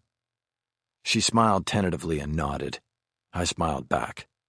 Then we need more sake, I said. Chapter 25. On the way back home, I decided to let the cab take me all the way to my door. I was tired from the work and news of the day and the hike up the trail at Fryman Canyon. I figured even if someone was watching my house and car, he would only be able to puzzle over where I'd been for the last 4 hours. I paid the fare, got out, and climbed the stairs to the front door. At the top, I paused to look out across the iridescent landscape. It was a clear night, and I could see all the way to the lighted towers in Century City. It reminded me that somewhere near those towers in the lowlands was where Sly Fulgoni Jr. made his pitiful stand in the land of law. I turned and looked over my other shoulder toward downtown. Farther away, the lights seemed less vibrant, having to fight their way through the smog. I could, however, see the glow of lights from Chavez Ravine, a home game for the Dodgers, who had started the season abysmally. I opened the door and went in. I was tempted to put on the radio and listen to the ageless Vin Scully call the game, but I was too tired. I went to the kitchen to get a bottle of water, pausing for a moment to look at the postcard from Hawaii on the fridge. I then went directly to my bedroom to crash. 2 hours later, I was on a black horse galloping out of control across a dark landscape, lit only by cracks of lightning, when my phone woke me. I was in bed, still fully clothed. I stared at the ceiling, trying to remember the dream when the phone rang again. I reached into my pocket for it and answered without looking at the display. For some reason, I expected it to be my daughter, and a tone of desperation infected my hello. "Holler?" "Yes, who is this?" "Sly Fulgoni. Are you all right?" The deep timbre in the voice told me I was talking to Sly Sr., calling in from Victorville again. "I'm fine. How'd you get this number?" "Valenzuela gave it to me. He doesn't like you too much, Holler. Something about unfulfilled promises." I sat up on the side of the bed and looked at the clock. It was 2:10. "Yeah, well, fuck him," I said. "Why are you calling me, Sly? I'm coming up to see you tomorrow." "Yeah, not so fast, smart guy. I don't like you threatening me, or my son for that matter. So we need to get a few things straight before you make the long drive up here." "Hold on." I put the phone down on the bed and turned on the bed lamp. I opened the bottle of water I had retrieved before going to sleep and drank almost half of it down. It helped clear my head. I then picked up the phone again. "You there, Sly?" "Where else am I gonna go?" "Right. So what things do we need to straighten out?" "First of all, this co-counsel bullshit you laid on young Sly. Not going to fly, Holler. Moya's ours and we're not sharing." "Have you really thought this out?" "What's to think out? We've got it covered." "Sly, you're in prison. It's going to reach a point where the paper on this is finished, and somebody's got to go to court. And do you really think young Sly is going to walk into federal court, go up against government lawyers and the DEA, and not have his head handed to him?" There was no immediate answer, so I pressed it further. "I'm a father too, Sly, and we all love our kids. But young Sly is working off the scripts you provide him right now. There is no script when you get into a courtroom. It's do or die." Still no response. I didn't have an appointment when I dropped by the office today. I don't know exactly what he was doing, but it wasn't lawyer work. He's got nothing on the calendar, Sly. He's got no experience, and he can't even answer questions about this case. Those depots you want scheduled for next week? My guess is he'll get the questions, every question, from you. "Not true. That's not true." His first objection to anything I had been saying. "All right, so he'll write some of his own questions. It's still your depot and you know it. Look, Sly, you've got a credible cause of action here. I think this could work, but not unless you've got somebody going in there who knows his way around a habeas hearing. How much you want?" This time I paused. I knew that I had him and was about to close the deal. "You're talking about money? I don't want any money. I want cooperation on my guy. We share information and we share Moya. I may need him on my case." He didn't respond. He was thinking. I decided to jump in with my closing argument. "Speaking of Moya, you really want him sitting next to young Sly if this thing goes the wrong way in court? You want him looking at your son when he wants someone to blame after a judge sends him back to Victorville for the rest of his life? I heard some stories today about Moya back in his Sinaloa days. He's not the kind of guy you want near your son when things turn south." "Who told you those stories?" "Agent Marco did. He visited me, just like I'm sure he visited young Sly." Sly Sr. didn't respond, but this time I didn't interrupt the silence. I'd said all I had to say.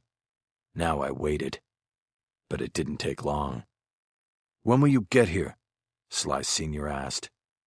"Well, it's the middle of the night. I'm going to go back to sleep now and sleep late, maybe 8 o'clock, and then I'll head up there. I'll process in when I get there, maybe get in to see you before lunch. Lunch around here is 10:30. I used to have a 1 o'clock table every day at Water Grill." I nodded. The little things are missed most. "Okay, then I'll see you after lunch. First you, then Moya. You remind him that this time I'm on his side, okay?" "Okay. See you then." I disconnected the call and switched over to the message app. My daughter had still not responded to the message I had sent her almost 6 hours before. I set the alarm on the phone for 7 and put it on the nightstand. I stripped off my clothes and this time got under the covers. I lay on my back, thinking about things. My daughter, then Kendall. She had kissed me again when we'd separated outside the door of Katsuya. I felt as though things were changing in me, as though I was closing one door and opening another. It made me sad and hopeful at the same time. Before drifting off, I remembered the black horse racing across the field of lightning. I had been holding onto its neck because there were no reins. I remembered holding fast and hanging on for dear life. Chapter 26.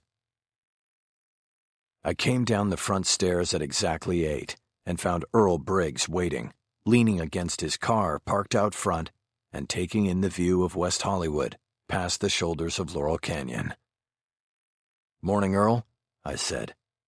He took the 2 Starbucks cups off the hood of his car and crossed the street to the Lincoln. I exchanged the keys for one of the cups and thanked him for thinking of stopping for coffee before we headed off. The Lincoln had gotten a clean sweep by Cisco the afternoon before. The GPS tracker was still in place, but he and his men had found no bugs or cameras on the vehicle. We headed south to pick up the 10 freeway east, stopping only to top off the Lincoln's big gas tank. Traffic was grim, but I knew it would thin out once we got past downtown and turned north on the 15. From there, it was a straight shot north through the Mojave. Overnight, Jennifer had sent me several emails with documents from her research attached. I passed the time by reading through these. The first thing to catch my eye was her analysis of Hector Moya's habeas petition and what was riding on it.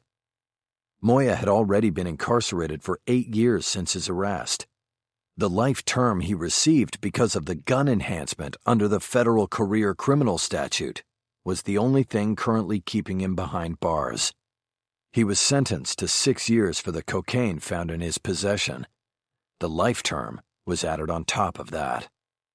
This meant that Moya's immediate freedom was riding on the outcome of his habeas petition. To me, it was an added reason for him to cooperate with me on the Lacoste case, and to put his future in more experienced hands than those of Sylvester Fulgoni Jr. This knowledge also put Marco's visit with me the day before in better perspective. The DEA agent had to have known as he sat across from me in the Lincoln that a violent man he had put away presumably for life could see freedom soon, depending upon the outcome of a couple of court cases he could not control. I next reviewed the transcript from Hector Moya's trial 7 years before. I read 2 sections, one containing the testimony of an officer with the LAPD warrant enforcement team, and the other containing part of the testimony of DEA agent James Marco.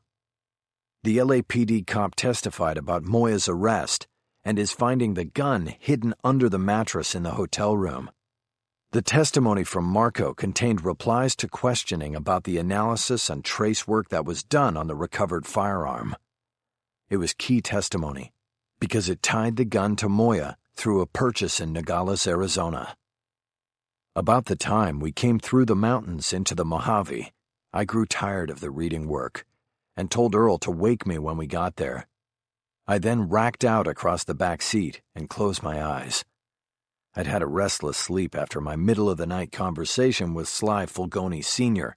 and needed to catch up. I knew from prior experience that going into a prison would be exhausting. It was an ordeal that fully taxed the senses. Prison sounds and smells, the drab gray steel set off by the garish orange uniforms of the incarcerated, the mixture of desperation and threat in the faces of the men I'd come to visit. It was not a place I ever wanted to spend an extra minute in. It always felt as if I were holding my breath the whole time I was inside. Despite the cramped configuration of the back seat, I managed to doze off for almost a half hour. Earl woke me on our approach to the prison. I checked my phone and saw that we had made good time despite the early traffic. It was only 10 o'clock, and that was when attorney visiting hours began. "You don't mind, boss. I'm going to wait outside on this one," Earl said. I smiled at him in the mirror. "I don't mind, Earl. I wish I could, too." I handed him my phone over the seat. There was no way I would be allowed to take it inside, which was ironic since most of the prisoners had access to cell phones. "If Cisco, Lorna, or Bullock's calls, answer it and tell them I'm inside. Everything else let go to message." "You got it." He dropped me at the main visitor's entrance. The process of getting in to see Fulgoni and Moya went smoothly. I had to show a driver's license and my California bar card, then sign one document certifying that I was an attorney, and a second certifying that I was not smuggling drugs or other illegal contraband into the facility. After that, I was walked through a magnetometer after removing my belt and shoes. I was placed in an attorney-client room and given an electronic alert to clip to my belt. If I was physically threatened by my client, I was instructed to yank the pager-sized device off my belt, and an alarm would sound, drawing guards to the room. Of course, I would still need to be alive to pull it, but that detail wasn't mentioned. This had all come about because of one court ruling or another that had prohibited guards from watching over attorney-client meetings in the prison. I was left alone in the 10-by-10 room to wait. There was a table and 2 chairs and an electronic call box on the wall next to the door. The waiting was a given. I don't think I had ever made a prison visit where I walked into the interview room and my client was there waiting for me. It was routine for attorneys to stack interviews with multiple clients at a prison, even when the cases were unrelated. It saved travel and clearance time to get it all done in one visit. But usually, the prisoners were brought in on a timetable that suited the prison staff and was based on the schedules and availability of the prisoners. I had asked the visitor center captain to allow me to visit with Fulgoni first and then Moya. He frowned at the request, but said he would see what he could do. Maybe that was why the wait seemed extraordinarily long. 30 minutes went by before Fulgoni was finally brought into the interview room. At first, I almost told the guards escorting him that he had the wrong guy, but then I realized it was indeed Sylvester Fulgoni Sr. Though I'd finally recognized him, he still wasn't the man I recalled from the courthouses and courtrooms we both worked at one time. The man shuffling into the room in leg chains was pale and haggard, hunched over, and for the first time, I realized he must have worn a toupee all those years I knew of him in L.A. No such vanity was allowed in prison. The crown of his head was bald and sharply reflected the overhead fluorescent lights. He took a seat across the table from me. His wrists were cuffed to a waist chain. We didn't shake hands. "Hello, Sly," I said. "How was lunch?" "Lunch was the same as it is every day here. Bologna on white bread, unfit for human consumption." "I'm sorry to hear that." "I'm not. I figure when I start liking it, then I've got a problem." I nodded. "I get that." "I don't know about you, but back in the day, I had clients who liked to hide out in prison. Places like this. It was easier than the streets because you got your 3 squares, a bed, clean laundry, sex and drugs readily available if you want 'em. It was dangerous, but the streets were plenty dangerous too." "Yeah, I've had a few like that." "Well, that's not me. I consider this place to be a living hell on earth." "But less than a year to go, right?" 341 days. I used to be able to tell it down to the hour and minute, but I'm a little more relaxed about that now." I nodded again, and decided that was enough as far as the pleasantries went. It was time to get down to business. I hadn't driven all the way up to discuss the pros and cons of prison life, or to figuratively pat Sylvester Fulgoni on the back. "Did you talk to Hector Moya about me this morning?" Fulgoni nodded. "That I did, and you're all set. He'll take the meeting and he'll take you as co-counsel with young Sly." "Good. I can't say he's too happy about it. He's pretty convinced that you're in part responsible for him being here." Before I could say a word in my defense, there was a booming impact that shook the room, and I assumed the entire prison. My hand went to my belt, and the alarm, as my first thought, was that there was some kind of explosion and prison break occurring. Then I noticed that Fulgoni hadn't even flinched, and had a glib smile on his face. "That was a big one," he said calmly. "They probably have the B-2 up today. The Stealth." Of course. I now remembered the nearby airbase. I tried to shake it off and get back to business. My legal pad was on the table in front of me. I had jotted down a few questions and reminders while I waited for Fulgoni. I wanted to start with the basics and lead up to the important questions once I had Fulgoni vested in the conversation. "Tell me about Moya. I want to know how and when this whole thing started." "Well, as far as I know, I'm one of 2 defrocked lawyers in here. The other guy was part of a bank fraud in San Diego.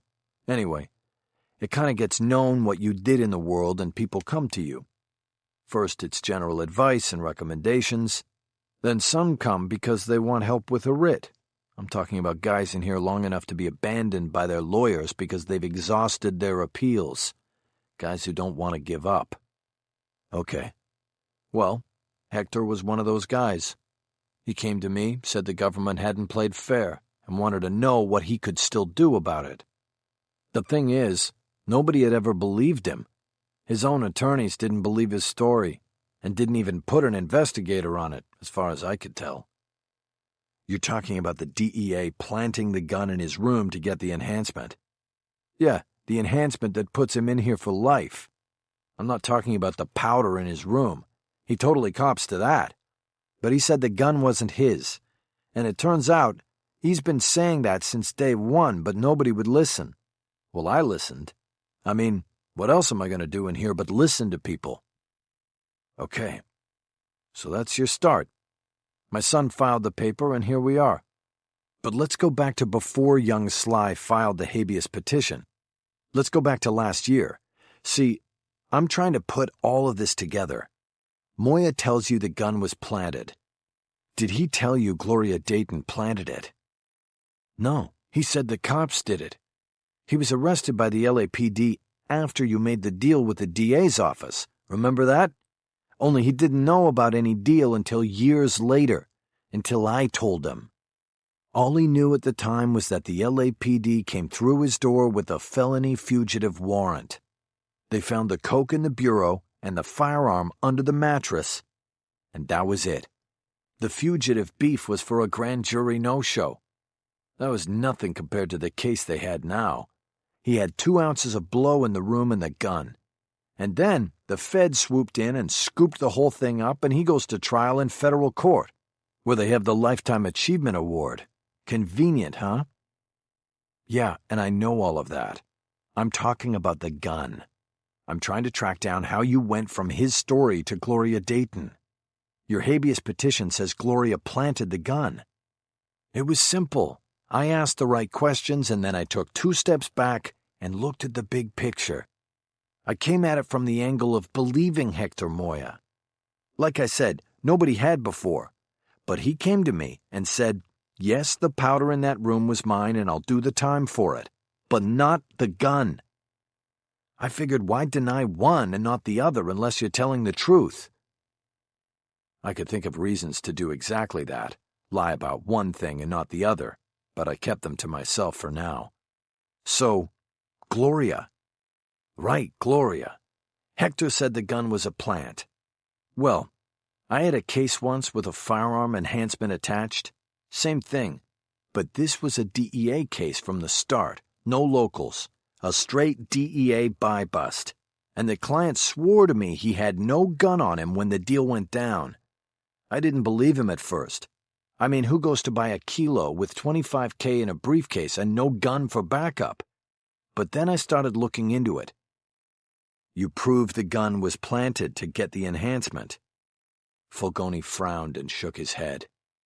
Actually, I was never able to prove it, and my guy went down for it. But the unit that made the bus was something called the Interagency Cartel Enforcement Team, which was run by the DEA and headed up by an agent named Jimmy Marco. He's the same guy who did the swoop and scoop on Moya. So when that name came up in the file, I thought there was something to it. You know, that was twice I'd seen this on a case with his name on it. I figured, where there's smoke, there might be fire. I thought for a long moment, trying to put the pieces together and understand the moves Fulgoni had made. You had the name Marco, but he didn't come into it until after the arrest went down and the locals had found the coke and the gun, I said in summary. So if Marco was behind this, then you had to figure out how he got the gun in there for the locals to find. Fulgoni nodded. Exactly. So I went to Hector and said, what if the gun wasn't planted by the locals? What if it was already there under the mattress and planted earlier by somebody else? Who was in that room between the time you checked into that hotel and the bus went down? That was 4 days, and I asked him for a list with the names of everybody who'd visited that room in that time frame. Gloria Dayton. Yes, we zeroed in on her. But she wasn't the only one who had been in that room.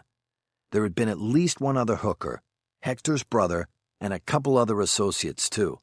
Luckily, we didn't have to vet the housekeepers because Hector kept the do not disturb on his door the whole time. But we zeroed in on Gloria because I had a friend run all the names through the police computer and bingo! She happened to get popped one frickin' day before they took Hector down. I nodded. The logic made sense. I would have zeroed in on Gloria as well.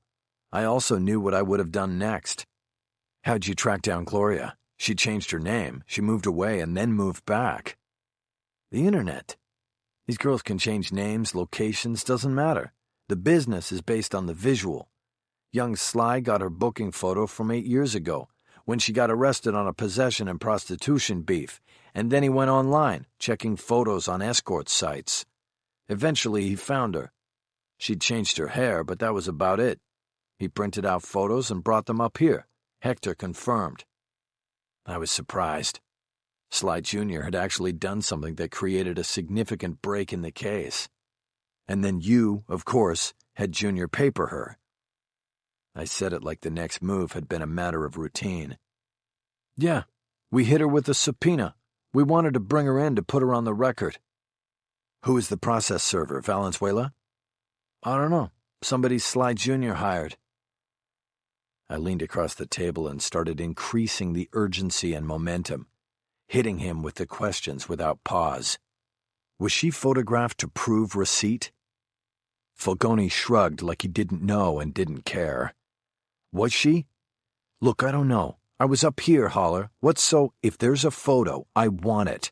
Tell your son. Fine, okay. When did you paper her? I don't know the date. Last year sometime. Obviously before she got killed by her pimp. I leaned further across the table. How long before she got killed? About a week, I think. I hammered my fist down on the table. She wasn't killed by her pimp. I pointed across the table at him. You got her killed. You and your son. They found out about the subpoena. They couldn't trust that she wouldn't talk. Fulgoni was shaking his head before I was finished. First of all, who is they? Marco, the ICE team. Do you think they would risk this coming out? Especially if planting firearms was common practice with that team. Think of all the reputations, careers, and cases that would be jeopardized. You don't think that's motive for murder? You don't think they'd risk taking out a hooker if it meant securing their operation? Fulgoni held up a hand to stop me. Look, I'm not stupid, Holler. I knew the risks. The subpoena was filed under seal. Marco couldn't have known about it. So she ended up dead a week later and you thought what? That the pimp did it and it was all just coincidence. I thought what the police thought and what my son read to me out of the newspaper. That her pimp killed her and we missed our chance to have her help Moya. I shook my head. Bullshit. You knew. You must have known you set things in motion. How many days before the deposition was she killed? I don't know. I didn't get. That's bullshit. You knew. How many days? 4.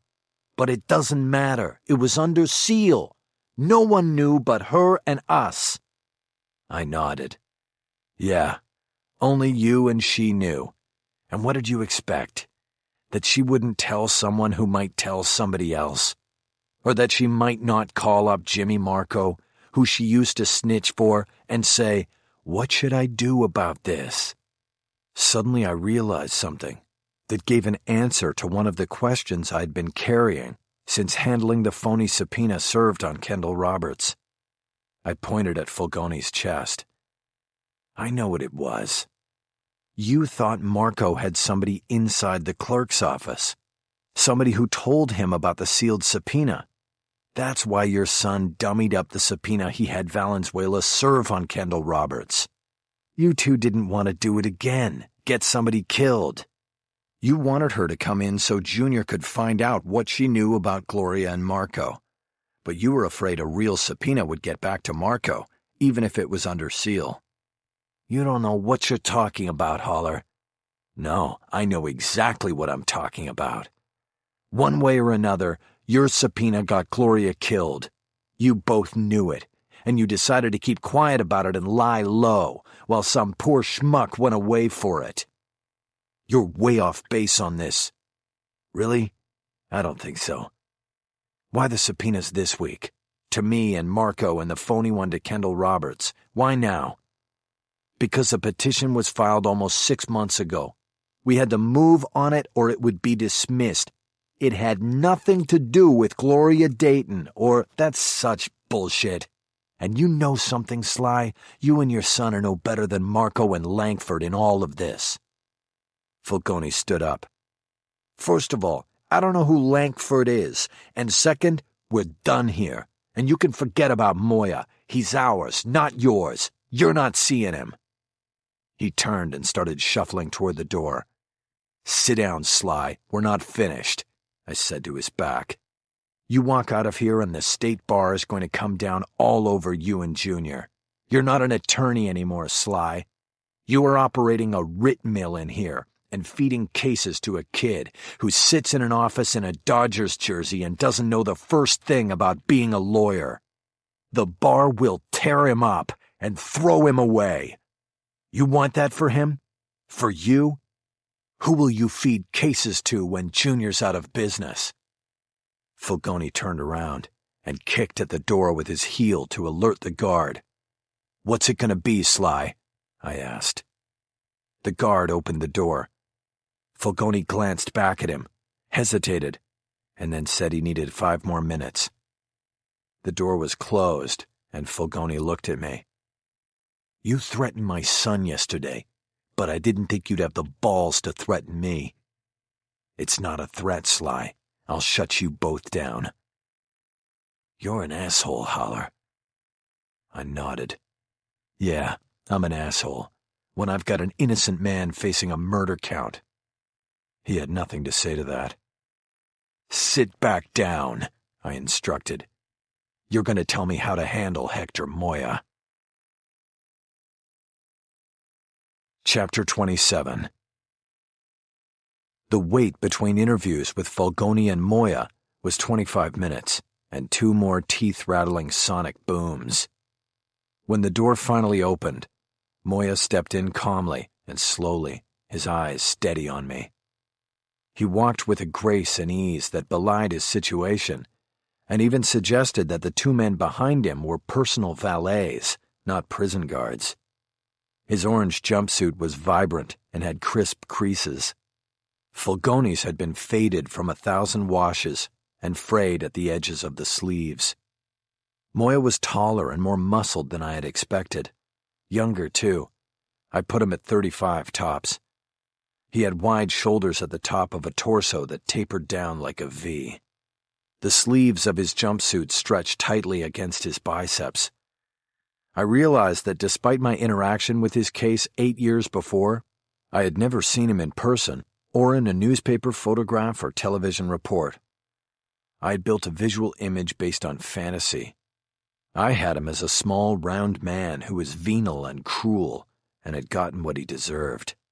I wasn't expecting the specimen standing before me now, and this was a concern because, unlike Fulgoni, Moya was not chained at the ankles and waist. He was as unencumbered as I was. He accurately picked up my concern and addressed it before even sitting down. "I've been here much longer than Silvestri," he said. "I am trusted and not chained like an animal." He spoke with a strong accent but was clearly understandable. I nodded cautiously, not knowing whether his explanation contained some sort of threat. "Why don't you have a seat?" I said. Moya pulled back the chair and sat down. He crossed his legs and held his hands together in his lap.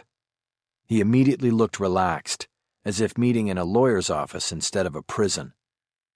"You know," he said, 6 months ago, my plan was to have you killed in a very painful manner. When Silvestri spoke of the part you played in my case, I became very angry. I was upset, and I wanted you dead, Mr. Haller. Glory days, too." I nodded, as though I was sympathetic to his situation. "Well, I'm glad that didn't happen, because I'm still here, and I may be able to help you." He shook his head. "The reason I tell you this is because only a fool would think I had no motive to have you and Gloria Dayton eliminated. But I did not do this. If I had, you and she would have simply disappeared. This is the way it is done. There would be no case and no trial of an innocent man." I nodded. "I understand. And I know it means little to you, but I also have to tell you that 8 years ago I was doing my job, which was to do my best in the defense of a client. It does not matter, your laws, your code. A snitch is a snitch, and in my business they disappear, sometimes with their lawyers." He stared coldly at me, through the darkest eyes I think I had ever seen, besides my own half-brothers. Then he broke away, and his voice changed as he engaged in the business of the day, the tone moving from dead-on threat to collegial cooperation. "So, Mr. Haller, what must we discuss here today?" "I want to talk about the gun that was found in your hotel room when you were arrested." "It was not my gun. I have said this from the very beginning. No one has believed me. I wasn't there at the beginning, at least on your side, but I'm pretty sure I believe you now. And you'll do something about it." "I'm going to try." "Do you understand the stakes that are involved?" "I understand that the people who did this to you will stop at nothing to keep their crimes secret, because I'm pretty sure you're not the only one they did it to. They already killed Gloria Dayton. So we will have to be very cautious until we can get this into open court. Once we are there, it will be harder for them to hide behind their badges and the cover of night.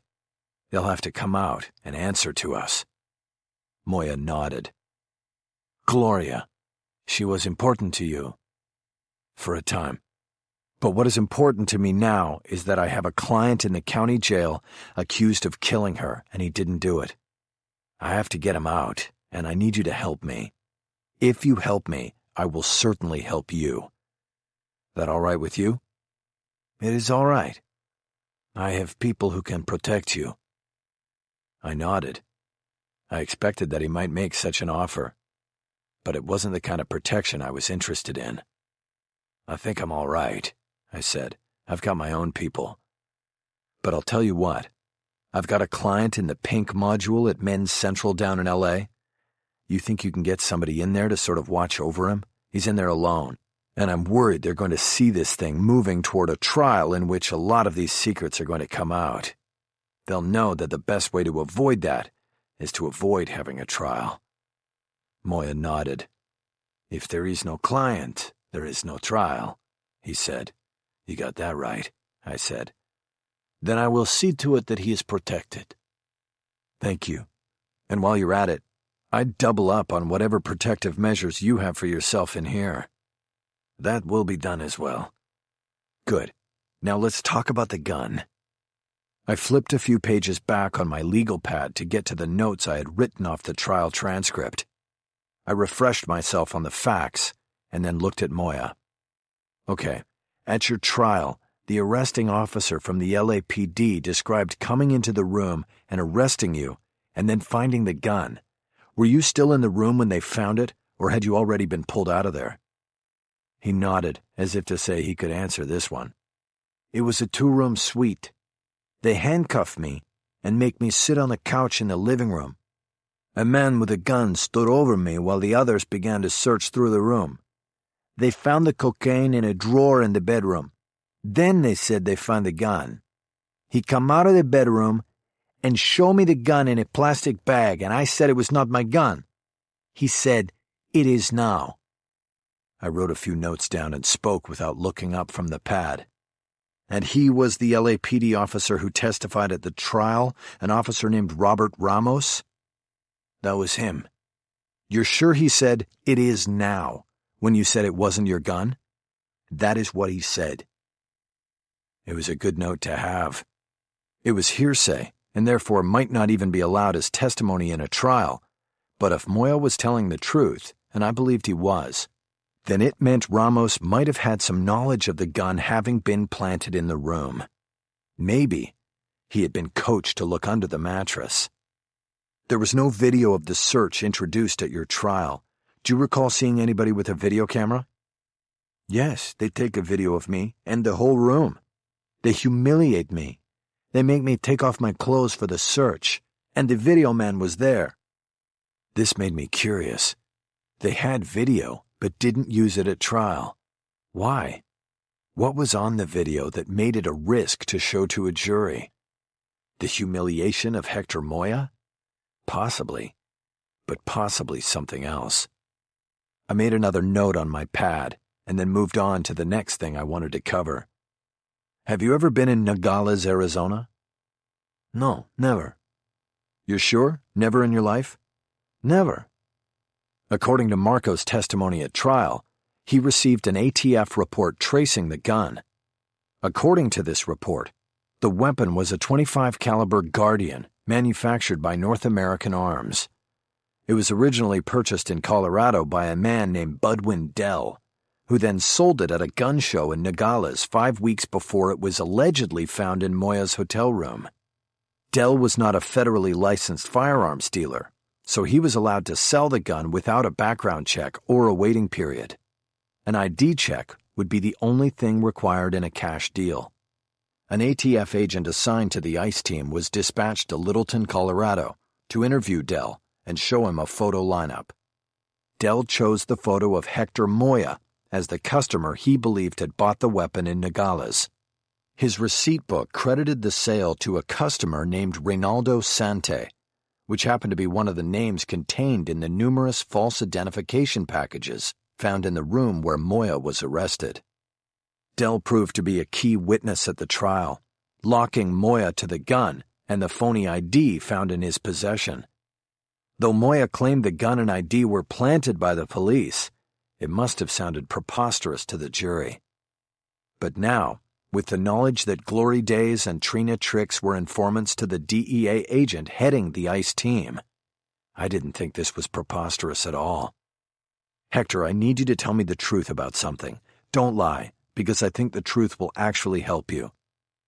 Ask me. The false ID in the name of Reynaldo Sante.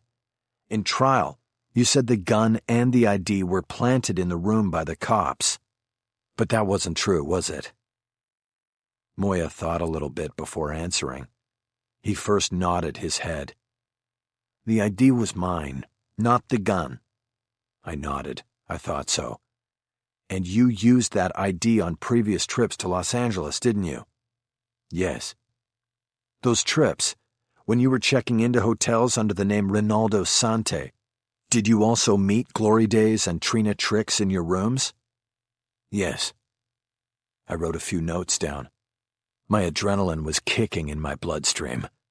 I was clearly seeing a path in which to take the Lacoste case, as well as Moya's. I was on the road to finding something out. Okay, I said. Hector, this is all good so far. I think we can do something with this. What else do you want to know? For the moment, nothing, but I'll be back to see you.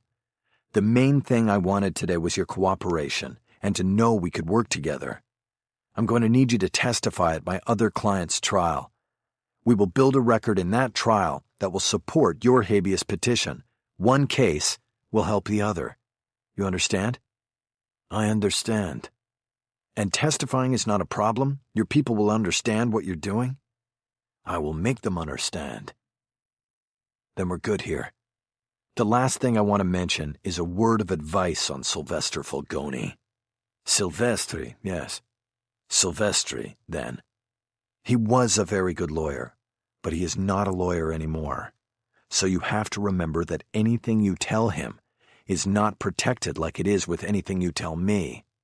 Be circumspect with what you say to him. Understand? Be careful. He nodded. Okay, and speaking of which, to make things all legal between you and me, you need to sign an authorization that allows me to represent you. I had the document ready to go, folded lengthwise in my inside pocket. I slipped it and a pen across the table to him, and he signed it. Okay then, I think we're finished here, I said. Stay safe, Hector. And you too, Miguel. Chapter 28. Once in the Lincoln again, I told Earl he could take us back to the city. How'd it go in there, boss? You know, Earl, I've visited a lot of different people in a lot of different prisons, and I'm not sure if I've ever had a better visit. That's good. Yeah, real good. I opened the contacts file on my phone and scrolled down to the V's. I might not have had Fernando Valenzuela on speed dial anymore, but I knew I still had his cell on my contacts list. I made the call and wondered if he'd answer when my name came up on the screen. I was about to hang up before it went to message when he finally picked up. Yo, Mick, don't tell me you're calling me with all of this work you promised me. As a matter of fact, Val, I thought you should know that I've partnered up with Falgoni, so it looks like we'll be working together again after all. Ain't that a shame? I'll believe it when I hear it from Falgoni, not you. That's fine, you call him, but there's something I need from you right now. Of course there is, but I'm not falling for this shit, Holler. I'll call Falgoni, and if he clears it, then I'll see what you need. You can do whatever you want, Val, but I need you to text me the photo you took of Giselle Dallinger when you papered her back in November. You got that? Giselle Dallinger. If I don't get it in the next 10 minutes, you're fired. We'll see what Sly says about that. Sly and his old man are working for me. I don't work for them. You've got 9 minutes now, Val. I disconnected the call. Something about Valenzuela always got under my skin. He always acted like he knew something I didn't, like he had something on me. That true? Earl asked from the front seat. You and Falgoni partnering up? Just on one case, Earl. That's about all I could take with those guys. Earl nodded.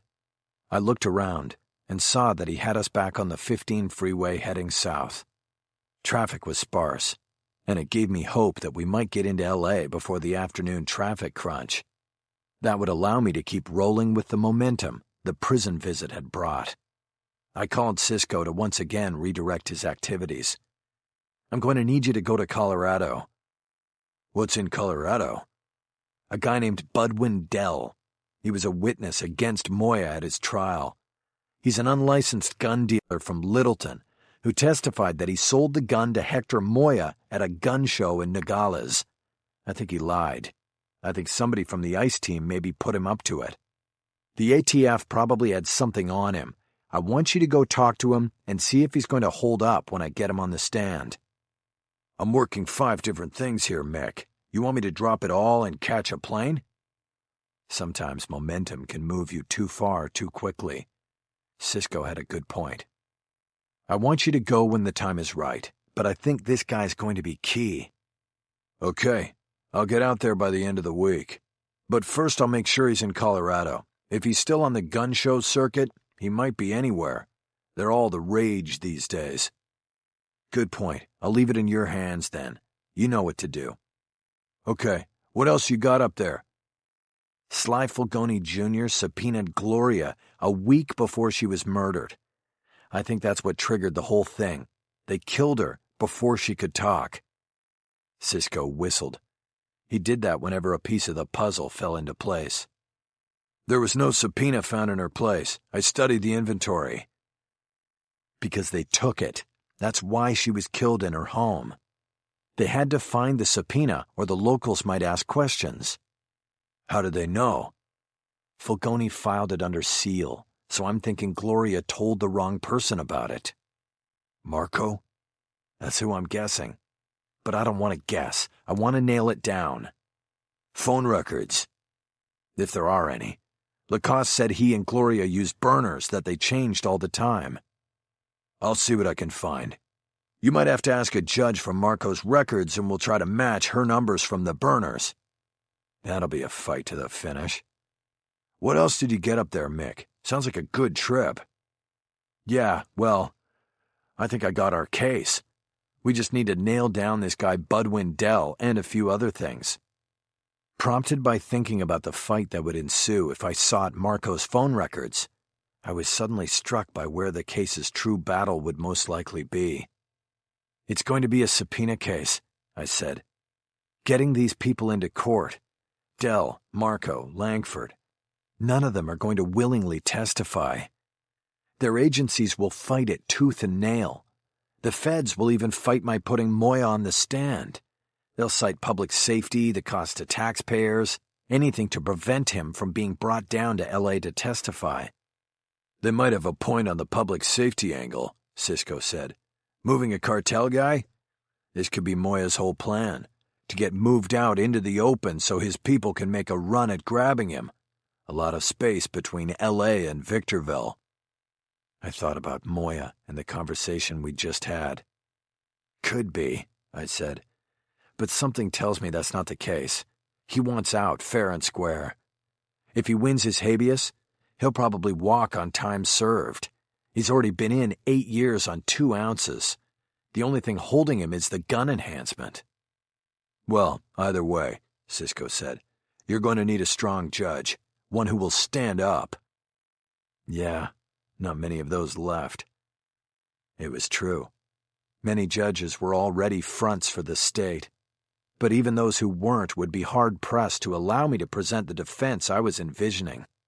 The true battleground of the case would be in the hearings, before a single juror was seated. Unless I came up with another strategy to get my witnesses in. I decided not to think about it for now. So how are you making out? I asked. I'm getting close to connecting Langford and Marco, Cisco said. That was good news. Tell me about it. It's a little tentative now, so give me a day on it. It involves a double murder in Glendale, a drug ripoff going back 10 years. I'm waiting on records. It's a cold case, so not a problem getting the docs. Let me know when you know. You heard from Bullocks today? Not today. Hey, boss! Earl said from the front seat. I looked at his eyes in the mirror. They weren't on me. They were on something behind us. Something that was scaring him. What is... The impact was loud and hard, as something with what felt like the power of a train plowed into us from behind. I was belted in, but even so, my body was hurled forward into the fold-down tabletop affixed to the back of the seat in front of me, and then thrown against the door as the Lincoln went into a sideways slide to the right. Fighting the centrifugal force of the slide, I managed to raise my head up enough to look over the right side doorsill. I saw the freeway guardrail a microsecond before we hit it, flush, and our momentum took us over it. The car started tumbling down a concrete embankment. The crunching of steel and shattering of glass sharp in my ears as it flipped once, then twice, then 3 times. I was whipped around like a rag doll, until the car finally came to a metal grinding stop, upside down, and at the 45-degree angle of the embankment. I don't know how long I was out, but when I opened my eyes, I realized I was hanging upside down by the seatbelt. An old man on his hands and knees was staring at me through the broken window on the high side of the car. "Mister, you all right?" the man said. "That was a bad one." I didn't answer. I reached to the seatbelt and pushed the release button without thinking. I crashed down to the ceiling of the car, embedding broken glass in my cheek and aggravating a dozen sore spots on my body. I groaned and slowly tried to raise myself, looking to the front seat to check on Earl. "Earl?" He wasn't there. "Mister, I better get you out of there. I smell gas. I think the tank ruptured." I turned back to my would-be rescuer. "Where's Earl?" He shook his head. "Is Earl your chauffeur?" "Yeah. Where is he?" I reached up to pull a piece of glass out of my cheek. I could feel the blood on my fingers. "He got thrown out," the rescuer said. "He's lying over there. He looks bad. I don't think... Well, the paramedics will be able to tell. I called them. I called 911 and they're coming." He looked at me and nodded. "Thank you," I said. "Here, let me help you out. This thing could catch on fire." It wasn't until I crawled out and struggled to my feet, hand on my rescuer's shoulder, that I saw Earl lying face down on the embankment above the Lincoln. Blood was running down the concrete in a thick stream from his neck and face area. "You got lucky," the man said. "Yeah, I'm Mr. Lucky," I said. I took my hand off his shoulder and leaned forward until my hands reached the concrete. I crawled up the embankment to Earl. I knew right away that he was dead. He must have been thrown clear, and then the car rolled over him. His skull was crushed, and his face was misshapen and ghastly to look at. I sat down on the concrete next to him and looked away. I saw the rescuer looking up at me, an expression of horror on his face.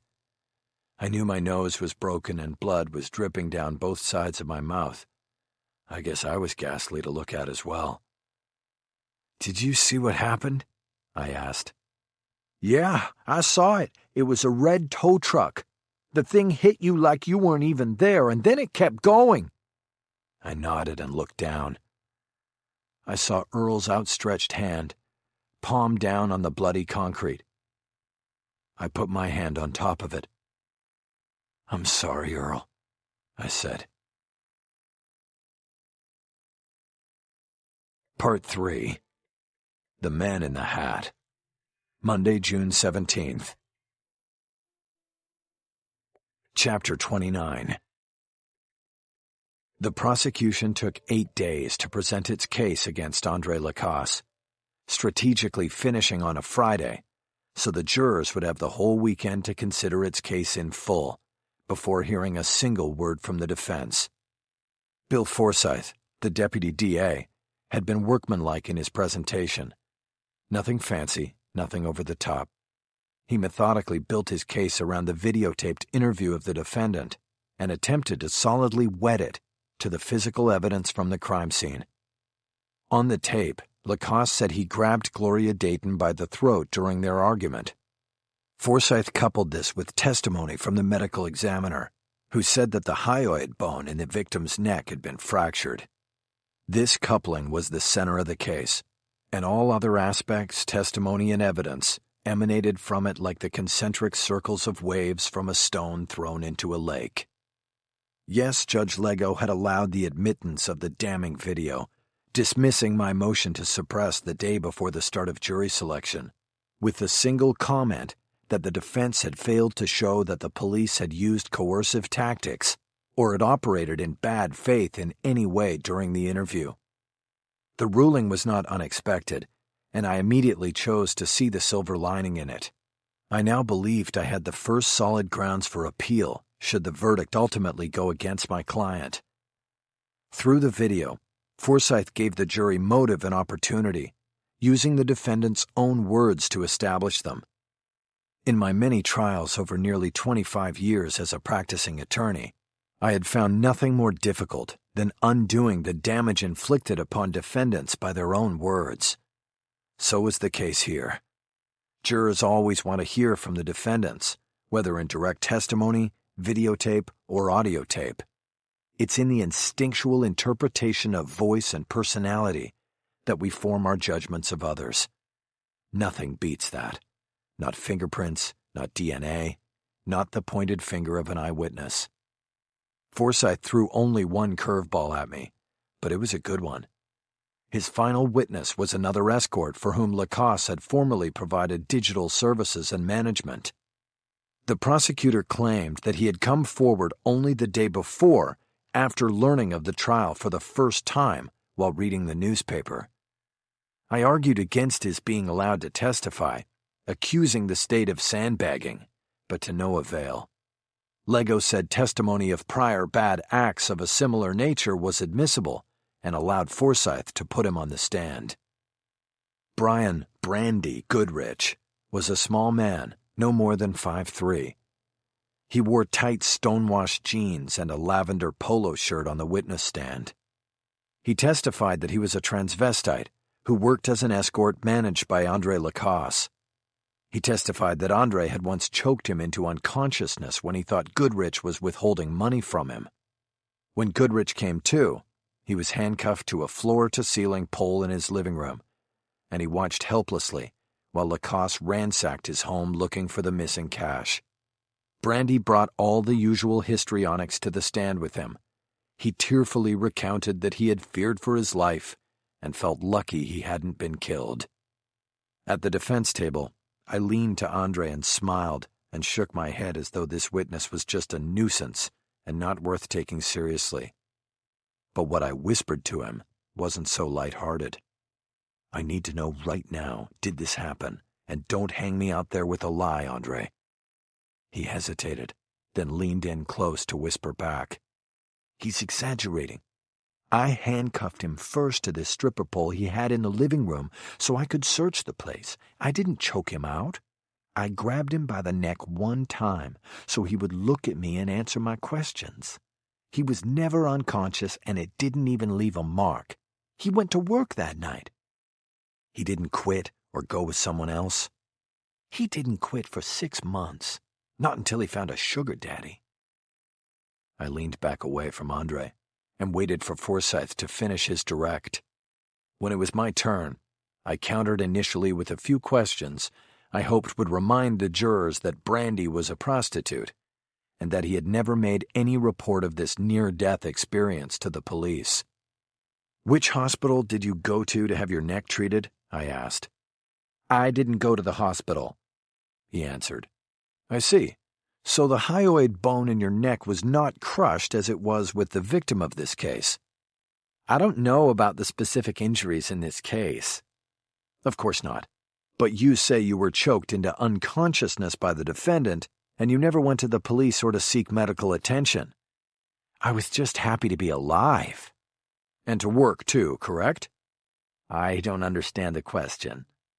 "You went to work as an escort the same night after this supposed life-and-death struggle took place, didn't you?" "I don't remember that."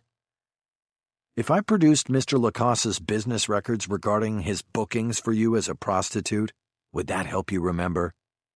"If I worked that night, it was only because he made me and threatened me if I didn't." "Okay, let's go back to the alleged incident. Did the defendant use one hand or two?" "Both hands." "You're a grown man. Did you defend yourself?" "I tried, but he's a lot bigger than me." "You said you then woke up handcuffed to a pole. Where were you when he allegedly choked you into unconsciousness?" "He grabbed me from behind as soon as I let him in the apartment." "So, he choked you from behind then?" "Yes, sort of." "What do you mean, sort of? Did he choke you or not?" "He put his arm around my neck from behind and tightened it, and I tried to fight because I thought he was going to kill me, but I blacked out." So why did you just testify that he used 2 hands to choke you? Well, 'cause he did. Hands and arms. I let that hang out there for a few moments for the jury to consider. I thought I had successfully dented Goodrich's credibility in a few places. I decided I should get out while I was ahead, and took one last shot in the dark. It was a calculated risk, but I operate under the belief that voluntary witnesses usually want something in return. In this case, Goodrich obviously wanted revenge, but I had a hunch there was something more. Mr. Goodrich, are you currently facing any criminal charges, misdemeanor or felony, anything at all? Goodrich's eyes flicked toward the prosecution table for a split second. In Los Angeles County? No. In any county anywhere, Mr. Goodrich. Goodrich reluctantly revealed that he had a solicitation case pending in Orange County, but denied he was testifying in exchange for help with that. No further questions, I said, my voice dripping with disdain. Forsyth tried to clean things up on redirect, hammering home that he had made no overture or promise to do anything to help Goodrich in Orange County. Goodrich was allowed to step down after that. I felt I had gotten a few good swings in, but still, the damage was done. Through the witness, the prosecution had added a history of similar actions to the solid pillars of motive and opportunity already established. Forsyth's case was complete then, and he rested it at 4 p.m. Friday, guaranteeing me a weekend of fitful sleep and panicked preparation. Now it was Monday, and it would soon be my turn in front of the jury.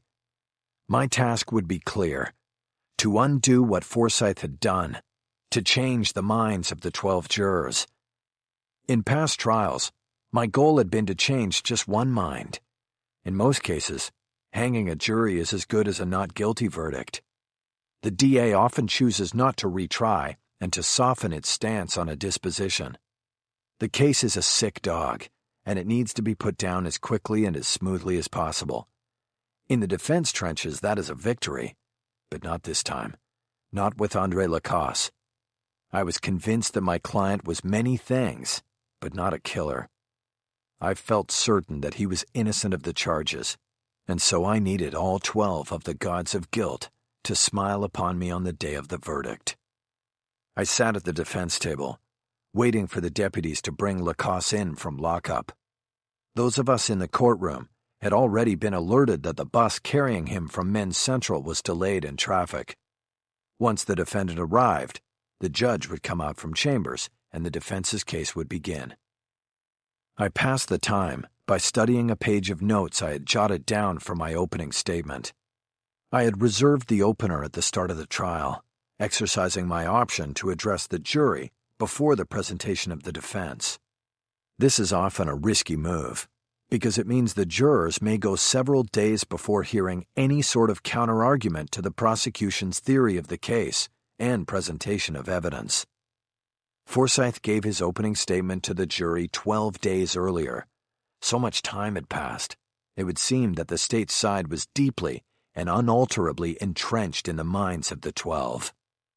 But I also felt that the jurors had to be dying to finally hear something from the defense, to hear the response to Forsyth, the video, and the scientific and physical evidence. They would start to get all of that today. At last, at 9:40, Lacasse was brought through the lockup door and into the courtroom.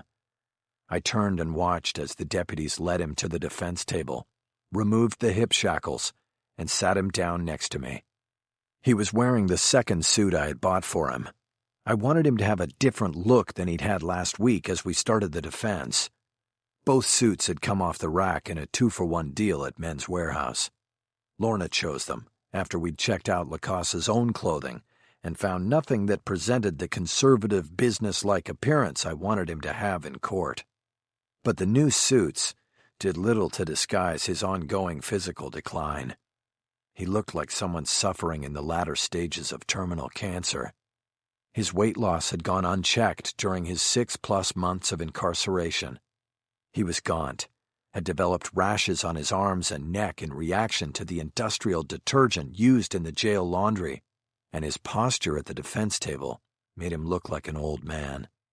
I constantly had to tell him to sit up straight because the jury was watching. "Andre, you doing okay?" I asked as soon as he was seated. "Yeah," he whispered. "The weekends in there are long." "I know. They still giving you medicine for your stomach?" "They give it and I drink it, but I don't know if it's doing anything. I still feel like I'm on fire inside." "Well, hopefully you won't be in there too much longer, and we'll get you into a first-rate hospital as soon as you get out." Lacoste nodded in a way that indicated he couldn't quite believe he would ever leave the shackles in the jail behind. Long-term incarceration does that to an individual, eats away at hope, even in an innocent man. "How are you doing, Mickey?" he asked. "How is your arm?" Despite his own circumstances, Andre never failed to inquire about me. In many ways, I was still recovering from the crash of the Lincoln. Earl had died, and I was battered and broken, but mostly on the inside. Physically, I'd suffered a concussion and needed surgery to reset my nose. It took 29 stitches to close various lacerations, and twice-a-week physical therapy sessions since then to help restore full motion to my left arm, where ligaments were torn in the elbow. To put it bluntly, I got off easy. People might even say I walked away. But the physical injuries didn't even approach the intensity of the internal damage that still lingered. I grieved every day for Earl Briggs, and the sorrow was only equaled by the burden of guilt I carried with it. A day didn't go by that I didn't recheck the moves and decisions I'd made in April. Most damning was the decision to keep the tracker on my car and to taunt those monitoring my movements by boldly driving to Victorville to see Hector Moya. The consequences of that decision would be with me forever. The image of a smiling Earl Briggs attached to them in my mind's eye. By the time the wreckage of the Lincoln was examined, the GPS tracker was gone, but it had been there the afternoon before when Cisco had checked out the car.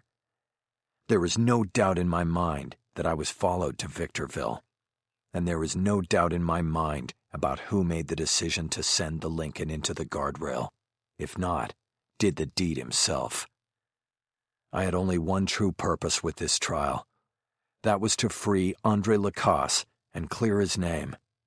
But I considered destroying James Marco in the process to be an integral part of the trial strategy. When I looked back on what happened up on the 15 freeway, only one thing came out of it that could even remotely be considered good. A rescue helicopter transported both me and Earl to Desert Valley Hospital back in Victorville. Earl was dead on arrival, and I was admitted to the ER. When I came out of surgery, my daughter was there at my bedside, holding my hand. It went a long way toward healing things inside me. The trial was pushed back almost a month while I recovered, and that cost had been borne most heavily by Andre. Another month of incarceration, another month of withering hope. He never once complained about it. He only wanted me to get better. "I'm good," I said to him now. "Thank you for asking. I can't wait to get started because now it's finally your turn, Andre. Today, we start telling a different story." "Good." He said it without much conviction. "You just gotta concentrate on one thing for me, Andre." "Yeah, I know. Don't look guilty." "You got it." I gave him a playful punch on the shoulder with my good arm. It had been the mantra I had given him from day one. Don't look guilty. A man who looks guilty is found guilty. In Andre's case, it was easier said than done. He looked destroyed, and that wasn't too far off from looking guilty. Of course, I knew something about looking guilty and feeling guilty. But like Andre, I was trying to play my part. I hadn't had a drink since the night before jury selection began. Not even on the weekends. I was sharp, and I was ready. For Andre, today was the first day of the rest of his life. Mine too. "I just wish David was here," Andre said in a whisper so low I almost didn't hear him. Reflexively prompted by what he'd said, I turned slightly, and my eyes swept across the rear of the courtroom. As had been the case since the start of the trial, the gallery was almost empty. There was an accused serial killer on trial in Department 111, and that was drawing most of the media. The Lacoste case had gotten scant attention in the news, and the cynic in me decided this was because the victim here had been a prostitute. But I did have a cheering section. Kendall Roberts and Lorna Taylor sat in the first row, directly behind the defense table. Lorna had been making periodic visits throughout the trial. This was Kendall's first day watching. Wary of coming to the courthouse and possibly seeing someone from her past, she had stayed away until I had pointedly asked her to come for at least my opening statement. We had grown close since April, and I wanted her there for emotional support. And in the back row were two men who had been in attendance every day since the start of jury selection. I did not know their names, but I knew who they were. They wore expensive suits but looked out of place in them. They were muscular and had deeply tanned skin from lives seemingly spent outdoors and not in courtrooms.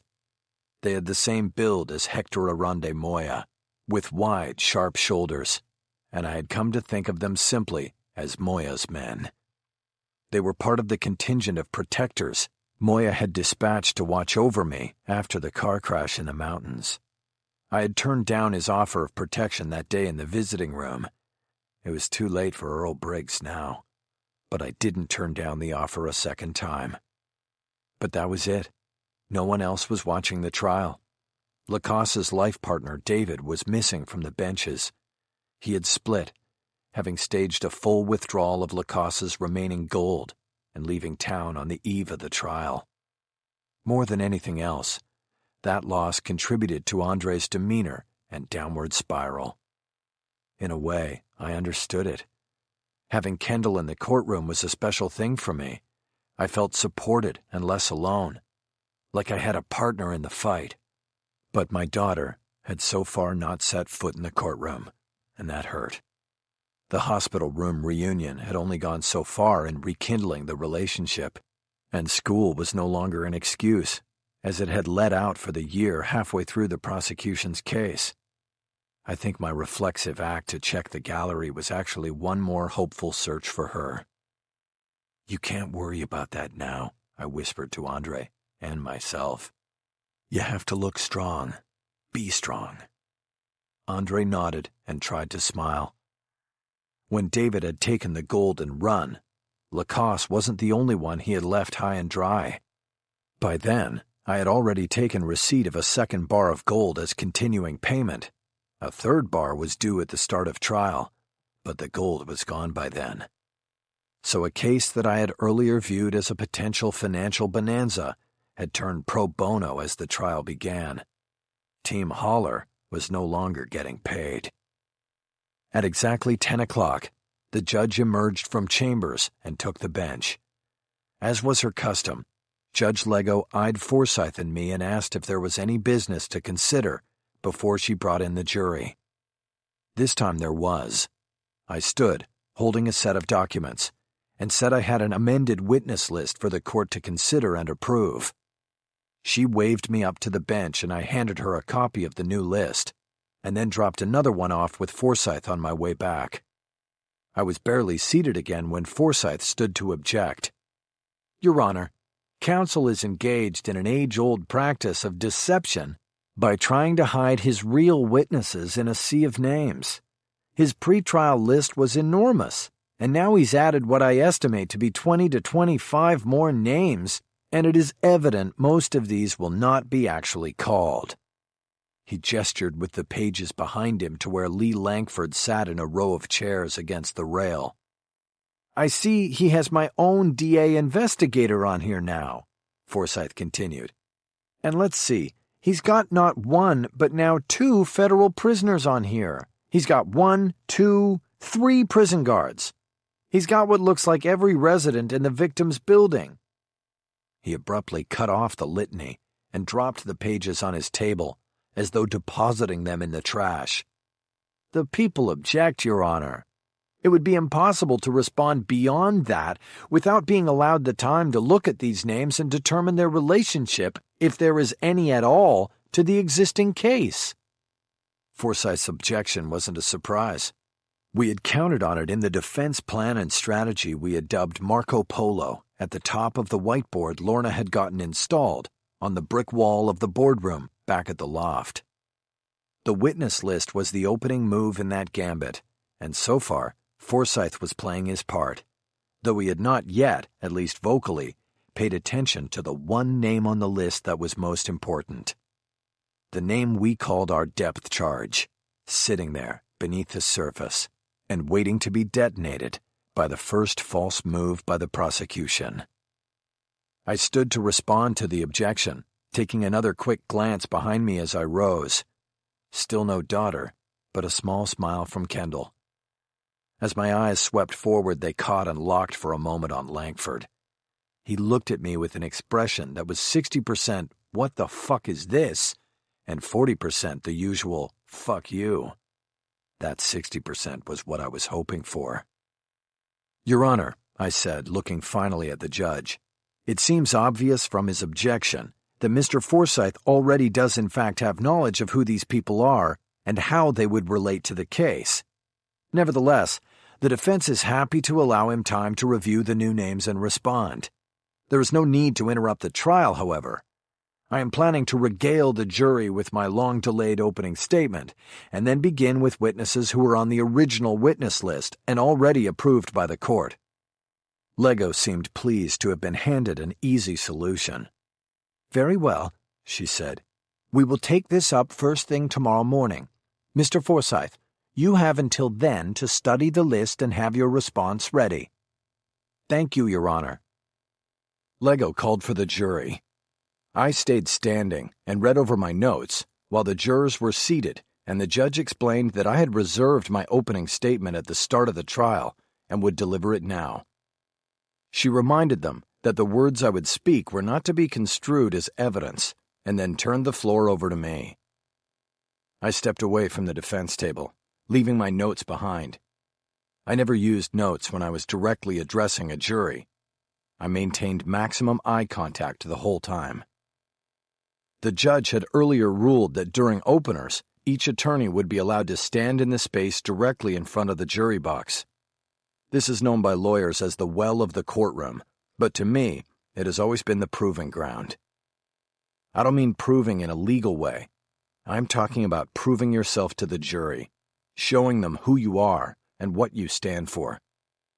You have to first gain their respect if you want any hope of proving your case to them.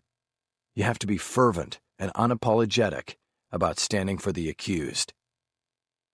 The first juror I locked eyes with was number 4. She was Mallory Gladwell, age 28, and a script reader for a movie studio. Her job was to analyze scripts submitted to the studio for purchase and development. As soon as she was seated and questioned during voir dire, I knew I wanted her on the jury. I wanted her analytical skills when it came to storytelling and logic. I wanted the jury to ultimately choose my story over Forsyth's, and my gut feeling was that Mallory Gladwell could be the one who led them there. Throughout Forsyth's presentation of the state's case, I kept my eyes on Mallory. It was true that I watched all of the jurors, trying to read faces and pick up tells and cues as to what testimony or evidence had the strongest impact on them, what they were skeptical about, what got them angry, and so on. But I had Mallory down as the alpha.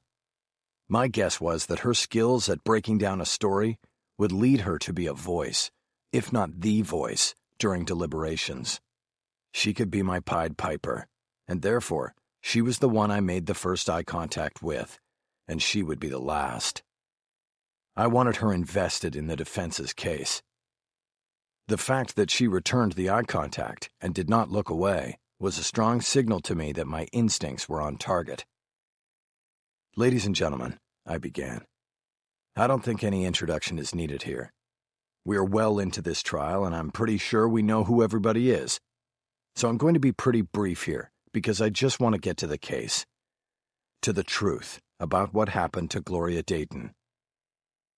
As I spoke, I unconsciously moved 2 steps forward, spread my hands, and put them down on the front rail of the jury box. I leaned forward, trying to make the communication between one man and 12 strangers as intimate as a one-on-one with a priest or a rabbi. I wanted each one of them to think I was talking only to them. You know, lawyers have all sorts of nicknames for things, including juries. We call you people the gods of guilt. Not in any sort of disrespect for religion or faith, but because that's who you are, gods of guilt. You sit here and you decide who is guilty and who is not, who goes free and who does not. It is a lofty and yet weighty burden.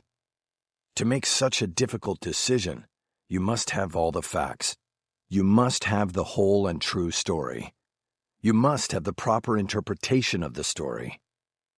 I glanced again directly at Mallory Gladwell. I lifted my hands off the rail and moved back into the well so I could cover the entire 12 and the 2 alternates in a tight back-and-forth sweep. As I spoke, I casually moved to my right so that most of the jurors were looking at me on their left. I ask that over the next few days or week, you pay close attention to the defense's case. You've heard only one side of the story so far, the prosecution's side. But now, you are going to hear and see another side. You are going to see that there are 2 victims in this case. Gloria Dayton, of course, is a victim. But so too is Andre Lacasse. Like Gloria, he was manipulated and used. She was murdered, and Andre has been set up to take the fall for it. Realistically, my job here is to sow the seeds of doubt in your mind. If you have reasonable doubt when it comes to Andre's guilt or innocence, then it is your job to find the defendant not guilty.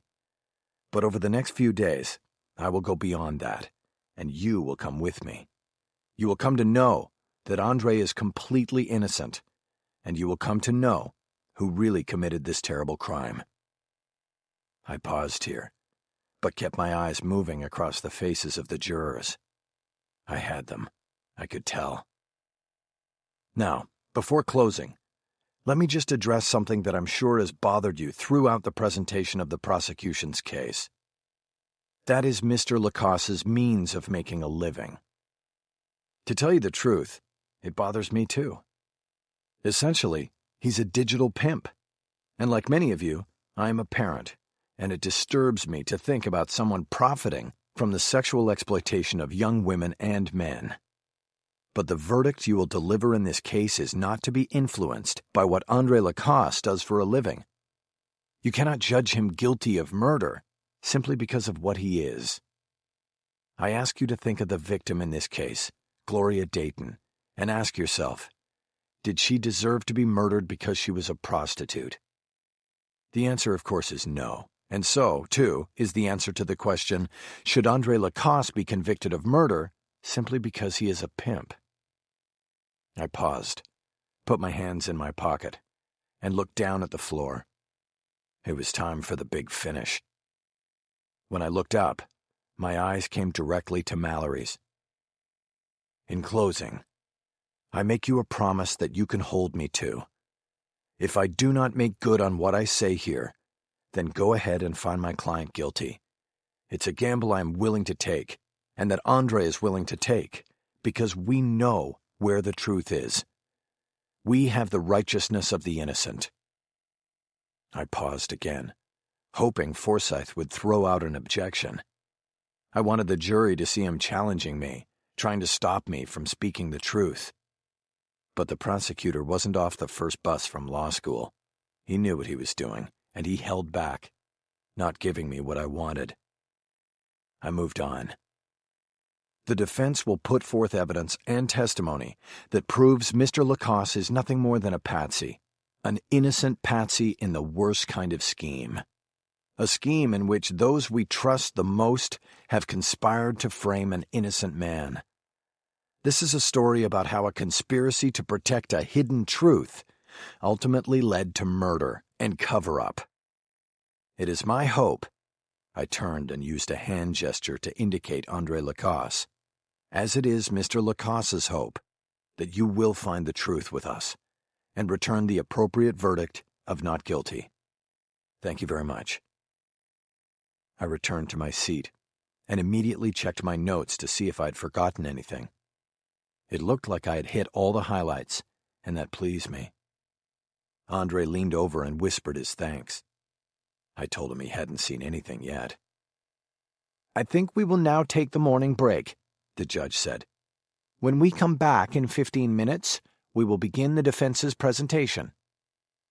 I stood as the jury got up and watched them move single file through the door to the assembly room. I watched Mallory Gladwell move with her head down. Then, at the last moment, just as she was about to slip through the doorway and out of sight, she turned to look back into the courtroom. Her eyes landed on mine and held for the split second before she was gone. As soon as the judge adjourned, I headed out to the courthouse hallway to check the status of my first witness. Chapter 30. The real reason I had fled the courtroom the moment the judge adjourned and the jury left was to get to the restroom. I'd been up since 4, thinking about the trial and readying myself for my opener. I had kept the fire stoked with copious amounts of coffee, and now it was time to purge. I saw Cisco sitting on a bench in the hallway next to Fernando Valenzuela. "How we doing?" I asked as I walked by. "We're great," Cisco replied. "Yeah, sure," Valenzuela said. "I'll be right back," I said. A few minutes later, relief was flooding through me as I stood at the urinal. I even had my eyes closed as I replayed some of the opening statement in my mind. I didn't hear the restroom door open and didn't realize someone had come up behind me. Just as I was zipping up, I was pushed face first into the tiled wall over the urinal. My arms were pinned, and I couldn't move. "Where's your cartel protection now?" I recognized the voice as well as the breath of coffee and cigarettes. "Langford, get the fuck off me!" "You want to fuck with me, Holler? You want to do the dance?" "I don't know what you're talking about, but if you ruin this suit, I'm going to see the judge about it. My investigator's sitting out there. He saw you come in." He yanked me off the wall and twirled me into the swinging door on a toilet stall. I recovered quickly and looked down at my suit to check for damage and buckle my belt. I did it nonchalantly, like I wasn't concerned in the least about Langford's menacing me. "Go back to court, Langford." "Why am I on the list? Why do you want me on the stand?" I walked over to the row of sinks and calmly washed my hands. "Why do you think?" I asked. "That day in the office," he said, "you said you saw me wearing a hat. Why the fuck would you say that?" I looked up from my hands to the mirror and looked at him. "I mentioned a hat?" I reached over and pulled down a handful of paper towels to dry my hands. "Yeah, you mentioned a hat. Why?" I threw the wet towels in the trash can, turned, and then hesitated as though I was recalling something from the distant past. Then I looked at him and shook my head as though confused. "I don't know about the hat. But I know if you touch me again like that, you're going to have more trouble than you can handle." I opened the door and stepped out into the hallway, leaving Langford behind. I could barely contain a smile as I approached Cisco, who was still on the bench with Valenzuela. The first rule of Marco Polo was to keep them guessing. Langford would soon have more than his hat to worry about. "Everything okay?" Cisco asked. "Langford try to grab your dick in there?" Valenzuela added. "Yeah, something like that," I said. "Let's go in." I opened the door to the courtroom and held it for them. As they passed by me, I checked the hallway for Langford and didn't see him. But I did see my half-brother walking down the hall, a thick blue binder under his arm. "Harry!" He turned without breaking stride and saw me. He smiled when he recognized me and stopped. "Mick, how are you, man? How's the arm?" "It's good. You in a trial?" "Yeah, in 111. "Hey, that's the one stealing all the media from my trial." I said it mock protest and smiled. It's a cold case from '94. A guy named Patrick Sewell, one sick puppy. They brought him down from San Quentin, where he was already doing life for another murder. They're going for the death penalty this time." I nodded, but couldn't bring myself to say good luck. He was, after all, working for the other side. "So, anything new on your driver?" he asked. "They hook anybody up yet?" I looked at him for a moment, wondering if he might have heard something about the investigation on the law enforcement circuit. "Not yet," I said. "That's too bad," he said. I nodded in agreement. "Well, I gotta get back in. Good to see you, Harry." "You too. We should try to get the girls together again." "Sure." We had daughters the same age, but his apparently still talked to him on a regular basis. After all, he put bad people in jail. I got them out. I entered the court, privately chiding myself for the negative thoughts. I tried to remember Legal Siegel's admonishment to let the guilt go, so I could be at my best in defending Lacasse. After the jury was reseated, I called the first witness for the defense. Valenzuela walked to the witness stand, bouncing his palm along the top of the front rail of the jury box as he went. He acted as though testifying at a murder trial was as routine as buying smokes at the 7-Eleven. He took the oath and spelled his name for the clerk. I took it from there, asking him first to tell the jury what he did for a living. "Well," he responded, "you might say I'm a man of many talents. I'm the oil that keeps the justice system moving smoothly." I almost corrected him by suggesting that he actually meant he was the grease that kept the system moving, but I held back. He was my witness, after all. Instead, I asked him to be more specific about his work. "For one thing, I'm a state-licensed bail bondsman," he said. "I also got my PI license, and I use that for process. And if you go down to the second-floor coffee shop in this building, then I'm the leaseholder on that. I'm with my brother on that deal, so—" "Let's go back for a moment," I interrupted. "What is a PI license?" "Private investigator. You gotta have a state license if you want to do that kind of work." "Okay, and what do you mean when you say you use your license for process?" Process. You know, process serving. Like when people get sued and stuff, and the lawyer has to put out a subpoena if he wants to call somebody to come in to give a statement or a deposition or come to trial so they can testify. Like what I'm doing right now." "So you deliver the subpoena to the witness?" "Yes, like that. That's what I do." For all his years spent being the oil in the machine, it was pretty clear that Valenzuela did not have much experience testifying. His answers were choppy and incomplete. Whereas I thought he would be one of the easier witnesses to question, I found myself having to work extra hard with him to get a complete answer to the jury. It was not the perfect way to start the defense case, but I pressed on, annoyed more with myself than with him for not conducting a practice run-through beforehand. "Okay, now did your work as a process server bring you in contact with the victim in this case, Gloria Dayton?" Valenzuela frowned. What I believed was a straightforward question had thrown him for a loop. "Well, it did, but at the time I didn't know it.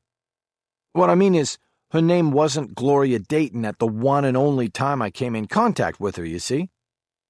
"You mean she was using a different name?" "Yes, she was. The name that was on the subpoena I delivered to her was Giselle Dallinger. That's who I served paper on." "Okay, and when was that?" "That was on Monday, November 5th at 6:06 in the evening at the lobby entrance of the apartment building on Franklin where she lived." "You seem pretty precise about the time and place you did this. How can you be so sure?"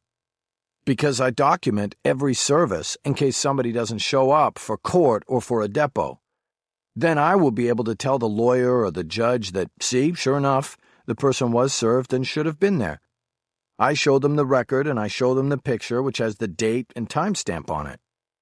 "You take a photo?" "Yep, that's my policy." "So you took a photograph of Giselle Dallinger after you served her with a subpoena last November 5th. "That's right." I then produced an 8x10 copy of the date and time-stamped photo that Valenzuela had taken of Giselle, née Gloria, and asked the judge to accept it as the first defense exhibit.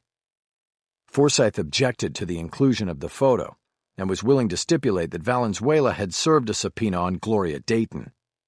But I fought for the photo because I wanted the jurors to see it.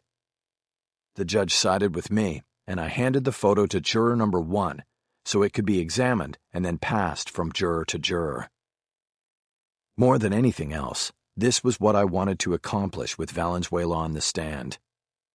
The image was key because it did more than bring validity to Valenzuela's story. It also captured a look of fear in Gloria's eyes that had to be seen and not testified to. The photo was taken at precisely the moment she looked up from having read the subpoena. She had seen the name Moya in the styling of the case. Hector Aronde Moya versus Arthur Rollins, Warden, FCI Victorville. And in that instant, she had been struck with fear. I wanted the jury to see that look and to surmise that it was fear without me or a witness having to tell them. Mr. Valenzuela, who were you delivering that subpoena for? I asked. I was working for an attorney named Sylvester Fulgoni, Jr., he responded. I half expected Valenzuela to add to his answer the improvisation about Fulgoni being the attorney who put the FU in litigation, but luckily he spared the jury that.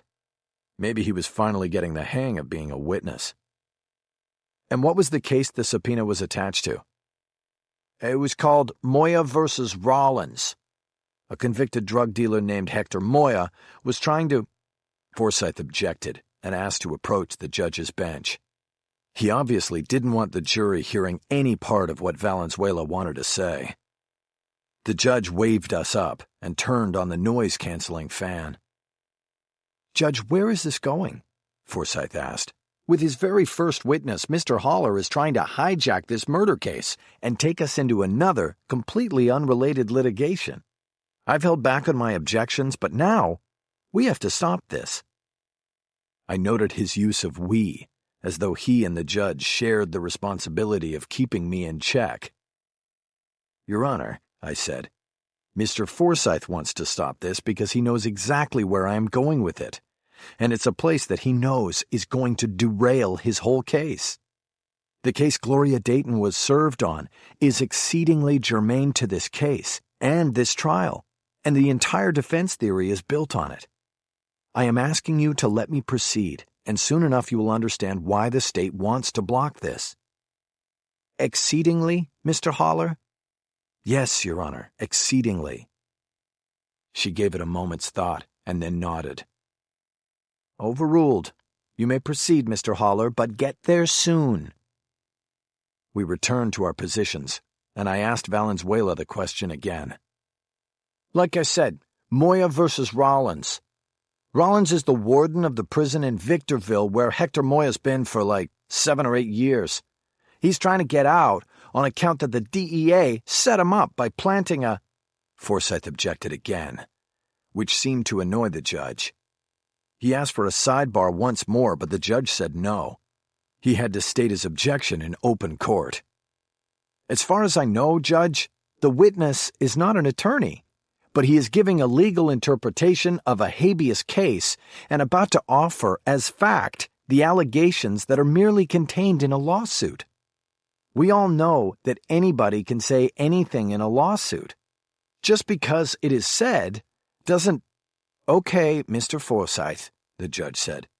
I think you've made your objection clear to the jury. Now I wished he had gotten the sidebar. Forsythe had expertly used the objection to undercut Valenzuela's testimony before he had even given it. He reminded the jury in real time that Moya versus Rollins was just a lawsuit that contained allegations, not proven facts. I'm going to overrule the objection and let the witness finish his answer, Lego said. In a slightly deflated tone, I told Valenzuela to give his answer again, and he summarized the main charge of Moya's habeas petition, that the gun that ended up putting him away for life had been planted by the DEA. Thank you, I said when the answer was finally out and in the record. What did you do after you served Giselle Dallinger with that subpoena? Valenzuela looked confused by the question. I guess I told Mr. Falcone that it was done, he said. Okay, and did you ever see Ms. Dallinger again? I asked. No, not at all. That was it. When did you next hear about Ms. Dallinger after November 5th? It would have been about a week later when I heard that she'd gotten murdered. How did you hear that? Mr. Falcone told me. And did you learn anything else about her death? Well, yeah, I read the paper and I saw that a guy had been arrested. You're talking about Andre Lacoste being arrested for her murder? Yeah, it had it in the paper. And how did you react to that news when you read it? Well, it was like I was relieved, because it meant that we didn't have nothing to do with it. What do you... Forsythe objected again, citing relevance. I argued that Valenzuela's reaction to news of the murder and arrest were relevant because the defense's case was based on the fact that the subpoena that was served on Gloria Dayton was what motivated her murder. Lego allowed me to proceed subject to her determining relevancy after the witness's testimony was completed. This was a win with an asterisk for me. Even if the judge later struck Valenzuela's answers from the trial record, she wouldn't be able to strike them from the memories of the 12 jurors. Go ahead, Mr. Valenzuela, I said. Tell the jury why you were relieved when you heard that Mr. Lacoste had been arrested in the murder. Well, because it meant it had nothing to do with this other thing. You know, the Moya case. Well, why would you have been worried about that in the first place? Because Hector Moya is a cartel guy, and I thought, that... I think I'm going to stop the witness there, Lego said. Now we are getting into an area beyond the witness's expertise and knowledge. Ask a different question, Mr. Haller. But I had no more questions. For all his unpolished delivery, Valenzuela had been an A-plus witness, and I felt good about how we had come out of the gate. I turned the floor over to Forsythe for cross-examination, but he was wise enough to pass. There wasn't much he could get out of questioning Valenzuela without one of them repeating things that supported the defense theory. I have no questions, Your Honor, he said. The judge excused Valenzuela, and he made his way out of the courtroom. Lego told me to call my next witness. Your Honor, I said, this might be a good time to break for lunch. Really, Mr. Haller, Lego said. Why is that? The clock says it's 20 minutes to 12. Judge, my next witness is not here yet, and if I could have the lunch hour, I'm sure I can have him here to start the afternoon session. Very well. The jury is excused until 1 o'clock. I moved back toward the defense table while the jury filed out of the courtroom. Forsythe gave me a look and shook his head as I moved by him. You don't know what you just did, do you? He whispered. What are you talking about? I asked. He didn't answer, and I kept moving. At the defense table, I started gathering my legal pads and documents together. I knew better than to leave anything on the table during court breaks. The moment the door closed on the last juror, the judge's voice boomed through the courtroom. Mr. Haller! I looked up. Yes, Your Honor? Mr. Haller, how would you like to join your client for lunch in lockup? I smiled, still not aware of any trespass that I had committed. Well, I wouldn't mind the company, but cheese sandwiches aren't on my list of culinary favorites. Then let me put you on notice, Mr. Haller. You never suggest a lunch break or any break in front of my jury. Do you understand that? I do now, Judge. This is my courtroom, Mr. Haller, not yours. And I decide when we break for lunch and when we don't. Yes, Your Honor. I apologize, and it won't happen again.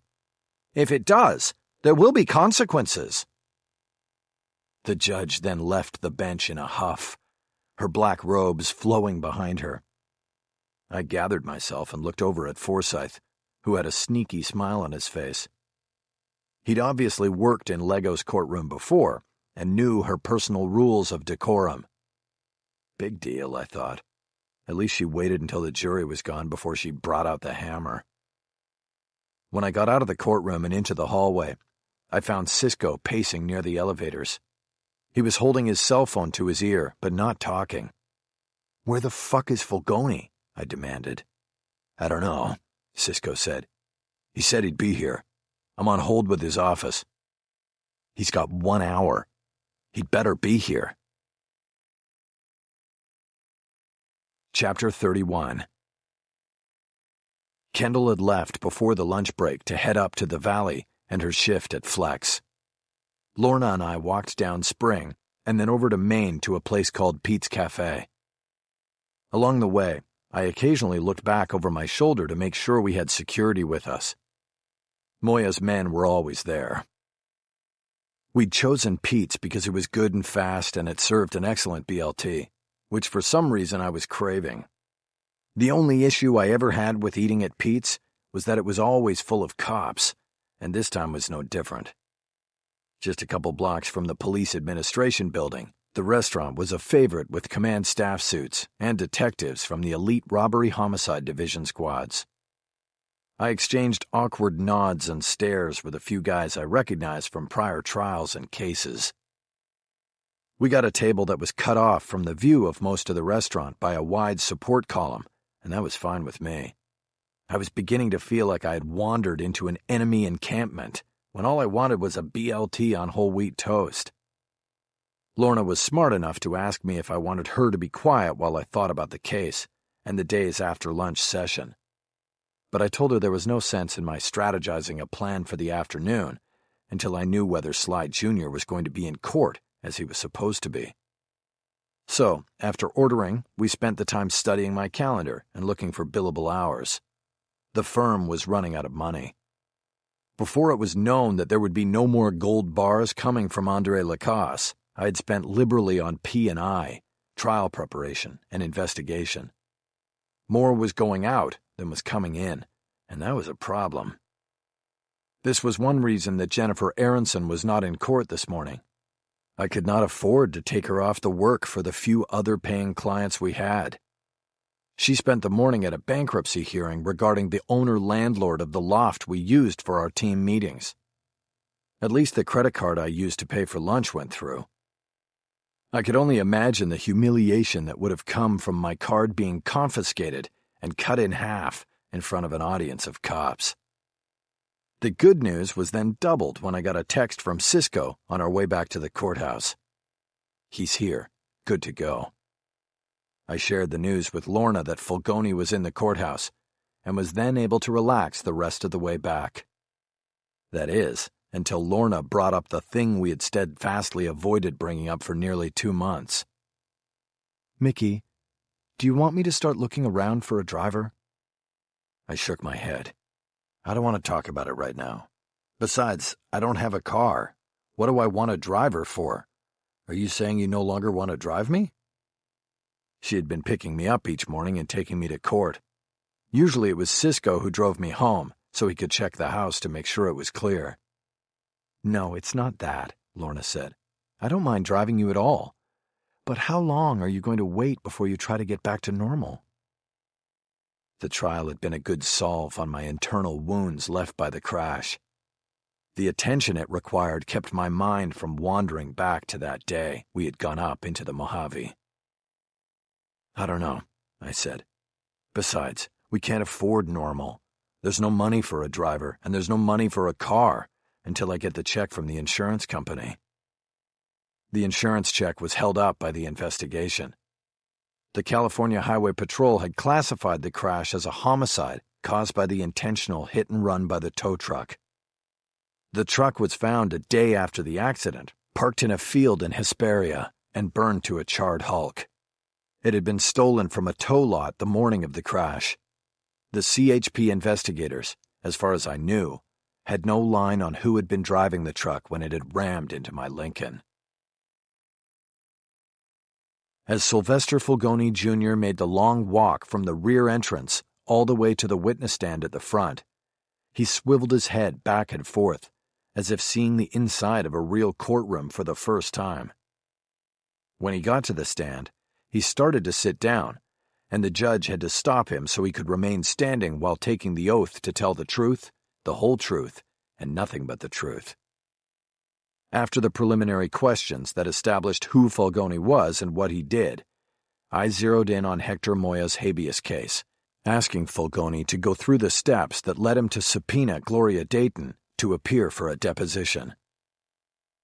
Well, it started when Mr. Moya told me that the gun that was found by police in his hotel room was not his and that it had been planted, Fulgoni answered. Through our investigation, we concluded that there was a strong possibility that the gun was already hidden in the room when the police arrived to make the arrest. And what did that tell you? Well, that if the gun was planted as Mr. Moya insisted, then it was planted by somebody who had been in that room before the police arrived. Where did that lead you? We looked at who had been in that room during the 4 days Mr. Moya was staying there before the bust. And through a process of elimination, we narrowed our focus to 2 women who had been to the room multiple times in those days. They were prostitutes, and they used the names Glory Days and Trina Trix. That's spelled with 3 X's. Trina Trix was easy to find because she was still working under that name in Los Angeles and had a website and all of that. I contacted her and arranged to meet her. Fulgoni stopped there, waiting for further direction. I had told him when we discussed his testimony not to take big bites out of the story, to keep his answers short. I also told him not to volunteer anything about paying Trina Trix for her cooperation. I didn't want to drop that piece of information into Bill Forsyth's lap. Will you tell the jury what happened at that meeting? I asked. Fulgoni nodded eagerly. Well, first she revealed that her real name is Trina Rafferty. She also acknowledged knowing Mr. Moya and being in his room back at that time. She denied ever planting a gun in the room, but admitted that her friend Glory Days had told her she did. I did my best to feign confusion, raising one hand in an I don't get it gesture. But why would she plant the gun? This set off an objection from Bill Forsyth and a 5-minute exchange of arguments at sidebar. Eventually, I was allowed to proceed with my question. This is one of the few places in a criminal trial where the defense has an advantage. Everything about a trial is stacked against the defense, but the one thing no judge wants is a reversal on appeal due to judge's error. So the wide majority of jurists, and this included Judge Nancy Lego, bend over backwards to allow the defense to proceed as it wishes, as long as it stays close to the lines of evidentiary procedure and decorum. Lego knew that every time she sustained an objection from Forsyth, she risked being second-guessed and reversed by a higher court. By contrast, rejection of prosecutorial objections rarely carried the same risk. In practice, this meant that giving the defense wide latitude in mounting its case was the safest judicial route to take. Once I was back at the lectern, I again asked Fulgoni why Glory Days would plant a gun in Hector Moya's hotel room. Trina Rafferty told me that both she and Glory Days were working for the DEA, and they wanted to put Moya away for... Forsyth practically became airborne when he jumped up to object. Your Honor, where is the foundation for that?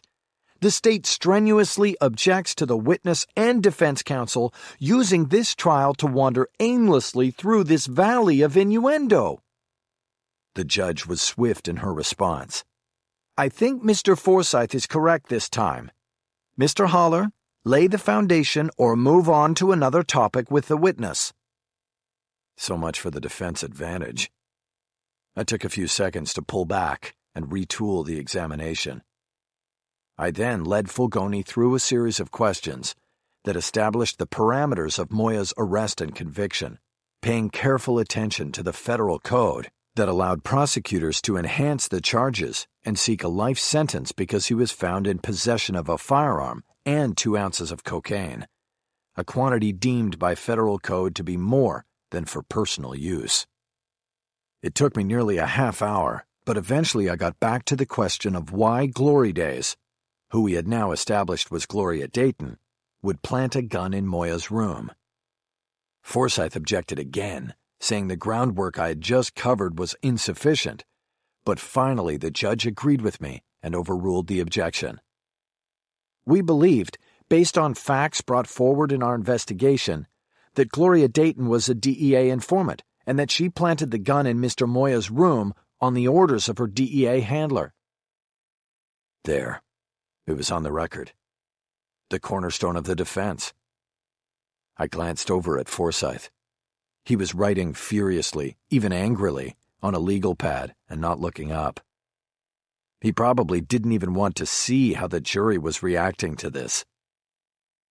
"And who was her DEA handler?" I asked. "An agent named James Marco," Fulgoni replied. I looked down and acted like I was checking notes on my own legal pad for a few moments so the jurors could let that name, James Marco, sink in deep. "Mr. Haller," the judge prompted, "ask your next question." I looked at Fulgoni and thought about which way to go now that I had Marco's name before the jury. "Mr. Haller," the judge prompted again. "Yes, Your Honor," I said quickly. "Mr. Fulgoni, where did you get the name James Marco as Gloria Dayton's supposed DEA handler?" "From Trina Rafferty. She said that both she and Gloria worked for Marco as snitches." "Did Trina Rafferty say whether Marco asked her to plant the gun in Mr. Moya's hotel room?" Before Fulgoni could answer, Forsythe objected angrily, calling the whole line of questioning hearsay. The judge sustained it without allowing argument from me. I asked for a sidebar, and the judge reluctantly signaled us up to the bench. I got right into it. "Your Honor, the defense finds itself between a rock and a hard place. The court has sustained the objection against hearsay testimony from the witness. That leaves me no alternative but to at least try to get the testimony directly from Agent Marco. As you know, Marco was on the original witness list submitted nearly 4 weeks ago to the court. However, we've been unable to make service of a subpoena to Agent Marco or the DEA in general." Lego shrugged. "And what is the remedy you want from the court? To allow hearsay evidence? That's not going to happen, Mr. Haller." I started nodding before she was finished. "I know that, Judge, but I was thinking that a direct order to appear from you, and carrying the blessing of the prosecution, could go a long way toward getting Agent Marco into this courtroom." Lego looked at Forsythe and raised her eyebrows. The ball was now Forsythe's. "Your Honor, I am happy to give my blessing," he said. "Whether it works or not, all Agent Marco will do is show up and deny these outlandish accusations. It will be a highly decorated agent's word against the word of a whore, and I'll—" "Mr. Forsythe," the judge broke in, her voice well above a whisper, "you will show a little more decorum and respect in my courtroom." "I apologize, Your Honor," Forsythe said quickly. "Prostitute.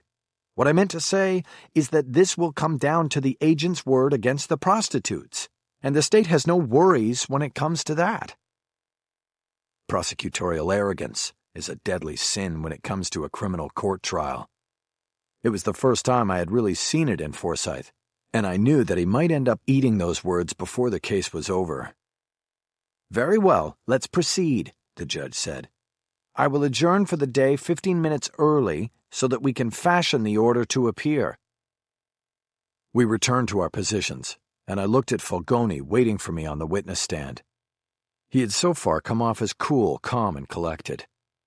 I was about to change that and take him in a direction we had not discussed or rehearsed in the days building up to the trial.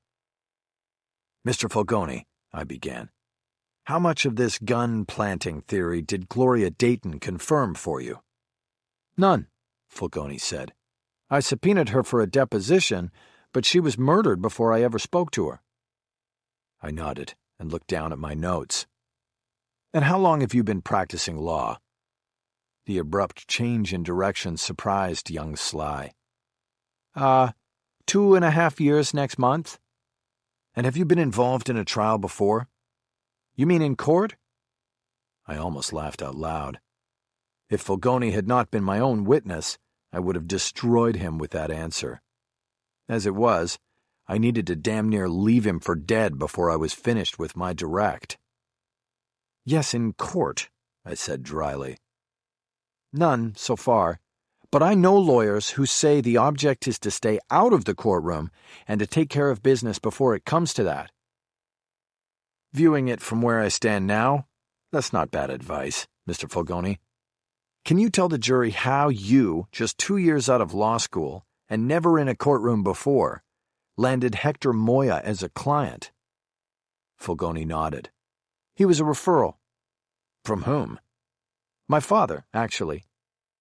And how did that come about? Fulgoni gave me a look that I interpreted as a warning that I was crossing into a territory that he had deemed off limits when we had last discussed his testimony.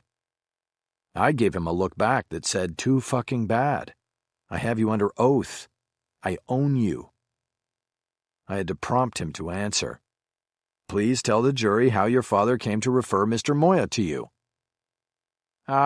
Well, my father is incarcerated in the same federal prison where Hector is. They know each other, and my father referred him to me. Okay, so you took on the case 2 years out of law school and filed the habeas petition, hoping to have Mr. Moya's life sentence vacated, correct? Yes. Because the firearm that got him the life sentence was planted. Yes. And you believed it was planted by Gloria Dayton, correct? Correct. Based on what Trina Rafferty told you? Correct. And before filing this habeas petition, did you study the transcript from Mr. Moya's trial in 2006? Most of it, yes. Did you read the transcript of the sentencing hearing when the judge sent him to life in prison? I did, yes. I asked the judge to allow me to approach the witness with a document I entered as the second defense exhibit, the transcript of Hector Moya's sentencing on November 4th, 2006. The judge approved, and I came forward to hand the document to Fulgoni. It was already folded back to a page with highlighted material I wanted him to read to the jury. What is it that you have there, Mr. Fulgoni? It's the transcript from the sentencing hearing in federal court. It's the judge's comments. Is that what you read when you were preparing to file the habeas on Mr. Moya's behalf? Yes. Okay, what is the judge's name? The Honorable Lisa Bass. Can you please read to the jury the quotes from Judge Bass that I have highlighted on the page? Fulgoni leaned forward and began reading. Mr. Moya, the pre-sentencing report on you is abysmal. You have conducted a life full of crime, attaining a high rank in the murderous Sinaloa cartel. You are a cold and violent man, and you have lost all aspects of humanity. You sell death. You are death. And it is my good fortune to be able to sentence you to life in prison today. I wish I could do more. To be honest, I wish you were eligible for the death penalty, because I would have used it. Fulgoni stopped there. The judge's comments continued, but I figured that the jury had a good enough taste of them. Okay, so you read that sentencing transcript sometime last year as you prepared the habeas petition on Mr. Moya's behalf, correct? Yes. Therefore, you knew when you prepared the subpoena for Gloria Dayton what kind of history Mr. Moya had, correct? Yes. So then, Mr. Fulgoni, did it ever cross your mind as a young, inexperienced attorney that it might be dangerous to subpoena Gloria Dayton to a deposition in which you would undoubtedly ask her about planting the gun in Hector Moya's hotel room? Danger from whom? Let me ask the questions, Mr. Fulgoni. That's how it works in a real trial. There was a slight murmur of laughter from the direction of the jury, but I acted as though I hadn't heard it. Didn't you, Mr. Fulgoni, understand that by issuing a subpoena and naming Gloria Dayton as the person who planted a gun in Hector Moya's hotel room, you were placing her in great danger? That's why I did it under seal. It was not public information. Nobody knew. What about your client, Didn't he know? I didn't tell him. Did you tell your father, who lived in the same prison with Moya? But it doesn't make sense. He wouldn't have killed her. Who wouldn't? Hector Moya. Mr. Falcone, you need to answer the questions I ask you. That way we don't have confusion. Did you, or did you not, tell your father that you had identified as Gloria Dayton the woman who you believed planted the gun in Mr. Moya's room? Yes, I told my father. And did you ever ask him if he had told Mr. Moya before Gloria Dayton's death? I did, yeah, but it didn't matter. She was Moya's ticket out. He would not have killed her. I nodded and looked down at my notes for a moment before continuing. Then why did you ask your father if he had given her name to Mr. Moya? Because I didn't understand at first. I thought maybe it was possible that he had acted out of vengeance or something like that. Do you think that now? No, because I understand. He needed her alive in order to win the habeas. We needed her. I hoped the alternative to the scenario I had just explored was obvious to the jurors. At the moment, I was being subtle about it. I wanted them to come to the understanding on their own, and then I would reinforce it with further testimony. When people think they have discovered or earned a certain knowledge on their own, they are more apt to hold on to it. I glanced at Mallory Gladwell in the jury box and saw her writing in one of the notebooks each juror is given. It looked to me like my alpha juror had gotten the subtlety. I looked back at Fulgoni. It would have been the perfect moment to finish, but I had Fulgoni on the stand and under oath. I decided not to miss any chance of hammering home the basic theory of the defense. Mr. Fulgoni, I'm trying to get a fix on the timing of your habeas petition involving Hector Moya. You filed the case and subpoenaed Gloria Dayton in early November, correct? Yes. She was then murdered on the night of November 11th, going into the 12th, right? I don't know the exact dates. It's okay, I do. By the morning of November 12th, Gloria was dead, and yet it was another 5 months before anything happened on the habeas, correct? Like I said, I don't know the dates. I think that is right. Why did you wait until April of this year to get things going on the case and to subpoena DEA agent James Marco, among others? What caused the delay until then, Mr. Fulgoni? Fulgoni shook his head like he didn't know the answer. I was just strategizing the case. Sometimes the law moves slowly, you know?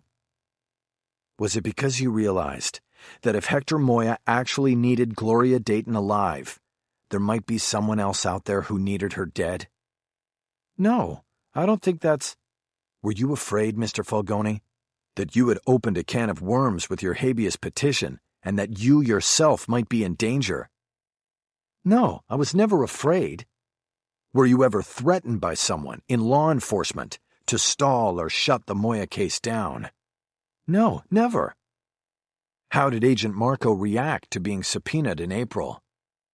I don't actually know. I wasn't there. Has he ever fulfilled the subpoena and sat for a deposition with you? No, not yet. Has he personally threatened you if you continue the habeas case? No, he has not. I stared at Fulgoni for a long moment.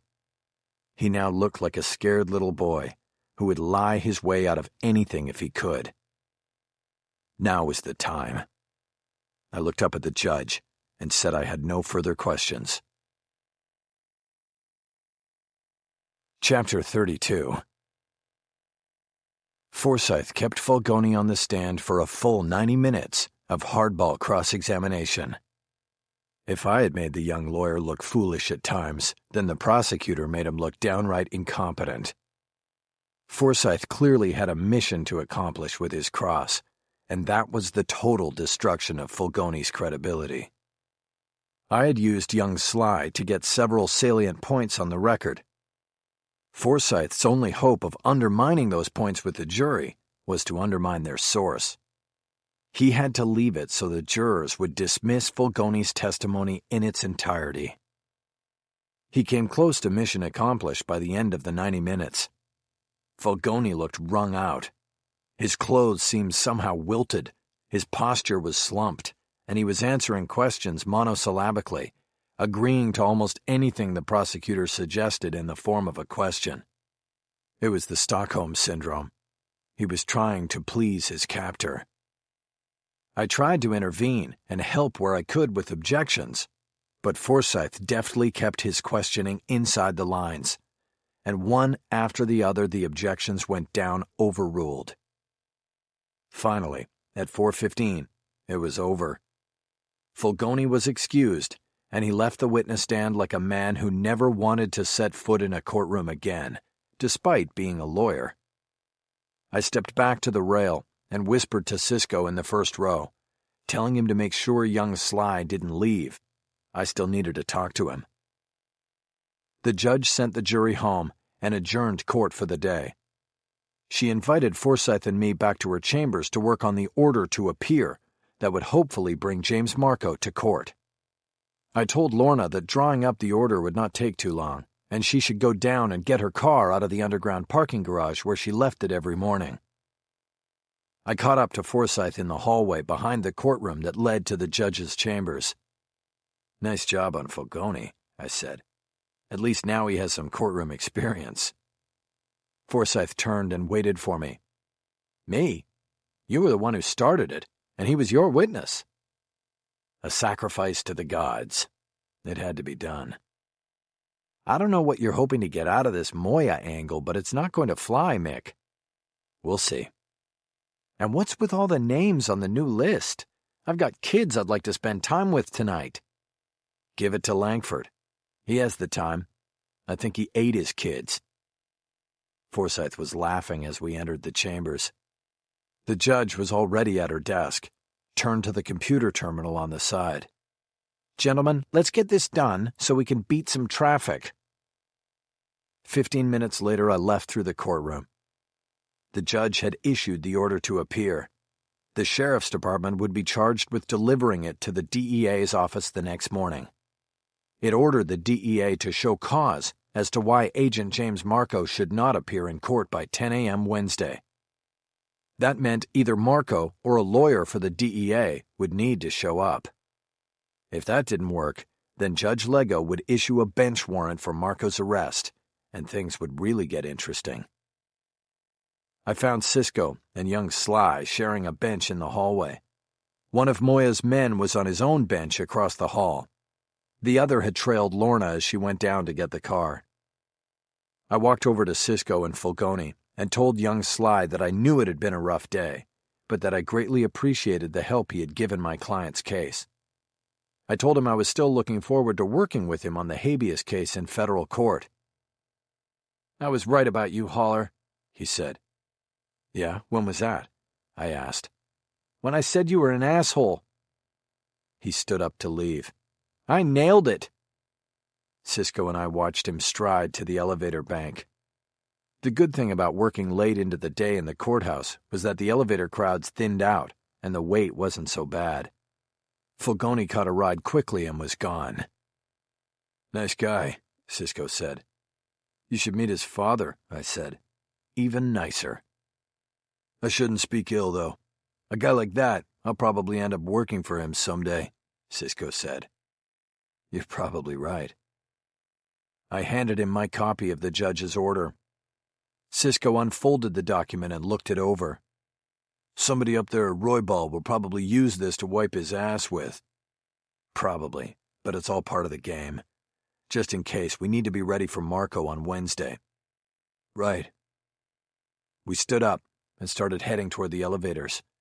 Moya's man followed. "You going to the loft?" I asked Cisco.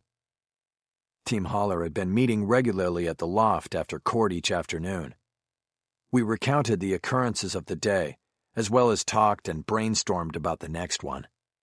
It was a way of sharing successes and failures. Today I thought we had been more successful than not. It would be a good meeting. "I'll be there," Cisco said. I just have one stop to make first." "Okay, then." Outside the courthouse, I walked over to Spring Street and saw Lorna's Lexus parked at the curb in front of 2 Lincoln Town cars that were also waiting for lawyers from the courthouse. I walked down the sidewalk and past the Lincolns and almost opened the back door of Lorna's car, but decided not to embarrass her. I got in the front. "I guess this makes me the Lexus lawyer now," I said. "Maybe the movie guys will make a sequel."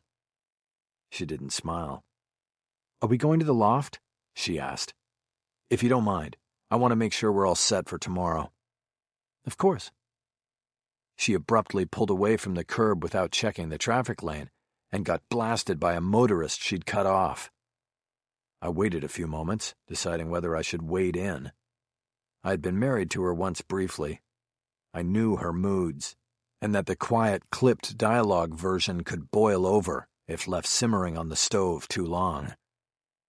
"So what's up? You're upset." "No, I'm not." "Yes, you are. Tell me." "Why did you make Sylvester Jr. wait for you after court today?"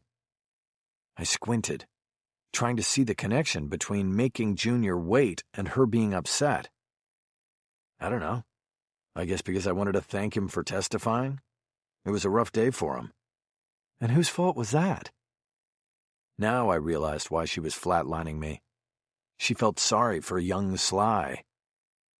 "Look, Lorna, that kid is a complete incompetent. I had to expose that because if I didn't, I was going to look just as incompetent when Forsyth mopped the floor with him.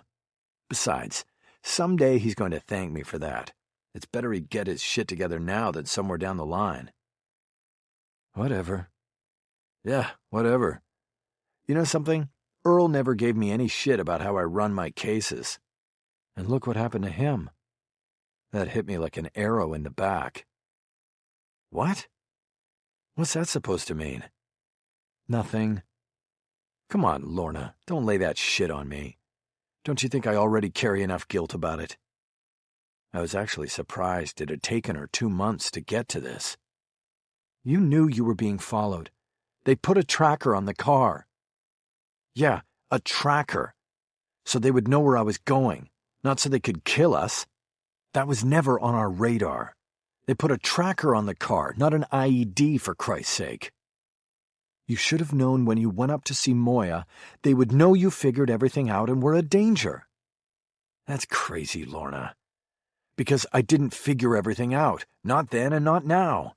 I'm still flying by the seat of my pants on this case.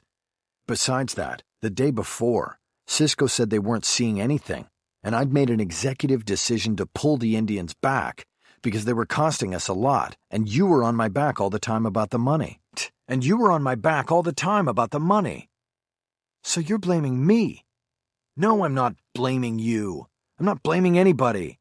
But obviously somebody missed something because we were not in the clear. And Earl got killed." "Yeah, Earl got killed. And so far they've gotten away with it. And I have to live with making the call to pull back on the surveillance. Not that it would have changed anything." I raised my hands in an I give up gesture. "Look, I don't know why all this comes to the surface right now, but can we stop talking about it? I'm in the middle of a trial and I'm juggling chainsaws. All of this doesn't really help. I see Earl's face every night when I try to go to sleep. If it helps you to know he haunts me, well, he does." We rode in silence for the next 25 minutes, until finally we pulled into the parking lot behind the loft on Santa Monica. I could tell by the number of cars in the lot, including 3 beat-up panel vans, that our staff meeting would have musical accompaniment. Under the house rules, bands were allowed to practice in their lofts after 4 p.m. Lorna and I said nothing as we rode the freight elevator up. Our shoes made angry sounds on the wood floor. They echoed across the empty loft as we headed to the boardroom. Only Jennifer Aronson was already there. I remembered that Cisco had said that he had something to do first. "So how did it go?" Aronson asked. I nodded as I pulled out a seat and sat down. "Pretty good. Things are in play." I was even able to suggest to Forsyth that he let Langford vet the new witness list. I meant the trial. How is Fulgoni? I glanced at Lorna, aware of her sympathies for Sly Jr. He served his purpose. Is he off yet? Yeah, we're finished with him for now. And so you gave the new list, and what happened?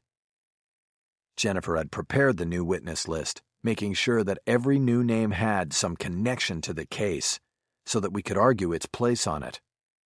That is, every name but one. Forsyth objected all over the place, and the judge gave him till tomorrow morning to respond, so I want you there, since you know the names better than me. Are you clear in the morning? Jennifer nodded. Yes.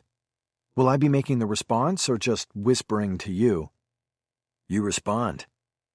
She brightened at the thought of going up against Forsyth in court. What if he brings up Stratton Sturgis? I thought for a moment before responding. I heard someone riffing on an electric guitar somewhere in the building. First of all, there is no if about that. Sturgis is going to come up. When he does, you start to answer, and then you sort of look at me as if to ask if you're saying too much. I'll step in then and take it from there. The new witness list I had submitted was a carefully constructed part of our defense strategy. Every person we had added had at least a tangential connection to the Gloria Dayton case. We could easily argue for his or her inclusion and testimony. However, the truth was, we would actually call few of them to testify.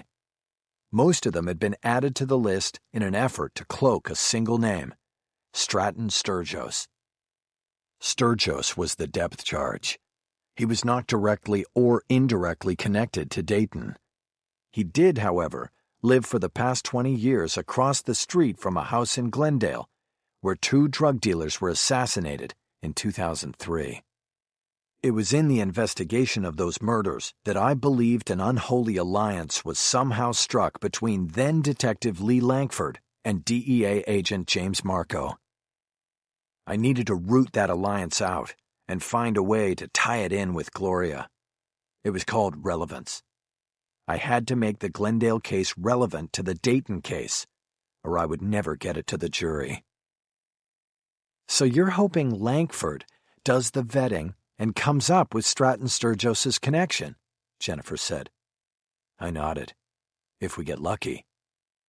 And then he makes a mistake. I nodded again. If we get luckier. As if on cue, Cisco entered the boardroom. I realized that the big man hadn't made a sound as he crossed the loft. He went to the coffee pot and started pouring a cup. Cisco, that's old, Lorna warned. From this morning. It's not even hot. It will have to do, Cisco said. He put the glass pot down on the cold burner and swallowed a gulp from the cup. We all made faces. He smiled. What? He said. I need the caffeine. We're setting up on the house, and I could be up all night. So everything is set? I asked. He nodded. I just checked it out. We're ready. Then let's hope Lankford does his job. And then some. He started pouring more of the dead coffee into his cup. Let me just make a fresh pot, Lorna said. She got up and came around the table to her husband. No, it's fine, Cisco said. I can't stay long anyway. Have to get up there with the crew. Lorna stopped. There was a pained expression on her face. What? Cisco asked. What is this you're doing? She asked. How dangerous? Cisco shrugged and looked at me. We've taken precautions, I said. But they are men with guns. We're always careful, Cisco added. I now realized where the heated discussion between Lorna and me in the car had come from. She was worried about her husband, worried that the fate that had befallen Earl Briggs would come to her house next. Chapter 33. Cisco called me at midnight. I was in bed with Kendall, having snuck out my back door and once again taken a cab over the hill to meet her. The protection of Moya's men was 24/7, but I left them behind whenever I met Kendall, because she objected to them and didn't want them near her. As had become our routine during the trial, we'd eaten a late dinner at the sushi bar after she closed her studio, and then returned to her place. I was deeply asleep and dreaming of car crashes when Cisco called. It took me a moment to adjust to where I was and what the call meant. "We've got them on tape," Cisco said. "Who exactly?" "Both of them, Langford and Marco." "Together? Same frame?" "Same frame." "Good. Did they do anything?" "Oh yeah, they went inside." "You mean they broke in?" "Yep." "Holy shit. And you've got it?" "We've got it all. And then some. Marco planted drugs in the house, heroin." I was almost speechless. This couldn't be any better. "And you got that on tape too?" "Got it. We got it all. Do you want us to break it all down now? Pull out the cameras?" I thought for a moment before answering. "No," I finally said. "I want it to stay. We paid Sturgis for 2 weeks. Let's keep it all there. You never know." "You sure? Do we have the money for that?" "Yes, I'm sure." "No, we don't have the money." "Well, you don't want to stiff these guys." I almost made a joke about how he had been stiffing the Indians since Columbus got here, but decided it was not the time for an attempt at humor. "I'll figure something out." "Okay. I'll see you in the morning. Will there be something I can see?" "Yeah, I'll download it all to Lorna's iPad. You can watch on your way in." "Okay, good." After we disconnected, I checked my text file to see if I'd gotten anything from my daughter. I'd been sending trial updates each night, telling her how things were going and the major highlight of each day. They had mostly been negative reports until the defense phase began. Now the highlights would be my highlights. The dispatch I had sent her while riding over the hill in the taxi had been about the points I'd scored with Valenzuela and Fulgoni on the stand. But as usual, there was no return text or acknowledgement of any kind from her. I put the phone down on the bedside table and laid my head back down on the pillow. Kendall's arm came around my chest from behind. "Who is that?" "Cisco. He got some good stuff tonight." "Good for him." "No, good for me." She squeezed me, and I felt how strong she was after many years of yoga. "Go to sleep now," she said. "I don't think I can," I said. But I tried. I closed my eyes and tried to avoid returning to the dream I'd just come out of. I didn't want that. I tried to think about my daughter riding a black horse with a lightning bolt running down its nose. In the vision, she wore no helmet, and her hair was flowing behind her as the horse she rode galloped across an unfenced field of tall grass. I realized just before drifting off that the girl in the vision was my daughter of a year earlier, at a time when we still spoke regularly and saw each other on weekends. My last thought before succumbing to exhaustion and sleep was to wonder if she would always be frozen at that age in my dreams, or if I would get experiences with her upon which I could build new dreams. 2 hours later, the phone buzzed again.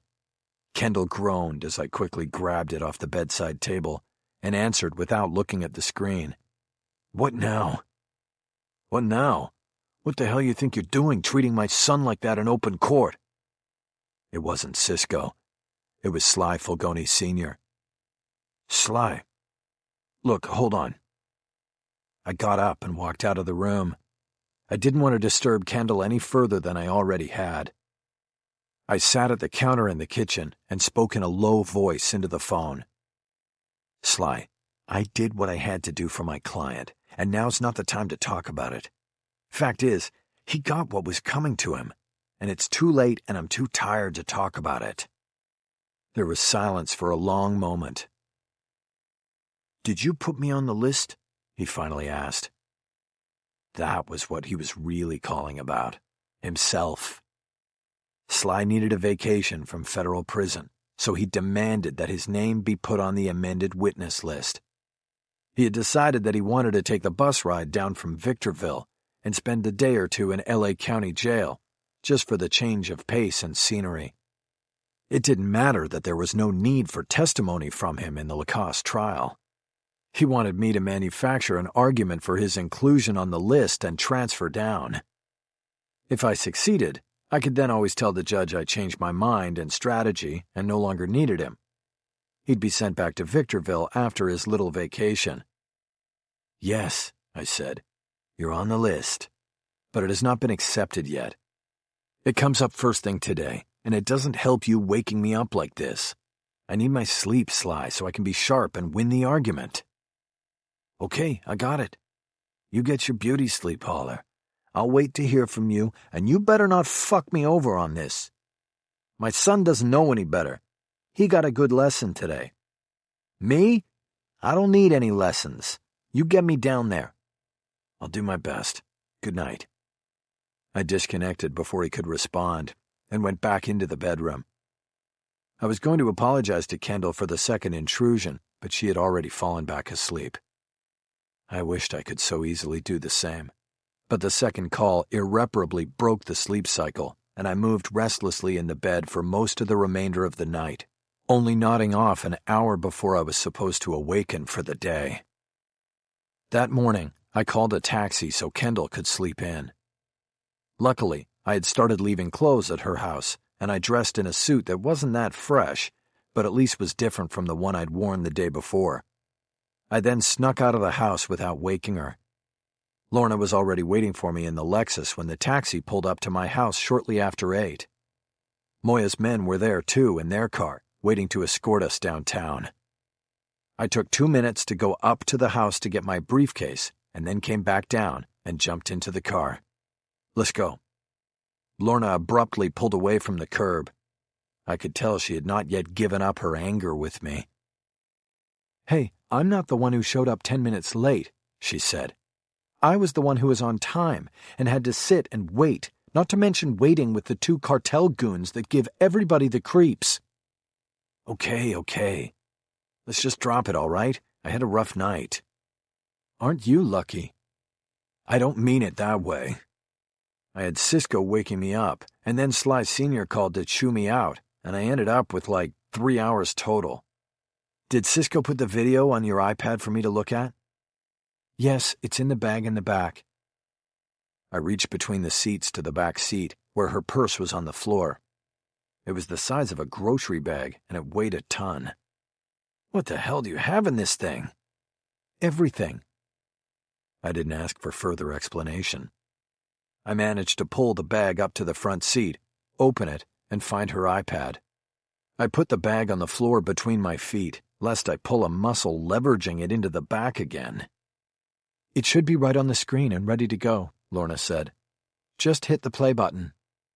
I opened her iPad case, lit the screen, and saw the frozen image of the front door of a house I knew to be the home of Stratton Sturgis. The camera angle was from below, and the quality was not great, as the only illumination came from a porch light next to the door. I assumed Cisco's people had used a pinhole camera, hidden in a potted plant or some other porch ornament. The view was from a side angle, so that if anyone approached and knocked on the door, the camera would capture their profile. I hit the play button and watched for a few seconds as nothing moved or happened on the screen. Then, a man stepped onto the porch, hesitated, and glanced behind him. It was Langford. He then turned back and knocked on the door. He waited for the door to be answered. I waited too. Nothing happened. I knew no one would answer the door, but it was a tense moment just the same. "Which way do you want me to go today?" Lorna asked. "Just hold on a minute," I said. "Let me watch." The video was without sound. Langford knocked again with more force. He then looked back off camera and shook his head, seemingly at the direction of someone off screen. He turned and knocked again, even harder. No one answered. A second man stepped up on the porch and moved to Langford's right side so he could look in through the window next to the door. He cupped his eyes as he leaned against the glass. His face was hidden until he leaned back, turned to Langford, and said something. It was James Marco. I froze the screen so I could just look at them. It was an image I knew would cause a sea change in the case. It was perfectly reasonable and acceptable that Langford would show up at the front door of a man listed as a defense witness on a case he was assigned to for the district attorney's office. But the confluence of Langford and DEA agent James Marco on that front porch changed things exponentially. I was looking at digital evidence that tied Marco to Langford and the events surrounding the murder of Gloria Dayton. At minimum, I felt I was looking at reasonable doubt. I spoke to Lorna without taking my eyes off the screen. "Where's Cisco now?" "He came home, gave me that, and went to sleep. He said he'd be in court by 10. I nodded. He deserved the chance to sleep late. Well, he did good. "Did you watch the whole thing?" "He said watch it to the end." I pushed the play button. Langford and Marco grew tired of waiting for the door to be answered and walked off the porch. I waited. Nothing happened. No action on the porch. What am I looking? Then I saw it. It was barely a shadow on the other side of the porch, but I saw it. One or both of the men walked down the side of the house. The video then jumped to another view. This one from a camera in the backyard pointed toward the rear of the house.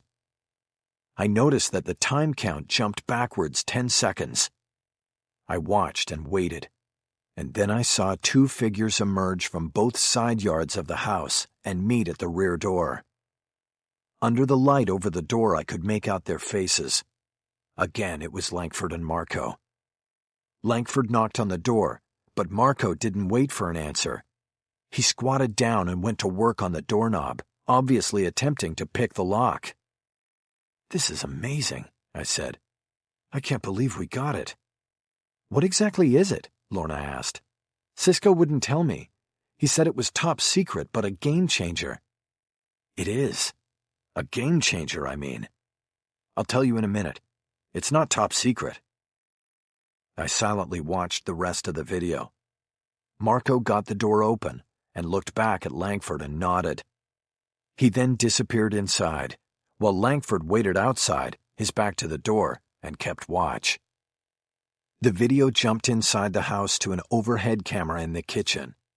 It was a fisheye lens, most likely housed in a smoke detector. Marco walked beneath the camera from the back door to a hallway, but then turned around and came back to the kitchen. He crossed the floor and went to the refrigerator, opened the freezer, and reached in. He started checking through the various frozen food containers until he selected a package that contained 2 pieces of French bread pizza. Living alone, I knew the brand and the pizza well. Marco carefully opened the box without tearing the flap. He then took out one of the plastic-wrapped pizzas and secured it under his arm while he reached into the pocket of his black leather bomber jacket and removed something. His hand moved too fast for me to identify what he held, but whatever it was, he shoved it into the pizza box and then put the pizza back in on top of it. He returned the box to the freezer under several other packages and turned to the back door. The video jumped outside again, and I saw Marco step out of the house, lock the door, and close it. He had been inside under a minute. He nodded to Langford, and they separated, each walking down the side of the house they had come from. The video ended there. I looked up to see where we were. Lorna was about to turn onto the 101 from Sunset. I could see down the ramp that the freeway was the usual morning parking lot.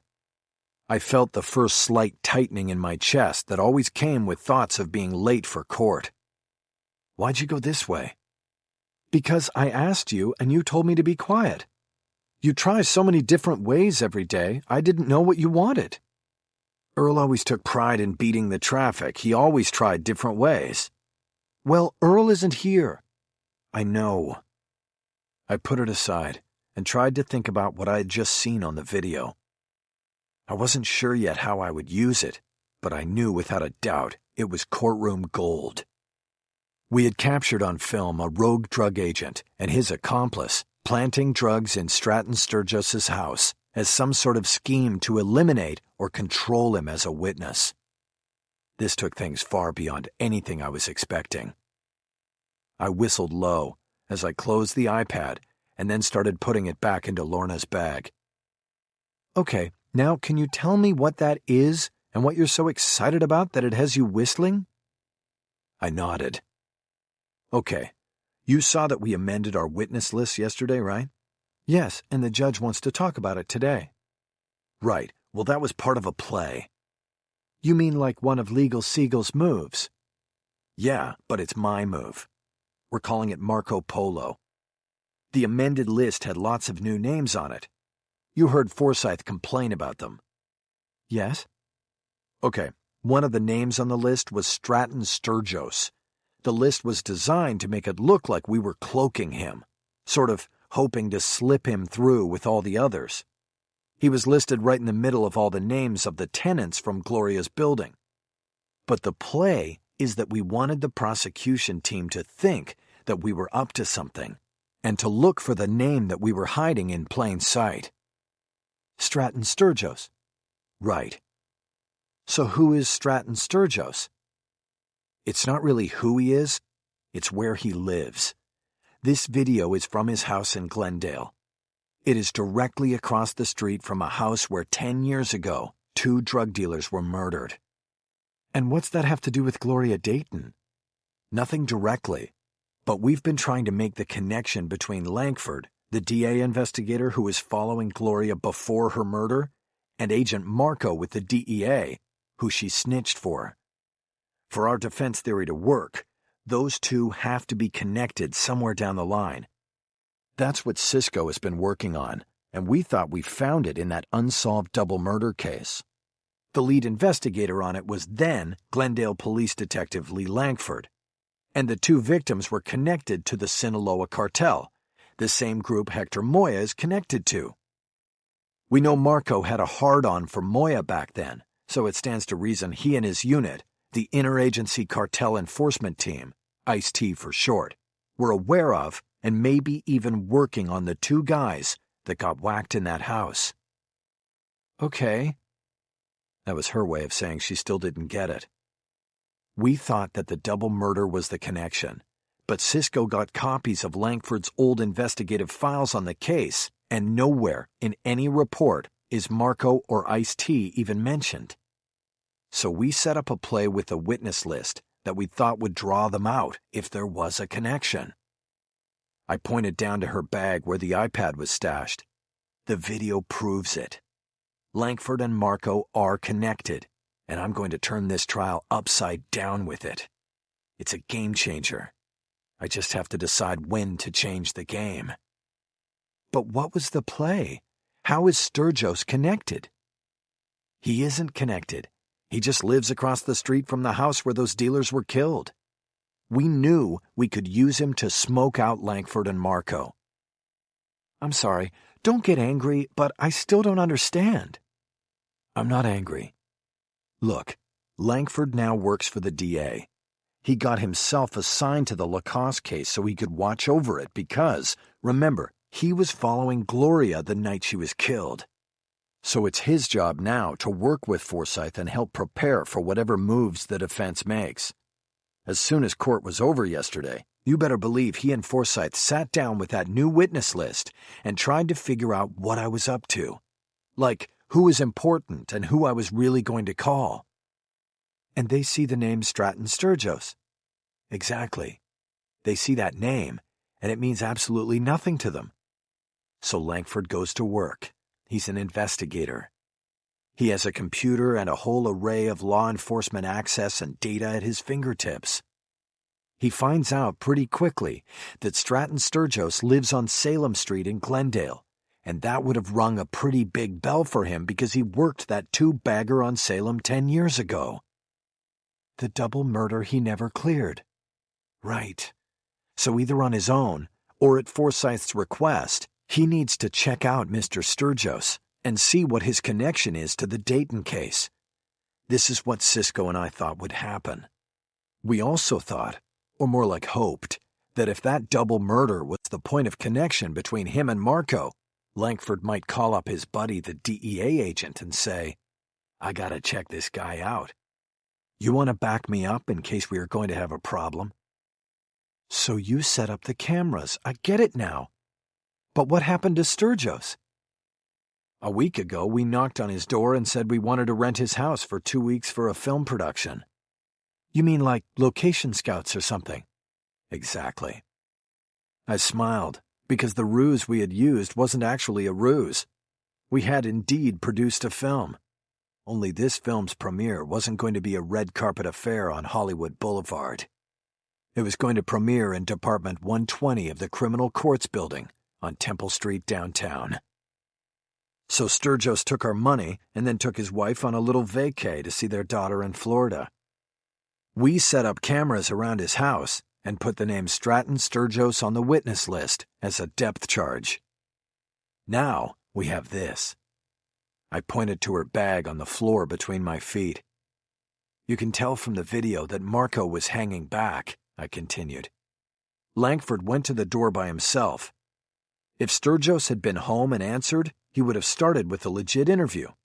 You know, I work for the DA, your name is on the witness list, what do you know about this, and so on. Marco would stay back, but be ready if Langford determined that they had a problem with Sturgis. Be ready to do what? Lorna asked. Whatever was necessary. Look at Gloria. Look at Earl. This guy doesn't have boundaries. Look what we have on video.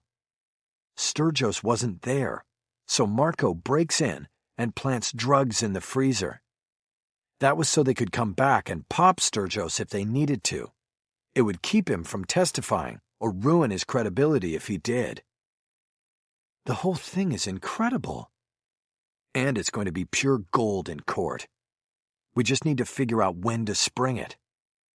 I could barely contain myself while thinking about the possibilities for use of the video. You don't have to turn it into the police? Lorna asked. Nope, it's our video. I'm thinking we use it to play them off against each other, see if we can get one of them to turn against the other. The weaker one. Nothing works better with a jury than an insider spilling his guts. It's better than video. It's better than fucking DNA. What about Sturgis? What are you going to do to protect him? You pulled him into this and he doesn't... Don't worry about him. First of all, I'm sure Cisco took care of the drugs Marco planted. Second, we have the video. Nobody's going to lay anything on Stratton Sturgis. He's lying on a beach somewhere in Florida and $4,000 happier. $4,000? Where did that come from? I used my own money. Mickey, you better not be tapping Haley's college fund. That would be all you need to have go wrong with her. I'm telling you I didn't. She didn't respond, and she didn't seem mollified, probably because she could tell I was lying. But I had more than a year before I needed that money to pay for college. I checked my watch, and then looked at the slowly moving river of steel in front of me. See if you can get over and get off at Alvarado, I instructed. We're never going to get there at this pace. Whatever. It was her annoyed tone again.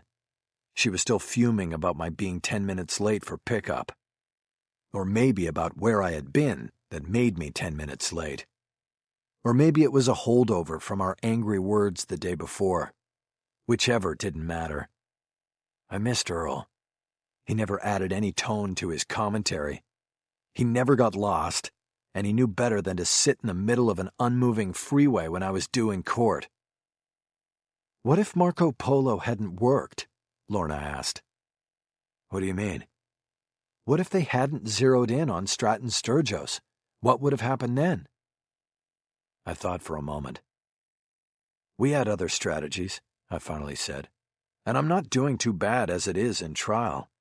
Only one day of defense and I was chipping away at the DA's case. We're in pretty good shape without this.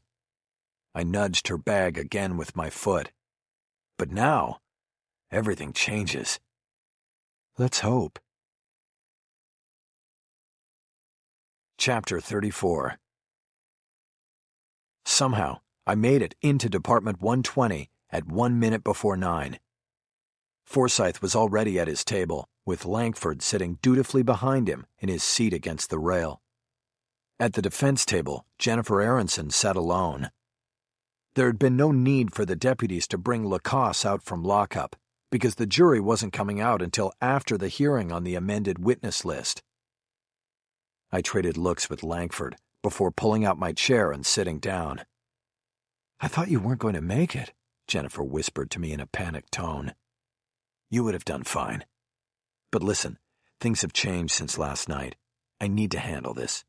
I'm sorry, but there isn't enough time to explain the change in strategy. Things have happened." "What things?" Before I could answer, the court clerk noticed that all attorneys were present and told us the judge wanted to discuss the new witness list in chambers. We got up, and the clerk opened the half door to her corral, which gave us access to the hallway behind the courtroom. Judge Lego had been expecting 2 lawyers. She saw Jennifer and told me to pull a chair over from a conference table to the arrangement in front of her desk. We sat down in front of her, Jennifer between Forsyth and me. I had smoothly grabbed the chair on the right so the judge would be looking at me on her left. "I thought it better to hold this hearing in chambers so maybe we can speak a little more freely," Lego said. "Rosa, we can go on the record now." She was talking to the court reporter, who sat off the rear left corner of the judge's desk, with her steno machine in front of her. I noticed that the judge didn't go on the record until after making her comment on her desire to keep the media away from the court business at hand. I could have objected to the in-camera hearing, but I didn't think it would get me anything, and it certainly would not score me any points with the judge. So I went along to get along, even though I felt Jennifer staring at me and waiting for me to object. As a general rule, it is better for the defendant to hold hearings in open court. It guards against public suspicions that backroom deals are being made and information is being hidden. The judge named all those present for the record and proceeded. "Mr. Forsyth, I assume you've had time to study the defense's amended list of witnesses. Why don't we start with your response?" "Thank you, Judge. My investigator and I have had barely enough time to review the list of names, and, Your Honor, calling it an amended list is a misnomer. Adding 33 names is not amending. It is reinventing, and it is unreasonable. The state can't be expected to—" "Your Honor," I said, "I need to interrupt Mr. Forsyth here because I think the defense can offer a compromise that will cut through a lot of this and might even make him happy." From my inside coat pocket, I withdrew a copy of the list I had worked on in the car that morning after Lorna had exited onto Alvarado and started making good progress toward the courthouse. We had stopped talking about the previous night's activities in Glendale, and I had gone to work on the list and what I planned to present to the judge. "Go ahead, Mr. Haller," the judge said.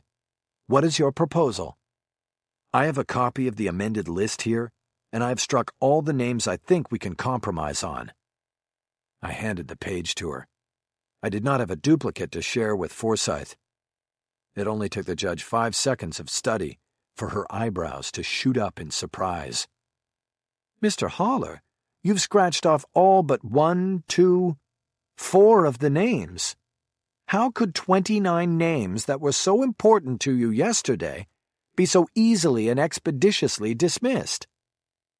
I nodded, like I agreed with the absurdity of my actions. "All I can say, Judge, is that in the past 24 hours, the defense has experienced a sea change in its thinking about how to best present the defense of Mr. Lacoste." I looked at Jennifer. She knew about the Marco Polo play, but had no idea what had happened the night before in Glendale. Still, she recognized her cue and nodded in full agreement with me. "Yes, Your Honor," she said. "We think that we can proceed with just the 4 remaining names added to our original witness list." The judge squinted her eyes suspiciously and handed the document across the desk to Forsyth. He scanned it quickly, obviously zeroing in on the names I wanted to keep rather than those I was willing to jettison. Soon enough, he frowned and shook his head. I hadn't expected him to just give in. Judge, if counsel had made this offer yesterday, I could have saved my investigator a night's work and the taxpayers of this county the overtime cost associated with his efforts. That aside, the people appreciate that counsel is willing to cut down the number of additional witnesses. However, the people still have issue with the names that remain on the list, and so I must object to the outstanding amendments. The judge frowned and looked at her watch. She had probably thought the issue would be settled quickly, and she could get the jury back into the box before 9:30. No such luck. Okay, she said. Let's go through the names. Quickly, we've got a jury waiting. State your objections. Forsythe checked the list and chose his first battle, ticking the paper with a finger. Counsel has put my own investigator on this list, and the people plainly object. This is simply a ploy to get my investigator on the stand, an attempt to learn the prosecution's strategies. I faked a laugh and shook my head. Your Honor, defense stipulates that no question will be asked of Investigator Langford that involves Mr. Forsythe's so-called strategies. I also want to note that we have entered the defense phase of the trial, and the prosecution phase has ended. Any strategy employed by the state is clearly already on record, or at the very least is obvious. But I must add that Mr. Langford is one of the main investigators on this case, and the defense is allowed to vigorously question how the state gathers and analyzes evidence and the statements of witnesses. Langford is an important witness, and there is no precedent that would preclude him from being called by the defense. The judge looked from me back to Forsythe. What's your next objection, Mr. Forsythe?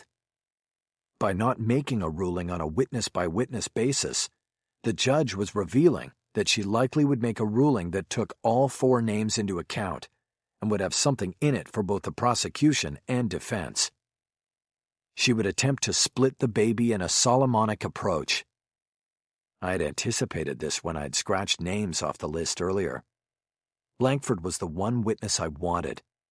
Stratton Sturgos's name was simply a plant on the list, designed to get a reaction, which I had gotten in spades on the video.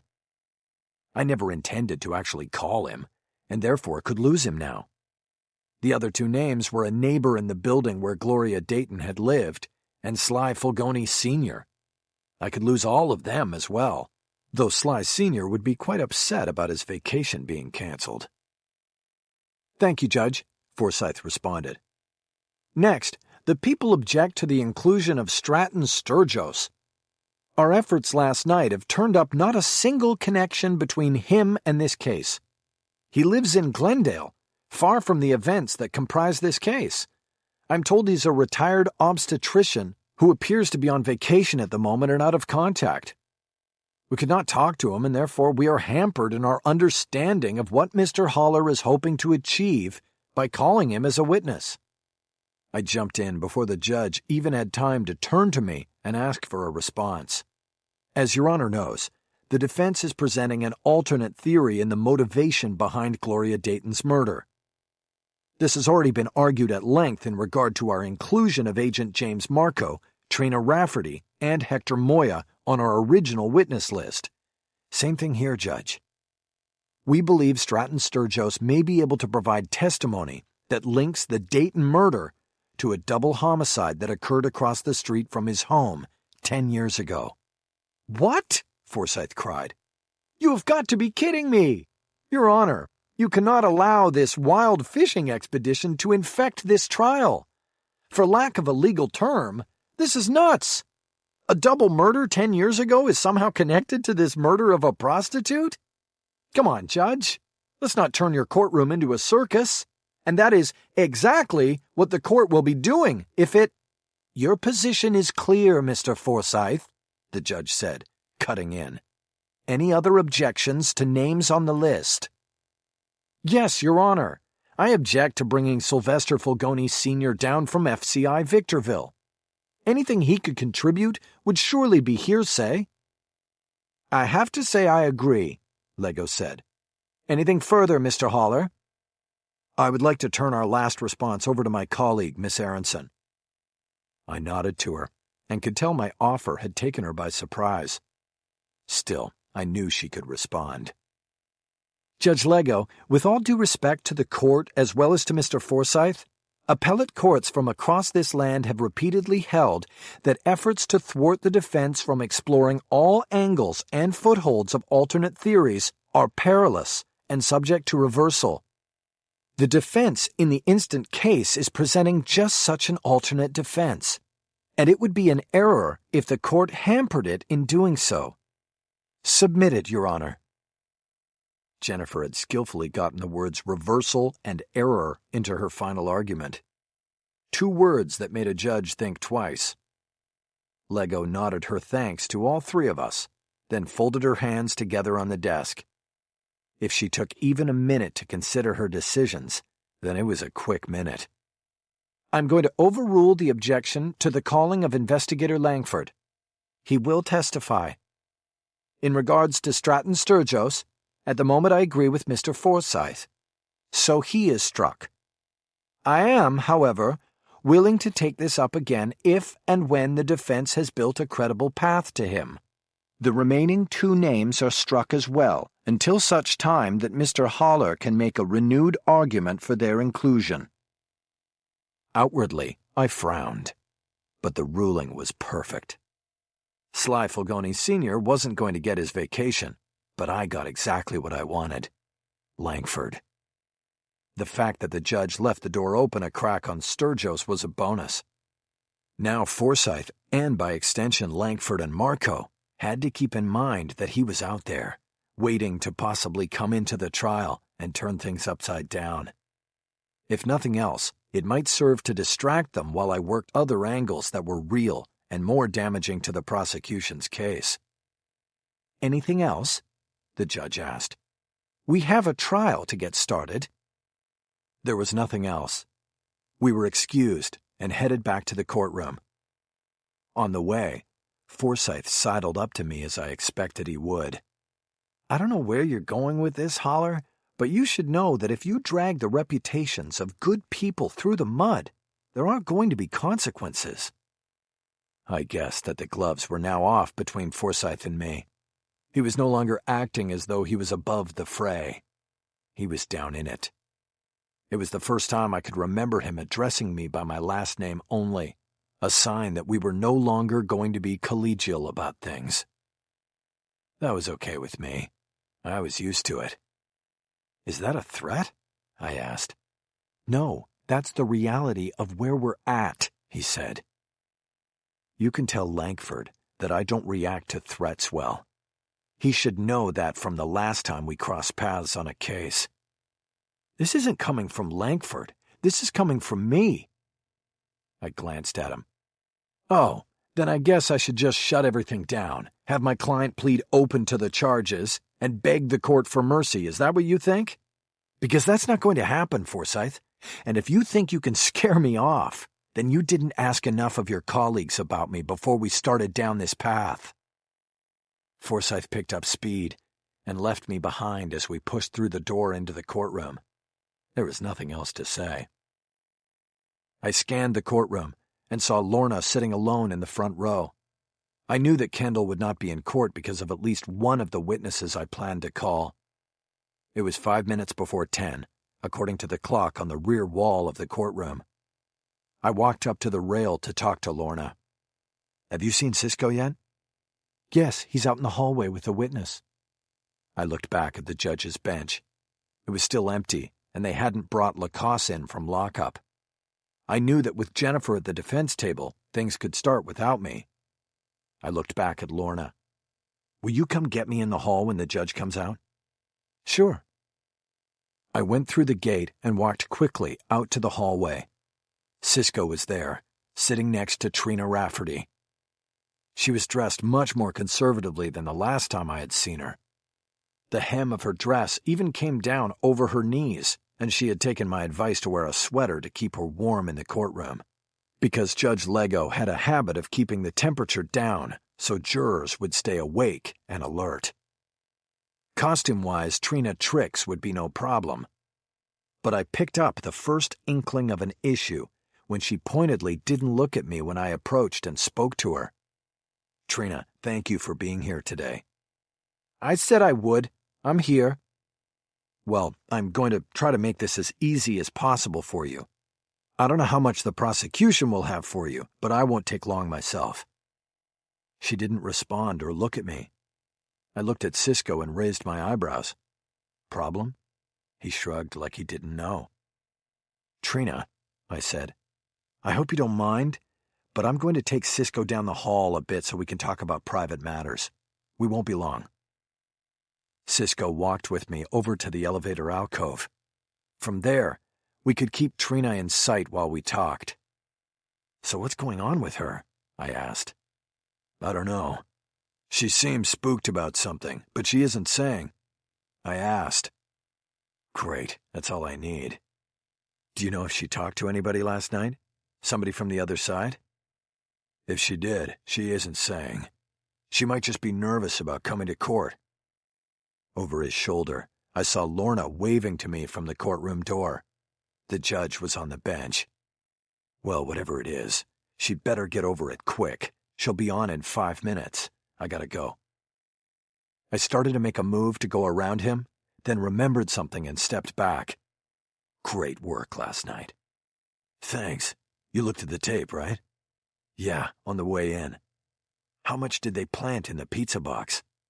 "About 3 ounces of black tar heroin." I whistled the way Cisco usually whistled. "You took it out of there, right?" "Yep. But what do I do with it?" "If I give it to the Indians, they'll sell it or use it themselves." "Then don't give it to them." "But I don't like having it in my possession." It was a dilemma, but the one thing I knew for sure was that we couldn't get rid of it. I might need it as part of my presentation of the video that went with it. "Okay, then I'll take it. Bring it by the house tonight and I'll put it in the safe." "You sure you want that kind of risk?" "This will all be over in a few days. I'll risk it." I clapped him on the shoulder and moved off toward the courtroom door. "Hey," he called after me. I turned and walked back to him. "Did you pick up on how Langford was acting in the video?" I nodded. "Yeah, like he was taking orders from Marco." "Exactly.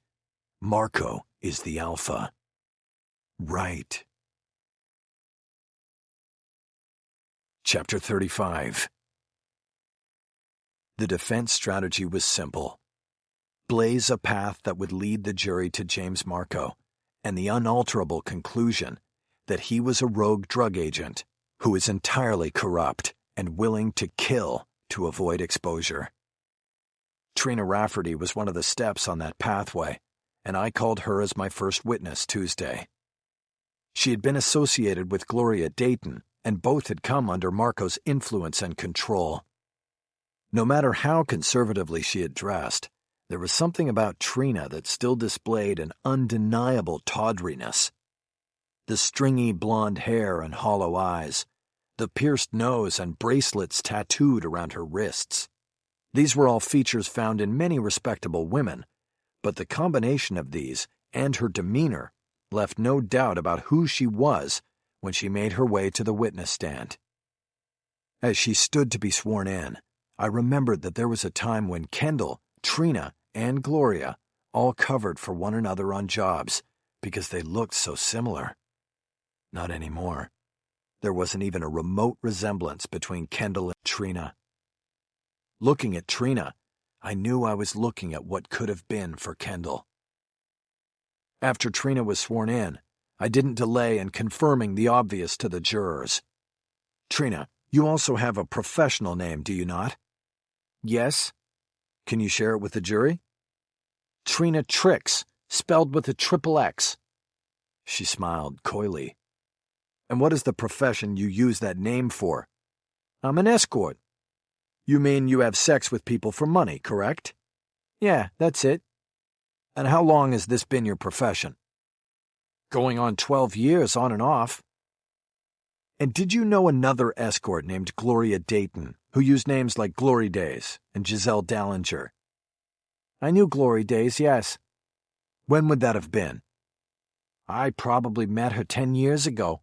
We used the same answering service. And did you also have some sort of work arrangement with her? We covered for each other, if that's what you mean. There were 3 girls, and we covered for each other. If one was busy with a client or had a full schedule and a call came in for her, then one of the other 2 would take it. And sometimes if a customer wanted 2 girls or even 3 girls, then we would all work together. I nodded and paused for a moment. That last part had not come up previously, and it was distracting to me, since the 3rd girl who had not yet been named was Kendall Roberts. "Mr. Haller," the judge prompted, "can we get through this?" "Yes, Your Honor. Miss Rafferty, did you have contacts within the law enforcement community during these times?" Trina acted puzzled by the question. "Well, I got busted a couple times. 3 times, actually." "Did you ever get busted by the DEA?" She shook her head. "No, just LAPD and the sheriffs." "Were you ever detained then by the DEA, by an agent named James Marco?" In my peripheral vision, I saw Forsyth lean forward. He always did it before objecting. But for some reason, he didn't object. I turned to look at him, still expecting the objection, and saw that Langford had reached forward from his seat at the railing and touched Forsyth's back. I read it as Langford, the investigator, telling Forsyth, the prosecutor, not to object. "I don't think so." I turned back to the witness, unsure about what I had just heard. "I'm sorry," I said. "Can you repeat that?" "I said no," Trina said. "You're saying you don't know a DEA agent named James Marco?" "That's correct. I don't know him." "You've never even met him?" "Not as far as I know. Unless he was undercover or something and using a different name." I turned and glanced back at Cisco in the front row. Obviously, Marco had somehow gotten to Trina Rafferty, and in that moment, I wanted to know how. But what was more pressing than the explanation was what I was going to do right now. I could turn on my own witness, but the jury might not like that. I decided that I didn't have much of a choice. "Trina," I said, "didn't you tell me previous to your testimony here today that you were a confidential informant who worked for Agent Marco in the DEA?" "Well, I told you a lot of things because you were paying my rent. I told you whatever you wanted me to tell you." "No, that's—" I stopped myself and tried to remain composed. Not only had Marco and Langford gotten to her, but they had turned her into a weapon of mass destruction. If I didn't salvage this, she could blow up the entire defense. "When was the last time you spoke with Agent Marco?" "I don't know him, so I didn't speak to him." "You're telling this jury that you have no idea who Agent James Marco is?" "I'm sorry, I don't. I needed a place to stay and some food. I might have told you things so you would give me things back." It had happened to me before, a witness shifting sides like this, but never so dramatically and with so much damage inflicted on my case. I glanced over at my client at the defense table. He looked bewildered. I looked past him at Jennifer, and she had an expression of embarrassment on her face. Embarrassment for me. I turned and looked at the judge, who was equally perplexed. I did the only thing I could in this situation. "Your Honor, I have no further questions," I said. I slowly returned to the defense table, passing Forsyth on his way to the lectern to further the damage. As I moved through the narrow channel between the empty prosecution table and the chairs running along the railing, I had to pass Langford. I heard him make a low humming sound. Mm-mm-mm. Only I would have heard it. I stopped, took a step back, and leaned down to him. "What did you say?" I asked in a whisper. "I said keep going, Haller," he whispered back. Forsyth began his cross-examination by asking Trina Rafferty if the two of them had ever met. I moved to my seat and sat down. The one good thing about Forsyth jumping on his cross so fast was that it saved me for the moment from having to tell my client how badly things had just turned. The Rafferty fiasco was a 1-2 punch to the guts of our case. Already, without Forsyth piling on, which he was about to do, I had lost a key piece of testimony connecting Marco and Gloria Dayton. Adding insult to that injury, she was more than implying that I was suborning perjury, paying a witness with rent money to lie. Forsyth seemed to think that by destroying me, he was destroying the case. Almost all of his cross centered on Trina's testimony that I fed her the lines she was supposed to speak in testimony in exchange for the apartment just a few blocks away behind the police administration building. And in his zeal to take me down, I saw the way to possibly salvage things. If I could show her to have lied, I stood a good chance of undercutting, in the eyes of the jury at least, the accusations she was making about me. Forsyth finished after 15 minutes, curtailing his cross when I started objecting to nearly every question on the basis that it had already been asked and answered. You can beat a dead horse only so many times. He finally gave up and sat down. I slowly got up for redirect, walking to the lectern like a condemned man to the gallows. Miss Rafferty, you gave the address of this apartment I'm supposedly paying for. When did you move in there? In December, right before Christmas. And do you recall when you first met me? It was after, I think March or April. Then how is it that you think I was paying for this apartment for you when I did not meet you until 3 to 4 months after you moved in? Because you were meeting with the other lawyer, and he was the one who moved me in. And which lawyer was that? Sly, Mr. Fulgoni. You mean Sylvester Fulgoni, Jr.? Yes. Are you saying that Sylvester Fulgoni, Jr., along with me, is representing Mr. Lacoste? I pointed to my client as I spoke, and I asked the question with a reserved astonishment in my voice. Well, no, she said. Then who was he representing when he supposedly moved you into this apartment? Hector Moya. Why did Mr. Fulgoni move you into an apartment? Forsyth objected, arguing that Fulgoni and the Moya case were not relevant. I, of course, took the opposite view of this in my response, citing once again the alternate defense theory I was presenting. The judge overruled, and I asked the question again. Same thing, Trina answered.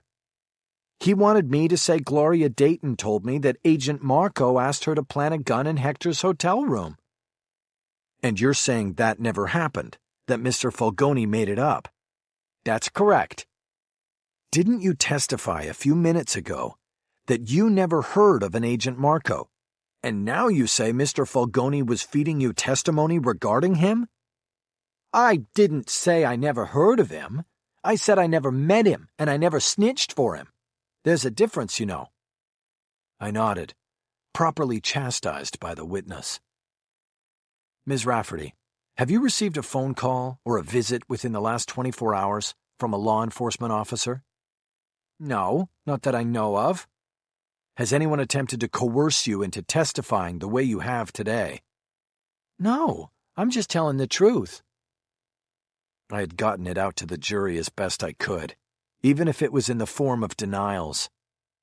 My hope was that they would instinctively know that Trina Rafferty was the liar, that she had been pressured by someone to lie. I decided it was too risky to continue and ended the questioning. On my way back to my seat, I whispered to Langford as I went by, "Where's your hat?" I kept moving along the rail until I got to Cisco. I leaned over to whisper to him as well. "Have you seen Witten?" He shook his head. "Not yet. What do you want me to do with Trina?" I glanced back at the front of the courtroom. Forsyth had no recross, so the judge was dismissing Rafferty from the witness stand. Cisco had picked her up that morning at her apartment building and taken her the 3 blocks to court. "Take her back. See if she'll say anything." "You want me to be nice?" I hesitated, but only for a moment. I understood the threat and pressure people like Marco and Langford could bring to bear. If the jury picked up on that, then her flip on the stand might be more valuable than if she had testified truthfully. Yeah, be nice. Over Cisco's shoulder, I saw Detective Whitten enter the courtroom and take a seat in the back row. He was right on time. Chapter 36. As the lead investigator on the Gloria Dayton murder, Detective Mark Whitten had attended most of the trial, often sitting along the rail next to Langford. However, I had not noticed during the course of the proceedings the two acting much like prosecution teammates. Whitten seemed to keep to himself, almost aloof when it came to Forsyth, Langford, and everyone else associated with the trial. During trial breaks, I had seen him walking by himself back to the PAB. Once I had even seen him in Pete's eating lunch by himself. I called Whitten as my next witness. He had already testified for a day and a half during the prosecution phase of the trial. He had primarily been used by Forsyth to introduce evidence such as the video of the Lacoste interview. In a way, he was the narrator of the prosecution's story, and as such, his testimony had been the longest by far of any witness in the case. At the time, I had limited my cross-examination to aspects of the video, repeating many of the questions I hit Whitten with during the unsuccessful motion to suppress hearing. I wanted the jury to hear him deny that Lacoste had been a suspect the moment Whitten and his partner knocked on Andre's door. I knew no one would believe that and hoped it would plant a seed of mistrust in the official investigation that would blossom during the defense phase. I had reserved the right to recall him as a witness, and now was that time. I didn't need to get a lot from him, but what I was going for was vitally important. It would be the fulcrum on which the case would pivot to the defense's side of the equation. Whitten, who was in his mid-40s with 20 years on the job, was an experienced witness. He had a calm demeanor and spoke in a matter-of-fact tone. He was skilled at not revealing the hostility that almost all cops carry for the defense. That was reserved for times when the jury was not present. After a few preliminary questions that would serve to remind the jury of his role in the case, I moved on to the areas I needed to explore. Defense work is about building foundations for the evidence and angles you want to introduce. That's what I needed Whitten for now. Detective, when you testified last week, you spoke at length about the crime scene and what was found there, correct? That's right, I did. And you had an inventory of that crime scene and what was found there, correct? Yes. And these were the victim's belongings and property, right? Yes. Can you refer to that inventory list now? With the judge's permission, Langford brought the so-called murder book to Whitten. If he had been called by the prosecution, he would have normally taken the witness stand with the thick compendium of all investigative records tucked under his arm. Not bringing it with him to the stand when I called him was a little glimmer of that hostility he was so skilled at hiding. Working off a copy of the list I had received in discovery, I continued. Okay, referring to the inventory list, I see no cell phone, is that correct? We did not recover a cell phone from the crime scene, that is correct.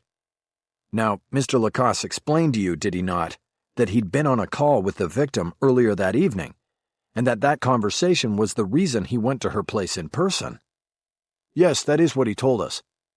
But you found no phone in the apartment, right? Right. Did you or your partner try to find an explanation for this discrepancy? We assumed that the killer took her phones as a means of hiding his trail.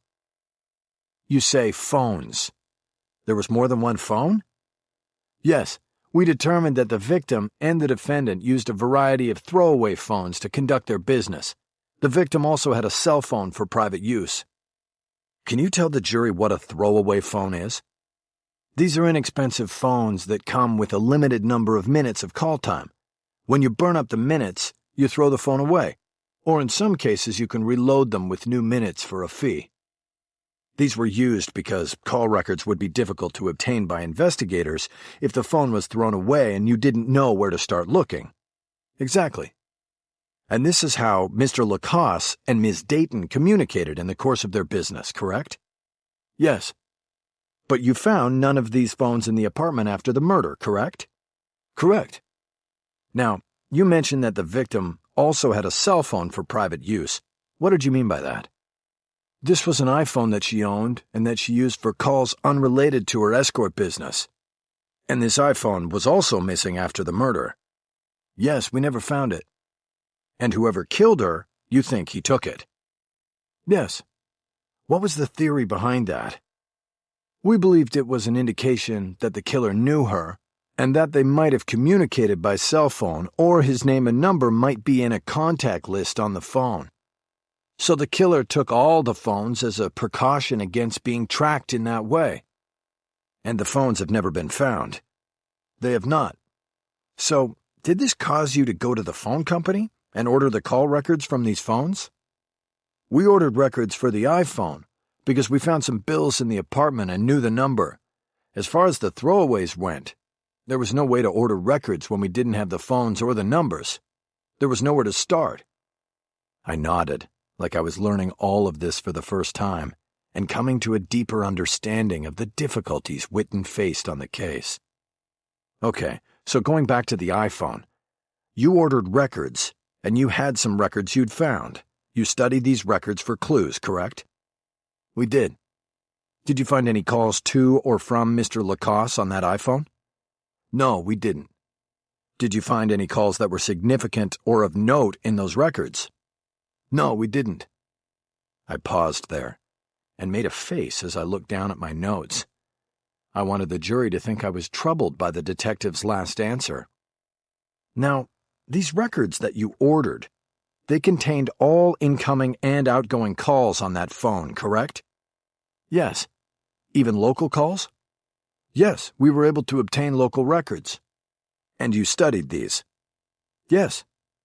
And did you find any calls, either coming in or going out, that were significant to your investigation? Forsyth objected, saying I was repeating my questions. The judge told me to move along. I asked Whitten to find in the murder book the 3-page printout of calls on Gloria's iPhone. Are those your initials on the bottom right corner of this document's front page? Yes. And you wrote the date of November 26th there, correct? Yes, I did. Why is that? That would be the date that I received the document from the phone company. That would have been 14 days after the murder. Why did it take so long? I had to secure a search warrant for the records. That took some time, and then it took the phone company some time to put it all together. So by the time you got these records, Andre Lacoste had already been arrested and charged with the murder, correct? That's correct. You believed that you had the killer in jail, correct? Yes, correct. So then, what good were these phone records? The investigation always continues after an arrest. In this case, all leads were followed and we continued all valid avenues of investigation. The report on the phone records was one of them. Well then, did you find any numbers on this list that were connected to Mr. Lacoste? No. None. None. Then did any of the numbers listed here, there must be about 200, have investigative value to you? No, sir, they didn't. And by the way, how are the numbers ordered here? By frequency of calls. The numbers she called the most often are at the top, and then they go down in descending frequency from there. I turned to the last page and told Whitten to do so as well. So on the last page here, these are numbers she called just once. Correct. For how long a period? The search warrant asked for records going back 6 months. I nodded. Detective, let me draw your attention to the 9th number down on the 3rd page. Can you read that out to the jury? I heard rustling, as Forsyth decided I might be doing more than wasting the court's time, and turned the pages of his copy of the document. Area code 213-621-6700, Whitten read. And when was that number dialed on Gloria Dayton's iPhone? Whitten squinted as he read. At 6:47 p.m. on November 5th. Forsyth now understood where I was going with this and stood up and objected. "Relevancy, Your Honor," he said with an urgent tone in his voice. "We've allowed defense counsel great latitude, but where does it end? He's going far off the reservation here, stringing out the details of one 3-minute phone call. It has nothing to do with the case at hand or the charges against his client." I smiled and shook my head. "Your Honor, Mr. Forsyth knows exactly where this is headed, and he does not want the jury to go there because he knows the house of cards that is the prosecution's case is in great peril." The judge made a motion with her hands, bringing her fingers together. "Connect it, Mr. Haller, soon." "Right away, Your Honor." I looked back at my notes, got my bearings again, and pressed on. Forsyth's objection was nothing more than an attempt to break my rhythm. He knew it didn't stand a chance on its merits. "So, Detective Whitten, this call went out at 6:47 on the evening of November 5th, just 7 days before Ms. Dayton's murder, correct?" "Yes." "How long did the call last?" Whitten checked the document. "It says 2 minutes, 57 seconds. "Thank you. Did you check that number out when you got this list? Did you call it?" "I don't recall if I did or not." "Do you have a cell phone, Detective?" "Yes, but I don't have it on me." I reached into my pocket and pulled my own phone. I asked the judge to allow me to give it to Whitten. Forsyth objected, calling what I was about to do a stunt and accusing me of grandstanding. I argued that what Forsyth called a stunt was merely a demonstration, not unlike the demonstration a week earlier, when he asked the deputy medical examiner to demonstrate on Langford how the victim's hyoid bone was crushed during her strangulation. I added that having the detective make the call to the number in question was the easiest and quickest way to ascertain who Gloria Dayton had called at 6:47 p.m. on November 5th. The judge allowed me to proceed. I walked up and handed my phone to Whitten after turning on its speaker. I asked him to call 213-621-6700. He did so and placed the phone down on the flat railing that ran in front of the witness stand. The call was answered by a woman's voice after one ring. "DEA, Los Angeles Division, how can I help you?" I nodded and stepped forward, picking up the phone. "Sorry, wrong number," I said before disconnecting. I stepped back to the lectern, savoring the pure silence that had followed the voice of the woman who had said DEA. I stole a quick glance at Mallory Gladwell, my alpha juror, and saw an expression that soothed my soul.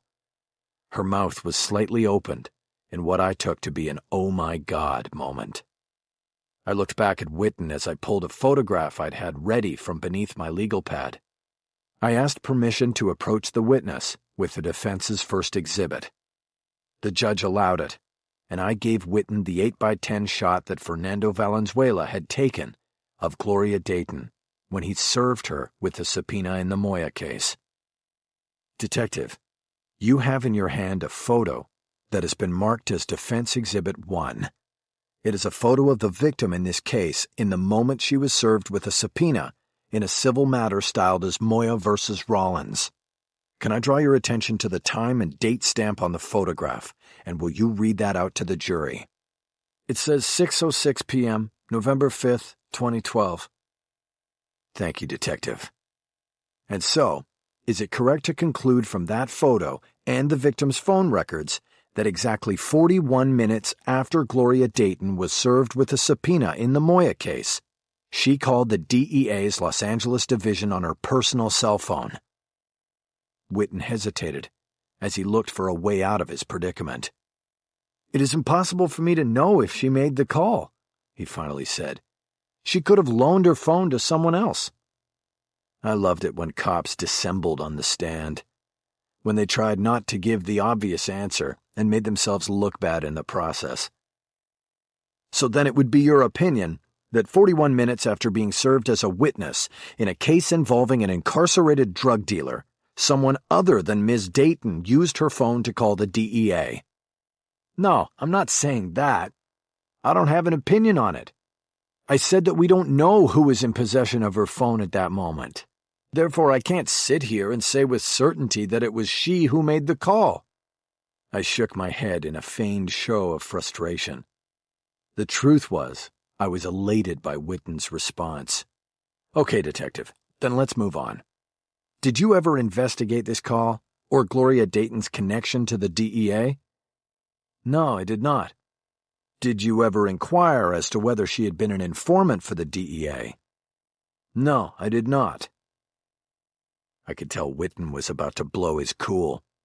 He wasn't getting any protection from Forsyth, who, without valid objection in hand, was hunkering down in his seat, waiting for the damage to end. "Why not, Detective? Doesn't this strike you as one of those valid avenues of investigation you spoke of earlier?" "First of all, I knew nothing about the subpoena at that time. And second, informants don't call the main number of the DEA. That would be like walking through the front door with a sign on your back. I had no reason to be suspicious about one quick call to the DEA." "I'm confused now, Detective. So, are you now saying you were aware of the call and just not suspicious of it? Or, as I think you just said a few minutes ago, you didn't even recall checking out that number or the call? Which is it?" "You're twisting what I say around."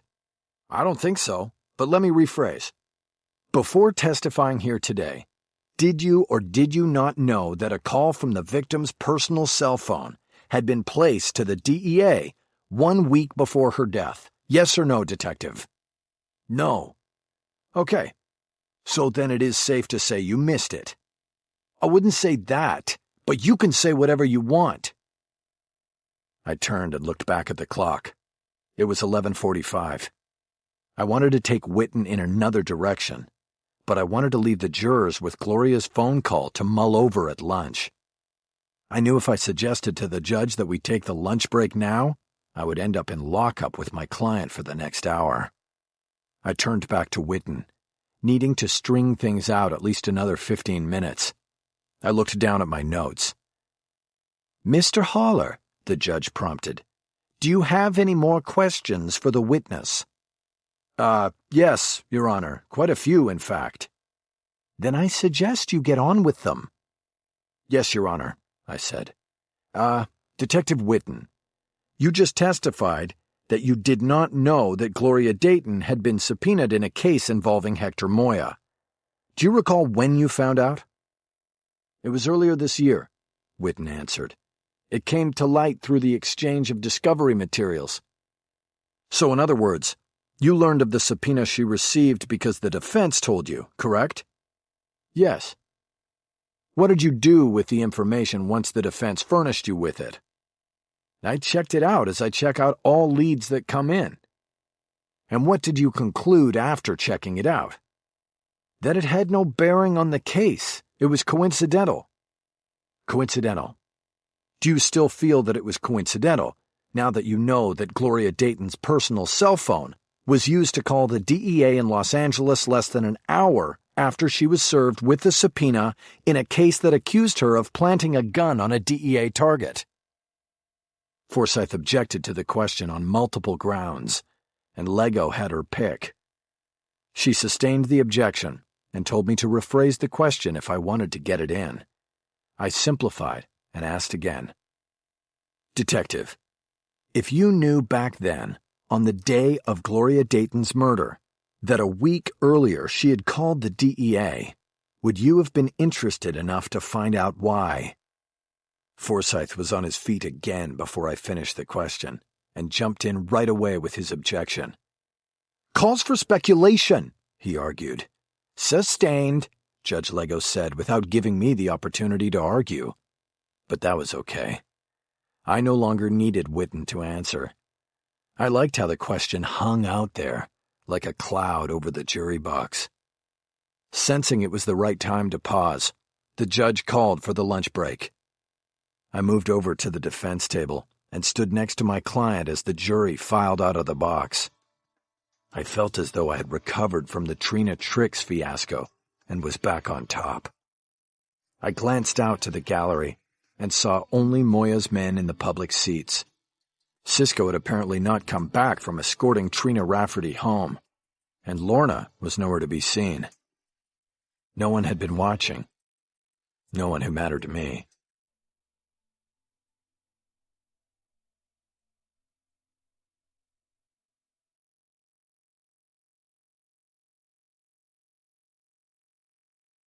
Chapter 37. Jury trials always made me hungry.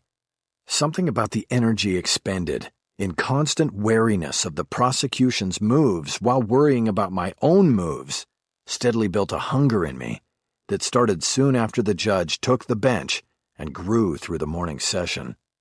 By lunch break, I usually wasn't thinking about salad and soup. I usually craved a heavy meal that would carry me through the afternoon session. I made calls, and Jennifer, Lorna, Cisco, and I agreed to meet at Trax in Union Station so I could indulge my appetite. They made a great hamburger there. Cisco and I gorged on the basics: red meat, French fries, and ketchup, while the ladies fooled themselves into being satisfied with niçoise salads and iced tea. There wasn't much talk. A little discussion about Trina Rafferty. Cisco reported only that something or someone had scared her shitless and she wasn't talking, even off the record. But for the most part, I stayed in my own world. Like a boxer in his corner between rounds, I wasn't thinking about the earlier rounds and the punches missed. I was only thinking about answering the next bell and landing the knockout blow. "Do they ever eat?" Jennifer said. This question somehow bumped through my thoughts, and I looked across the table at her, wondering what I had missed and what she was talking about. "Who?" I asked. She nodded toward the great hall of the train station. "Those guys." I turned and looked through the doorway of the restaurant and into the massive waiting area. Moya's men were out there, sitting in the first row of stuffed leather chairs. "If they do, I've never seen it," I said. "You want to send them a salad?" "They don't look like salad eaters," Lorna said. "Carnivores," Cisco added. I waved our waitress down. "Mickey, don't," Jennifer said. "Relax," I said. I told the waitress we were ready for the check. It was time to get back to court. The afternoon session started on time at 1 o'clock. Whitten returned to the witness stand and looked a little less crisp than he had in the morning. It made me wonder if he'd braced himself for the afternoon with a martini or two for lunch. Maybe the whole aloof thing was actually about covering an alcohol habit. The plan with Whitten now was to use him to set up my next witness. My case was a daisy chain of interlocking witnesses, where one was used to build the path to the next. It was Whitten's turn now to pave the way for a man named Victor Hensley, who was a security supervisor at the Beverly Wilshire Hotel. "Good afternoon, Detective Whitten," I said cheerily, as if I was not the same attorney who had brutalized him in the morning session. "Let's turn our attention here to the victim of this horrible crime, Gloria Dayton. Did you and your partner, as part of your investigation, trace her movements up until the time of the murder?" Whitten made a show of adjusting the microphone to buy some time as he thought about how to answer. I was pleased to see this. It meant that he was on alert and looking for the trap door in the simplest of questions from me. "Yes," he finally said. "We composed a timeline for her. The closer it was to the time of the murder, the more details we were interested in." I nodded. "Okay, so you checked out the last escort job she went out on that night?" "Yes, we did." "You talked to the man who regularly drove her to her assignations, correct?" "Yes, John Baldwin. We talked to him." "And her last job was at the Beverly Wilshire, correct?" Forsyth stood up and objected, saying I was going over a timeline that had already been established by Whitten during his direct examination in the prosecution phase. The judge agreed and asked me to break new ground or to move on. "Okay, Detective. As testified to earlier, there was a disagreement that night between the victim and the defendant, am I right?" "If you want to call it that." "What would you call it then?" "You were talking about before he killed her?" I looked at the judge and widened my hands in a feigned signal of astonishment. Your Honor. Detective Whitten, the judge said, please curtail such prejudicial statements. It is the jury's role to determine the guilt or innocence of the defendant. I apologize, Your Honor, Whitten said. I asked the question again. Yes, they had a disagreement. And this disagreement was over money, correct? Yes. Lacoste wanted his share from a client, and Gloria Dayton said there had been no client, that nobody was in the room he sent her to. I pointed at the ground, as if pointing to the moment he just described. Did you and your partner investigate that disagreement to determine who was right and who was wrong? If you mean, did we check out whether the victim was actually holding out on Lacoste? Yes, we looked into it. We determined that the room Lacoste sent her to was unoccupied, and that the name Lacoste said he gave her belonged to the guest who was in that room previously, but had already checked out. There was no one in that room when she went to the hotel. He killed her for holding out on money she didn't have. I asked the judge to strike Whitten's last sentence as unresponsive and prejudicial. She agreed and instructed the jury to disregard it, for whatever that was worth. I moved on, hitting Whitten with a new set of questions.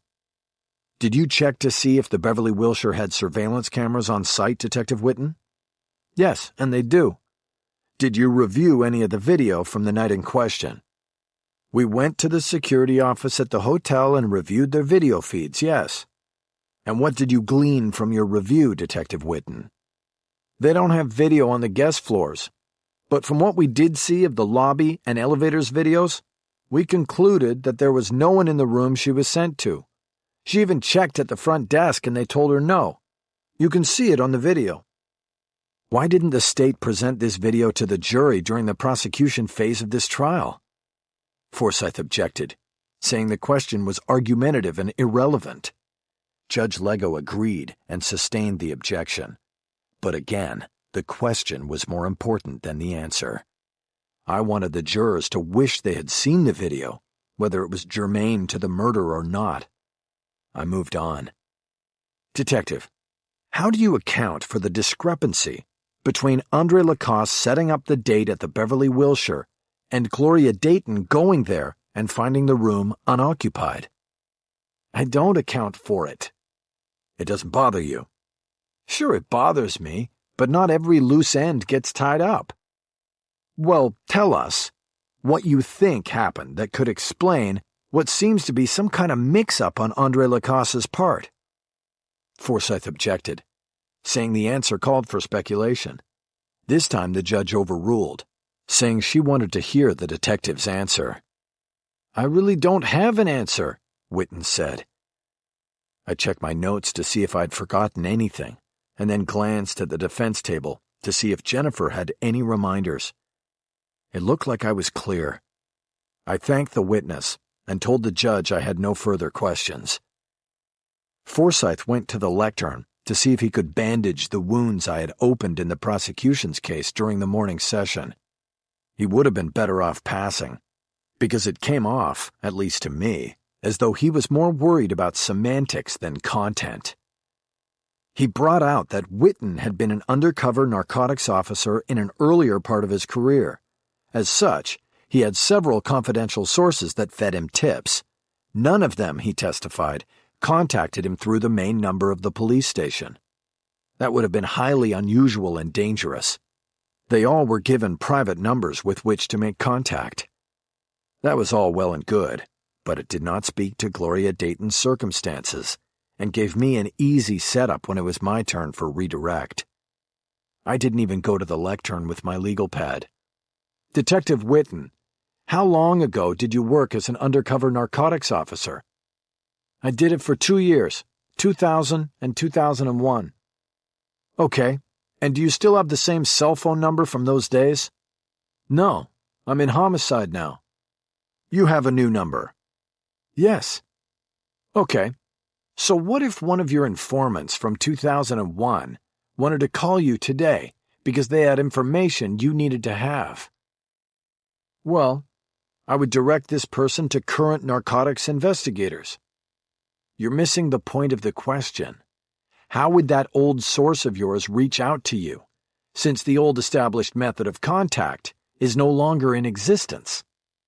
There are a lot of different ways. Like calling the main number of the police station and asking for you? I don't see an informant who wants to stay an informant doing that. Whitten understood what I wanted, and obstinately didn't want to give me the point. It didn't matter, though. I was sure the jury understood. Gloria Dayton had no way, after so many years, to contact Agent Marco, but to call the DEA's main number. I gave up and sat down. Whitten was dismissed, and I called my next witness, Victor Hensley. Hensley was a Trojan horse witness.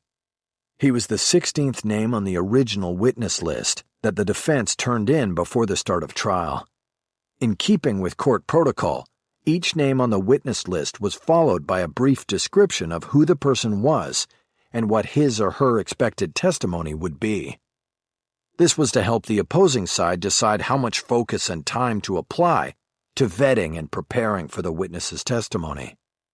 However, in placing Hensley's name on the list, I didn't want the prosecution to know my true purpose, which was to use him to enter the Beverly Wilshire security videos as defense exhibits. So I listed Hensley's occupation and simply described him as a corroborating witness. My hope was that Forsyth and his investigator Langford would view Hensley as a witness who would confirm that no one had rented the room that Gloria Dayton had gone to on the night of her death.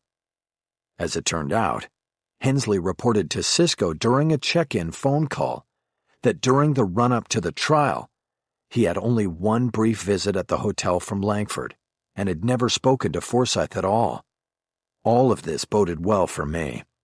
I realized as Hensley took the stand, carrying with him a smart-looking leather folder with his notes inside, that I stood a good chance of not only maintaining the momentum begun that morning with Whitten, but increasing it. Hensley was in his late 50s and looked like a cop. After he was sworn in, I quickly ran down his pedigree as a former detective with the Beverly Hills Police Department, who retired and took the job in security at the Beverly Wilshire. I then asked him if the hotel security staff had conducted its own investigation of the part the premises had played in the hours before Gloria Dayton's murder. "Yes, we did," he answered. "Once we became aware that the hotel played a tangential part in this situation, we looked into it." "And did you take part in that investigation yourself?" "Yes, I did. I was in charge of it." I then led Hensley through a series of questions and answers that outlined how he had worked with LAPD detectives and confirmed that Gloria Dayton had entered the hotel that evening and knocked on a guest room door. He also confirmed that the room where she had knocked was empty and that no guest was staying in it. My Trojan horse was now inside the gate, and I got down to work. Now, from the very start, the defendant has claimed to police that a prospective client had called from the Beverly Wilshire and said that he was in that room. Is that possible? No, it's not possible that a guest was staying in that room. But could someone have gotten in that room somehow and made the call? Anything's possible. It would have to be someone who had a key. Is it an electronic key? Yes. Did you check to see if someone stayed in that room the night before? Yes, we checked. And someone did stay in that room the night before. That would have been Saturday night. We'd had a wedding reception in the hotel, and the bride and groom stayed in that suite that night. When is checkout time? Noon.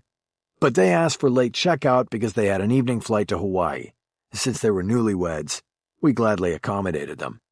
They left at 4:25 that afternoon, according to our records, meaning they probably left the room at 4:15 or so.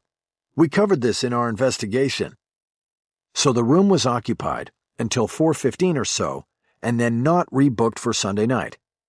That's correct. Because of the late checkout, it was not put on the availability list because housekeeping wouldn't have it ready until much later. And if someone somehow got access to that room, got in somehow, then he would have been able to use the phone to call out. Is that correct? That is correct. Would a call from outside the hotel be put through to that room if the caller requested it? The policy at our hotel is that no call is transferred to a room without the caller asking for the guest by name. You cannot just call up and ask for room 1210, for example.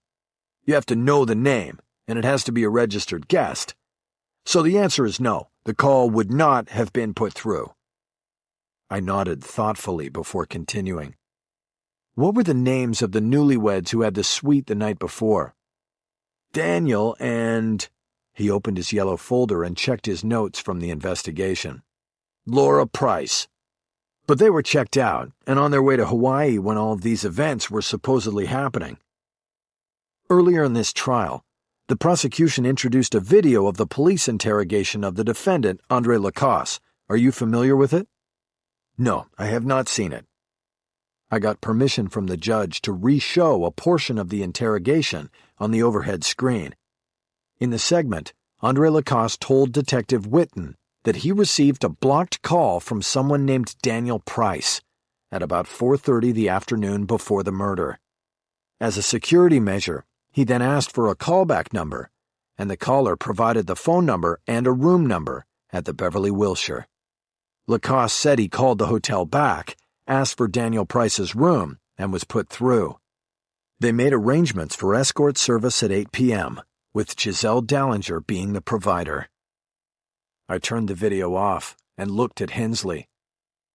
Mr. Hensley, does your hotel keep records of incoming calls to guest rooms? No, only outgoing calls, because those are charged to the guest account. I nodded. How would you explain that Mr. Lacoste had the right name and room number when he called the hotel? Hensley shook his head. I can't explain it. Is it possible that because of the late checkout given the newlyweds, the name Daniel Price was still on the guest list that the hotel operator uses? It's possible, but once they checked out, the name would have been removed from the current guest list. Is that a human process or a computerized process? Human. The name is deleted from the current guest list at the front desk when someone checks out. So if the person handling the assignment at the front desk got busy with other work or other guests, that process might have been delayed, correct? It could have happened. It could have happened, I repeated. Isn't 3 o'clock check-in time at the hotel? Yes, it is. Is the front desk generally busy at that time? It all depends on the day of the week, and Sunday check-ins are usually slow. But you're right, it could have been busy at the desk. I didn't know what any of this got me, but I felt that the jury might be getting bored. It was time to open the trap door in the Trojan horse's belly. Time to come out of hiding and attack. Mr. Hensley, let's move on a bit. You said in your earlier testimony that the hotel's own investigation confirmed that the victim, Gloria Dayton, had entered the hotel on the evening of last November 11th. How did you confirm that? We looked at video from the cameras and pretty soon we found her. And you were able to track her by different cameras and video as she moved through the hotel, correct? That's right. Did you bring a copy of the video from the cameras with you to court today? Yes, I did. He pulled a disc out of one of the pockets of his leather folder and held it up for a moment. Did you ever give a copy of that video record to the LAPD investigators who were working on the case? The detectives came by early in the investigation and reviewed our raw feeds. This was before we put together a single video that tracked the woman they were interested in through the hotel. We later put that together and made all the material available, but nobody came to pick it up until a couple of months ago. Was that Detective Whitten or his partner? No, it was Mr. Langford from the DA's office. They were prepping for the trial and he came around to collect what we had. I wanted to turn and look at Forsyth to try to get a read on whether he ever saw the video, because it sure never showed up on any discovery list I had seen. But I didn't look at the prosecutor, because I didn't want to give anything away. Not yet, at least. Do you see Mr. Langford here in court today? I asked Hensley. Yes, I do. I then asked the judge to tell Langford to stand, and Hensley identified him. Langford looked at me with eyes that were as cold and gray as a January dawn. After he was reseated, I turned to the judge and asked if the attorneys could approach. The judge waved us up, and she knew exactly what I wanted to talk about. "Don't tell me, Mr. Haller, you didn't get copied on the videos." "That's right, Judge. The witness says the prosecution has had this material for 2 months, and not a single frame of video was turned over in discovery to the defense. That's a direct violation of—" "Your Honor," Forsyth broke in, "I have not even seen these videos myself, so—" "But your investigator took delivery of them," the judge said, in a tone of incredulity that told me she was going to come down on my side on this. "Your Honor," Forsyth sputtered, "I can't explain this. If you wish to question my investigator in camera, I'm sure there is an explanation. The bottom line is all parties are in agreement that the victim visited that hotel in the hours before her death. It's not in dispute, so the trespass here is minimal. No harm, no foul, Judge. I make a motion we press on with the case." I shook my head wearily. "Judge, there is no way of knowing whether there is no harm and no foul without looking at the videos." The judge nodded in agreement. "How much time do you need, Mr. Haller?" "I don't know. There can't be a lot of material. An hour?" "Very well, 1 hour. You can use the conference room down the hall. My clerk has the key. Step back, gentlemen." As I walked back to the defense table, I raised my eyes to the railing and found Langford staring back at me.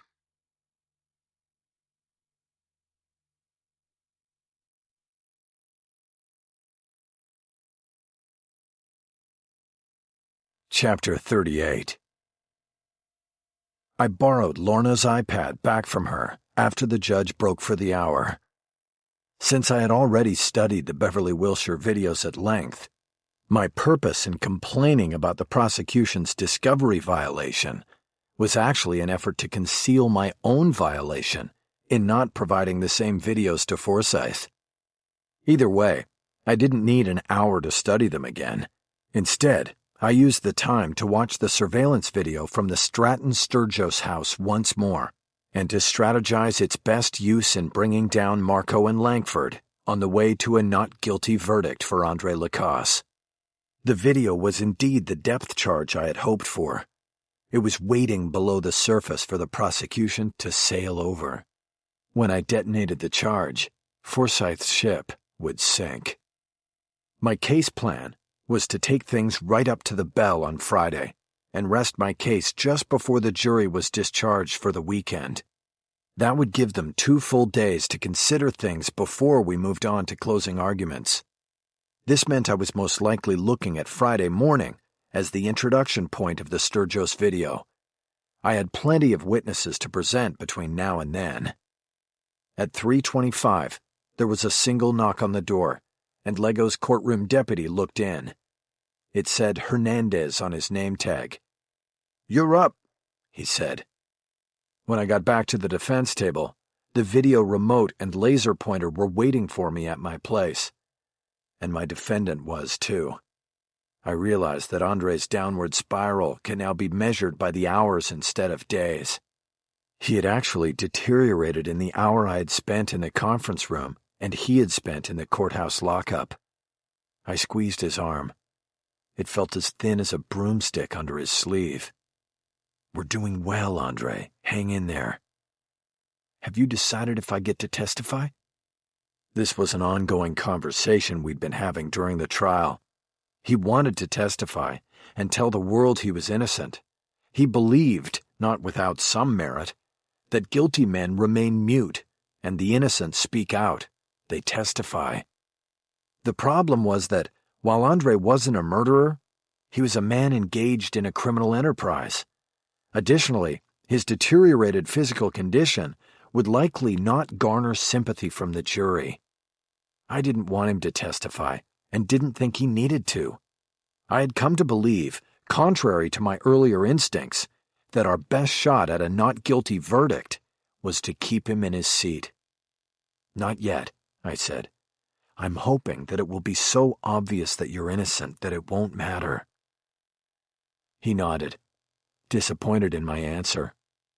I realized that he had lost so much weight in the 2 weeks since jury selection started that I needed to think about getting him a better-fitting suit. There were only 4 or 5 court days left before the jurors began deliberations, but I thought it was the right thing to do. I wrote a note about it on my legal pad, tore the page out, and then handed it back over the rail to Lorna, just as the judge came out from chambers and took the bench. Victor Hensley was recalled to the witness stand, and Judge Lego gave me permission to position myself in the well while I showed the composite Beverly Wilshire security video and asked Hensley questions. I first established through Hensley the date and time of the video that we would watch and had him explain how video from several different cameras was edited together so Gloria Dayton could be tracked in her movements through the hotel. I also had Hensley explain that there were no cameras on the guest room floors because it was a privacy issue.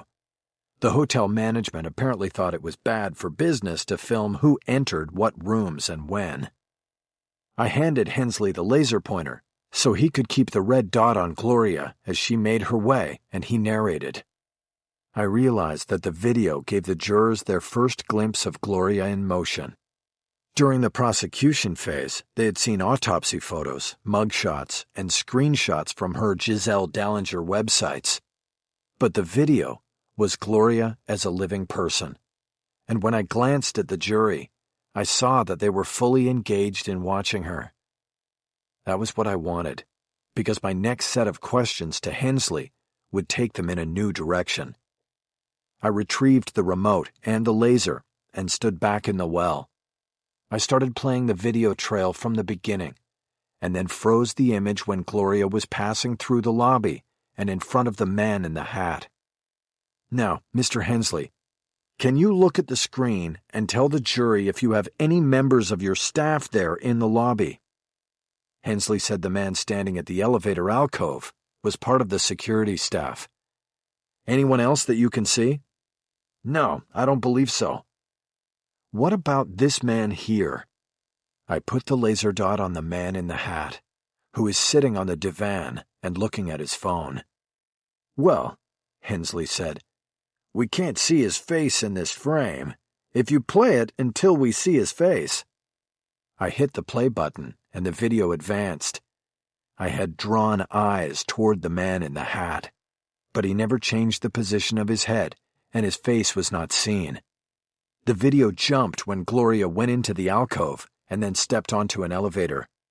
There was a black screen for a few seconds, and then the video showed Gloria getting back on the elevator on the 8th floor and going down to the lobby.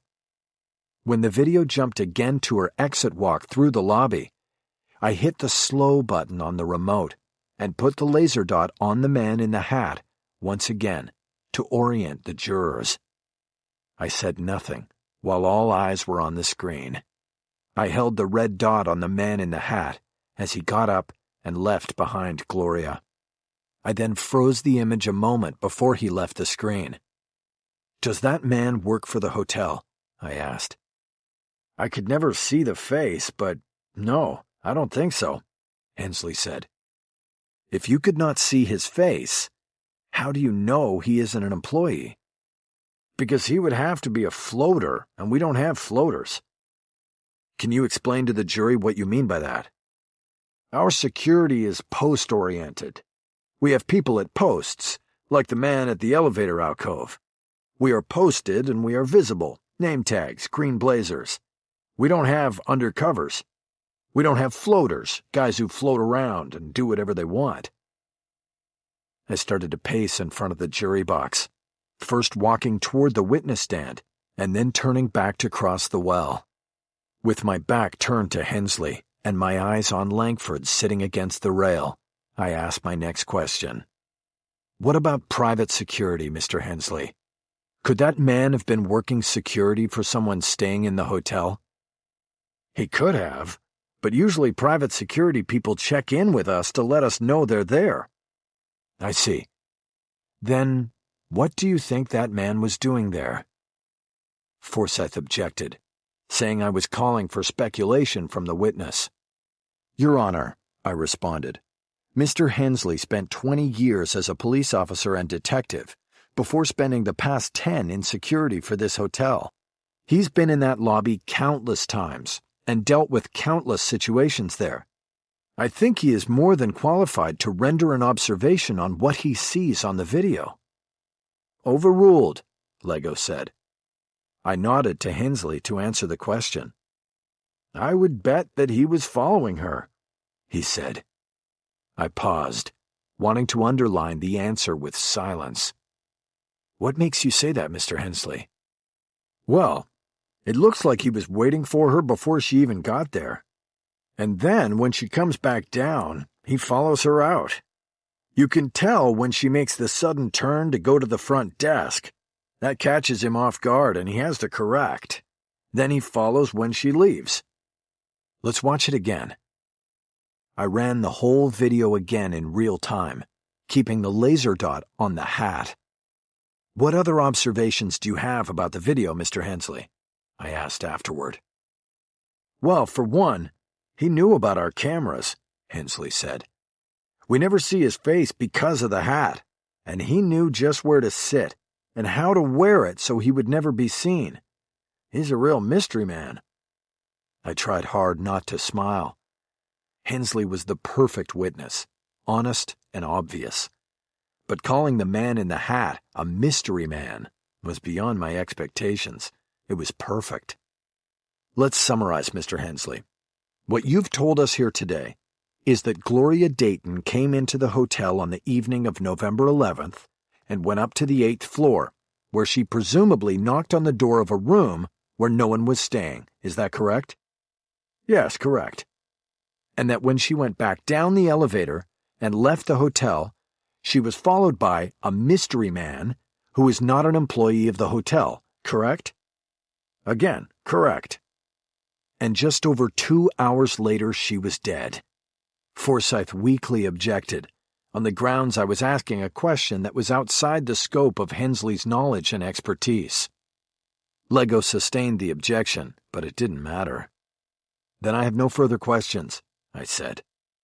Forsyth stood for his cross-examination, but then surprised me. Your Honor, the state has no questions at this time. He must have decided that the best path out of the mystery man debacle was to pay it no mind, give it no credibility, act like it didn't matter, and then retreat with Langford and engineer some kind of response in rebuttal. The problem for me was that I didn't want to put another witness on the stand, but it was only 4:10, and probably too soon in the judge's estimation to end court for the day. I walked to the railing behind the defense table and leaned over to whisper to Cisco.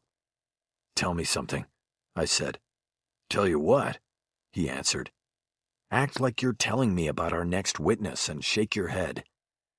Yeah, well, we don't have another witness, unless you want me to go to the hotel where we stashed Bud Wendell and bring him over. He shook his head, playing along perfectly, and then continued. But it's 4:10 now, and by the time I got back it would be 5. That's good.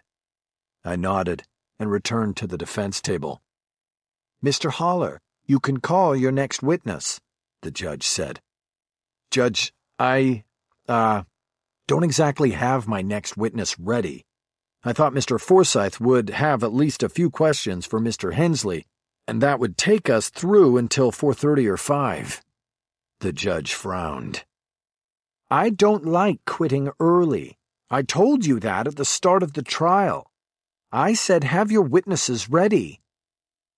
I understand, Your Honor. I do have a witness, but he is in a hotel 20 minutes away. If you want, I can have my investigator. Don't be ridiculous. We wouldn't get started until almost 5. What about Mr. Langford? He's on your witness list. I turned and looked back at Langford, as if I was considering it. Then I looked back at the judge. I'm not prepared today for Mr. Langford, Your Honor. Could we just break for the day now and make up the lost time by shortening our recesses over the next couple days? And penalize the jury for your lack of preparedness? No, we're not going to do that. Sorry, Judge. Very well. I am adjourning court for the day. We will be in recess until 9 o'clock tomorrow morning. I suggest you be prepared to begin then, Mr. Haller. Yes, Your Honor. We stood as the jury filed out, and Andre needed to grab me by the arm to pull himself up. You okay? I asked. Fine. You did good today, Mickey. Real good. I hope so. The deputies came for him then. He would be taken back to the courtside cell, where he would change from his baggy suit into an orange jumpsuit. He would then be put on a bus and shipped back to Men's Central. If there were any delays in the process, he would miss chow time in the jail and go to sleep hungry. Just a few more days, Andre. I know. I'm hanging in. I nodded, and they led him away. I watched them take him through the steel door. Isn't that touching? I turned. It was Langford. He had come up to the defense table. I looked over his shoulder at Forsyth. The prosecutor was standing over his table, trying to fit a thick stack of files into his thin attaché case. He was not paying attention to Langford and me. Behind him, the courtroom had emptied.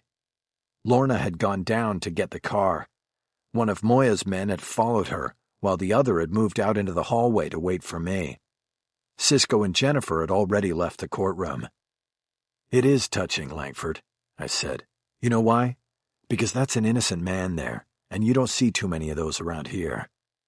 I raised my hand in a who-am-I-kidding gesture. But of course, you know that better than almost anybody, don't you? I mean the part about him being innocent. Langford shook his head like he didn't get it. You really think you're going to get him off with this mystery man defense? I smiled as I started putting my own files and notes into my briefcase.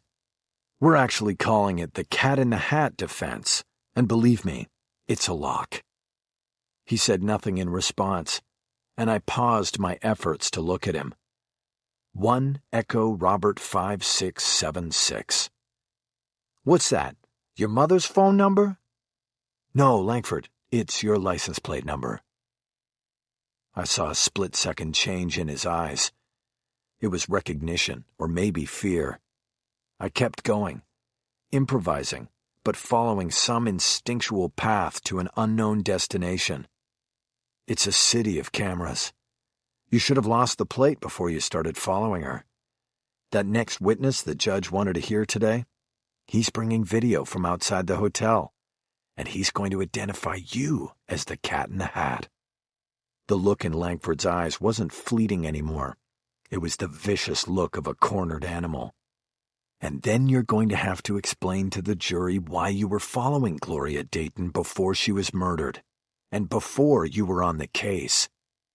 Langford suddenly moved into me, grabbing my tie to jerk me away from the table. But the tie came off in his hand, and he stumbled backwards off balance. Hey, is there a problem? Forsyth had taken notice. Langford recovered, and I looked at Forsyth. No problem. I calmly took my tie back from Langford. His back was to Forsyth. He stared at me with those black marble eyes. I started clipping my tie back on and leaned in to whisper. Langford, I'm going to go out on a limb here. I don't think you're a killer. I'm guessing you got into something way over your head, and you got pushed, used. You found her for somebody, and he did the rest. Maybe you knew what was coming, maybe not. Either way, you're going to let an innocent man go down for it? Fuck you, Holler. Your client is scum. All of them are. Forsyth walked up to us then. I'm leaving now, gentlemen. I ask again, is there a problem here? Do I have to stay here and babysit you two? Neither of us broke our stares to look at the prosecutor. I answered, We're fine. I'm just explaining to Investigator Langford the reason I wear clip-ons. Fascinating. Good night. Good night. Forsyth went out through the gate and down the middle aisle of the empty courtroom. I picked up with Langford where I had left off before the interruption. You've got less than 24 hours to figure out how you want to play this. Tomorrow, your buddy Marco is going to go down. You can go down with him, or you can get smart and get out of this in one piece. There is a way, you know. Langford slowly shook his head. You don't know what the fuck you're talking about, Haller. You never do. You don't know who you're dealing with. In fact, you don't know shit. I nodded, as though I felt I had been properly rebuked. Then I guess I'll see you tomorrow. I clapped him on the arm like I was saying goodbye to a good friend. Don't fucking touch me, he said. Chapter 39. Under directions from Lorna, Cisco brought wine and pizza from the takeout at Mozza to the loft for the post-court staff meeting that night. She said it was warranted because for the first time in 2 weeks of trial and more than 7 months of prep, it felt like there was something to celebrate. It was unexpected to have a mid-trial celebration, but the bigger surprise was seeing Legal Siegel in a wheelchair at the end of the table. He had a mobile air tank on the chair and was happily munching on a piece of pizza. "Who sprung you?" I asked. "Your girl here," Legal said, pointing with his pizza at Jennifer. "She rescued me from those people, just in time, too." He toasted me with his slice, holding it up with 2 bony white hands. I nodded and looked at everyone. I guess the reluctance to celebrate anything showed on my face. "Come on, we finally had a good day," Lorna said, handing me a glass of red. "Revel in it." "I'll revel in it when it's over and we put the big NG on the scoreboard," I said. I pointed to the whiteboard, which had our defense strategy outlined on it. But I took the glass and a slice of sausage pizza and smiled at the others as I made my way to a chair by Legal Siegel. Once everyone was seated, Lorna initiated a toast to me, and with great embarrassment I held up my glass. I then hijacked the moment and added my own toast. "To the gods of guilt," I said. "May they release Andre Lacasse soon." That turned the happy moments somber, but it couldn't be helped. Getting a not guilty verdict was a long shot. Even when you knew in your gut that you were sitting next to an innocent man at the defense table, you also knew that the NGs came grudgingly from a system designed only to deal with the guilty. I had to satisfy myself with knowing, no matter the outcome, that I had done all I could do for Andre Lacasse. I then cleared my throat, held up my glass, and offered another toast. "And to Gloria Dayton and Earl Briggs. May justice be done by our work." The others chimed in, and an impromptu moment of silence followed. It seemed that we were all reminded that the victims in this case were many. I broke the spell by steering everyone back to the business at hand. "Before we all get too drunk, let's talk about tomorrow for a few minutes." I went down the line, pointing to each as I gave orders and asked questions. "Lorna, I want to go in a little bit early, so pick me up at 7:45, okay?" "Hey, I'll be there if you'll be there." A not-so-veiled reference to my showing up late that morning. "Jennifer, are you with me tomorrow or do you have things on your calendar?" "I'm there in the morning. In the afternoon, I've got a loan modification hearing." Another foreclosure case, which were still the only cases bringing in any money. "All right, Cisco, where are we with the witnesses?" "Well, you have Budwin stashed at Checkers. Just let me know whether to bring him to the courthouse. You got my guy from the Ferrari dealership standing by and ready to authenticate. Then you've got the big question, Marco. Will he show up or not?" I nodded. "He has till 10, so I'd better be able to put someone in the chair at 9 when the judge comes out. So bring Budwin over first thing." "You got it." "When does Moya come in?"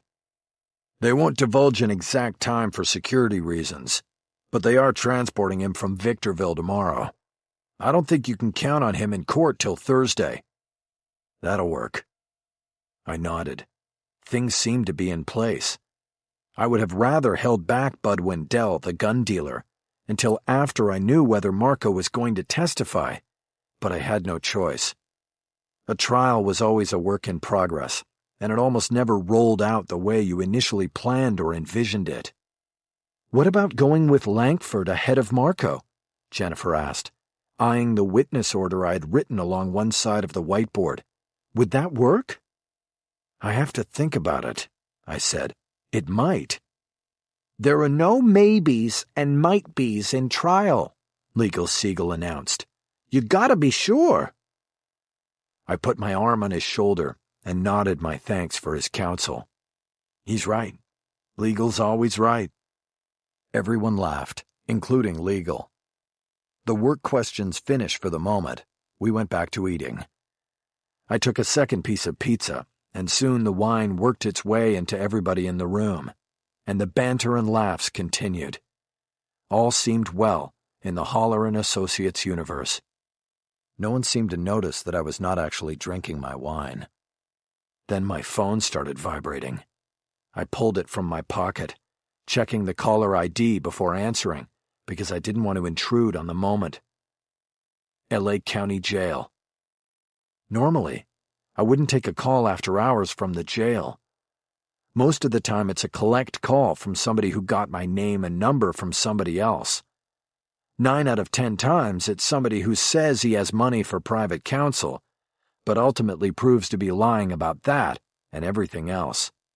But this time, I knew there was a good chance it was Andre Lacasse.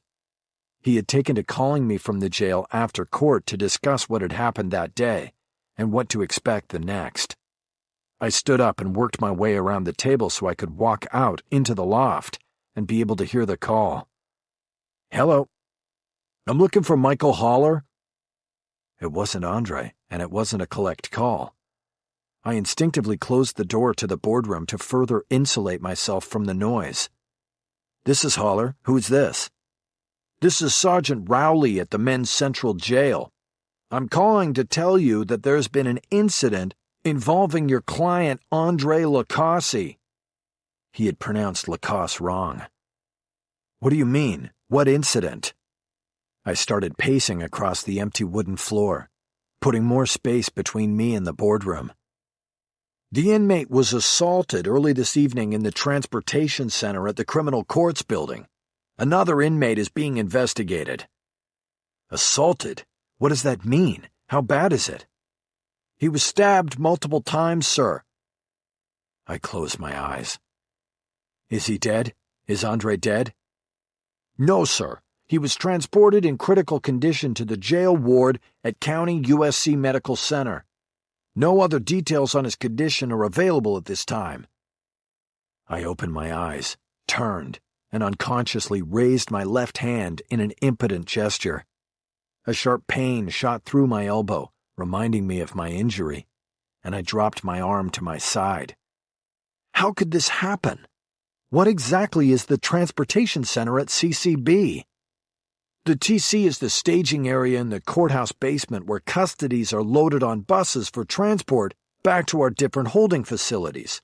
Your client was about to be transported back to Men's Central when the assault took place. Aren't these people in shackles? How could— Sir, the incident is under investigation, and I can't— Who is the investigator? I want his number. I'm not at liberty to give you that information. I'm only calling as a courtesy to tell you that there has been an incident and your client is at County USC. Yours is the only name on his sheet here. Is he going to make it? I don't know that information, sir. You don't know shit, do you? I disconnected before I heard a reply. I started walking toward the boardroom. Lorna, Cisco, and Jennifer were standing behind the glass window watching me. They knew something was up. "Okay," I said after entering. "Andre got stabbed in the courthouse before they put him on the bus tonight. He's at County USC. "Oh my God!" Jennifer exclaimed. Her hands went to her face. She had sat next to Andre through several days of the trial, often whispering in his ear explanations about what I was doing when I dealt with witnesses. I was too busy with the trial. She had become the chief handholder, and that had drawn them close. "How?" Cisco said. "Who?" "I don't know. They said another inmate is under investigation. This is what I want to do. I'm going to go to County USC and see what his status is, and if I can get in to see him. Cisco, I want you on the investigation. They wouldn't tell me the name of the suspect. I want to know who it is, and what connections he could have to Marco and Langford." "You think they're behind this?" Lorna asked. "Anything's possible. I spoke to Langford today after court. I tried to rattle him, but he didn't rattle. Maybe he knew what was going to come down." "I thought you had Moya's people protecting him," Jennifer said. "In the jail module, yeah," I said. "But it would be impossible to cover the buses and the courthouse. It's not like I could get him a bodyguard." "What do you want me to do?" she asked. "I want you to take legal back first. Then I want you to blueprint an argument against mistrial." Jennifer seemed to come out of the shock of the moment and focus for the first time on what I had just said. "You mean, I was told he was in critical condition. I don't know if that means he's going to live or die. But either way, I doubt he's going to court in the foreseeable future. The default setting on that is to go to mistrial and start over when he's recovered. If Lego doesn't come to that on her own, then Forsyth will make the motion because he saw his case start to go sideways today. We have to stop it. We're about to win this case. Let's proceed with the trial." Jennifer pulled a pad and pen up from her bag that was on the floor.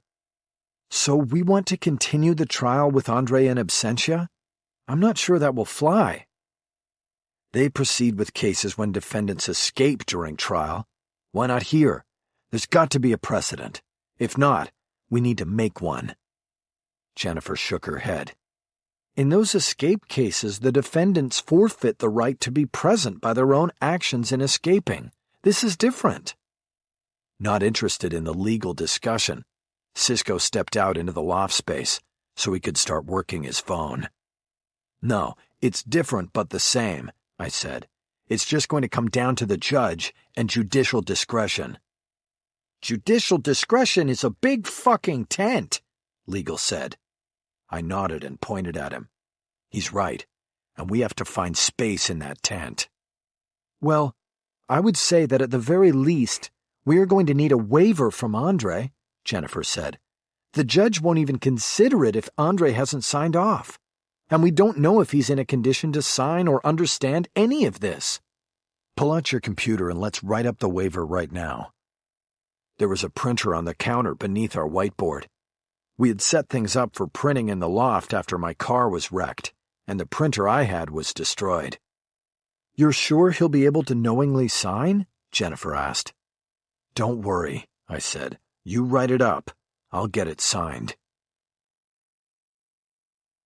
I spent 6 hours in a family waiting room on the lockdown floor at County USC. For the first 4 hours, I was repeatedly told that my client was in surgery. I was then told he was in recovery, but that I could not see him because he had not regained consciousness. During the whole time, I never lost my cool with anyone. I did not complain, and I did not yell. But by 2 o'clock in the morning, I had reached the limits of my patience and started demanding to see my client at 10-minute intervals. I pulled out the full arsenal, threatening legal action, media attention, even FBI intervention. It got me nowhere. By then, I had received 2 updates from Cisco on his investigation of the investigation. In his first call, he confirmed much of what we had suspected, that a fellow inmate who had been in the courthouse for his own trial had attacked Andre, using a shiv fashioned from a piece of metal. Though shackled at the waist like all the men waiting in lines to load onto jail buses, the suspect dropped to the ground and managed to slip the waist chain down over his feet, freeing his movements enough to attack Andre and stab him 7 times in the chest and abdomen before he was overpowered by jail deputies. In his second call, Cisco added the name of the suspect, Patrick Sewell, and said he had found no connection so far by case or other means to either DEA agent James Marco or DA investigator Lee Lankford. The name of the assailant was familiar to me, and then I remembered that Sewell was the defendant in the death penalty case my half-brother was in trial with. I recalled that Harry had said Sewell was brought down from San Quentin, where he was already serving a life sentence. This told me Sewell was the perfect hitman. He had nothing to lose. I told Cisco to keep working it. If he came up with even a slim connection between Sewell and Marco or Lankford, then I'd be able to create enough smoke to make Judge Lego think twice about calling a mistrial. "I'm on it," Cisco said. I expected nothing less. At 3:10 in the morning, I was finally allowed to see my client. I was escorted by a nurse and a detention deputy into the high dependency unit of the medical wing. I had to gown up because of the risk of infection to Andre, and then I was able to enter a surgery recovery room where Andre's frail body lay attached to a concert of machines, tubes, and hanging plastic bags. I stood at the end of the bed and just watched as the nurse checked the machines and then lifted the blanket over him to look at the bandages that wrapped Andre's entire torso. His upper body was propped at a low angle on the bed, and I noticed that next to his right hand was a remote for setting the bed's incline. His left wrist was handcuffed to a thick metal eyelet attached to the bed's side frame. Though the prisoner was barely clinging to life, no chances were being taken with the possibility of escape. Andre's eyes were puffy and half open, but he wasn't seeing anything. "So, is he going to make it?" I asked. "I'm not supposed to tell you anything," the nurse said. "But you could. The first 24 hours will tell the tale." At least it was something. "Thank you." She patted my arm and left the room, leaving the deputy standing in the doorway. I walked over to the door and started to close it. "You can't close that," the deputy said. "Sure I can. This is an attorney-client conference." "He's not even conscious." "Right now he isn't, but it doesn't matter. He's my client, and we are entitled by the U.S. Constitution to private consultation. You want to stand in front of a judge tomorrow and explain why you failed to provide this man, who is now the victim of a vicious crime, his inalienable right to confer with his attorney?"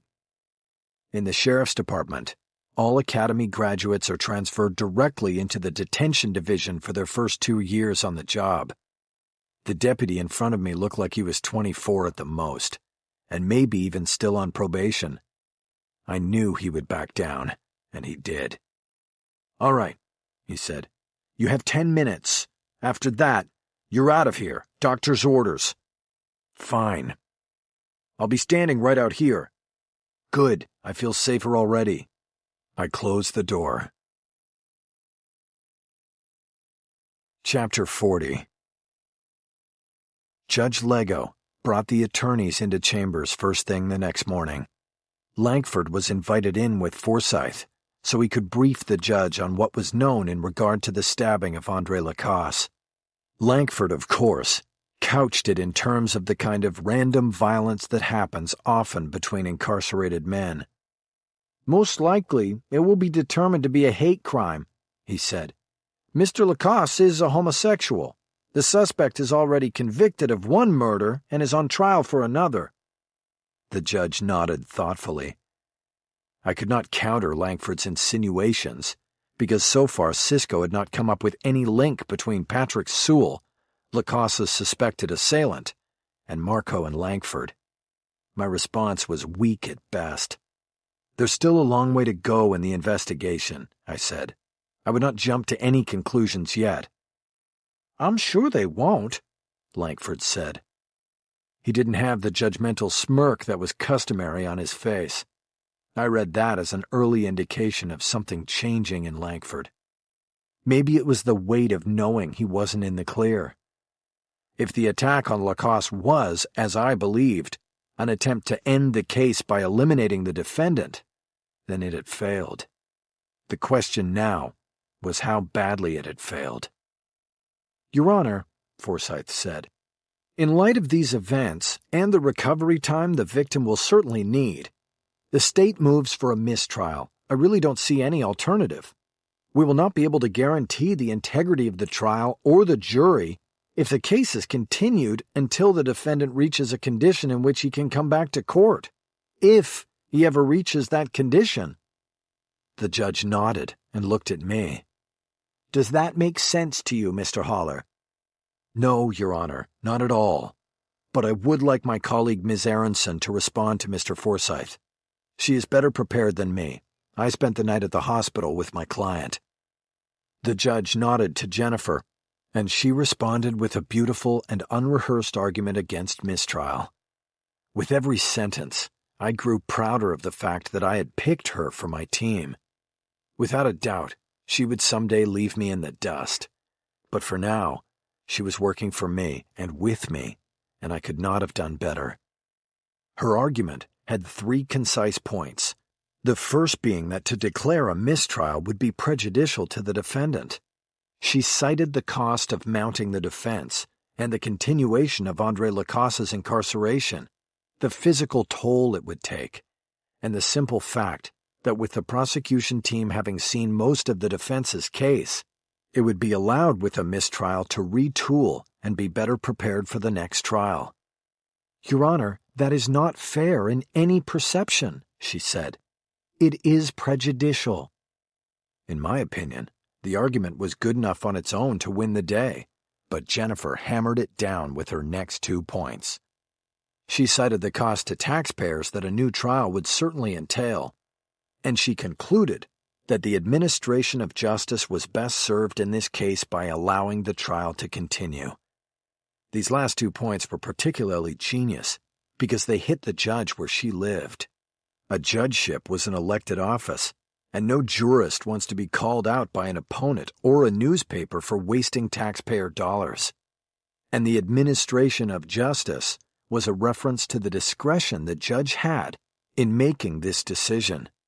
Lego's ultimate goal was the administration of justice in this matter, and she had to consider whether cutting and running on the case allowed for it or precluded it.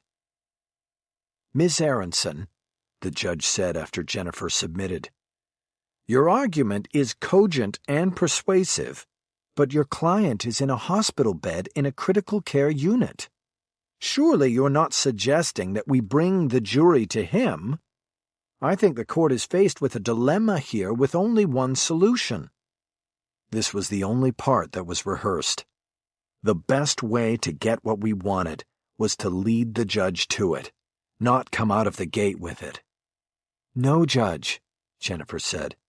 "We think you should proceed with the case without the defendant present after admonishing the jury not to consider the defendant's absence." "That's impossible," Forsyth blurted out. "We get a conviction, and it will be reversed on appeal in 5 minutes flat. The defendant has the right to face his accusers." "It won't be reversed if the defendant has knowingly waived his right to appear," Jennifer said. "Yeah, that's great," Forsyth responded sarcastically. "But last I heard, your client is lying unconscious in a bed, and we have a jury sitting out there in the box ready to go." I reached into my inside jacket pocket and pulled the waiver I'd taken to County USC the night before. I handed it across the desk to the judge. "That is a signed waiver of appearance, Judge," I said. Wait a minute, Forsyth said, the first notes of desperation creeping into his voice. "How can that be? The man's in a coma. I doubt he could sign anything, let alone knowingly sign it." The judge handed the waiver to Forsyth. Langford leaned over from his chair to look at the signature. "I was at the hospital all night, Judge. He was in and out of consciousness, which is not the same as being in a coma.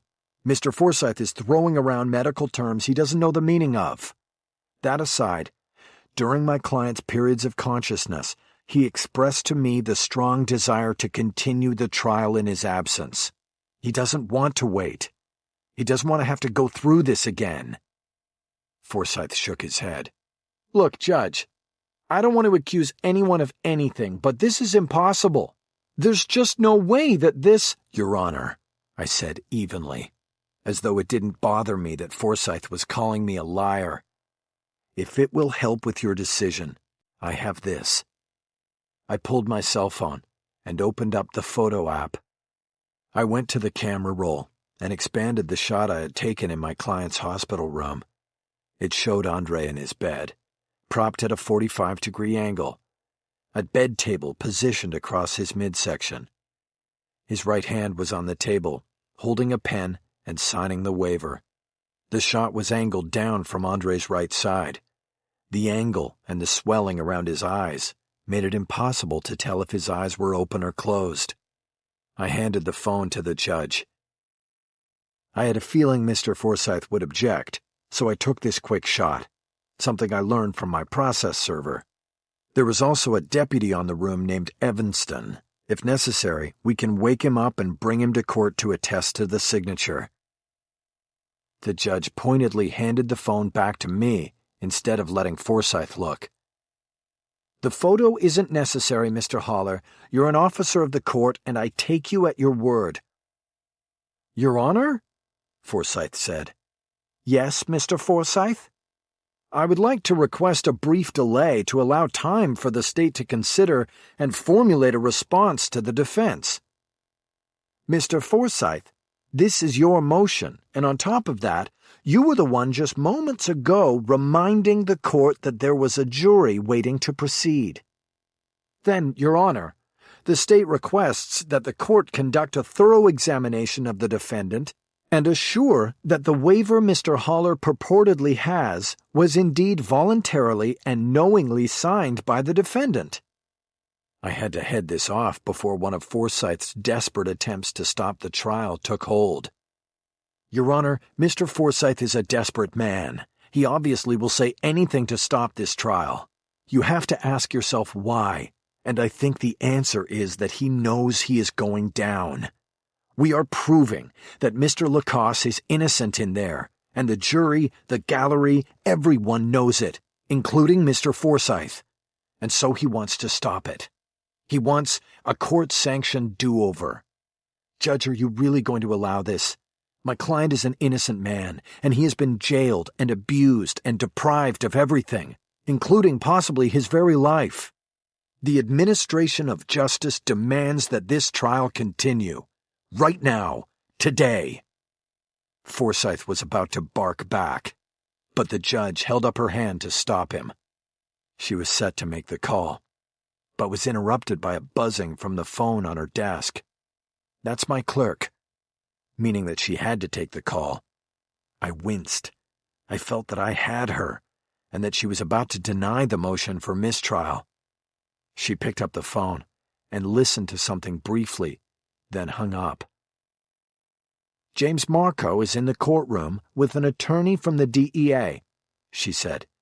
"He's ready to testify." She let that sink in for a few moments and then continued. "The motion for a mistrial is denied. Mr. Haller, you will call your next witness in 10 minutes. "Your Honor, I must strenuously object to this," Forsythe said. "Strenuously noted," Lego responded, a harshness in her voice. "I request that these proceedings be stayed while the state takes the matter up on appeal. Mr. Forsythe, you can file your notice to appeal any time you want, but there is no stay. We're back in session in 10 minutes. She gave Forsythe a moment to come back at her. When he didn't, she ended the session. "I think we're finished here." On the way back to the courtroom, the defense team kept a steady separation of 15 feet behind the state team. I bent over to whisper to Jennifer. "You hit it out of the park," I said. "We're going to win this thing." She smiled proudly. "Legal helped me with the talking points when I was driving him back last night. He's still sharp as a razor." "You're telling me he's still better than 90% of the lawyers in this courthouse." Up ahead in the hallway, I saw Langford holding the door to the courtroom open and waiting for us after Forsyth had gone through. We held each other's eyes as I approached, and I took the door gesture as a signal, as an invitation. I touched Jennifer on the elbow and nodded for her to go ahead into the courtroom. I stopped when I got to Langford. He was a smart guy. He knew the effort to stop the trial and stop me had failed. I gave him an opening because I still needed one side of the conspiracy to cave. And as often as I had crossed swords with Langford, I wanted Marco to go down even more. "I've got something you should take a look at," I said. "Not interested," he said. "Keep moving, asshole." But there was no conviction in it. It was just his starting point in a negotiation. "I think this is something you'll be very interested in." He shrugged. He needed more in order to make the decision. "And if you're not interested, your pal Marco will be." Langford nodded. I went through the door and entered the courtroom. I saw Forsyth at the prosecution table. He had pulled out his phone and was making a call. I assumed it was to a supervisor or to somebody in the appellate unit. I didn't much care which. Langford passed me and went to his seat at the rail. I went to the defense table and picked up the iPad I had borrowed from Lorna. I engaged the screen and queued up the video from the Sturgis house, then stepped over to the railing and put the device down on the empty seat next to Langford as I brought my right foot up to tie my shoe. I whispered without looking at Langford, "Watch it to the end." As I stood up, I scanned the crowded courtroom. Word that Department 120 was where the action was had already spread through the courthouse.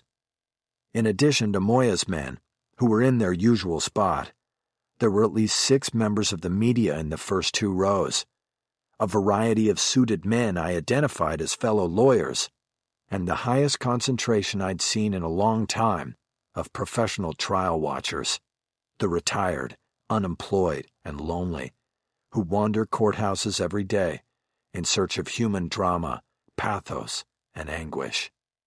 I wasn't sure whether the draw was Marco's appearance or the fact that the defendant had been nearly stabbed to death the evening before in the CCB's basement, but the message had been transmitted and the people had come. I spotted Marco 4 rows back. He sat next to a man in a suit who I assumed was his lawyer. Marco hadn't bothered to dress for the occasion. He was wearing a black golf shirt and jeans again, the shirt tucked in so the gun holstered on his right hip was fully on display. The gunslinger look. I decided that I needed to try to do something about that. I looked down and saw that Langford had already viewed the silent video and returned it to the empty seat. He sat there in what appeared to be a daze, perhaps understanding that his life was unalterably going to change before the end of this day. I brought my other shoe up onto the chair to tie. I bent down again, my eyes on Marco in the gallery, as I whispered to Langford, "I want Marco, not you." Chapter 41. The judge took the bench as promised, and briefly eyed the number of people in the gallery. "Are we ready for the jury?" she asked. I stood to address the court. "Your Honor, before we call the jury, I would like to address a couple of matters that have just now come up." "What is it, Mr. Haller?" She said it with exasperation clearly in her voice. "Well, Agent Marco is here presumably to testify as a witness called by the defense. I would like to request that I be allowed to treat him as a hostile witness, and I would also ask that the court direct Agent Marco to remove the firearm he is wearing openly on his belt." "Let's take these one at a time, Mr. Haller. First, you have called Agent Marco as a defense witness, and he has so far not answered a single question. On what basis should you be allowed to treat your own witness as a hostile witness?" Classifying a witness as hostile would allow me more freedom in questioning Marco. I could ask leading questions, needing only a yes or no response. Your Honor, Agent Marco has sought to avoid testifying at this trial. He has even brought his lawyer with him today. Additionally, the one and only time I have met Agent Marco, he threatened me. I think that makes him, well, hostile. Forsyth stood to respond, as did Marco's attorney, but the judge waved them off. Your request is denied. Let's start the testimony and see how it goes. Now, what troubles you about Agent Marco's sidearm? I asked if she could direct Marco to stand in the gallery so that she could see his gun. She agreed and ordered him to stand. Your Honor, I said, I believe that his wearing his weapon in such an open way is threatening and prejudicial. He is a law enforcement officer, Lego said, and that will be established, I'm assuming, when he begins his testimony. Yes, Judge, but he's going to walk by the jury on his way to the stand looking like he's Wyatt Earp. This is a courtroom, Judge, not the Old West. The judge thought for a moment and then shook her head. I'm unconvinced, Mr. Haller. I'm denying that request as well. I had hoped the judge would read between the lines and understand what I was seeking. I was going to push Marco out of his comfort zone and, depending on how things went, possibly even accuse him of murder. You never know how people are going to react, even law enforcement officers. I would have been far more comfortable knowing Marco was unarmed. Anything else, Mr. Haller? The jury has been most patient waiting on us. Yes, Judge, one more thing. This morning, I will call Agent Marco, followed by Investigator Langford. I would ask that you instruct Mr. Langford to remain in the courtroom so that I can ensure his testimony. I will do no such thing. Mr. Langford is expected to be where he should be, but I will not restrict his movements in the meantime. Let's bring the jury in now. I glanced back at Langford after the ruling and saw his cold-eyed stare trained fully on me. The jury was finally seated, and the judge took 5 minutes to explain to them that the defendant would likely not be present for the rest of the trial. She said this was due to a hospitalization that had nothing to do with the trial or the case at hand.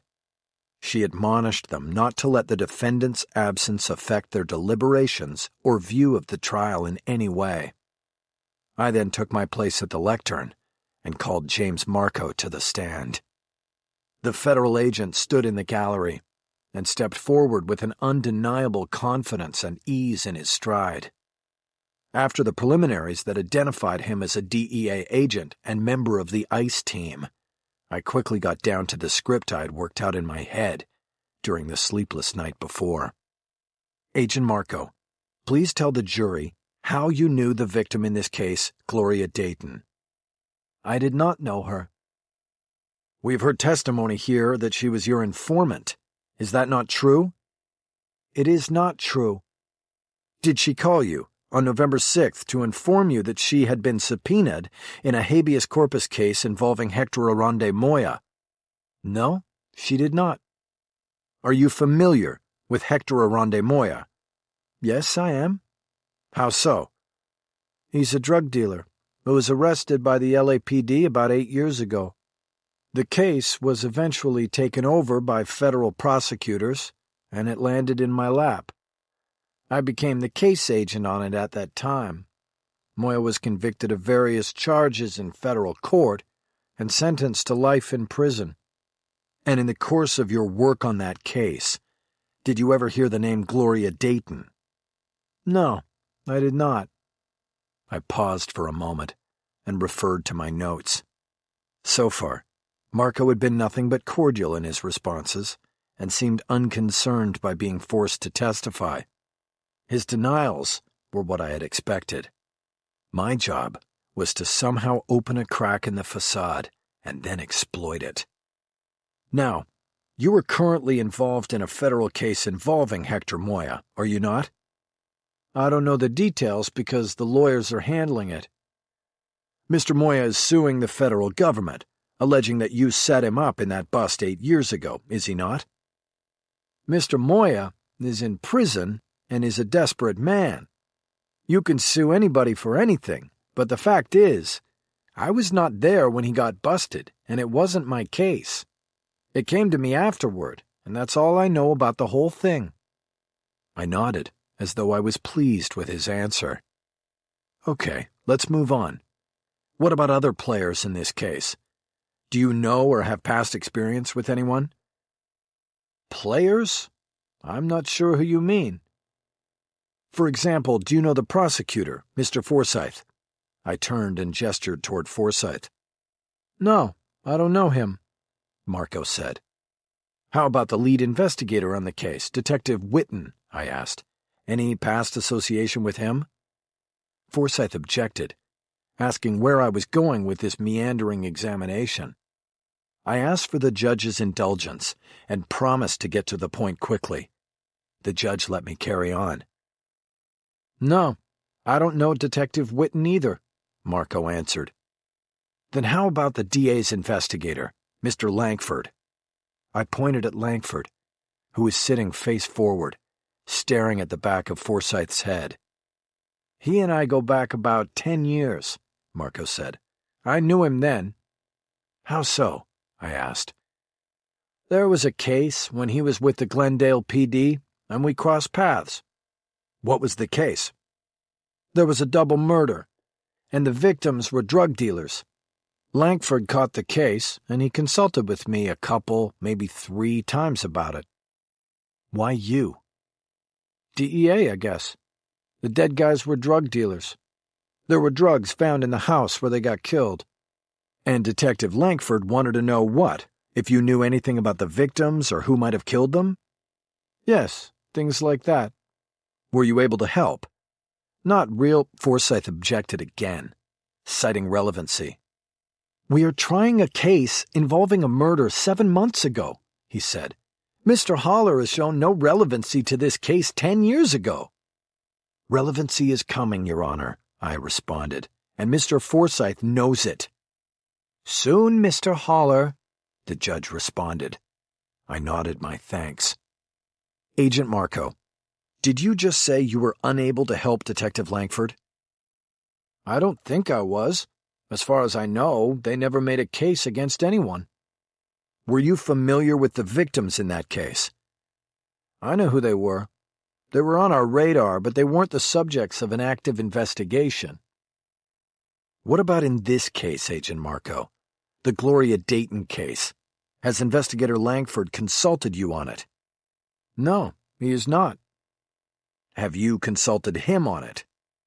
"No, I have not." "So, no communication between you two?" "None." There was the crack. I knew I was in. "Now this double murder you spoke of from 10 years ago, was that the one on Salem Street in Glendale?" Yes, I believe so." "Are you familiar with the name Stratton Sturgis?" Forsyth objected and asked for a sidebar. The judge signaled us up to the bench, and then, as expected, the prosecutor complained that I was trying an end-run move to bring Sturgis in as a witness when the judge had already struck him from the witness list. I shook my head. "Judge, that is not what I'm trying to do now, and I will go on record right here and say I will not be calling Dr. Sturgis as a witness. He's not even in Los Angeles. All I want to do here is establish whether the witness knew that I had put Sturgis on the witness list. He said he's had no contact with anyone associated with this case, but I will be introducing evidence to the contrary." Forsyth shook his head like he was exhausted by my antics. "There is no evidence, Judge. This is just a sideshow. He's trying to hijack the case while he chases after rainbows." I smiled and shook my head. I looked back at the courtroom and happened to see Langford walking down the center aisle to the rear door. "Where's your investigator going?" I asked Forsyth. "I'm going to put him on the stand in a few minutes."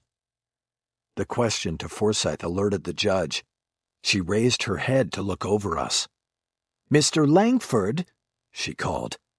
Langford stopped 5 feet from the door and looked back. "Where are you going?" the judge asked, You are going to be called soon as a witness." Langford held his hands out like he was not sure of an answer. The men's room?"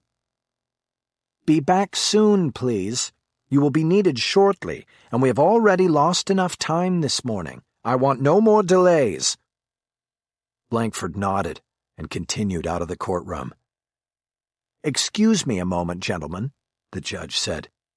She rolled her chair to her left and leaned over the edge of the bench to converse with her clerk. I heard her ask the clerk to tell one of the courtroom deputies to make sure Langford came back promptly to the courtroom. This made me feel better about things.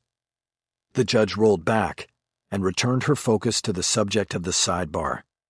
She warned me that her patience had grown exceedingly thin and that I needed to draw the string on the net she had allowed me to cast. "Yes, Your Honor." I went back to the lectern. "Agent Marco, did anyone tell you that the name Stratton Sturgis had appeared on the defense's amended witness list this week?" Marco showed the first signs of discomfort, shaking his head wearily. "No, I don't know that name. I never heard of the man before you just brought him up." I nodded and made a notation on my legal pad. It read, "Got you, motherfucker." "Can you tell the jury where you were on the night of November 11th of last year?" Forsyth stood. "Your Honor! Be seated, Mr. Forsyth." Marco shook his head casually. "I can't remember exactly what I was doing that far back." "It was a Sunday." He shrugged. "Then I was probably watching Sunday Night Football. I don't know for sure. Does that make me guilty of something?" I waited, but nothing more came. "The way it usually works is that I ask the questions," I said. "Sure," he said. "Ask away." "What about 2 nights ago on Monday? Do you remember where you were that night?" Marco didn't answer for a long moment. I think he realized that he might be standing in the middle of a minefield. In the silence, I heard the rear door of the courtroom open and turned to see Langford returning, one of the courtroom deputies behind him. "I was on a surveillance," Marco finally said. I turned back to the witness stand. "A surveillance of whom?" I asked.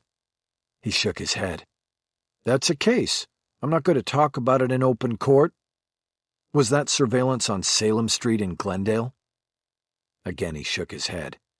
"I'm not going to talk about open investigations in court." I stared at him for a long time, wondering how far I should push him. I finally decided to wait and looked up at the judge. "Your Honor, I have no further questions at this time, but I request that the court hold Agent Marco as a witness so that I can recall him later today." The judge frowned. "Why can't you finish your direct now, Mr. Haller?" "I need to take testimony from another witness this morning, and from that testimony I will draw the final questions I'll have for Agent Marco. I appreciate the court's ongoing indulgence of the defense's presentation." Lego asked Forsyth if he had an issue with my plan.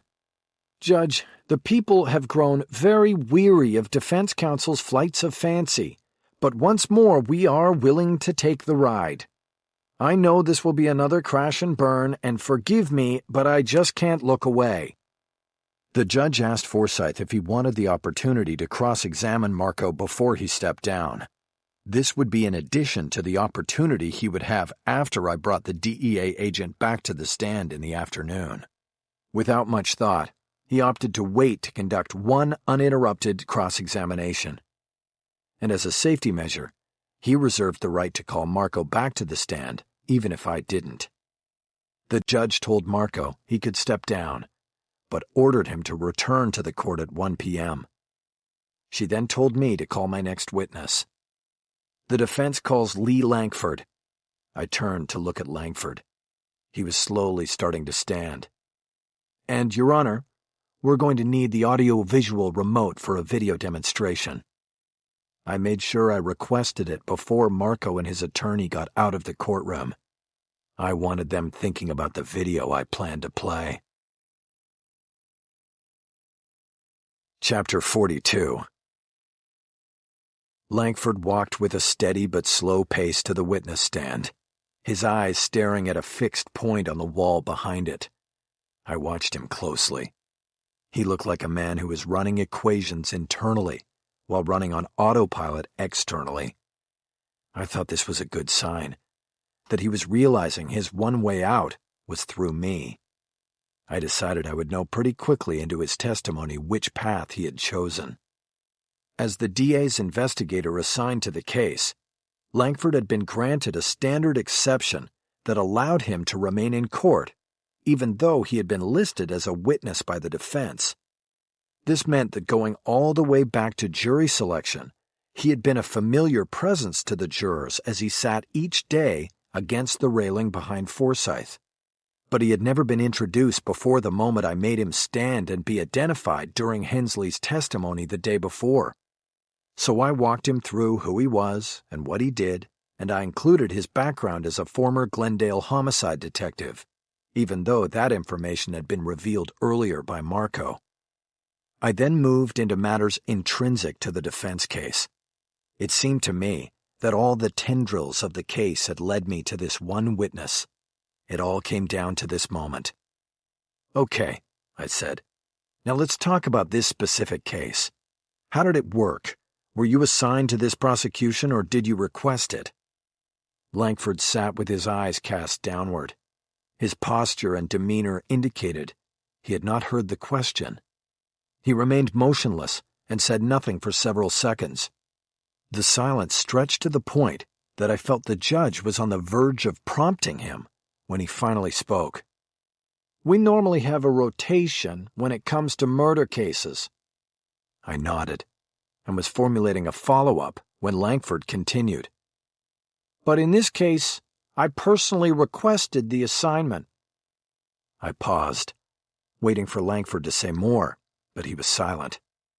Still, I interpreted his full answer as a strong indication that we had come to a tacit agreement earlier. "Why did you request it?" "I had been assigned previously to a murder case in which the prosecutor was Bill Forsythe, and we had worked well together. At least, that was the reason I gave." Langford looked directly at me when he added the last sentence.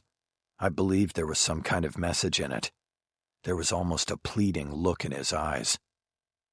"Are you saying you had an ulterior motive for requesting the case?" "Yes, I did."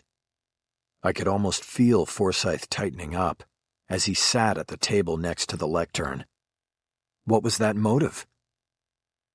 "I wanted to be on the case so I could monitor it from the inside." "Why?" "Because I was told to." "You mean by a supervisor?" "No, I don't mean by a supervisor." "Then by who?" "James Marco." I don't think in all the thousands of hours I have spent in courtrooms that I had ever had such a moment of clarity. But I knew the moment that Langford said the name, James Marco, that my client, if he was to survive his injuries, would be set free. I looked down at the top sheet of my yellow legal pad and composed myself for a moment before continuing. And in that moment, Forsythe rose in slow motion, as if knowing by reflex that he had to stop this, but being unsure of how to do it. He asked for a sidebar, and the judge told us to come forward. As we assembled in front of the judge, I actually felt sorry for Forsythe because of the predicament the prosecutor was in. "Judge," he said, "I would like to request a 15-minute recess so I can confer with my investigator." "That's not going to happen, Mr. Forsythe," Lego responded. "He's a witness now. Anything else?" "I'm being sandbagged here, Judge. This by Mr. Haller or your own investigator?" Forsythe stood frozen. "Go back, gentlemen, and Mr. Haller, continue with the witness." I went back to the lectern.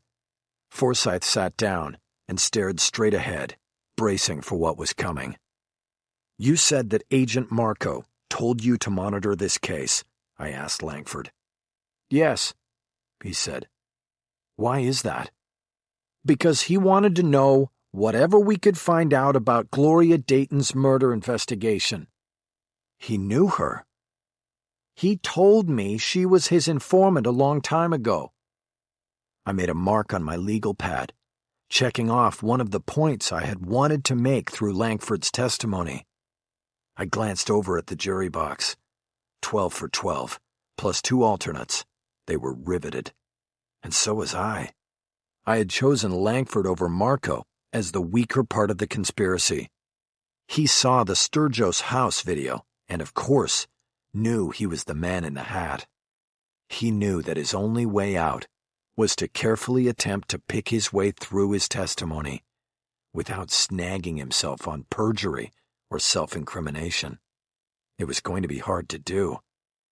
Let's back up for a minute, I said. You're familiar with the video taken through security cameras at the Beverly Wilshire Hotel that showed Gloria Dayton on the evening she was murdered, are you not? Langford closed his eyes for a long moment and then opened them. Yes, I am. I am talking about the video first shown to the jury yesterday. Yes, I know.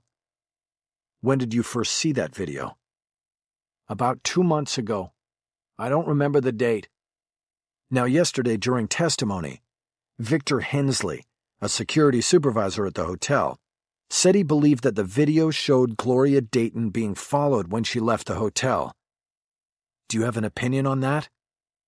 Forsyth objected, saying the question was leading and beyond the scope of Langford's knowledge and expertise. The judge overruled it, and I asked Langford the question again. Do you think Gloria Dayton was being followed the night of her death? Yes, I do, Langford said. Why is that? Because I was following her. What followed that answer may have been the loudest silence I had ever heard in a courtroom. Are you saying that is you on the video, the man in the hat? Yes. I'm the man in the hat. That got another check mark on my pad, and another roaring silence. I realized that Langford might be exorcising his demons by confessing, but he so far had not admitted to anything that was actually a crime. He continued to give me that same pleading look. I came to believe in those moments that he and I were making an unspoken agreement. It was the video, I realized. He didn't want it played. He wanted to tell the story as a cooperating witness, not have the Sturgis video shoved down his throat while on the stand. I was willing to take that deal. Why were you following Gloria Dayton? I had been asked to find her and to find out where she lived. By Agent Marco. Yes. Did he tell you why? No, not at that time. What did he tell you? Forsyth objected again, saying I was asking for hearsay testimony. The judge said she was going to allow it, and I thought about what Legal Siegel had said the night before about judicial discretion being a big fucking tent. No doubt I was living in the tent now. I told Langford to answer the question. He just said he needed to find her. He said she was a snitch who had left town many years ago, and now she was back, but he couldn't find her, so he thought she was using a new name. So he left it up to you to find her? Yes. When was this? Last November, the week before she was murdered. How did you find her? Rico gave me a picture he had of her. Who is Rico? Rico is Marco. That was his nickname because he worked racketeering cases. You're referring to Rico, as in the Racketeer Influenced and Corrupt Organizations Act? Yes. What was the picture he gave you? He texted it to me. He took it the night he turned her. It was old, like from 8 or 9 years before. He had busted her but made a deal not to book her if she snitched for him. He took her photo for his snitch file and he still had it. Do you still have that photo? No, I deleted it. When? After I heard that she was murdered. I gave that answer a pause for effect. Did you use the photo to find her for Marco? Yes. I started looking at locally based websites for escorts, and eventually I found her using the name Giselle. The hair was different, but it was her. Then what did you do?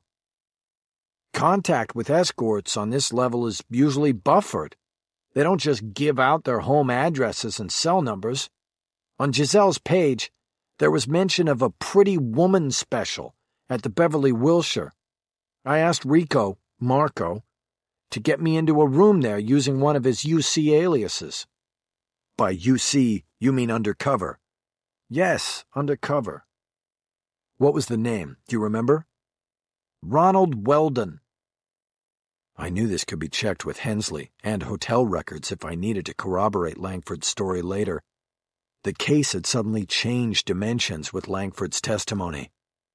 Okay, what happened next? Marco got the room and gave me the key. It was on the 8th floor. I went there, and when I was opening the door, one of the bellmen arrived with a cart to the room across the hall. You mean it looked like the people in that room were checking out? Yes. What did you do next? I went into my room and watched through the peephole. There was a couple in the room opposite mine. The bellman left with their luggage first, and then they left. They didn't pull the door closed all the way, so I went across and into the room. What did you do in there? I looked around first, and I got lucky. In the trash can, there were several envelopes, and it looked like wedding cards had come in them. They were addressed to Daniel and Linda or Mr. and Mrs. Price and things like that. I figured out that his name was Daniel Price, so I used that name and that room number to set up Giselle Dallinger to come that night. Why did you go through such elaborate efforts? Because, first of all, I know everything can be traced. Everything. I didn't want this coming back on me. And second, I worked vice when I was a cop. I know how prostitutes and pimps work it to avoid law enforcement. Whoever the setup person was for Giselle would call me back at the hotel. It was their way of hopefully confirming I wasn't law enforcement. I could have done it from the room Marco got me, but I saw that open door and thought it would be better and completely untraceable to me and Marco. With his answer, Langford walked across the line from plausible deniability to conspiracy to commit. If he had been my client, I would have stopped him by now. But I had my own client to clear. I pressed on. Are you saying that you knew what was going to happen to Giselle that night? No, never. I was just taking precautions. I studied Langford, unsure if he was elaborately covering his own culpability in a murder or actually telling the truth. So you set up the liaison for that night, and then you waited for her in the lobby, correct? Yes. Using your hat as a shield against the cameras? Yes. And then you followed her home to Franklin Avenue? I did. The judge interrupted at that moment and addressed the jury. Ladies and gentlemen, I know it seems as though we just got started, but we are going to take a quick 5-minute break. I want you to go to the jury room and stay close by. I want all counsel and the witness to remain in place, please. We stood as the jury filed out. I knew what was coming. The judge couldn't just sit there without warning Langford of his peril. As soon as the jury room's door closed, she turned to my witness. Mr. Langford, do you have counsel present? No, I don't, Langford responded calmly. Do you want me to pause your testimony here so you can seek the advice of counsel? No, Your Honor. I want to do this. I've committed no crime.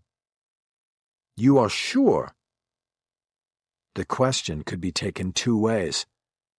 Was Langford sure he didn't want a lawyer? Or was he sure he had committed no crime? I would like to continue to testify. The judge stared at Langford for a long moment, as if taking some sort of measure of him. She then turned away and signaled for the courtroom deputy to approach the bench.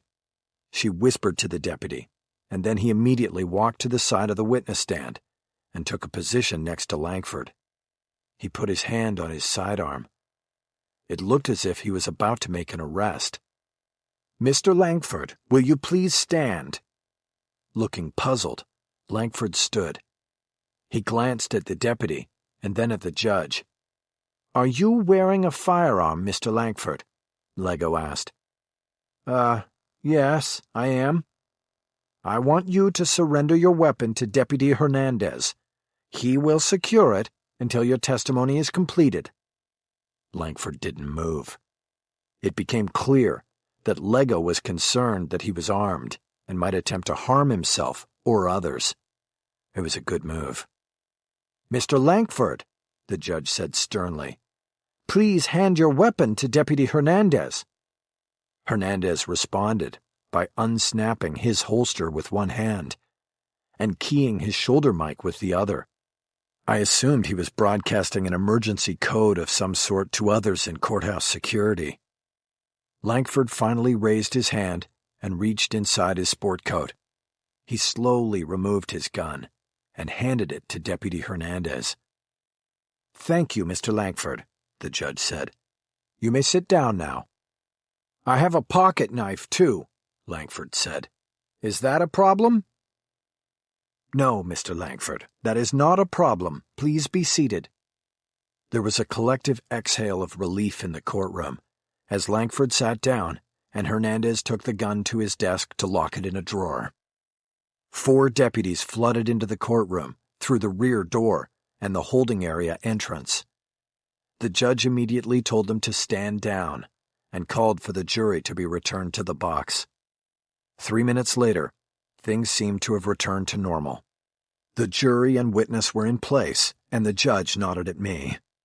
"Mr. Haller, you may proceed." I thanked the judge and then tried to pick up at the point where I'd been interrupted. "Investigator Langford, did you tell Agent Marco to meet you there at the Franklin address?" "No, I called him and gave him the address. Shortly after that, I left. I was done. I went home." "And 2 hours later, Gloria Dayton, the woman using the name Giselle Dallinger, was dead, isn't that right?" Langford cast his eyes down and nodded his head. "Yes." I once again checked the jury and saw that nothing had changed. They were mesmerized by Langford's confession. "I'll ask you again, investigator. Did you know she would die that night?" "No, I did not. If I had—" "What?" "Nothing. I don't know what I would have done." "What did you think would happen once you gave Gloria Dayton's address to Marco?" Forsyth objected, saying the question asked for speculation, but the judge overruled it and told Langford he could answer. Like everyone else in the courtroom, Lego wanted to hear the answer. Langford shook his head. "I don't know," he answered. "Before I gave him the address that night, I asked him again what was going on. I said I didn't want to get involved if she was going to get hurt. He insisted that he just wanted to talk to her. He admitted that he knew she was back in town because she had called him from a blocked number and told him that she'd gotten a subpoena in some civil case. And he said he needed to find her to talk to her about it." I underlined that answer with some silence. Essentially, my case was made, but it was hard to end Langford's testimony. "Why did you do this for Agent Marco?" "Because he had a hold on me. He owned me." "How?" 10 years ago, I worked that double homicide case in Glendale, on Salem Street. I met him on that, and I made a mistake." Langford's voice trembled slightly. I waited. He composed himself and continued. "He came to me. He said there were people who would pay for the case to remain unsolved. You know, pay me not to solve it. The truth was, my partner and I probably weren't going to close it. Not a shred of evidence was left in that place. It was an execution, and the hitters had probably come across the border and then gone right back. So I thought, what difference would it make? I needed the money. I'd gotten divorced and my ex-wife, was going to take our son away. She was going to move to Arizona and take him, and I needed money for a good lawyer who would fight it. My boy was only 9. He needed me. So I took the money. $25,000. Marco made the deal and I got the money, and after that... He paused there and seemed to go off on some internal flight of thought. I thought the judge might step in again here because, statute of limitations notwithstanding, Langford had certainly now confessed to a crime. But the judge remained as still as every other person in the courtroom. After that, what? I prompted. It was a mistake. It brought Langford back angry. What? You want me to draw you a picture? He had me. You understand what I'm saying? He owned me. This little hotel thing wasn't the first time he used me or told me what to do. There were other times. A lot of other times. He treated me the way he treated his snitches. I nodded and looked down at my notes. I knew the case was over. I didn't need to bring back Marco or put any of the other witnesses on. Moya, Bud Wendell, none of them were needed. None of them mattered. The case ended right here. Langford had his head down so no one could see his eyes. Investigator Langford, did you ever ask Agent Marco what happened that night to Gloria after you gave him her address? Langford nodded slowly. I asked him point blank if he killed her, because I didn't want that on my conscience. He said no. He said he went to the apartment, but when he got there, she was already dead. He said he set the fire because he didn't know if she had anything that would link him to her, but he claimed she was already dead. Did you believe him?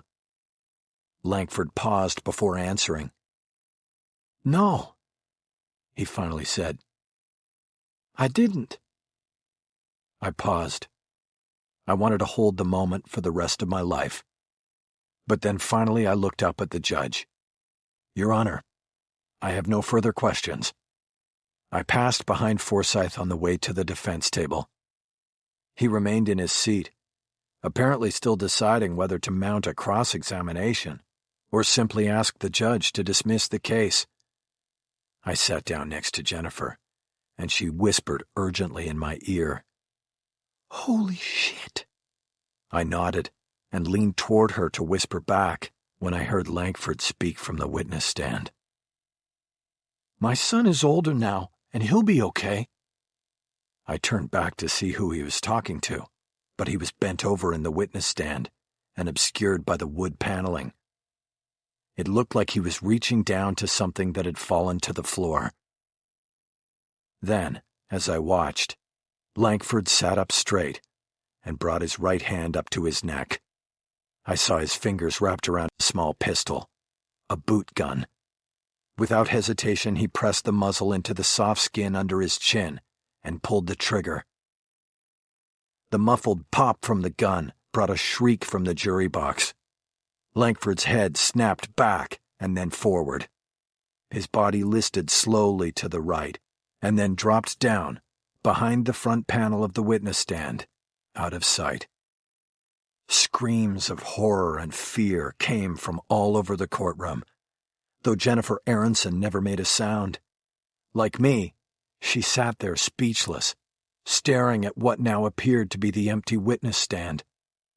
The judge started shouting for the courtroom to be cleared, though even her high-pitched and panicked tenor drifted into the background for me. Soon, it was as though I couldn't hear a thing.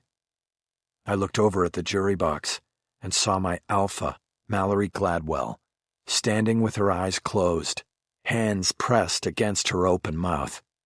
Behind her, and to either side of her, other jurors were reacting to the horror of what they had just witnessed.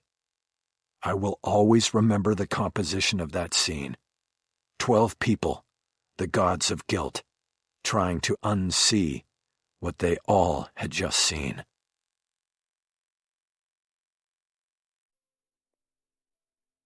Part 4. The Gods of Guilt. Monday, December 2nd. Closing argument. The Gloria Dayton case is long over. 6 months later, its ripples on the surface of my life still move with a current all their own. The trial ended, of course, when Langford pulled his backup gun and took his own life in front of the jury. Judge Lego declared a mistrial, and the case went no further than Department 120. Unsurprisingly, the district attorney's office chose to dismiss all charges against Andre Lacasse, citing the likelihood of his innocence and other extenuating circumstances. Of course, no one at the DA's office or the LAPD admitted they flat-out got it wrong from the start. After his release, Andre was transferred to Cedars-Sinai, where he was treated by the best of the best, underwent more surgeries, and recuperated for 6 weeks in state-of-the-art medical surroundings. I sent every invoice that came from a doctor or the hospital to Damon Kennedy at the DA's office. I never heard back. When Andre finally left the hospital, he walked with a cane, and he likely always will. Grateful for the outcome of his criminal case, he agreed to allow me to handle a civil claim against the city and county, seeking damages for his wrongful arrest and incarceration, and the physical and mental harm to him that resulted. Neither of the defendant governments wanted to go anywhere near a courtroom with the case, and we negotiated a settlement. I started by demanding $1 million for every stab wound my client suffered, but ultimately, we settled for $2.4 million on top of all the medical bills. My cut amounted to the biggest single paycheck in the history of Michael Haller and Associates. I gave bonuses to everyone on the defense team and sent a check for $100,000 to Earl Briggs's mother. I thought it was the least I could do. That still left me more than enough for a 3-week Hawaii vacation with Kendall and to buy a pair of Lincoln Town Cars. One was to use immediately, one to save for the years ahead. They were both low-mileage 2011 models, the last production year of the luxury model's 30-year run. For a while after the trial, I couldn't catch a break in the public relations department. I was once again vilified in the media and the courthouses, this time as the guy who went after a witness so hard and viciously that he killed himself on the stand. But eventually, my reputation was saved by a 3-part series that ran in the Times in September under the headline, The Trials of an Innocent Man. The stories exhaustively detailed the trial, the attack, and the ongoing rehabilitation and recovery of Andre Lacasse.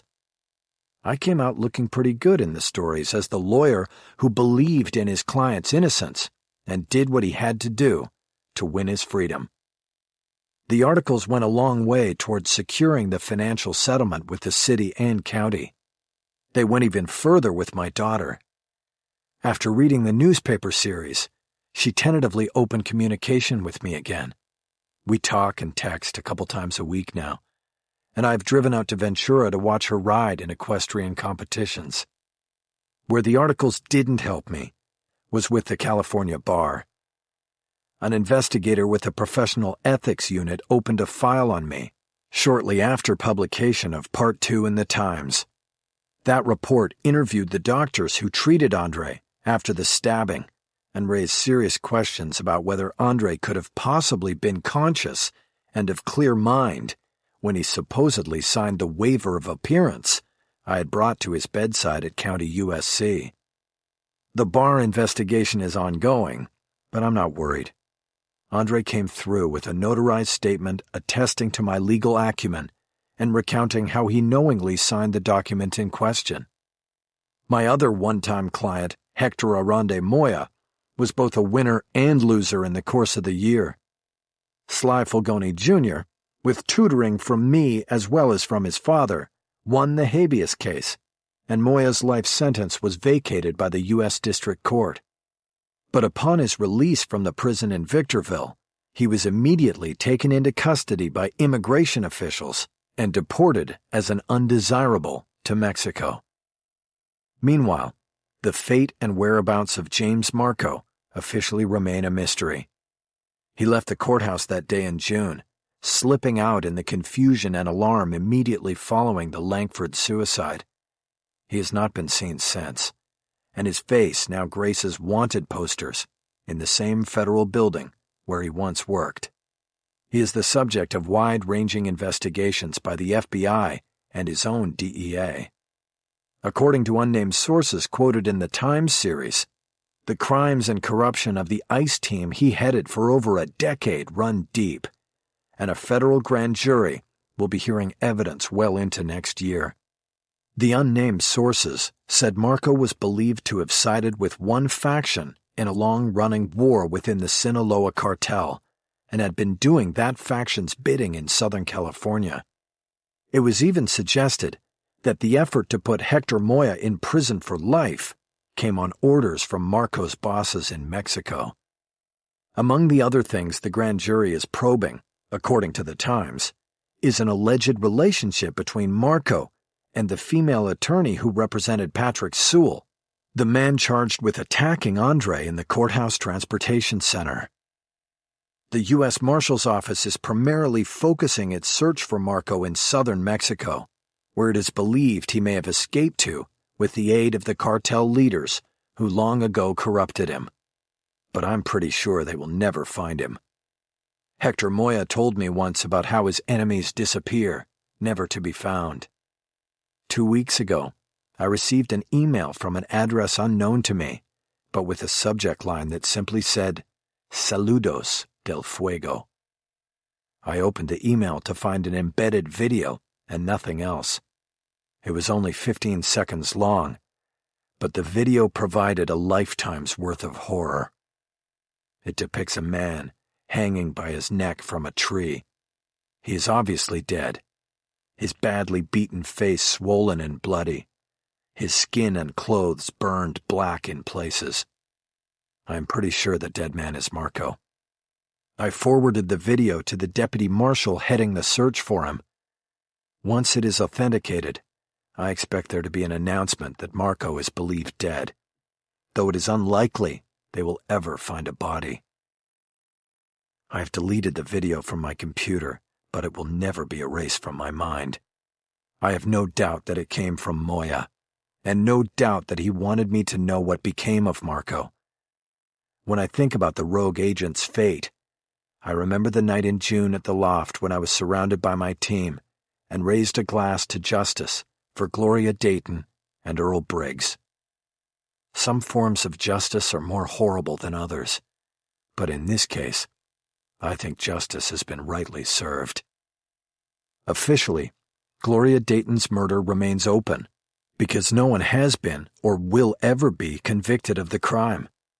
The memory of Glory Days now resides in a city's consciousness as she takes her place in the pantheon of public victims. In the meantime, not so much attention has been paid to Earl Briggs. His case remains open and the subject of the grand jury's ongoing investigations. But I mourn him more than Gloria or any other. I often think of the miles we rode together, the ground we covered on the road and in life. Everybody has a jury, the voices they carry inside. Earl Briggs sits on my jury, Gloria Dayton too. They are there with Katie and Sandy, my mother, my father, and soon Legal Siegel as well. Those I have loved and those I have hurt, those who bless me and those who haunt me. My gods of guilt. Every day I carry on, and I carry them close. Every day I step into the well before them, and I argue my case.